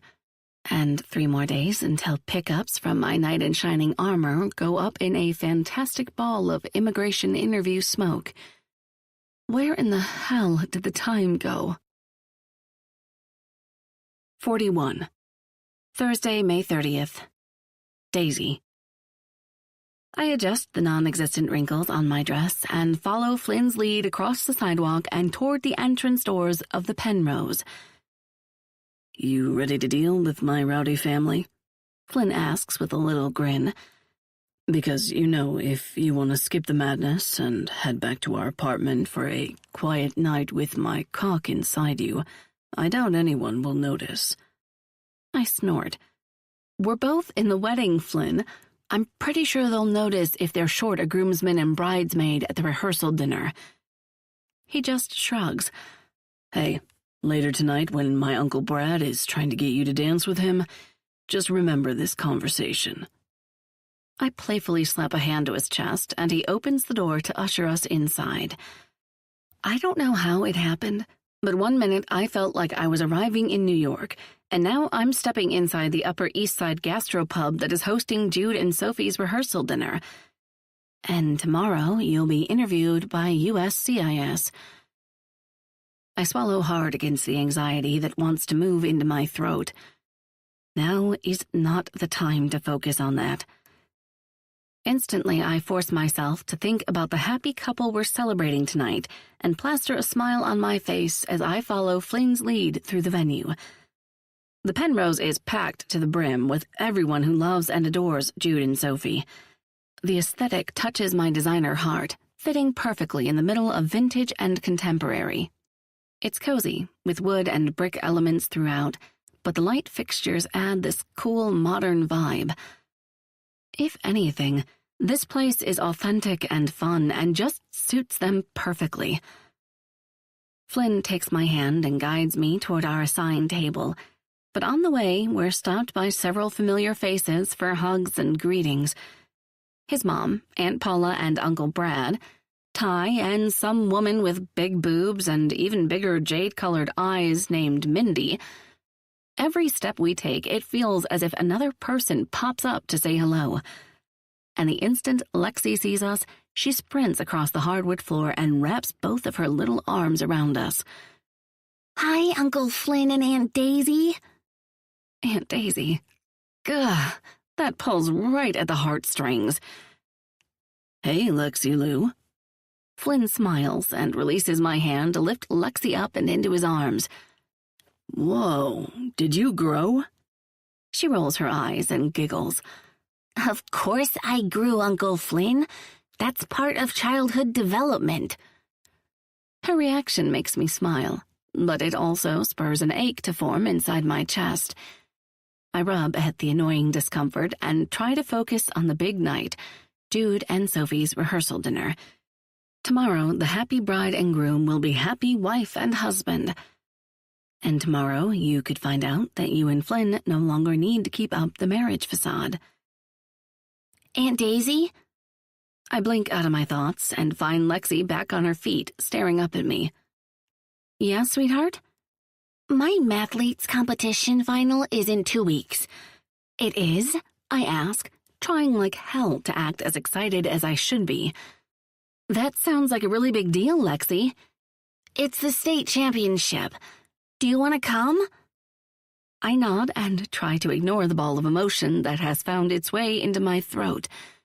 Of course I want to come. I wouldn't want to miss that for anything.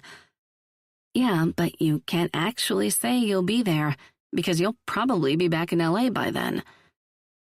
Flynn smiles over at me and wraps his arm around my shoulders. He reaches out and rubs the top of Lexi's hair affectionately. Consider us both there, Lexi Lou. I'll let my mom know to save 2 more seats, she says. So, 15 seats total so far. And if Uncle Ty brings one of his girls, that'll be 16 seats. One of his girls? I'd probably laugh if it didn't feel like the room was closing in on me. Daisy, Winnie calls from the other side of the room. Get over here, sis. We're having a bridesmaids powwow in the other room. When Ty starts to head that way, she quickly points an index finger in his direction. "No boys allowed." He puts a hand to his chest and feigns discomfort. "You wound me, sis." "I swear to everything, Ty. If you try to mess with any of the bridesmaids tonight or tomorrow, I'll wound you for real." He just grins like the devil. "And what if the single bridesmaids can't resist me?" "Oh, they will," Winnie adds, "because I've already told them you have an incurable venereal disease." "Jesus, Win." She cackles and then meets my eyes again. "Come on, Days." "Looks like you're being summoned. Have fun, babe." Flynn whispers into my ear and presses a gentle kiss to my forehead. "See you in a bit." The kiss is simple, chaste even, but it does nothing to help my emotions. Every cell inside my body loves feeling a sweet gesture like that from Flynn, but it's all just part of the game we've been playing. Right? A game that will soon be over. The pact we made will be complete. And like Flynn said from the beginning, no strings will be attached. The lie we've been living will no longer be needed. Soon, everyone will know the truth. Winnie and Sophie and Flynn's mom and brothers, Uncle Brad and Aunt Paula, adorable Lexi, everyone will know I'm a fraud. Everyone who's become the family you always wished you'd had. Tears threaten to fill my eyes, but I blink them away. I refuse to do anything that will ruin Jude and Sophie's big night. You can't change the reality of the situation. All you can do is put on a happy face and get through the night without falling to pieces. Yeah, I can't change any of it. All I can do is make the best of it. And you definitely can't change the fact that you've fallen in love with your fake husband.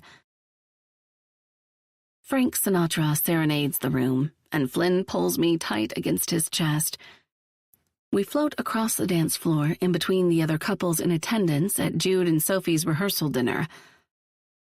"This is just a taste of what's to come tomorrow night," Uncle Brad announces, and proceeds to dip Paula and plant a smacking kiss to her lips.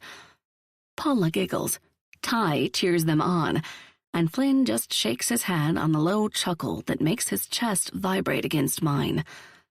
All in all, it's been a pretty good night. Dinner was delicious. Jude and Sophie appear so damn happy it makes my heart twist against my ribs, and I managed to pull myself together enough to help celebrate the soon-to-be husband and wife. Flynn presses a soft kiss to my forehead, and I have to shut my eyes for a brief moment to not let it affect me. But hell, it's affecting me. Every innocent touch, kiss, caress from him feels so right that it's wrong. Wrong because he's not my real husband. He's not the type of guy who does relationships. He made that fact clear from the get-go. Flynn is just a kind, genuine man who helped me in my time of need. And it's highly likely that as of tomorrow, my time of need will be a thing of the past. "You know what I think?" Winnie's voice grabs my attention, and I glance to my right to find her and her husband Wes slow dancing together. "I think the two of you should plan a wedding." Flynn smirks. "Sorry to break it to you again, Win, but we already did that." "Yeah, I'm aware, but I'd like you to plan a wedding that I can actually attend." Wes smirks. "Like you should talk, baby. We got married on a beach in the Bahamas, and only you, me, and Lexi were in attendance." "Shut up, Wes," Winnie squeals and smacks a hand over his mouth. He just laughs and playfully bites at her fingers in a way that makes her giggle and yank her hand away from his face. Flynn is amused by the whole scene. I know this because a genuine smile kisses his perfect mouth. But me, on the other hand, well, I'm overwhelmed, confused, and my heart is starting to take up a breath-stealing rhythm inside my chest. I'm a fraud, a liar, a phony, a fake. And even though I never anticipated the aftermath of Flynn's and my marriage, I'm starting to comprehend just how many people our web of lies has ensnared. Not to mention your heart. Guilt pitches a tent inside my stomach, and I have to remove myself from the dance floor, away from Flynn and his family, and just away from everyone I feel like I'm going to disappoint far too soon. I step back and out of Flynn's arms, and he looks down at me with a quirk of his brow. I think I need to, I pause, searching for a reasonable reason to leave. Sure, most of the guests have already left, but I doubt me springing out of the restaurant like my ass is on fire is going to occur unnoticed. I'm tired, I explain lamely. I think I'm ready to call it a night. Okay, babe. Flynn doesn't ask any questions.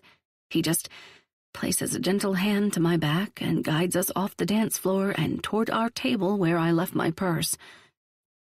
But this isn't what I want him to do at all. The more time I spend with him, the harder this whole thing is getting.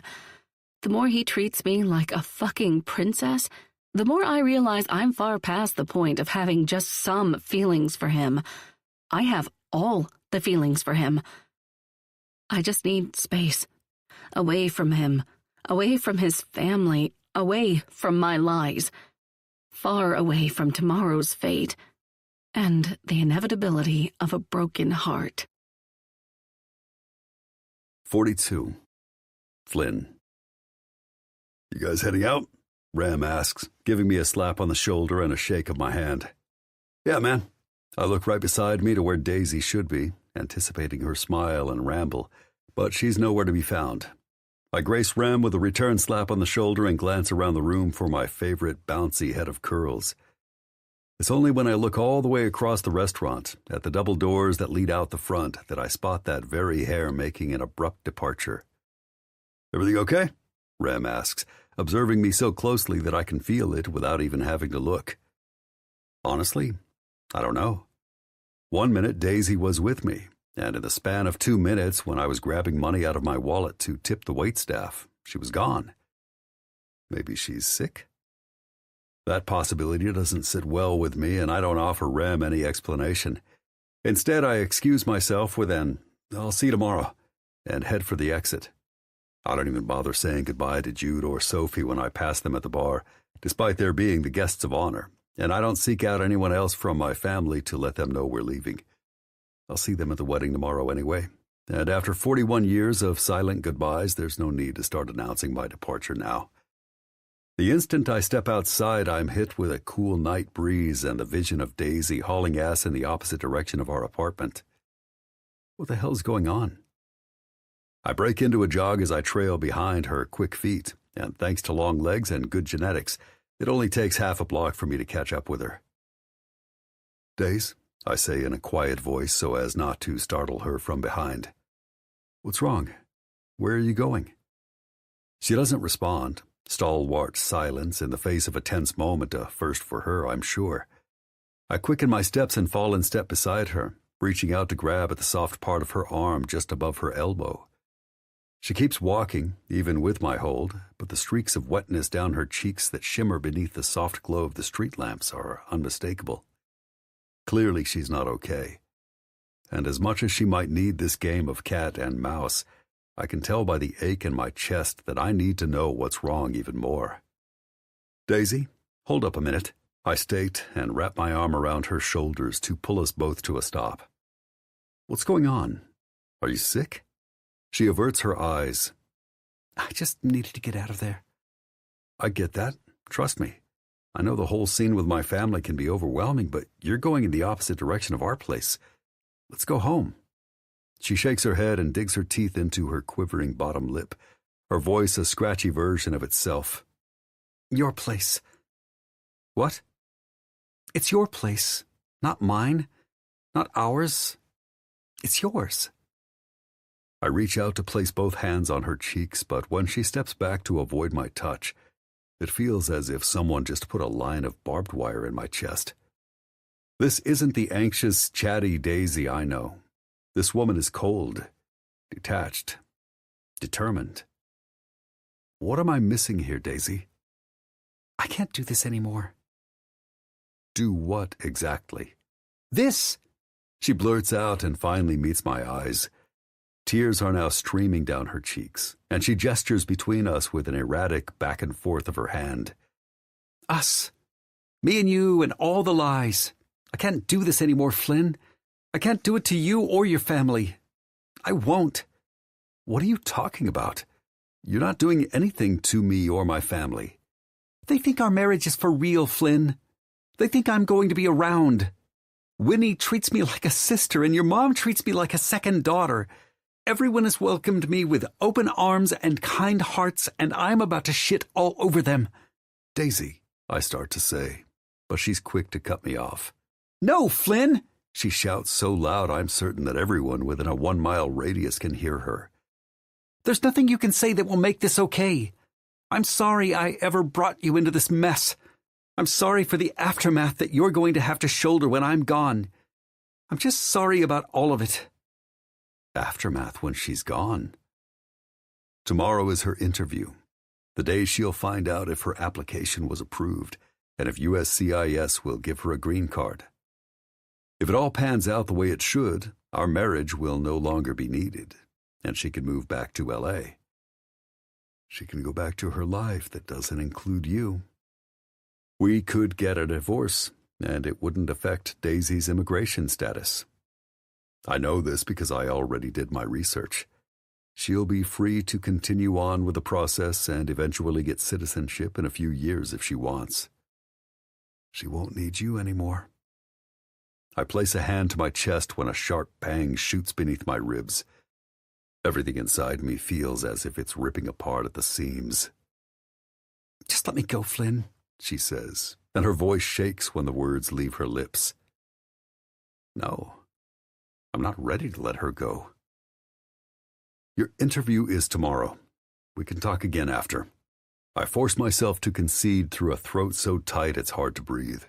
I grab her hand and turn to walk to the apartment, but she yanks out of my hold and effectively spins me back around to face her. Her eyes are pained, and her body is crippled under the weight of her yell as she leans forward and roars. I don't give a shit about the interview. You've got to be shitting me right now, Daisy. All of this, everything we've been through, it's for nothing? Her whole jaw shakes as she buckles on a sob, and it's all I can do not to reach out and gather her in my arms. It'd be a wasted effort, I know, because with the way she's lashing out right now, I know there's no way she'd let me. So that's it. You're just done. After everything you've been through, we've been through, you're just going to, what, walk away?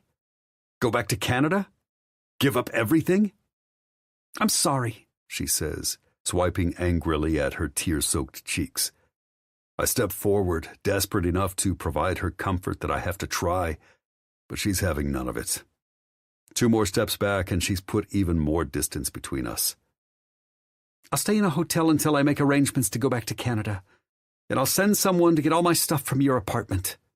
I promise this will be the last time you have to deal with me and my problems. What the fuck? I question, and the calm of my voice is long gone. I have no idea what brought this on, but it's fucking irrational, and you know it. You're not thinking clearly about this. Not thinking clearly? She retorts with wide, blazing eyes. I've caused a fucking disaster with your family.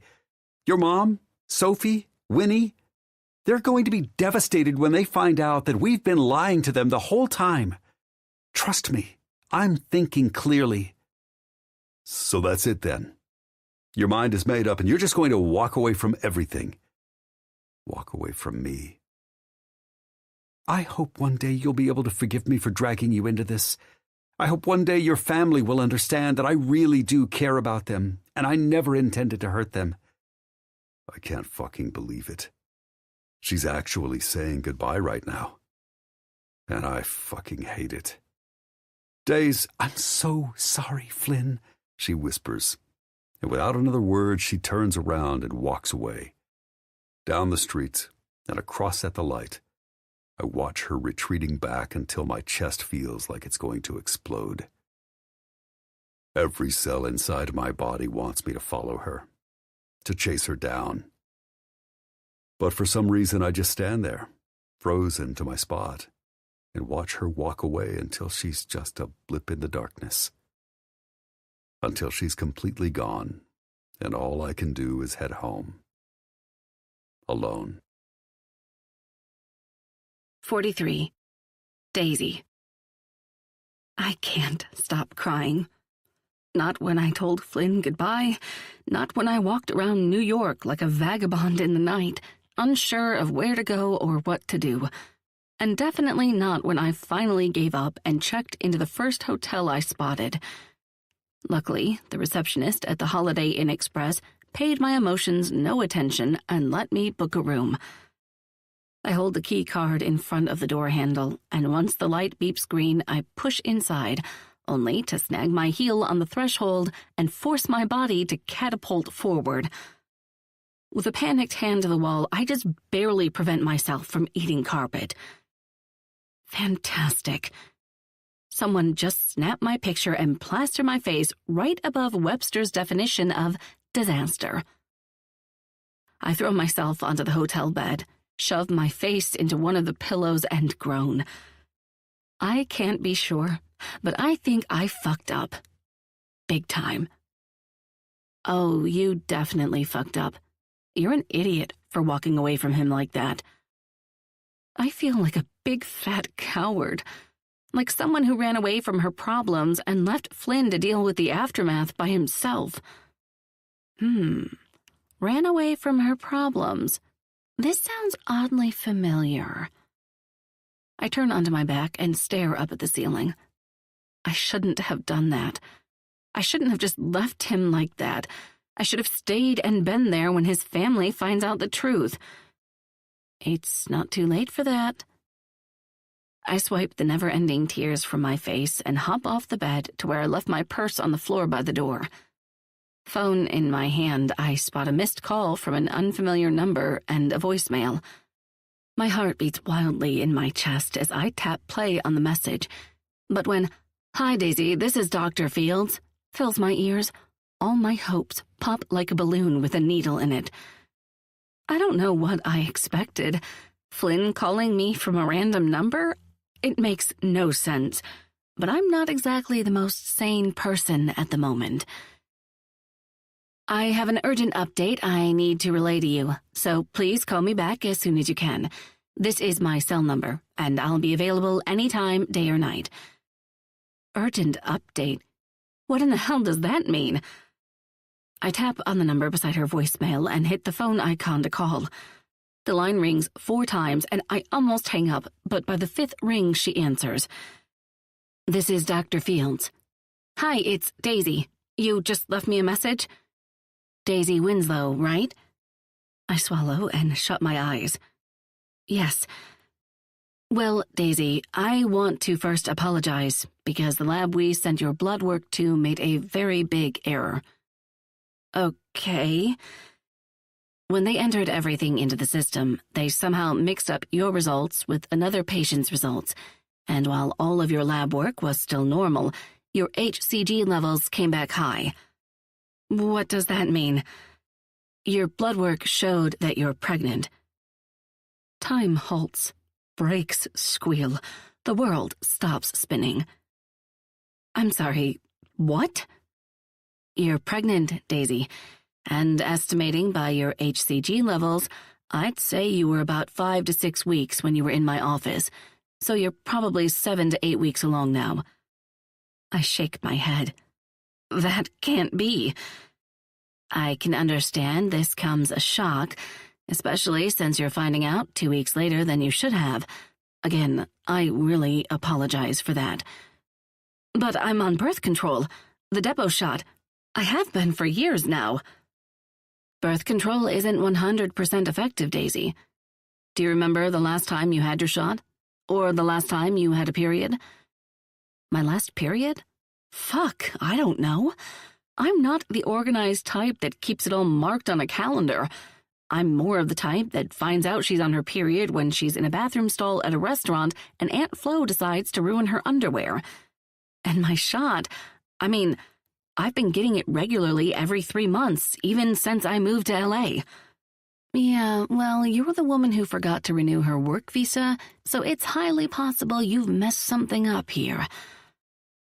When I think back to the last time I had my depot shot, I know that it was Christmas time because Dr. Lowe's waiting area was decked out with garland and stockings and a giant tree in the corner. Which means it was December. And it's May, almost fucking June.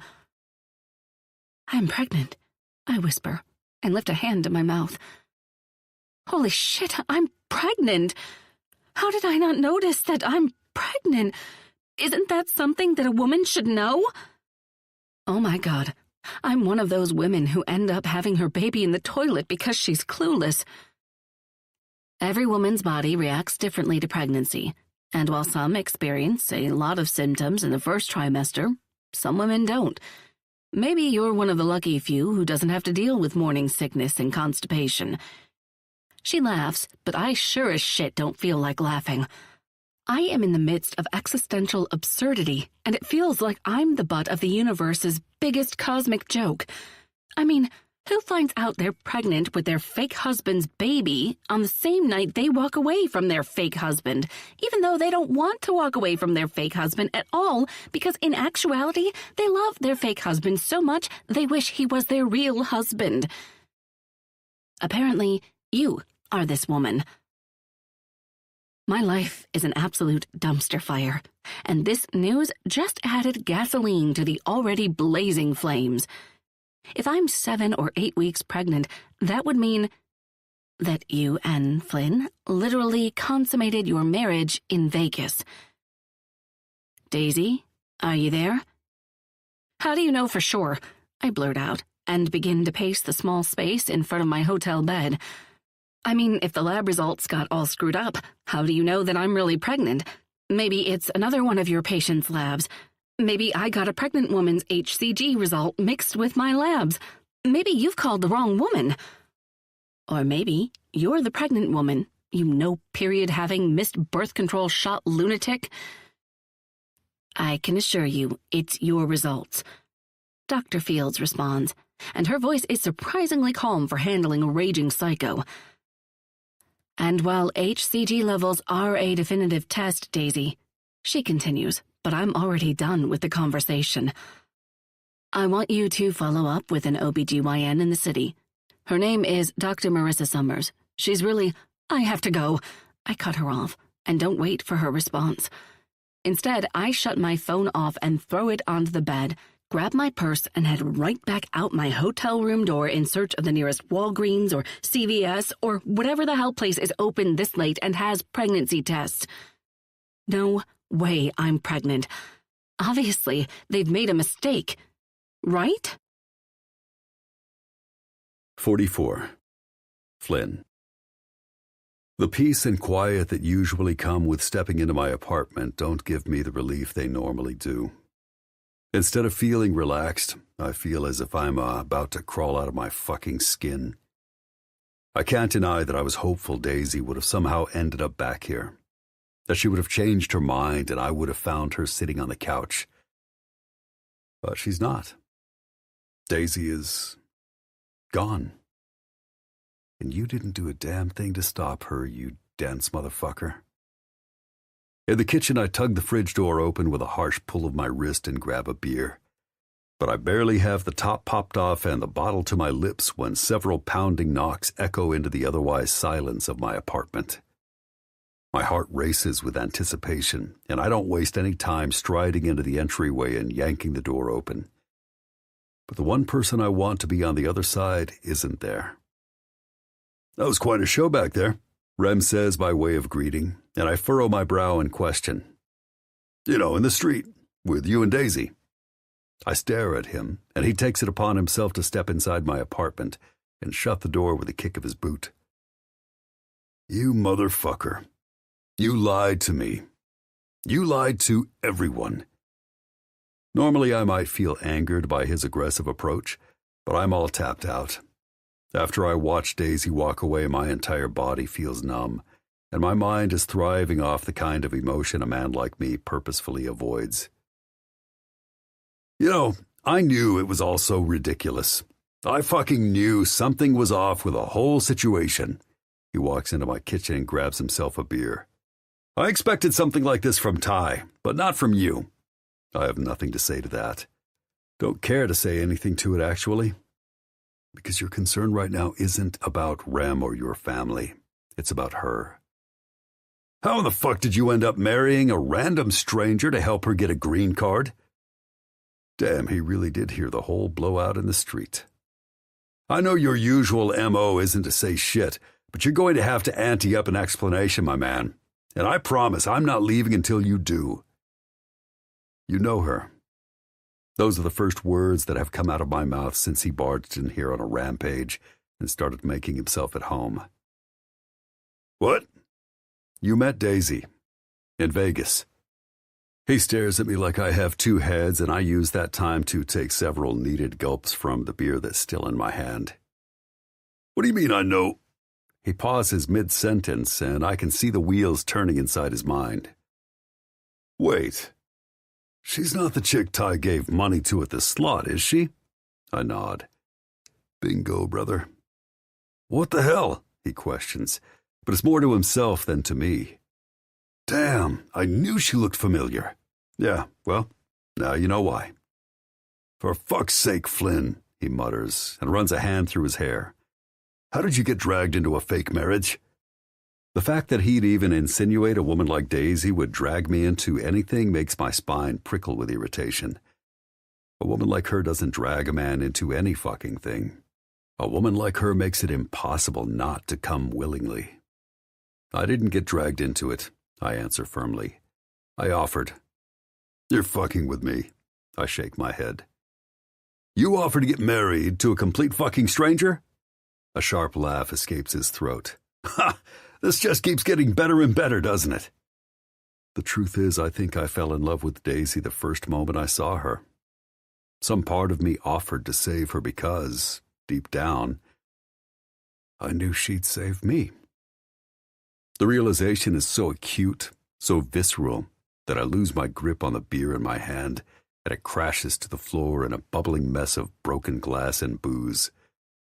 But all I can do is stand there and watch the beer make a river on my hardwood floors. Rem looks from the floor to me and back to the floor until, eventually, his gaze locks on my face. Oh no, he says.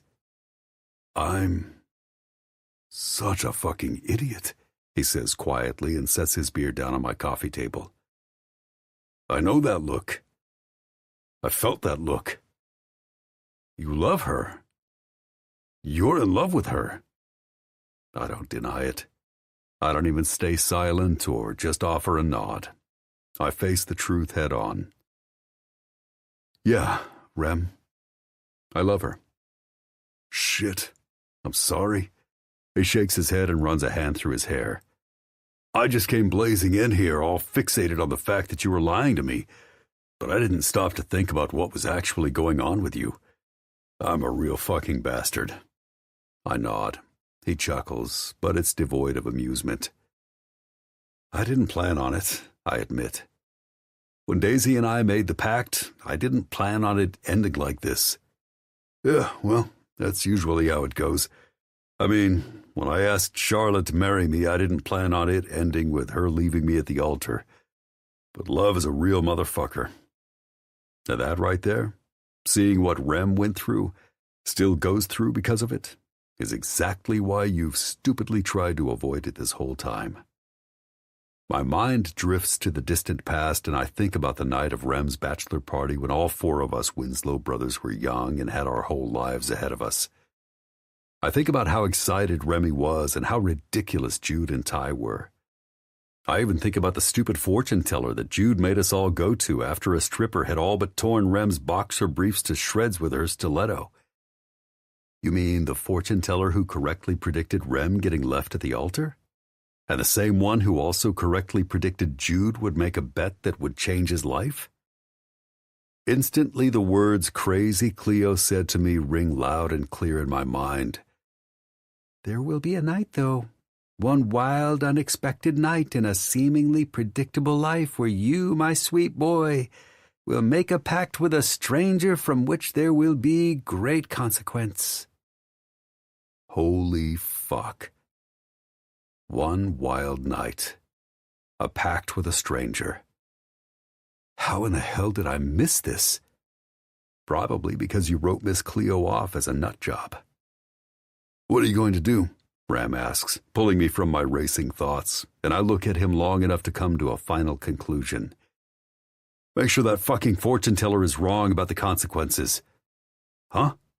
I gotta go, Rem, I say, and snag my keys, phone, and wallet from where I left them on the kitchen counter.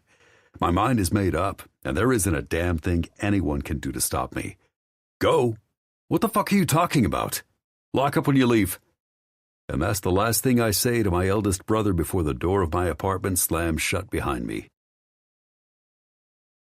45. Daisy. I'm alone in the bathtub in my hotel room, and about 20 pregnancy tests are scattered along the edge of the tub and the floor and the sink, like some kind of pregnancy-obsessed hoarder lives here. And every single one of them tells me the same thing. Pregnant. Holy fucking shit. I'm pregnant. My immigration interview is tomorrow, and mere hours ago, I lost my ever-loving shit and told my fake husband/real baby daddy that I'm done and moving back to Canada. If this weren't my actual life, I'd probably think it was a joke and have a good laugh about it. But all I can do is sob. Big, fat tears stream down my cheeks, and I just stare at the groutwork of the tiles and wonder how in the hell I managed to get here. Eventually, I will find the will to get out of the tub and tiptoe past the pregnant evidence. Once I pace a little in front of the flat-screen TV, I grab my phone out of my purse and tap the screen to check for notifications. But when I realize I must have turned it off after I panicked over Dr. Fields' big news, I turn on the damn thing and decide that I need to call the 2 people who might be able to help me sort all of this out. The screen comes to life quickly, but I'm immediately hit with a low battery notification. I rummage in my purse for my charger, but I quickly realize it's not with me. It's at Flynn's apartment. Son of a bitch! Can't do anything right tonight. Hopeful that I have enough juice to at least make this call, I get Gwen on the line first, then Damien, until we're all sitting on a 3-way FaceTime. It's late. Very late, actually, even for West Coast time. But there's no complaint about it, because the second they both spot my splotchy, tear-stained face, their reactions are basically the same. Daisy, what's wrong? Oh my God, doll, are you okay? I have something I need to tell you, I say, biting the bullet of truth through a shaky voice. I've lied to you both. What are you talking about? Damien questions, and Gwen tilts her head to the side. Lied about what, darling? I stare at them, the words not coming as easily as I'd like. Daisy? Gwen questions gently. You know you can tell me anything and I won't be mad. Her kind words are my undoing. I didn't marry Flynn because we were in love. I burst out in a rush. I married him because my U.S. work visa expired, and he offered to help me get a green card. And now everything is fucked, and I left him because the lies became too much, and I was feeling too much, and I shouldn't have been feeling too much because it's all fake. And now I'm going to have to move back to Canada without a job, and I don't know what I'm doing with my life anymore. It's like I'm purposely trying to destroy it. Gwen's eyes nearly bug out of her head. You did what? Damien's chiseled jaw turns to jelly. You married Flynn for a green card? I nod and swipe my hand across my face to clear my blurred vision. It's why I'm in New York. We had to show proof of living together for immigration. Well, this is certainly some news, Gwen mutters. You should have told me, Daisy, Damien states, and his lips turn down at the corners. I could have helped you. I mean, I'm sure there was another workaround for an expired visa that didn't include marrying a stranger. I grimaced through more tears. But even if you could go back in time, you still wouldn't change any of it. The realization hits me straight in the chest, and I have to swallow back another onslaught of tears. Though it only half works. I'm still crying, just not sobbing like my hiccuping lungs and shaky throat would prefer. Damn, doll. When you go all the way, don't you? Damien questions rhetorically. So, you married Flynn, but now you're not with Flynn? Did I get that right? I nod and rub an irritated hand down my face.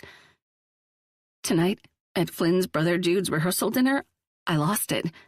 I stormed out and we had a big fight in the street, and I told him I couldn't do it anymore. And then you booked a hotel room, found out you're pregnant, and took 20 tests just to verify. Internally, I cringe, and I decide right then and there that even though I'm done with the lies, I can't tell them the full truth. I can't tell them I'm pregnant before Flynn knows I'm pregnant. That would feel completely wrong. Why did you do that? Gwen asks in her always comforting tone. I shrug, sniffle. I don't know what came over me, but I guess the guilt of what we were doing and the lies we've been telling everyone reached a breaking point I couldn't handle. I just couldn't keep living the lie. I couldn't keep acting like we were this happy couple in front of his family when deep down I knew it would all come to a crashing end soon. Are you sure that's the only reason? I'm sure. I'm sure that's why I left, I say out loud, but it doesn't make me believe it more. If anything, saying the words only makes it painfully clear that there are two sides to this story of mine, and it doesn't do anything to convince Damien and Gwen. Doll, no offense, but even though I'm still trying to catch up with the fact that you went through with a shotgun wedding because your work visa expired instead of just telling me, you don't seem all that sure right now. You seem like a fucking mess, and I have a feeling that's why you called Gwen and me, because you're the opposite of sure. He's right. I know he's right. The guilt and shame in our lies only make up half of the truth. Probably way less than half if I'm being honest with myself. I love him, I blurt out, and finally the words match what's inside my heart. I'm in love with Flynn. We may have gotten married on a green card whim, but I've fallen in love with him, and I wish our marriage was real. I wish it wasn't going to come to an end. And his family? Well, I love them too. They're the family I always wished I'd had when I was a little girl in foster care. I feel like I belong with them, like I can be myself with them. Gwen's eyes turn soft, and she lifts one hand to wipe below her eyes. "Aw, darling, I'm so sorry." "Damn, doll." Damien sniffles. "Why in the hell did you walk away from him then?" "I don't know," I cry and swipe at my face. "Because Flynn isn't a relationship or marriage kind of guy. Because we made it clear from the beginning that this was a no-strings-attached kind of thing. But he married you. Yeah, but it was a fake marriage. A fake marriage that involved you moving in with him, spending time with his family, and being all up in his personal space." I stare at him through my tears. "Doll, are you sure he doesn't feel the same way? I mean, fake marriage or not, he sure seems like he was committed to you." "He's just a loyal kind of guy, Dame. I promise you, this isn't a romance movie where the girl and guy end up together in the end." Gwen lets out a soft sigh. "Darling, you can't be sure about that until you actually tell him how you feel, which it sounds like is the one thing you haven't done. The man I talked to on the phone talked about you like he saw you, Daisy. The real you. Why do you think I got over the whole thing so quickly? She snorts. It wasn't because of his six-pack abs and handsome smile, I can tell you that. It wasn't? I just assumed Gwen understood because she has a thing for man candy herself. I never considered that she saw something more. I think you need to tell him, Daisy. Damien agrees. All I can do is nod. But it's not because I agree. It's because they both seem so hopeful that I can't find the courage to tell them that my immigration interview is tomorrow, and thanks to me, Flynn won't be there. Yeah, but are you going to be there? I look down at my stomach, where I now know sits a tiny baby that's growing inside me. A baby who deserves a mom and a dad and a happy, healthy home. I've fucked this up for more than just myself, I mutter, and both Gwen and Damien look at me in confusion. But neither has time to say anything because the battery on my phone chooses that exact moment to give up the good fight. The screen goes black, and I'm on my own again. And all I can do is stare down at the wedding band that sits on my left hand, the ring I don't seem to ever take off. Now what are you going to do? 46. Friday, May 31st. Daisy. I stand outside the massive federal building and check the time on my phone again. 8 a.m. glares back at me. Time is almost up, Daisy. I don't know how long I've been standing outside the USCIS building, but considering I checked out of my room at 6 this morning, I know it's been a while. So long, in fact, the security guard at the door is probably starting to wonder if you're casing the place. Hi, I greet him from across the sidewalk, the courage to speak just barely popping out of its hole like a little prairie dog. I have an interview at 9. He doesn't respond or alter the deadpan stare from his face. He's all business, and I'm the furthest thing from it. Truth be told, I'm one small skip away from emotionally exploding all over this city sidewalk. I guess you could say I'm a little nervous. When I realize I'm not going to get anything out of stone-cold Steve Austin at the door, I take a few steps away and force myself to sit on a bench that's positioned off to the side of the building, far away from Officer Sirius, but still close enough to actually walk into the building. That is, if I decide to follow through with the interview. I lean my head back and look up at the early morning sky. The clouds are shades of pinks and blues, and silently make me wonder which color will soon become a staple in my life. Pink or blue?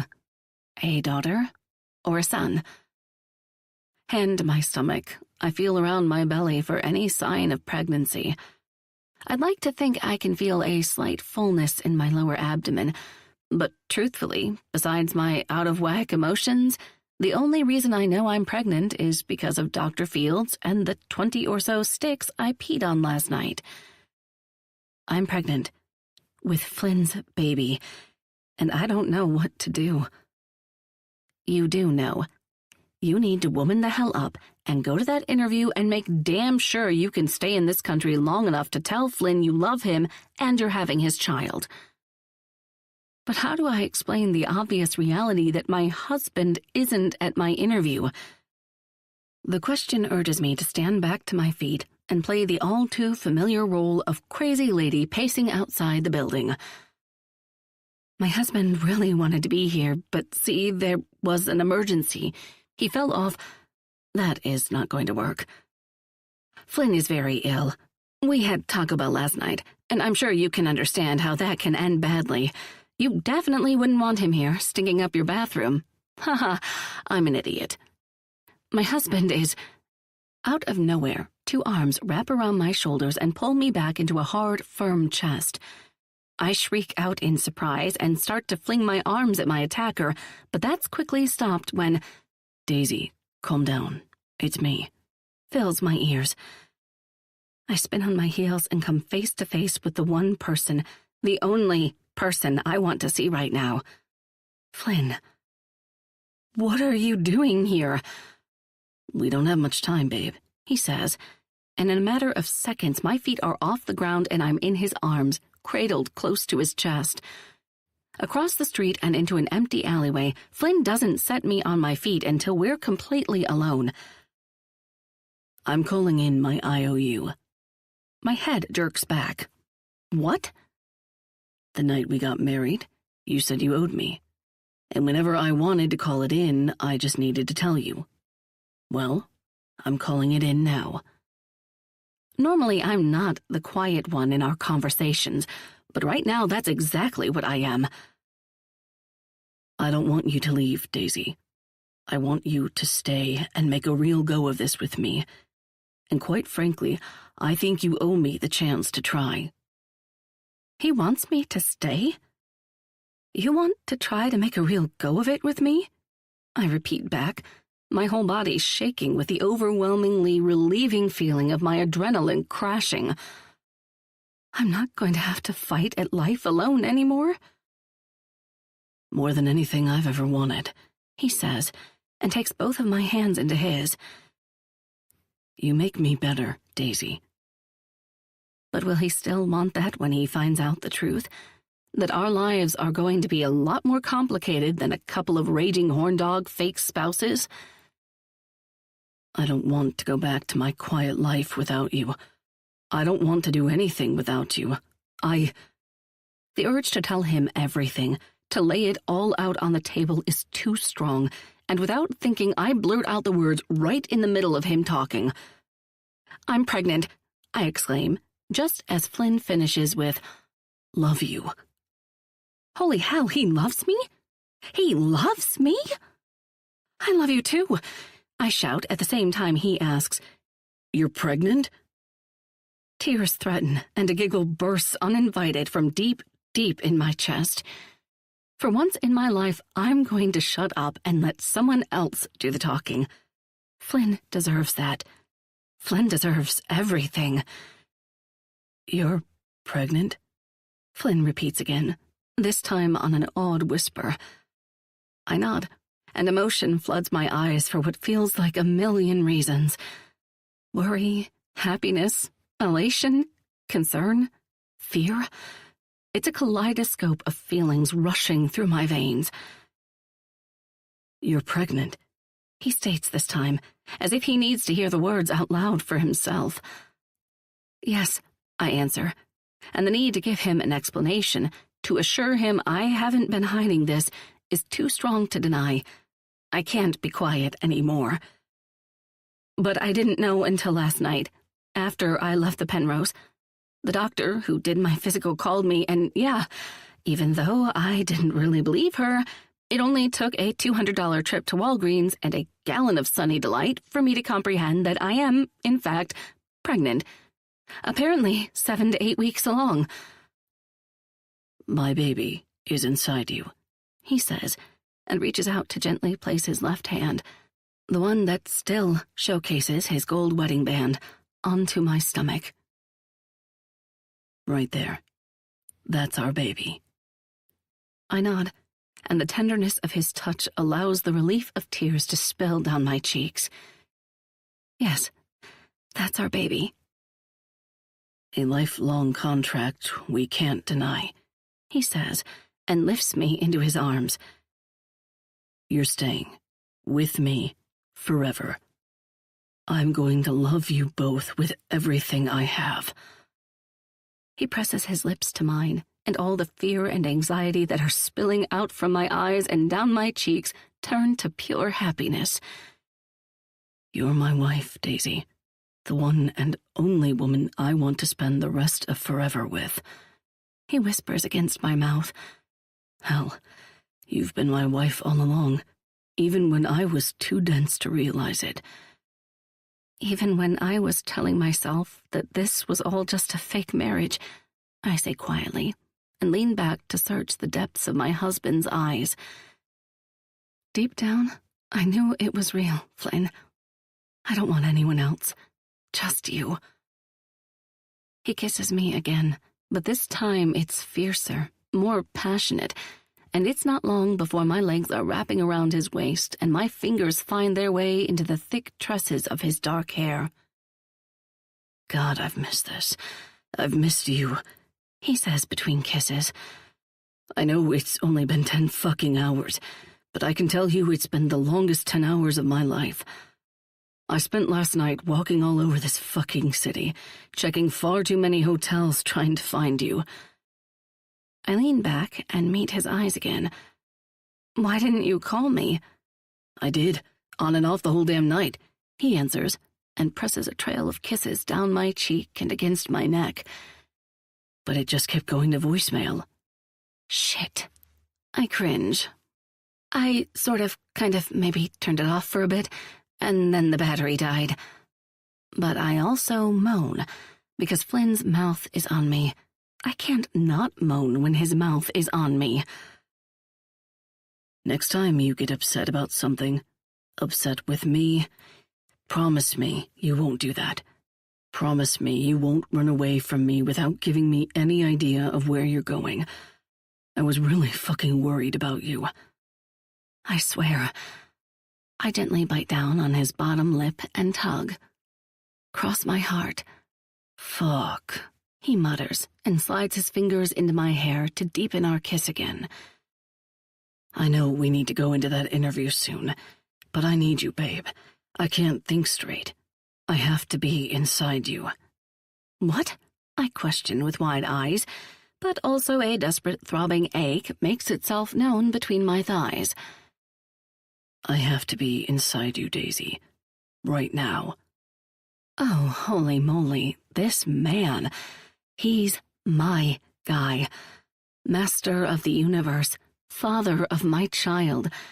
And crazily enough, my fake husband who, without a doubt, is my real husband. He's the only man who spurs the kind of sexual desire and intensity that have me sliding my panties to the side and going right along with his quick fuck in the alley plan. That's my girl. He smirks, and my nipples tighten beneath my dress. The same rehearsal dinner dress I've been wearing since last night, thanks to my emotional breakdown, freakout, and bolt moment. Flynn doesn't waste any time, though. In a matter of seconds, his pants are unzipped and his cock is filling me up in the way that only he can. Daisy, my Daisy, he mutters and greedily presses his mouth to mine. I needed this. I needed you. I've spent most of my life, even as a kid, thinking I didn't need anyone. But I was wrong.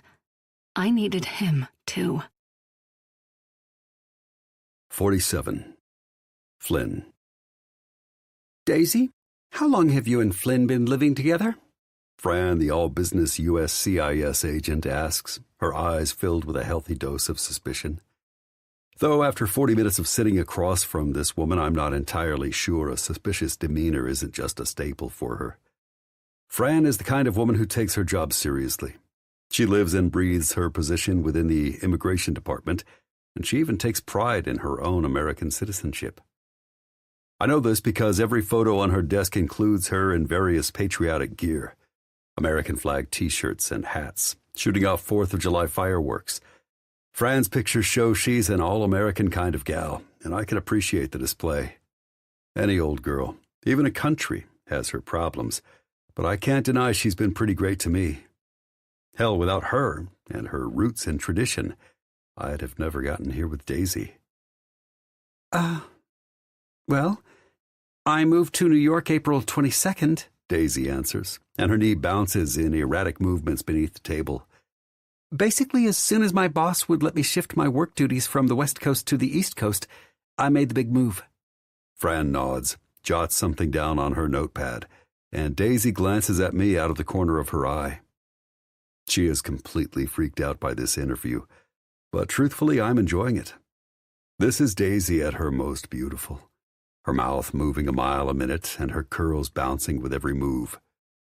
Watching her work through her emotions in the middle of the room for the world to see makes me fall in love with her all over again.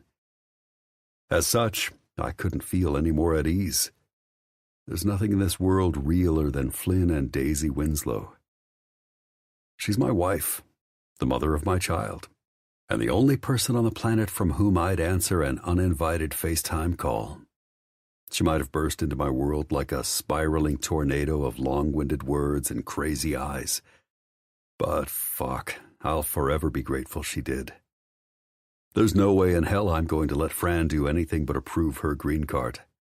My wife is going to stay right here, with me, and that's the only future I'll accept from here on out. I reach out to place a reassuring hand on Daisy's still bouncing knee, and her movements slow to a stop. Her body even tilts toward mine ever so slightly, and my whole chest swells with my smile. I fucking love it. I love her. Everything about her. I love the way she gets insanely excited over things like funnel cakes in Central Park and rambles when she's nervous. I love that she lets me do crazy shit like fuck her in an alleyway because I can't stand to not be inside her, even if that means she's sitting in this interview with still flushed cheeks, wet panties, and snags from the alleyway brick on the back of her dress. I love that when I wake up in the morning, I know there's going to be a head full of unruly curls on the pillow beside mine, and that all the blankets will be wrapped around Daisy like she's a Chipotle burrito. I even love the way her messy ass leaves dirty dishes in the sink for me to clean. And I love that when I'm not in the mood to talk, she won't mind. She's got enough to say for the both of us. At the end of the day, there's no one I'd rather have on my team. Do you plan to stay in New York? Fran asks, and Daisy is quick to respond. Yes. Her answer is straight and to the point, and while we haven't broached the whole "where are we going to live" question, I know my wife well enough to understand that she means it. Looks like we're staying in NYC. Though, if LA were where Daisy wanted to be, I'd pack up my shit, sell my apartment, and move without hesitation. I don't give a shit where we live, as long as we do it together. Flynn's family, our family, they're here. I've never had the kind of support network I have here, and Daisy's voice catches a little with the admission, and I squeeze her thigh to bring her comfort. I can't imagine my life without them in it. Even robotic Fran cracks a little at that, licking her lips and looking down at her notepad in a way that makes me think she might be fighting tears. When she looks back up after a nod, however, her professional armor is back in place. Great. Okay. Well, it looks like we just have one more question to finish up. Is there anything that you didn't note on your application that you feel compelled to tell USCIS today? Fran's attention is fully focused on my wife, I suppose, since she's the technical immigrant here, and Daisy's reaction isn't one of calm and cool. Her eyes grow big, and she looks over at me like she's a woman with something to hide. Shit, babe, relax. It's fine. I squeeze her thigh again, but her eyes only get more expansive. I try to hold her manic gaze, but her eyes move from me to Fran and then back to me, and she repeats that circuit another 10 times. All the while, the silence is growing to the kind of intensity that Fran just might be wondering if Daisy is some kind of undercover Canadian terrorist who actually did commit a murder.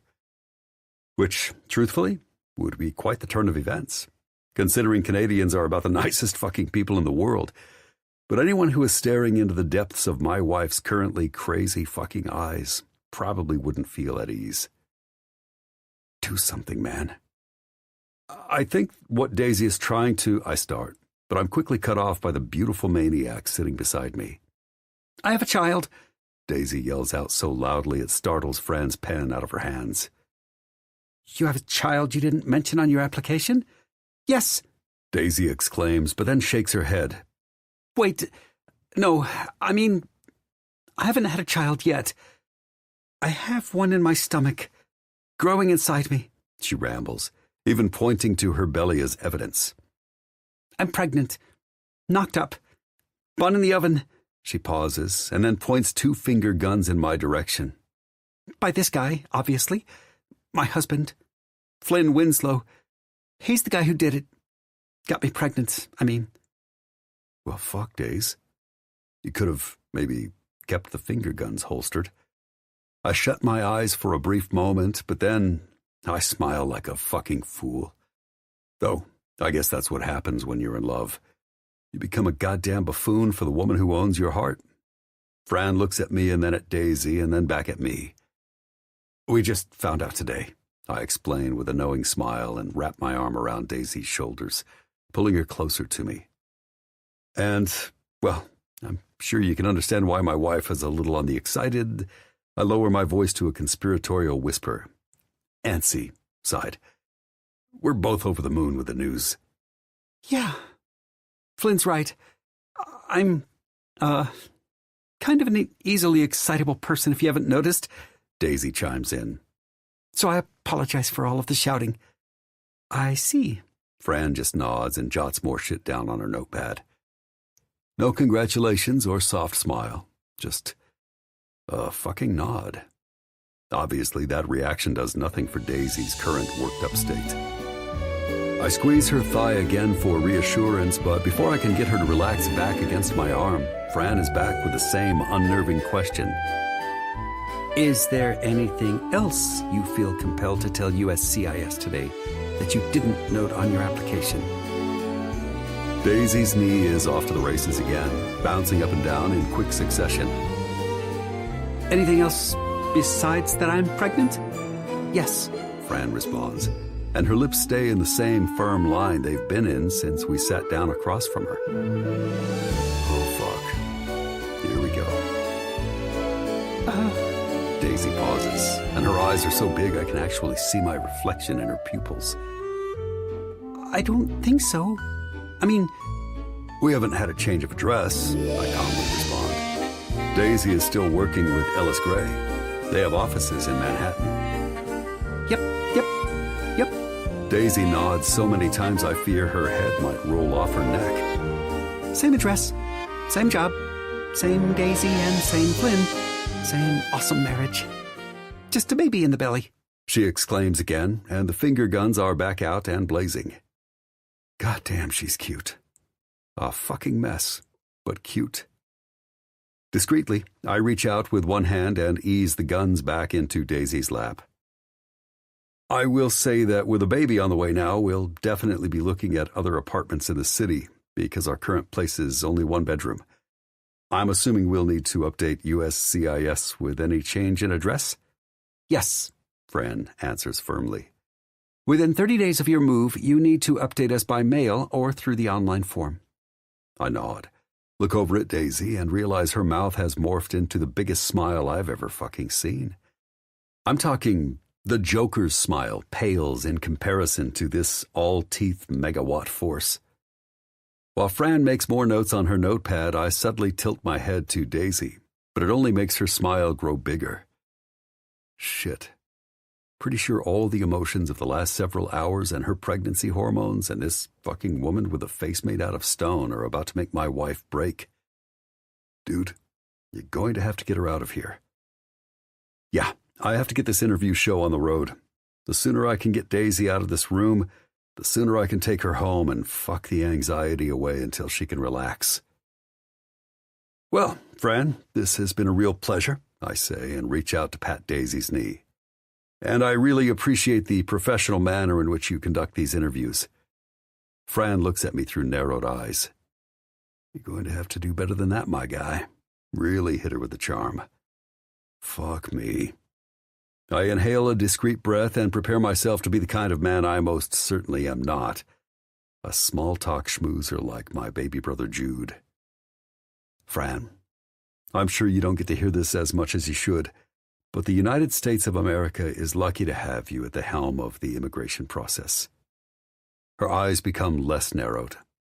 So, thank you for your service, I say with a proud nod. I know this isn't an easy job. She purses her lips. No, it's not. Daisy adjusts in her seat a little, almost as if she's going to chime in with something, but I know that is the opposite of what we need right now.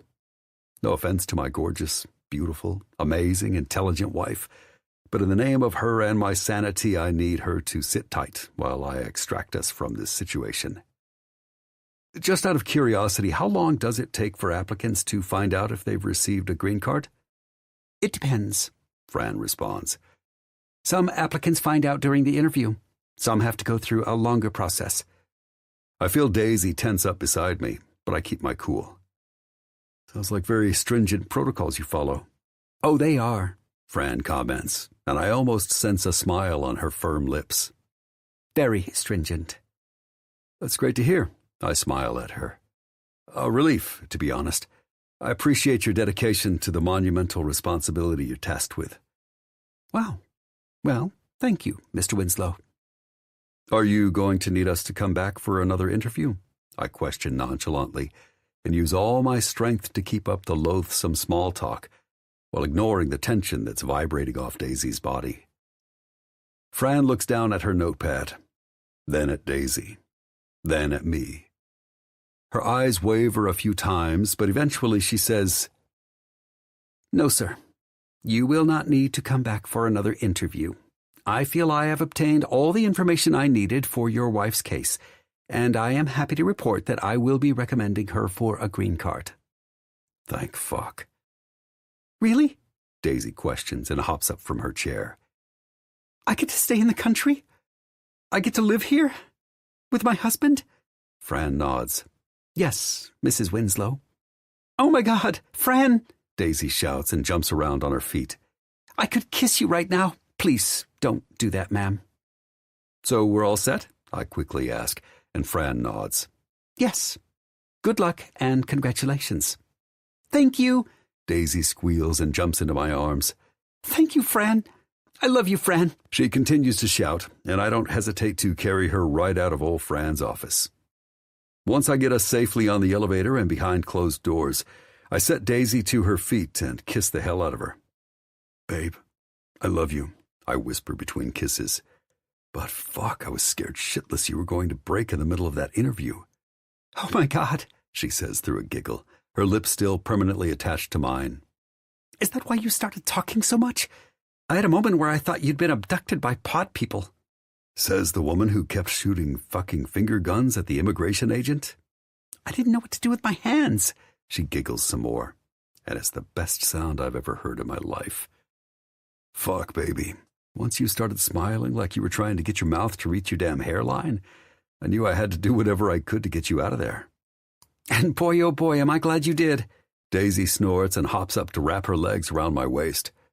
She places erratic kisses all over my face, and I don't hesitate to squeeze her luscious ass with my big hands. Now that you saved me from being deported by Fantastic Fran, what's next, husband? She whispers against my mouth. First, home, so I can fuck you senseless. Then we get ready for Jude and Sophie's wedding. Daisy giggles, but then she leans back and stares deep into my eyes. And then what do we do? We spend the rest of our lives together. Her responding smile lights up my whole fucking world. There will be a night, though. One wild, unexpected night in a seemingly predictable life where you, my sweet boy, will make a pact with a stranger from which there will be great consequence. There's only one thing Cleo failed to mention that night in her dark, velvet-draped room.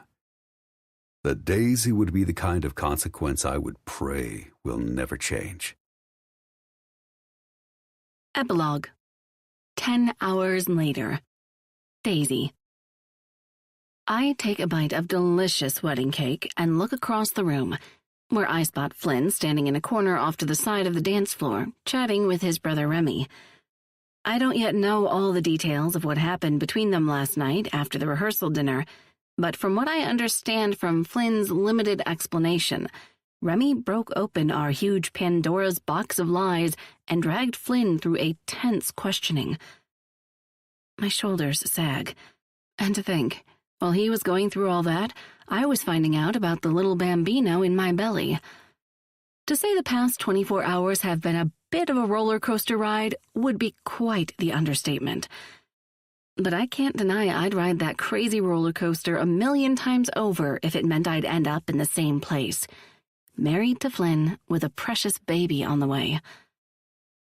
As I place another bite of cake into my mouth, an approving moan falls from my lips, but that's quickly overcome by what sounds like a text message notification.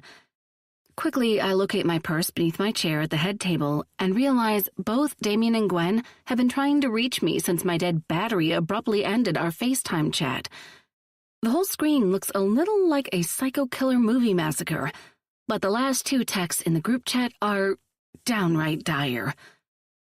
Damien. Okay, that's it. I'm getting on the phone right now and calling everyone I know until it leads me to Liam Neeson's number. And when I get him on the phone, I'm going to pay him as much money as it takes to fly to New York, field if the wind is blowing from the east, and find your cute little stranger marrying ass. Gwen. Michael, my boyfriend from 10 years ago, has connections.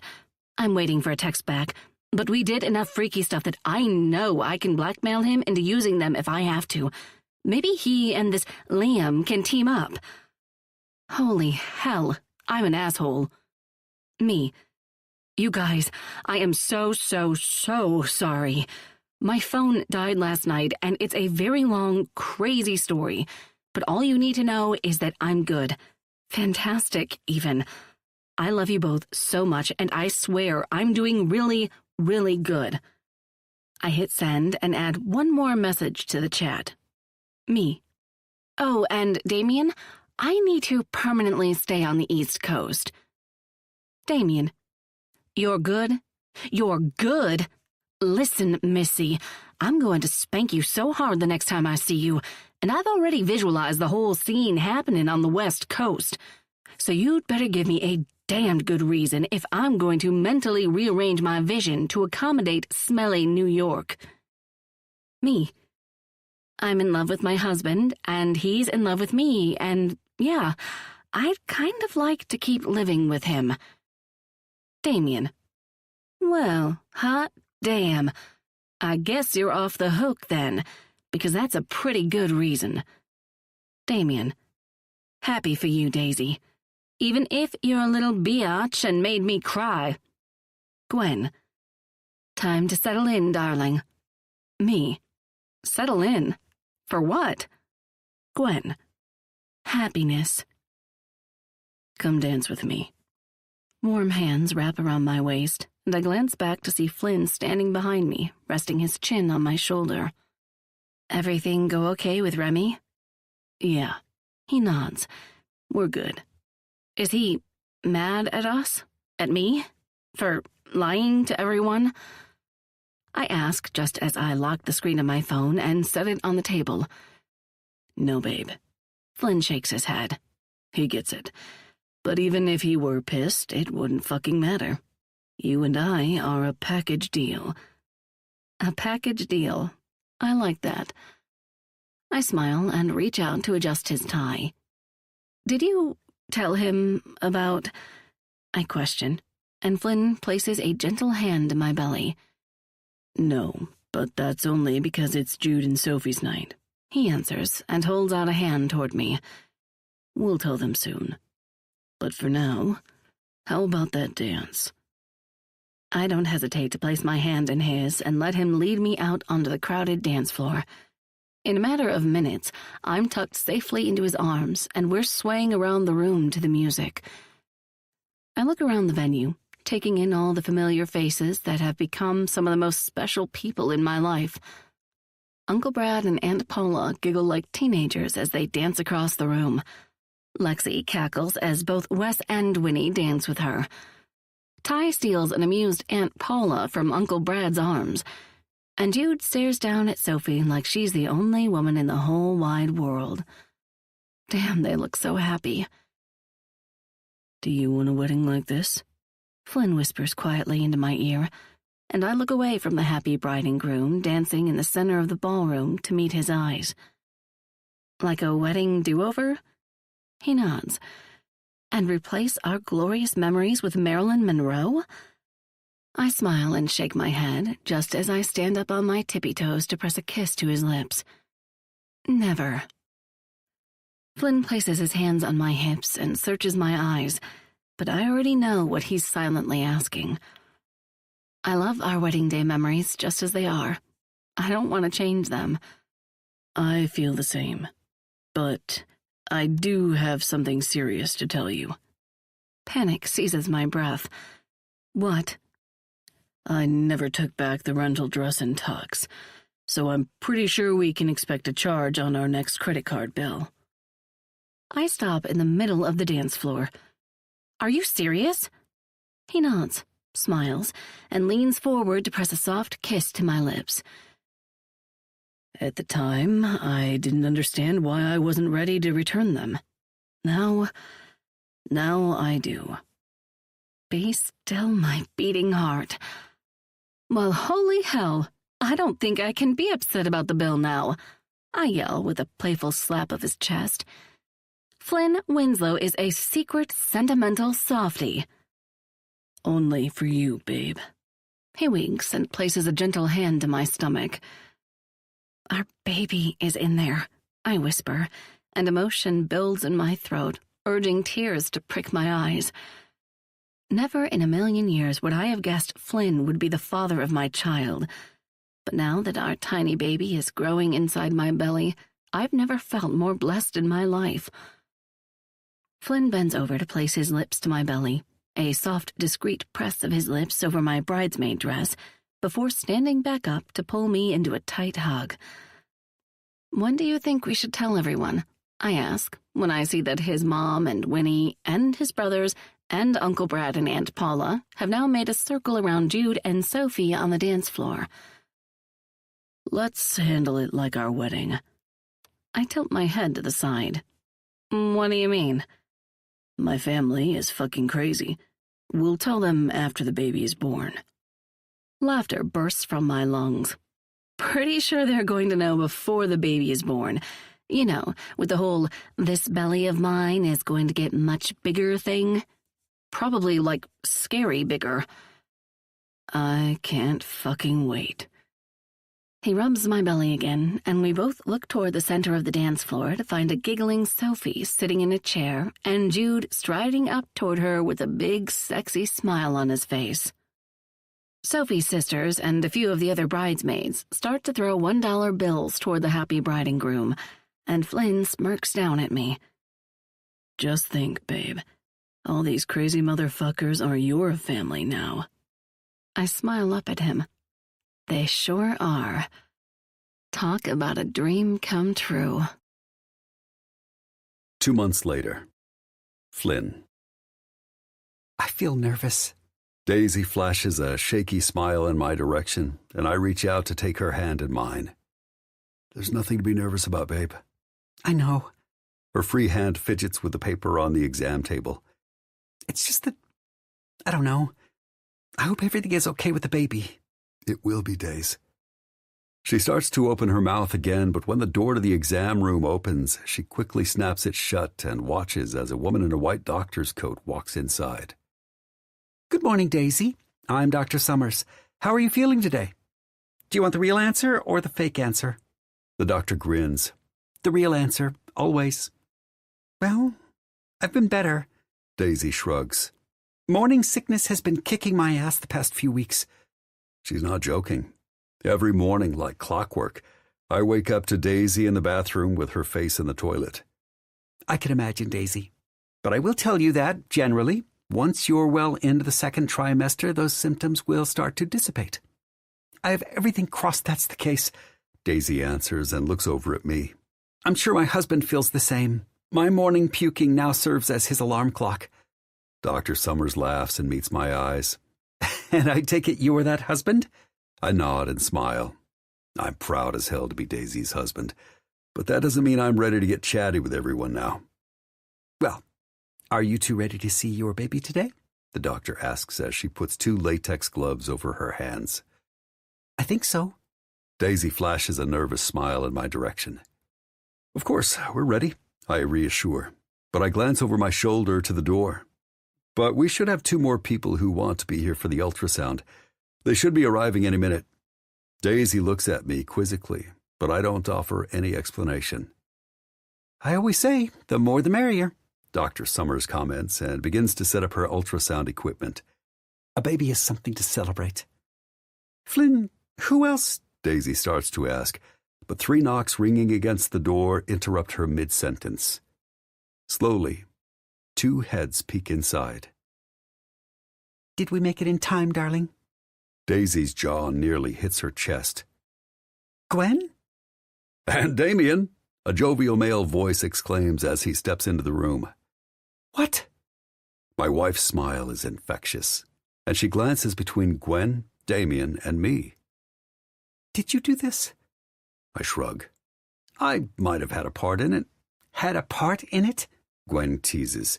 He was the mastermind behind it all. Plus, there was no way Gwen and I were going to miss this for anything. Damien chimes in. It's not every day that your best girl gets knocked up. Daisy snorts, but when more knocks sound against the door, she's looking back at me. Flynn, how many people did you invite? Technically, he didn't invite us, my sister Winnie answers as she steps inside the exam room. But there was no way in hell we weren't going to be here. And right behind her, Lexi, Wes, my mom, Aunt Paula, Uncle Brad, Jude, Sophie, and Remy file inside. To say it's getting tight in the room is an understatement. Oh, you've got to be fucking kidding me. Remy notices my scowl, though, and steps up to whisper in my ear. It's the first baby in the family since Lexi, dude. We couldn't fucking help it. When he pulls back, a shiny pool of a tear glistens in the corner of his eye. Just like that, any remark I might have made is silenced immediately. Well, this is quite the crowd we have here, Dr. Summers comments with surprised eyes. I guess, well, everyone just try to find a spot? Oh, don't worry. We'll manage because there's no way in hell we're missing this. Sophie responds with a smile. Love you, Daisy. Okay, well, I guess we'll get started, the doctor says as she squirts gel on Daisy's belly. Wait, don't get started without me. An all too familiar voice fills my ears, and I look back toward the door to see my brother Ty sliding inside the exam room. Daisy looks at me with shocked eyes, and I raise both hands in the air. I only invited Gwen and Damien. I don't know how everyone else managed to get here. You should have invited us, you bastard, Ty comments, and Remy reaches out to slap a hand in the back of his head. What? You should have. It's our niece or nephew in there. Can someone turn the lights down? Dr. Summers questions, and Uncle Brad starts to hit every damn switch he can find, causing all the lights in the room to go on and off erratically. Wait, not that one. This one? No, the one by the door, sir, she directs. And after we've all experienced the kind of light show that would be labeled as an epilepsy risk, Uncle Brad finds the one damn switch the doctor meant. Okay, that's great. Thank you. Not a problem, Doc. Don't be so proud of yourself, Bradley. You nearly gave us all a seizure, my mom chastises. But thankfully, Dr. Summers ignores the peanut gallery and focuses on the ultrasound. Okay, Daisy, let's see your baby. Yes, let's do it, Jude cheers. I got $50 that it's a girl. I'll take that bet, brother. I say it's a boy. Ty joins in and Jude scoffs. No way God will let another Winslow brother enter this world. Boys, I brought you into this world, and I will take you right out of it if you don't shut up. Sorry, Ma, Ty says, but the bastard is grinning like a kid. Okay, then, Dr. Summers announces. Now, are you ready to see your baby, Daisy? Daisy nods, inhales a deep breath, and her eyes become riveted to the screen. For once in her life, my wife is speechless, and I can't stop myself from stepping closer to her side and taking her fingers in mine. I lift her hand to my mouth and press a soft kiss to the back of it. I can still hear my fucking brothers whispering about their goddamn bets behind me, but when the vision of a tiny, fluttering heart is on the big ultrasound screen, I can't focus on anything else. Well, Daisy, this is baby A, Dr. Summers announces, and Ty is the first one to start asking stupid questions. Baby A? You guys already named your kid? And this right here is baby B. What's AB stand for, Flynn? That's some kind of acronym? Uncle Brad questions, but I'm too busy blinking my eyes 1,000 fucking times. Daisy mutters and looks up at me. What did... Her eyes shoot back to the doctor. I'm sorry, but did you just say baby A and B, as in two babies? I did. Dr. Summers smiles. You're having twins. Instantly, the room erupts into fucking chaos. What? Twins? I'm going to have 2 more grandbabies. Dude, this is nuts! And all I can do is stand there, holding my wife's hand against my chest, and look at the 2 profiles of Daisy's and my babies. Twins. My wife is having twins. Flynn, I don't even know what to say, Daisy whispers, and I lean down to press a kiss to her lips. Me either. A shocked laugh escapes my lips. But when I stare into her eyes, a thin sheen of emotion blurs my vision. I love you. Her lip quivers. I love you too. We usually have to wait until your 20-week ultrasound to find out what you're having, but, Daisy, I know the sex of your babies. Would you like me to tell you? Dr. Summers asks, and Daisy nods. You're having 2 boys, and since they share a placenta, I'm pretty sure they're identical. And just like that, the room is back to chaos. 2 more Winslow boys! Holy shit! Watch out, world! I can't believe this. You owe me $50, bro! But when I look down at my wife, with tears welling up her eyes and a smile cresting her lips, I swear she's never looked more beautiful or happy than she does right now. Damn, this woman. She's made my life. Well, I guess this all only really leaves me with one option, Ty says cryptically, stealing the thunder in a room full of showboats. And what's that? Winnie asks smartly, a sarcastic grin lighting up her face. Ty scoffs. To fall in love, obviously, he says with a dull-like shake of his head. And to do it bigger and better than the rest of you. Famous last words, bro. Joking or not, those are some very famous last words. This concludes The Pact by Max Monroe, narrated by Troy Duran and Avery Reed. Copyright 2021 by Max Monroe. This unabridged audiobook is published by arrangement with Max Monroe, care of Bookcase Literary Agency, and was produced in the year 2022 by Tantor Media Incorporated, a division of Recorded Books, which holds the copyright thereto. Please visit tantor.com for more information on our growing library of unabridged audiobooks.